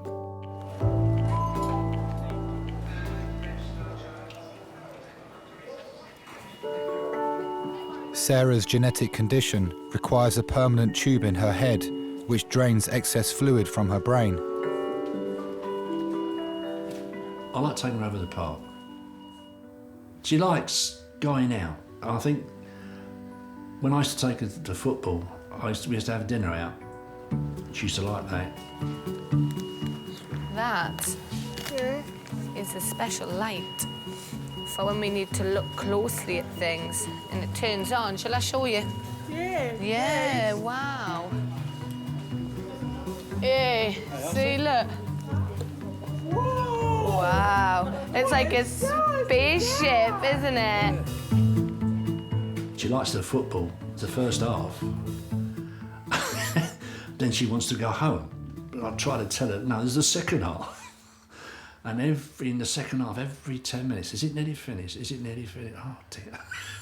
And unfortunately, football's an hour and a half. Charlton are playing. I wonder how they're getting on.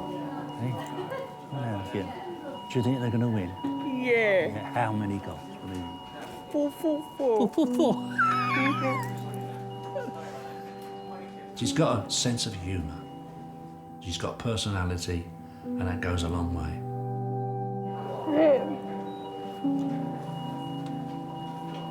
Hey?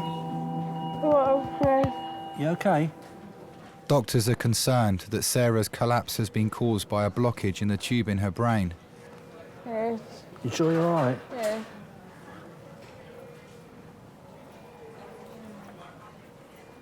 You're not, are you? You sure you're okay? Yes, You're not, are you? I want London. Yeah? You go in there. Hey? Hang Hang on a minute, love. Sorry, but I think something wrong with Sarah. She's slurring again. You all right, sir? Yes. How's things? All right. No, she's look in the face. Can you do that for me? Look. No, it's all right. I'm going to get her in the scanner. We're just going to go to the CT scanner. I'll take all them pictures just inside your head to see what's going on with that shunt. Is that OK? Yep. Yeah? So let's go. Right. All right, then? Sarah's neurological symptoms are getting worse. She's being sent for an urgent CT scan of her head. She was about 7 years old, I think, when her dad died. It was devastating for my daughter. You know, it was really bad. They checked me out, and then they checked my husband out and found out my husband had the same condition as what Sarah had. But he was a very good dad and husband, and I miss him. Even though it's been 17 years, I still miss him, and it's hard. It will always be Sarah that keeps me going, and if I'm a bit low, she's always there for me. Sarah's my life. Without Sarah, nothing.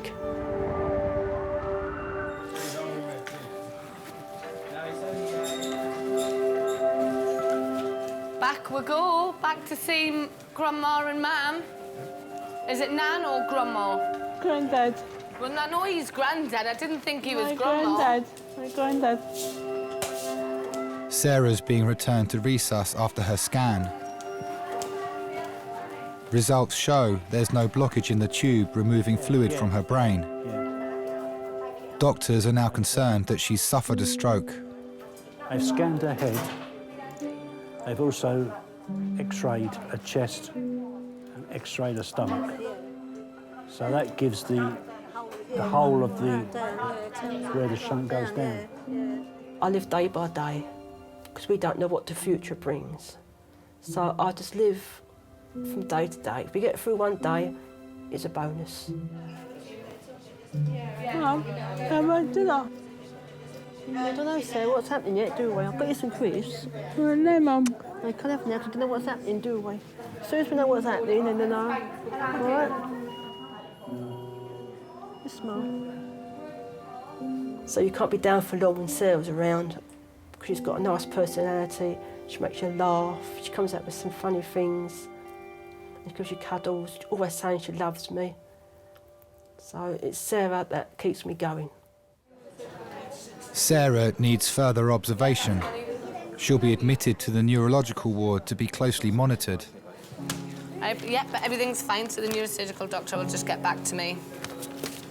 And hopefully there is a bed if she needs to stay in. There is a neurosurgical bed here, but hopefully they won't keep her in unnecessarily. We won't do that, so don't worry about that. Take it one step at a time. It's always good to think ahead, mind you. Yes, true. Okay, doke. I'm calm on the exterior, but I'm tearing up inside, believe you me, but I can't show it.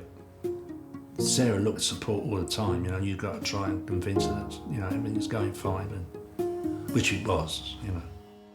Hello, we're going to be taking this lovely young lady to see you. Eh? I'll wipe those tears away. It's a very difficult role you have, though. Yeah, it is. That, someone's got to do it. Someone's got to do it. Look at that, you did super though, didn't you? Eh? You did, you're such a brave girl. So this is all where we work. Oh, all of us running around like little rabbits.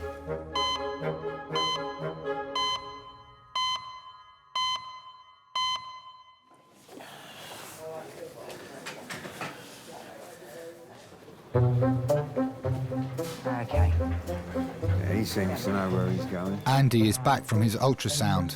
Okay, you're going to be put in ADU, okay, mate? Right, what's that? It's just up here. Actually deficient. Anyway, Okay. there's someone in there. Yeah, it's all right. Oh, right, okay. Okay, take care and all the best. Look after yourself. Yeah, and you, mate. I was a bit of a punk rocker in my day, fully immersed in all that in the middle of town. Living in a squat in Campbell Buildings in Waterloo with punks, skinheads, all sorts of people. So it was a good place to be. The sort of belonging, if you like.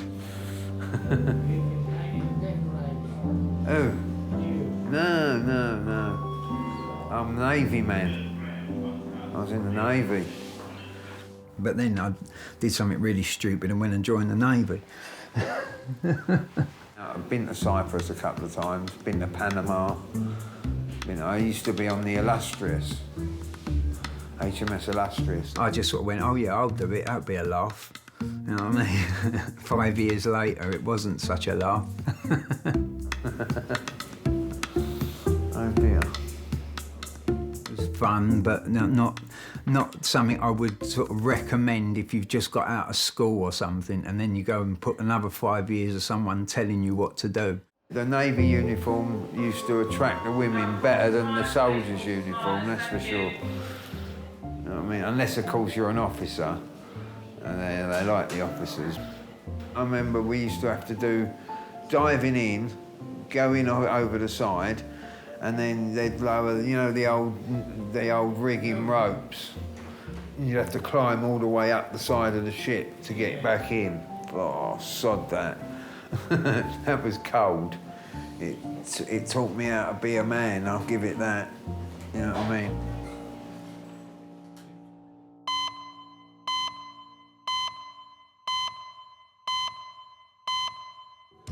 S goes round. That's how insurance. So this is a hemorrhagic stroke, you would say? Would you put a label on it? Okay. Dr. Sammy has just started her shift. It's her 24th birthday today. People do look at me, and I'm blonde, and I'm young, and I've got a pink set. I don't know why I have a pink stethoscope. It seemed like a really good idea. Kings. Yep. You definitely really need to get stuck in when there's a big trauma. It's really scary, and everyone around you is so calm. 1, 2, 3.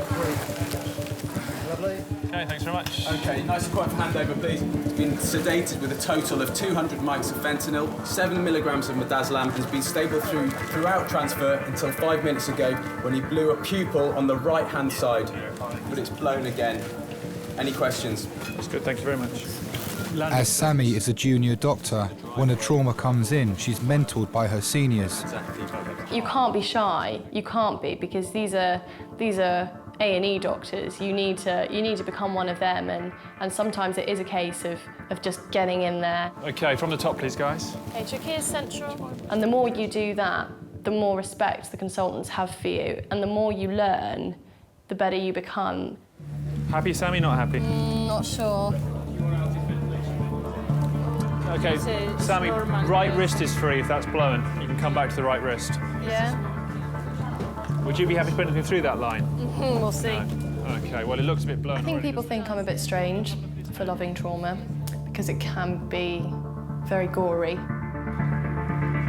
But in those few minutes that you've got with them, you could save their life. Just get a good line here and get that one out. We don't need that great. Sammy, just bring it. No, it's in. It's definitely in. Okay, that's fine. But this one's in. Okay, well done, Sammy. That's all right. Okay, good to go? Yeah. Right, you're welcome to come see us if you want.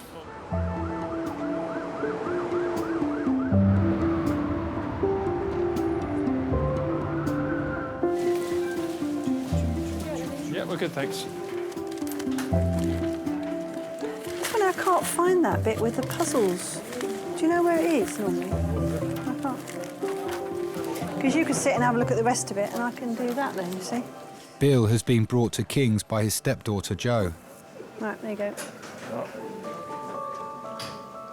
His leg is swollen and he's having difficulty breathing. When I first met Dad, he came into the family. He liked going to the beach and things like that, and I got on pretty well with him. In those days, I called him Bilko before Mum and Dad married. She said to me on our day of our wedding, she said, "I'm not going to call you Bilko anymore. I'm going to call you Dad." And she has, ever since. He's been my stepdad since I was age 6. He's pretty much brought me up. He's currently 91. Most people really don't think he's that old. They're really surprised. I mean, nobody can look very young at 91, but apparently I appear that way, and I got a smooth skin. I used to do a lot of walking. I used to go out for a walk, and I walked miles. I've lost myself several times. I better say, excuse me, where's Peckham High Road, please? Mr. Baker? Hi, my name's Sammy. I'm one of the A&E doctors. Did you want to come with me? We've got a cubicle for you. Ah, that's great. Okay. Yeah? Come on then. Are you going to be all right? Yeah. No. Come with me then. Good idea. My wife died a year ago, so... Oh, I'm sorry. Oh, that's really sad. We married in '67 when Jo was 6. She died 2 years ago. She was kind. She put up with me. She just attracted me. I don't know what it was. It wasn't sexually or anything like that. It was Eve and I was Bill. Put one foot on and that'll stabilise it. Happy? And your other one. I got you. Whoop. That's it. Oh! That's it. There we go. Right. Hang on 2 seconds. Do you remember how you proposed to Eve? I didn't get down on one knee. We used to have a particular sofa that I used to sleep on sometimes. And believe it, I used to sleep alone. There was none of that with Eve. No way. I tried, don't worry, but no way. I said, why can't we sleep together? So she said, we're not married. Oh, why does it matter whether we're married or not? I said, I'll sleep with women without being married to them. So she said, not unless we get married. I said, all right, we'll get married. So we set a date and that was it. Got married. Oh, my daughter. Do you want to sit up a bit more? No, get my breath back. Yeah, okay. Get your breath back. Right, I'll let you get your breath back and I'll come and see you in a minute, Mo. Okay, all right, my love.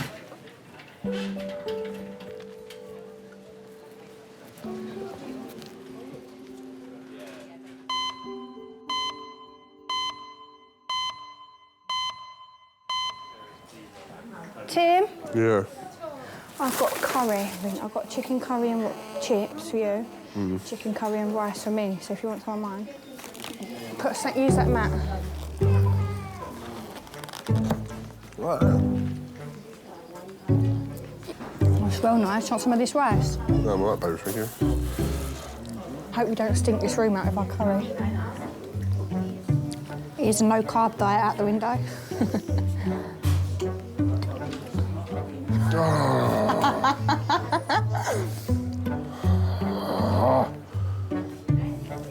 You do make me laugh. So, had a really useful chat with the liver transplant registrar. That your ultrasound's pretty much normal. Yeah. There's a tiny little blood clot in one of the veins there that she's not concerned about it. Well, I get some sort of painkillers now. Why don't I get you a little bit of, the buscopan you want, don't you? Yeah, so if why don't possible. why don't we just add that? Is there a person that you can ring? Oh, my transplant coordinator. Yeah, I mean, there is, but I mean, why I would want to ring her, I don't know. Only if things are not settling down. If you were to need earlier review, that's what she suggested you do. Right, if things don't settle down the next week. She's like a force of nature, she is. Oh, Right. yeah, Scottish woman. You don't mess with her. No. All right. Sounds fiery. So let me get that busker pen. OK, lovely. Right. And then we'll get you on your way, so... I am very much happy-go-lucky. I've had quite a few things sort of happen to me in my life. Like I had a liver transplant. I've had pneumonia in foreign countries and been on a life support in Abu Dhabi for like a month or something, 2 weeks, something like that. So, you know, I've had a lot of things happen. The thing that I've always thought is there's no point sitting and moping about it. So, you know, it's better to have a laugh and just sort of get on with it, and then, you know, what happens, happens. OK, then. All the best. Take care. Yeah, and you, mate. Speak to you later. Hello. Sorry that took me so long. Right, so I've been told a little bit about you. Oh, good. Tell me in your own words, what's brought you in? Oh, my goodness. His legs... Look at the size of that. I know. It's basically overnight. It swelled up above the knee suddenly. Dad's been treated for prostate cancer. Right, OK. And he did have... His breathing's getting worse, and he did have evidence on his liver and lungs. Right. But it had gone into recession. I'm just wondering whether there is any connection. Maybe. Do you normally wheeze? No, not normally. So this is new, is it? This Well, wheezing is new? It's fairly new, in the last few weeks, really. You get breathless just coming down to the kitchen for your supper. Exactly. Yeah, no, Yeah. I know. Although he has still been persisting with going out for his paper in the mornings. I go for Man paper. needs his paper. It's not all that far. Well, it's a quite... About a mile each way. No, how it's not much? as much as that, no. It's about 300 metres each way. It's pretty good going. It is pretty good going. Take it easy, though. Right, nice deep breaths in for me. You shouldn't have favourites, you really shouldn't, but sometimes you just can't help it, and there are people that you instantly warm to. And it can be, like in his case, that he did remind me of my own granddad. Fine. What I am worried about is that you have a clot in your leg. Now, you're at high risk of getting a clot because you've got the prostate cancer, which makes your blood thicker.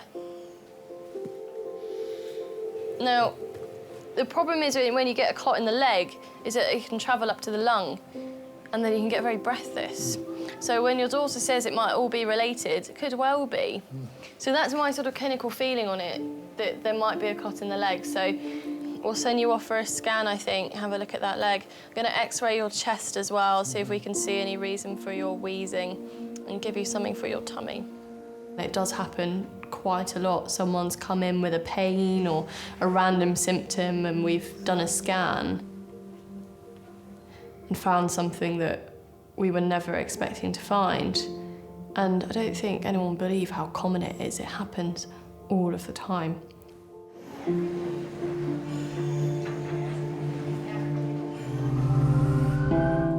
Hello, darling. Hello. Hello. 3-year-old Emily is suffering from stomach pains and a fever. Have you ever had any experience with helping us take blood from children? So essentially you hold her very nice. I might have to walk out of the room. I'll get really upset seeing anyone touching my daughter, so... Absolutely. Doctors suspect she may have appendicitis and want to carry out blood tests. Are you sure you want to be in here for this? Or do you want to stay? She will scream. I don't know, it's not fair on you, though. I'm all right. I'm not coming in, sorry, I'll get really wound up, I'm really upset about that, I'm really If you sorry. could wait, yeah, where you were before, then we'll sort this out. Not about... Hello, princess. It's all right, darling. What can we look at? Oh, look, Simpsons on the ceiling. You have been the bravest little girl I have ever seen. Wow. Shit, all right. All fine. Come to a point when the 3-year-old's braver than the 29-year-old dad. Yes, absolutely.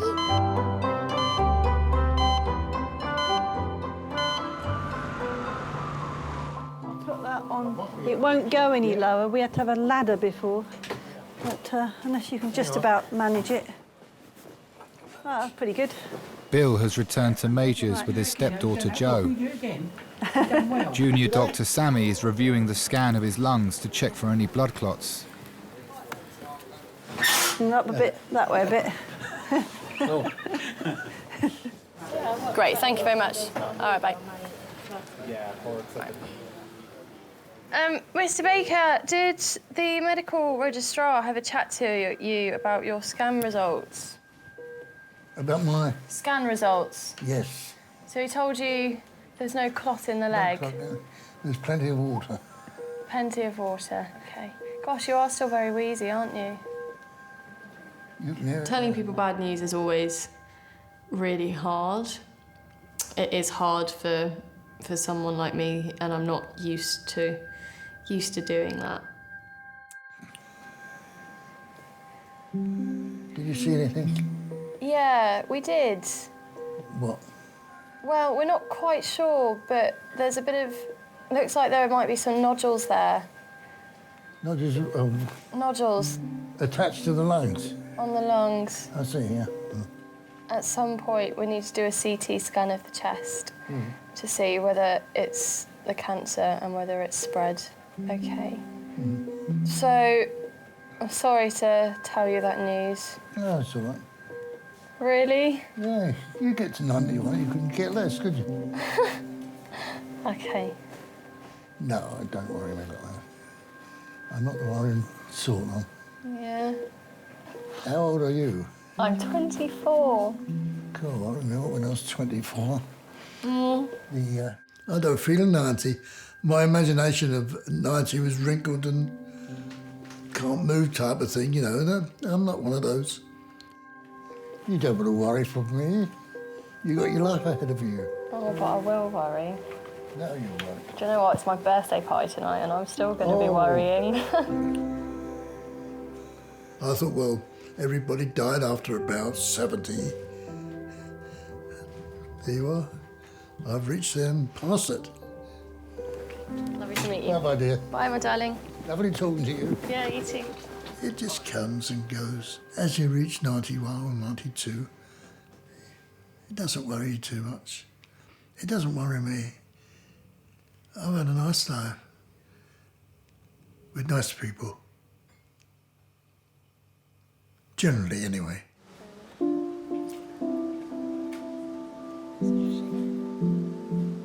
Oh, I was in such a good mood when I started. Now I feel absolutely rubbish.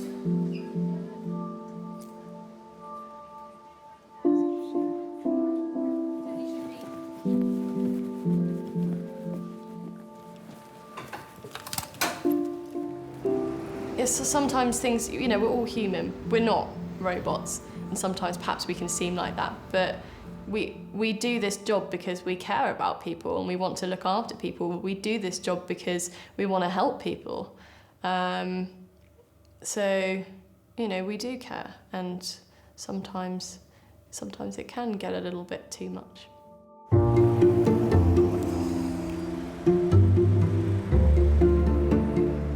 She's 24 today. She says she's going home to a birthday party. The little nurse. Oh, right. The pretty little one. Right. She's not a nurse, she's doctor. The doctor. Yes. She's nice. Yes. And, Oh, it's her birthday. yeah.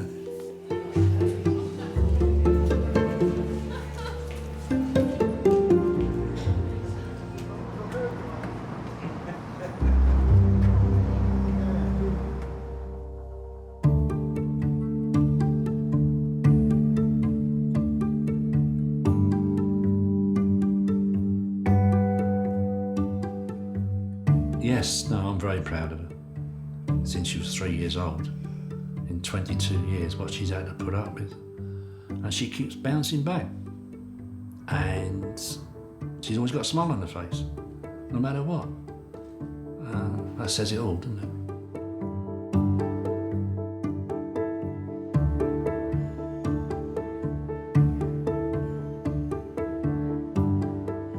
She's take the good with the bad. You know, you never get good and only good. For every one good moment, you probably get 3 or 4 bad ones. So, you know, you have to try and make the good ones memorable. That's the way I look at it. At least you can say I lived. You're only here once, so, you know, go for it. And, you know, if it all goes wrong, so be it. You know, c'est la vie.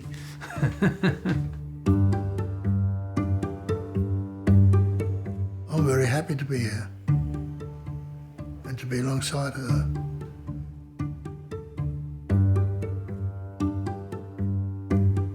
Proudest moment being a father to Joe.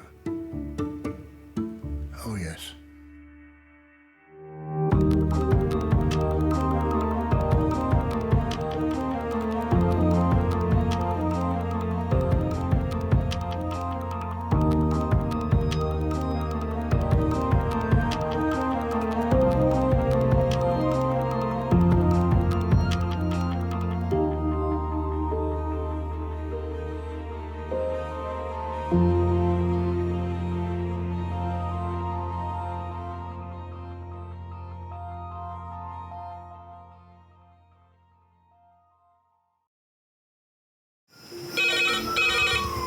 Went from the bonnet, found face down on the floor. 2, 3. Paediatric trauma. It's a stabbing Cordray. 25 feet from a ladder onto his back. He's really unwell. I think anaesthetics need to see him before he goes to theatre. Daphne? Daphne? How is everybody then? Chilling? King's A&E, how may I help? King's College Hospital, London. I got stabbed. I know, it's annoying. On my head. One of the busiest A&E departments in the world. I want top to toe, head, chest, abdomen. A place where love, life, and loss. Don't bloody die. I love you too much for you to die. Unfold every single day. All the patients you're about to see were treated in just one 24-hour period. A&E is always like a traffic jam. Can we get a trolley? You've got to realise that there's awful things that can happen to you. I'm so sorry. Life is unpredictable, so it's important that your nearest and dearest know that you love them. You have to tell them that you love them. You must get better and come back to me.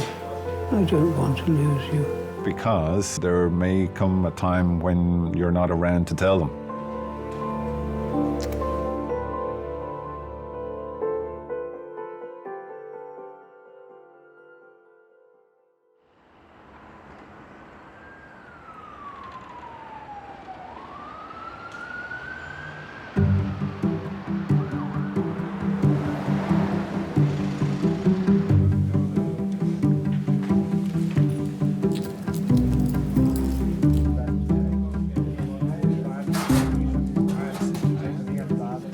Lovely Desmond, how are you?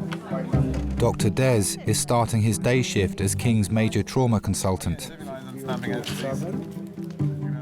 My parents have been telling me since I was about 14 that I should always have breakfast before I go out. Still don't do that. And then I did anaesthetics for a year. And, you know, in anaesthetics, if you haven't had a cup of coffee by 10 or half 10 in the morning, I feel like theatre has to close. You know, they get really, really stroppy about it and everything. And I just thought, guys, you know, you don't know how lucky you are. Since then, if I haven't had a coffee by 10, half 10 in the morning, I'm like the Antichrist, yeah. My parents have always tried to support me in whatever it is that I've wanted to do. Yes. Yeah. To this day, they still continue to offer support and helpful advice, constructive advice, and they're usually right. Exactly, but I knew of being on trauma, I wasn't going to have the luxury for, you know, a big Americano or a latte, so I had an espresso and said, right, we're off. It's never something that I thought of before I had children of my own, but I will always be their parent. A parent's job is to provide for and protect their children. And that will continue until the day I die. Say that 95% border, 5% like, oh my God! And I can't.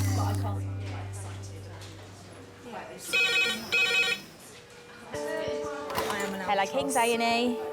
Yeah. Yeah, was she a pedestrian? Yeah. Are you coming by air or ambulance?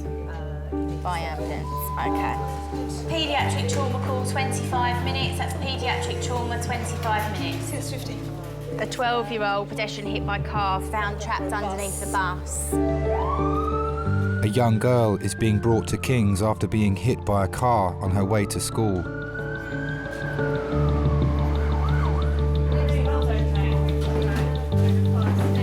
Hi folks, I'm Des, I'm the major trauma consultant. You've come to see the trauma or the little one who's next door? Okay, excellent, welcome aboard. I've assigned roles to pretty much everyone at the moment.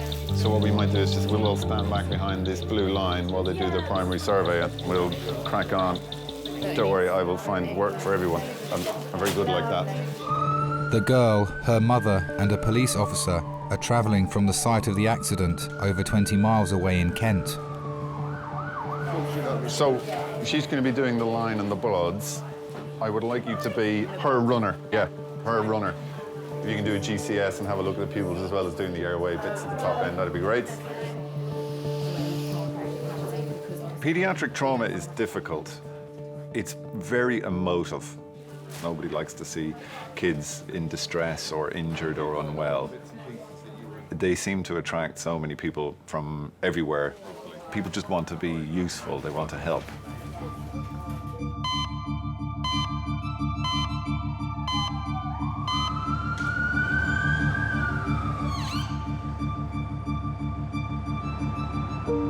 It was the worst call I could have ever had.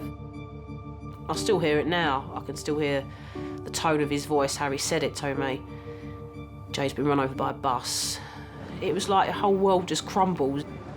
I remember turning up and she was just caked from head to toe in blood. And she was talking and she went, "Mummy, I love you." And when I heard her say, "Mummy, I love you," I thought, is this her telling me she loves me before she dies?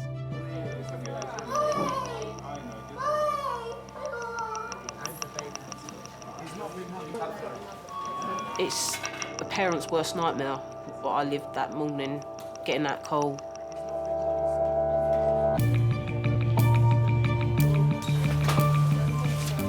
So this is Jane.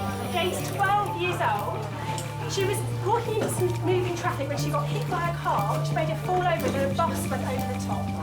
When we got there, she was underneath the bus. The bus had been jumped out by the fire brigade. Injuries top to toe. She's got a head injury. Her chest is clear. Her belly is soft but tender and has bruising on top. Pelvis seems to be intact.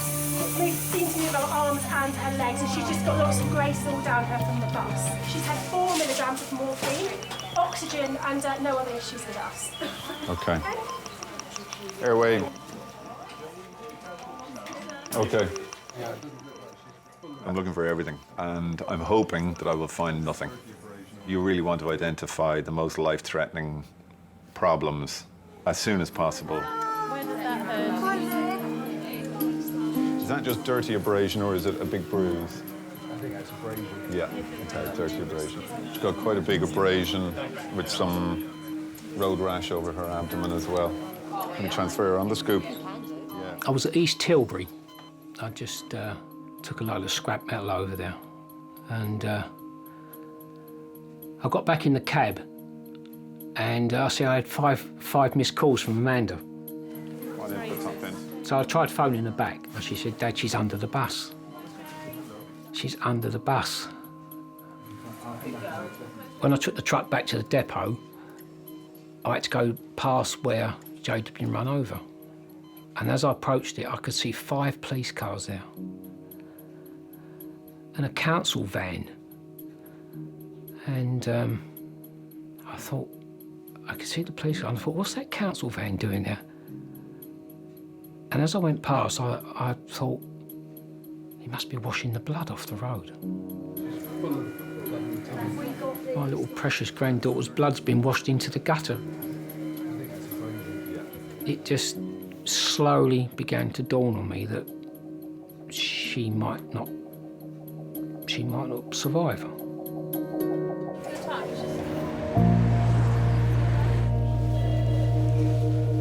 It's been nearly 2 hours since 12-year-old Jade was hit by a car and knocked under a bus whilst making her way to school.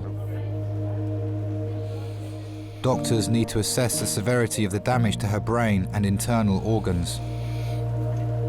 Ready, steady, go. Oh, one moment, the tree.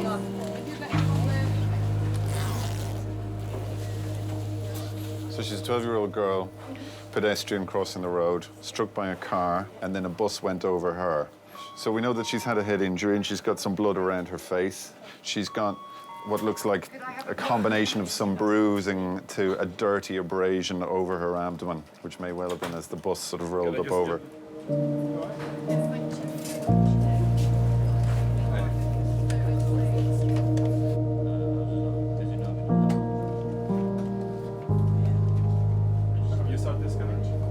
Jade was born late afternoon or early evening on a Thursday. When I went home, it was so overwhelming. I thought, there was this little girl, and I thought, she's totally reliant on me, and I thought, am I going to be any good? You got this little person that you bring into the world, and it's your duty to protect her, you know, until I die. Yeah, I was reacting. I used to worry about everything. The most daftest things. My biggest concern, like, as Jade was getting older and going to school on her own, was her getting run over going to school. That was a big fear of mine. And it happened.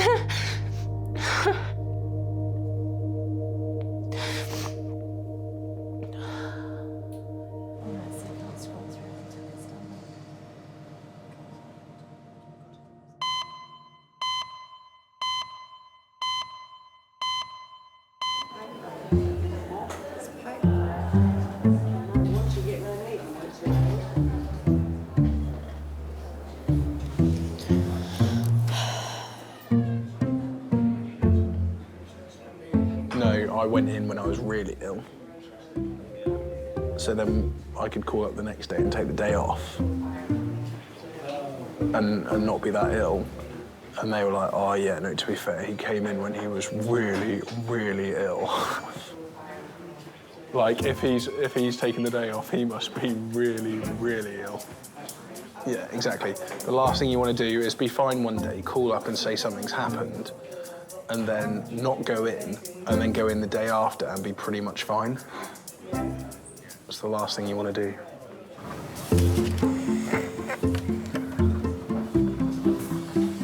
"46-year-old Brian has come to Miners after falling on his ankle. He's awaiting the results of an X-ray to see how badly it's been damaged.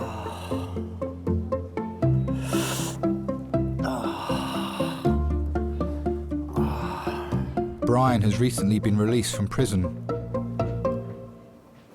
Can you ask to see the nurse straight away, please? Thank you, I'm in pain. His electronic tag allows police to trace his whereabouts and must be kept on at all times. Hello. Hi.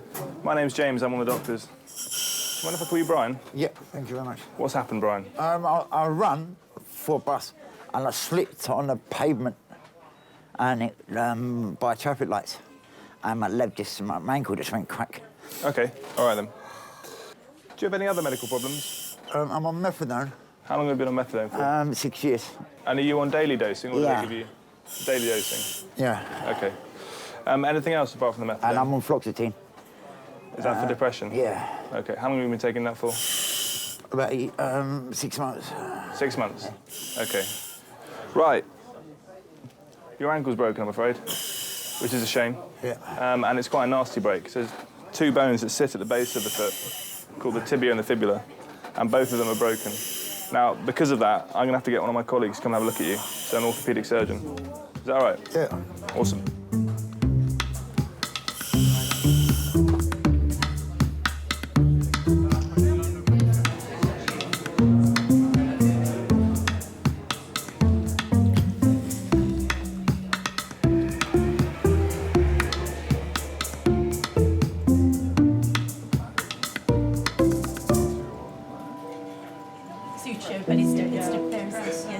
Jade has had an emergency CT scan to show the extent of her injuries after she was hit by a car and then trapped under a bus. Yep. There is a liver laceration, there is fluid around the liver, there is some fluid around the spleen. I didn't see a splenic laceration, but I'll have a better look at it. Okay. I'm not quite sure what's going on in the pelvis. Okay, fine. Well, we'll give you some air then to let on her head CT, she's got a skull vault fracture that's minimally displaced posteriorly. She's got a large extracalvareal hematoma and a small bit of intracranial blood just under the fracture. I wish I didn't give it a go. It's all my fault, this is. It's not your fault. Oh, God. From what we can see, she has pulmonary contusions left and right, and we think that she may also have a liver laceration. She's going to be going back to A&E now in the next couple of minutes, OK? I can't believe this is happening. I just want to wake up. Yeah, it does seem. Steady roll. Well done. The scan shows that Jade has sustained multiple injuries. I just wanted to get to the hospital and see her as quick as I could. She was 3 days old when I took her to church. Well, I walked straight in the door and was greeted by Sister Elizabeth. And I said, "Here, sister, there's another one for you." And she said, "Oh, she's lovely." And she really was. She was beautiful, utterly beautiful.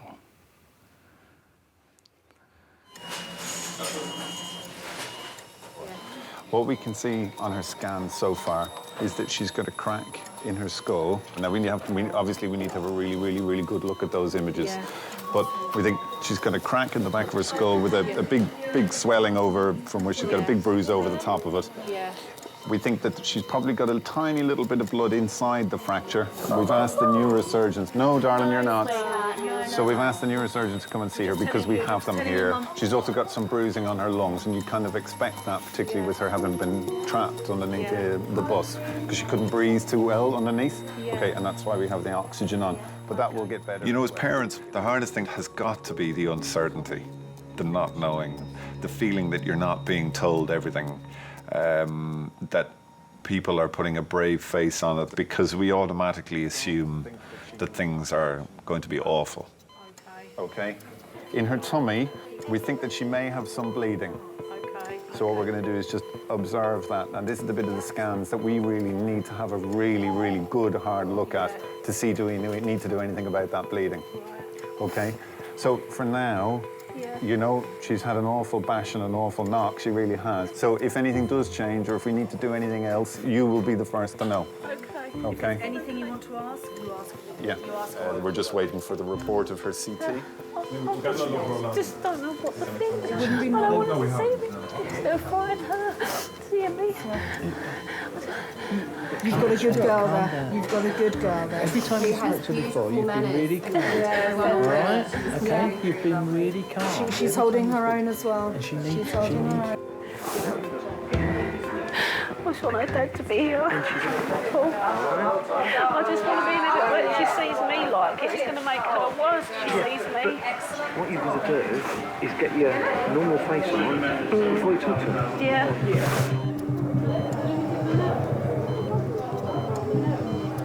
Jade's blood will be continually monitored for any changes in the function of her major organs.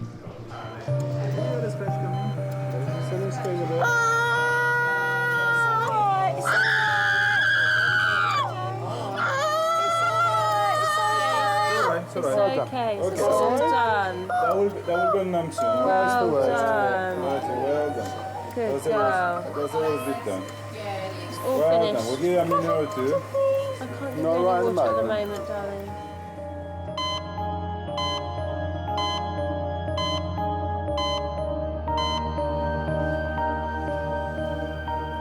Jade's granddad Robert has travelled from Gravesend to join her mum, dad and auntie at King's. I felt a duty as a parent and a grandparent to try to sort of keep it sort of level head on things.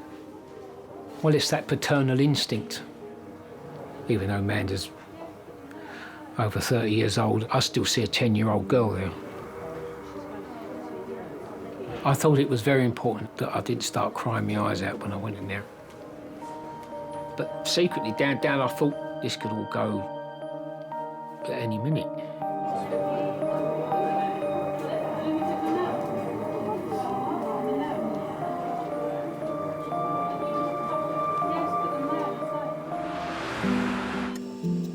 It's been 3 hours since 12-year-old Jade arrived at King's after being hit by a car and trapped beneath a bus. Jade has been diagnosed with a fractured skull and possibly life-threatening internal bleeding. So it's Mummy here. Oh, Jade was quite a bubbly little girl. She was very cheeky and a bit boisterous at times, fighting with her brother. She's very loving. She's a very loving little girl. Brave girl, aren't you? Imagine it being Mummy, this happened to Mummy. A hysterical Mummy that would have to have knocked me out. She had like this brilliant blonde hair and she was so pretty, and I just, you know, look at her and think, oh, she's so stunning, and I think, how do I have a baby as cute as that?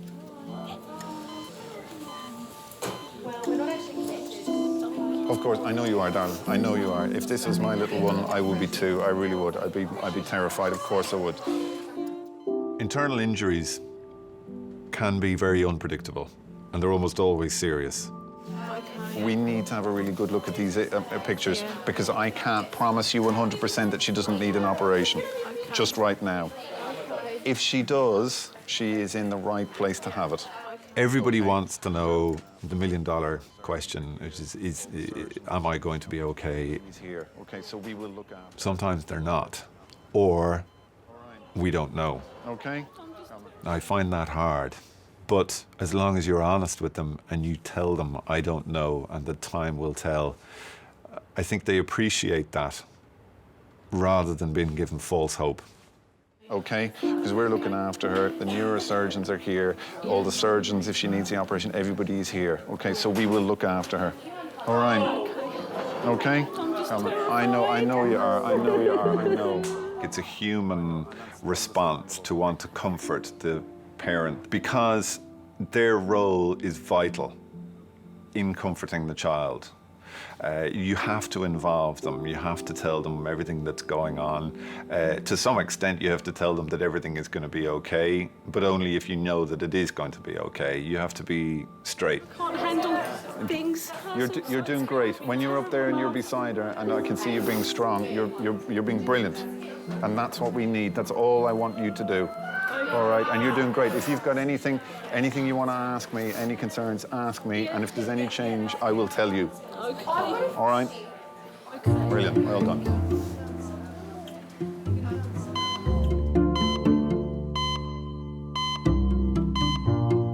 My water. Yeah, do you want some more? You can go and get some more over there if you want. I go to a nice school that you chose me because you thought it was nice. Yeah, I knew you went to a really nice school. And the teachers are very nice and they will look after me. So I don't think there's anything to be worried about.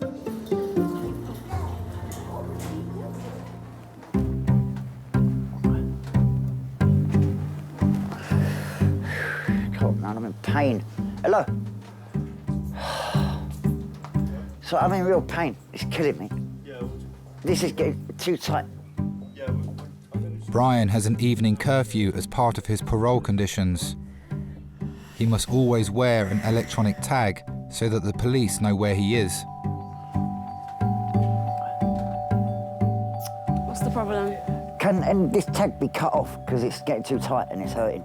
No, is the answer.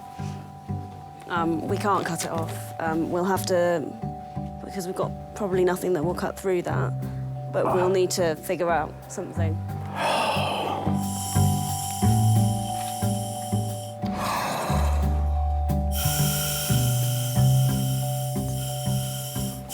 Thanks, nurse.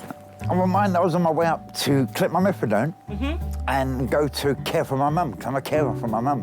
Are you? Yeah. If you are not there...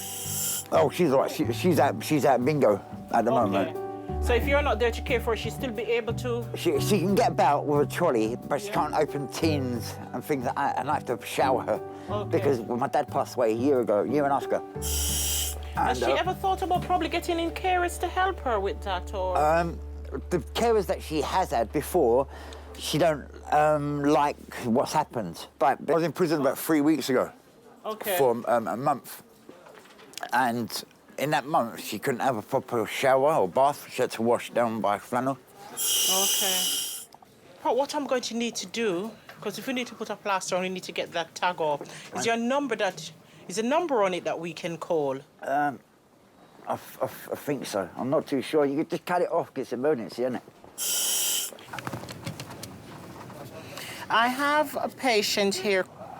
He has an injury to the ankle that he has a tag on. We need to have the tag probably put to the next ankle. Okay? We just use what we use, just one of the tough cut scissors. Okay. I'm just going to have a butcher's at your tag. Yeah, OK. It's tight. It's tight, no doubts. Tell me, thank you. All I need you to do is stay still, because I'm going to be chopping. I don't want to jab you in a bit you've hurt. You're welcome. You can keep it. Pardon? You can keep it with all means. Yeah, I have to give it back to you. Yes, I know that, mate. There you go. Cut is cut. Thank you. Done. Well, a patient came here once, and he was to be admitted. So somebody came down, and somebody was saying that they can't take it off because this guy took off his and put it on his cat. And they were wondering in the night, why is he walking up all over the place? You could see so much activity in his house. And when they went there, it was the cat that he wasn't home. And it's the cat prancing all over the house with the tag.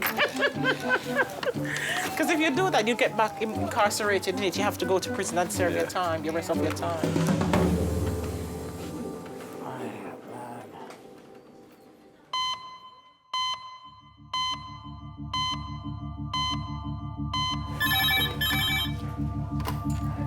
King's A&E.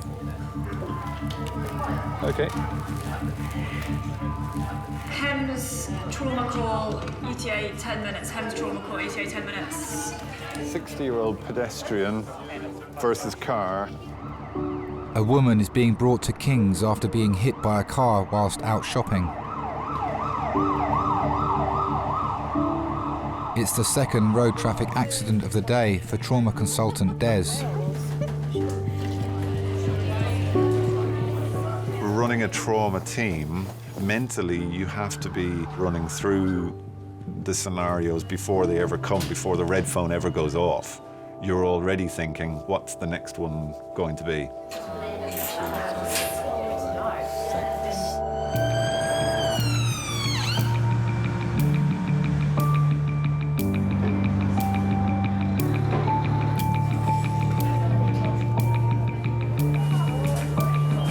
A department like King's, we see so much trauma every day that you'll be almost guaranteed to have 1 or 2 pedestrians hit by a car. It's not that it's predictable, but it's almost what you expect. Okay, guys? Hello, sweetheart. I'm just having a little feel of your neck and your chest. Do you have pain? In your back? Okay. Right. My job is not to stop accidents from happening. Major trauma consultant? My job is to be here when they do, to make sure that whatever the cause, immediately before the accident, that I'm able to get that person back to the person they were immediately before the accident. It is a HEMS trauma, pedestrian versus car, head injury, also complaining of lower back pain. So we will want the CT, it'll be head, but as to whether or not we want pelvis or lower back or anything, I'm not sure yet. So we're just going to do plain films, chest, pelvis and C-spine first, and then we'll give you guys a call. Is that okay? Lovely, thanks, bye. So when we've secured our line, we've had a feel of the tummy, we'll take off the scoop. We'll get an X-ray, chest, pelvis, lateral C-spine. We'll be going for a head CT, because we were told loss of consciousness, and weren't we having hit our head on the windscreen. Is it? Geraldine, how do you do? I'm Dave. I'm yet another one of the doctors here. I just want to have a little feel of your neck, Geraldine. Have you got any pain in your neck at the moment? It feels stiff. Stiff? Yeah. Okay. Happy? Yeah. Right, let's go. 40 minutes after arriving at A&E, Geraldine is going for an emergency CT scan to check for damage caused by the impact of the car.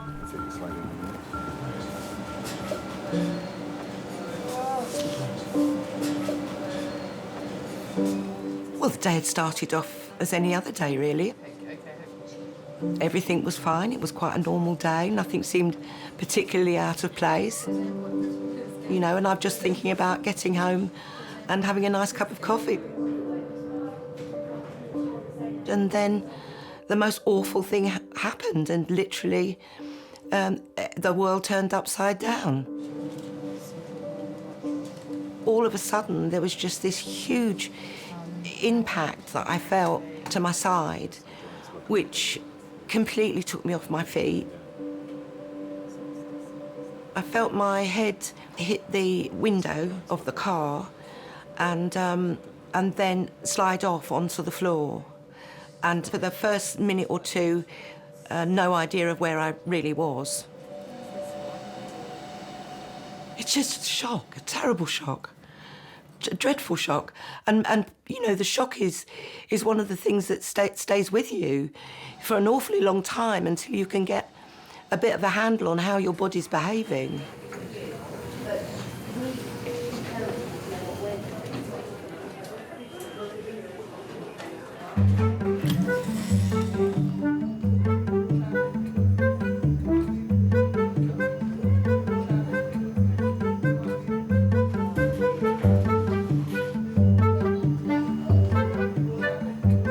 I don't like the sound of it one little bit.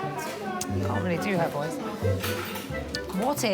What if, squeaked Alan Taylor, bravely weeing himself in fear. How can a gingerbread man wee themselves? 6-year-old Linus has come to King's after claiming he swallowed a ring during his school assembly. Now, at the mention of that name, they all went very quiet. Oh, don't do that then. It's hurting. Is it hurting again? Oh. Have a little rest. Thanks. Yeah. Hi. Hi, is it Linus? Yeah. Hi, I'm Bryony. I'm one of the doctors here. Thanks. Sorry. So Linus, why are you in A&E today? Because they swallowed not quite a ring. A ring. Why did you do that? I was holding it up in the air, and then it fell in my mouth, and then I swallowed it by accident. You don't usually go around swallowing metal objects, do you? I've swallowed many coins. Have you? Did Mum not know about these? No, they were secret, were they? And you definitely swallowed it, you didn't spit it out? I tried doing it, but it just didn't come out. Fine. And after that happened, did your breathing feel funny at all or normal? I couldn't breathe for about a minute. And I thought I was, like, gonna die, but then... Just want to have a quick look in your mouth. Okay, so this is just a torch and this is a big lolly stick. Okay, so can you open your mouth really wide and say, ah. Stick your tongue out. Say, ah. Okay. Can't see it there, so it must have gone down. We're going to send you for a scan. Have a look in that chest of yours. See what your lungs look like. So if you just sit back in the waiting room, or just here for a minute, and then I'll show you where the X-ray is.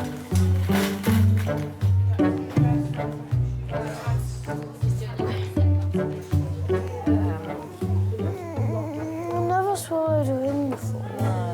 Have you really swallowed money before? Just one. Or was it a 5p? No, yeah. Was it? When was that? Not that long ago.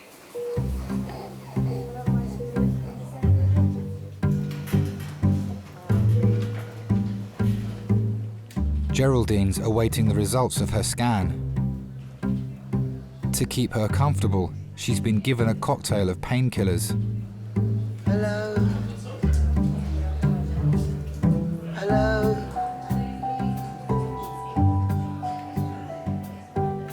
When I got to the hospital, you know, I was thinking, oh my God, these people I've been, you know, the drugs really, they do make you feel very weird. Hello? They do make you feel very weird. They do. Hello? Spaced out. Hello? Hello? I hear somebody calling. Yeah, me again. Good.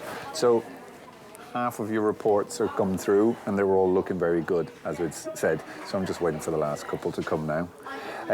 What we're going to do is we're going to give you another painkiller. I know you're lovely and comfortable while we have you lying flat, but that might change when we start to move you. So we're going to give you another painkiller in advance of taking all this stuff up and maybe sitting you up, okay? All right? Back of my head is beginning to throb. That's a good sign. It means that everything else is settling down and you're getting the pain from where you hit your head, either on the car or the ground. All right? Not at all. Anything else? Any other questions or anything you want to tell me? No? Okay, fine. Great. We'll keep you posted. Thank you.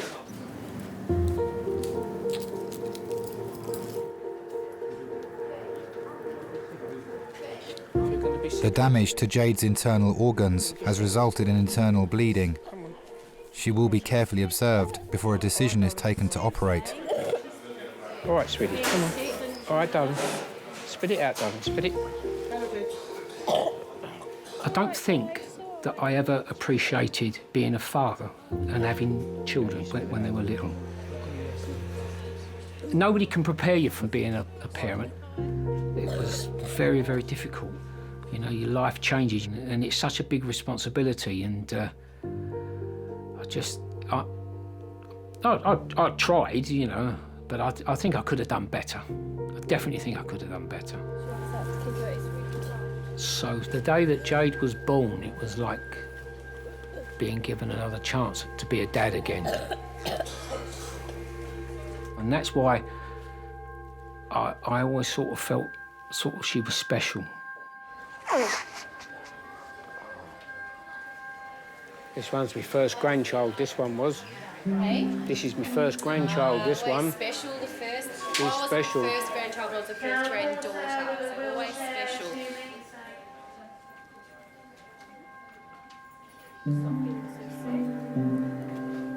I have a lot of difficulty looking at pictures of her when she was little. I look at them and I think, if only I knew then this was going to happen, then I could have done something to prevent it. It's a very strange bond when you have children. When they're in pain, you feel it as well. They become your life. They are your life. All right, we're going to go now, sweet. You ready? Okay.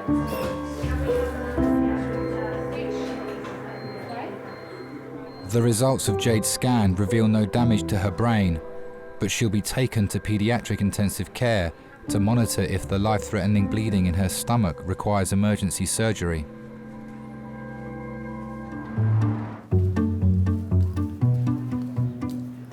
We take all this off. And then we can stand outside and mutter loudly or whistle, make loud banging noises. So, all right, that scan is A-OK, so you'll feel a little more human now.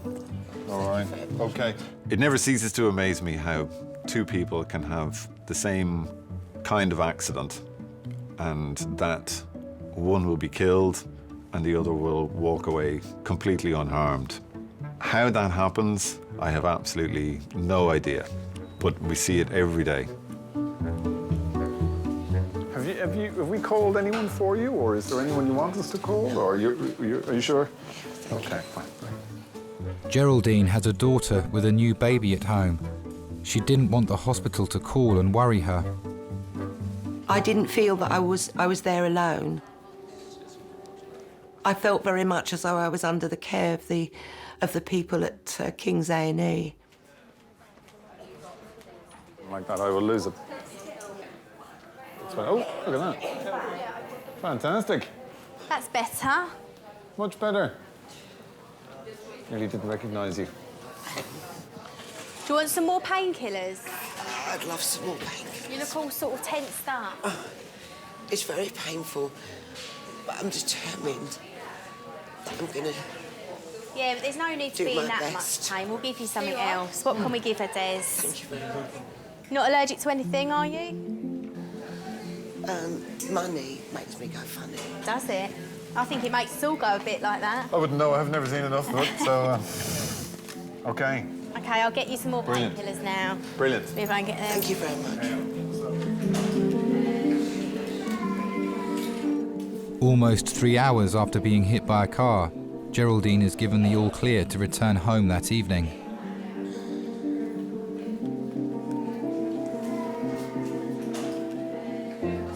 Hello, Sam. It's Mum. I'm not going to stay, love, because my phone's going to cut out. Because I haven't got. I've been in an accident, love. I got knocked over by a car. I'm at King's A&E. I'm sorry to have upset you, love. It was a terrible shock to me. And I think for mums, we're sometimes very keen on what I call one-way love, which is, you know, where you give love and you give support, and sometimes you find it quite difficult to receive that, and sometimes we do paddle our own canoes when really we should ask for help and people to come on board. And I'll just ring you when I get home, and that will be as soon as I possibly can. Love you. Speak to you later, love. Bye.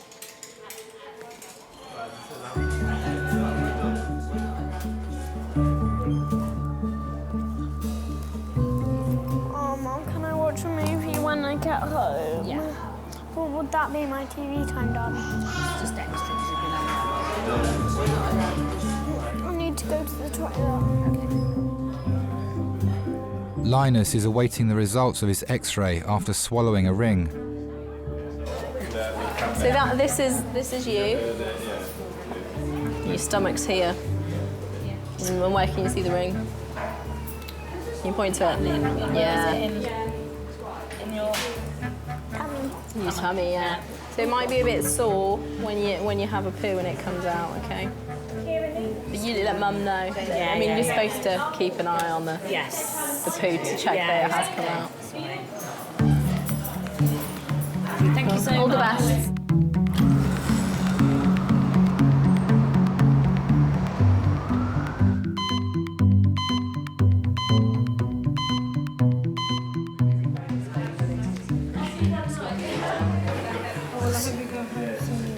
As soon as I can. The only thing is I've got no clothes and they've all been cut off. We're freezed to death. As far as I know, everything's cut off, including my knickers. I was mortified. Absolutely mortified.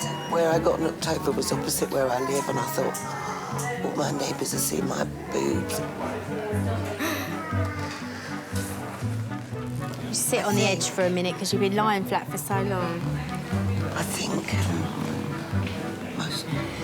Have you got someone that could come and bring some clothes in and maybe give you a lift home? I'll get a taxi and go home.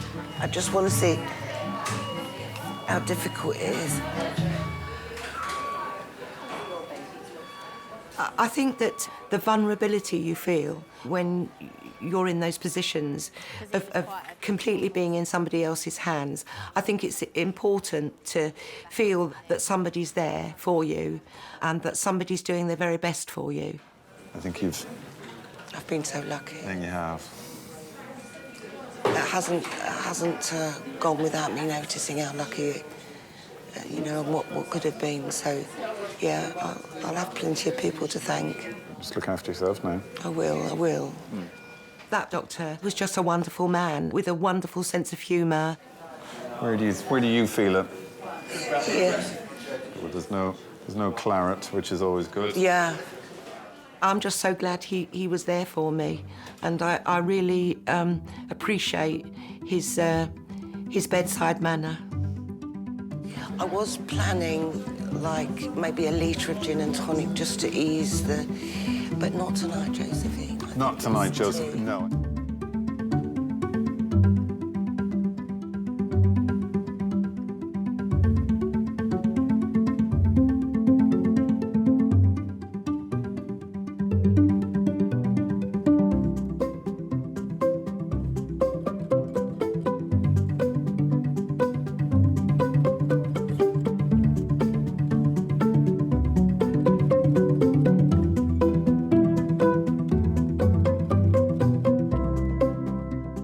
By the time I reached home, there was a taxi with my daughter and her friend in it, waiting to scoop me off to their home to be looked after. So it was super.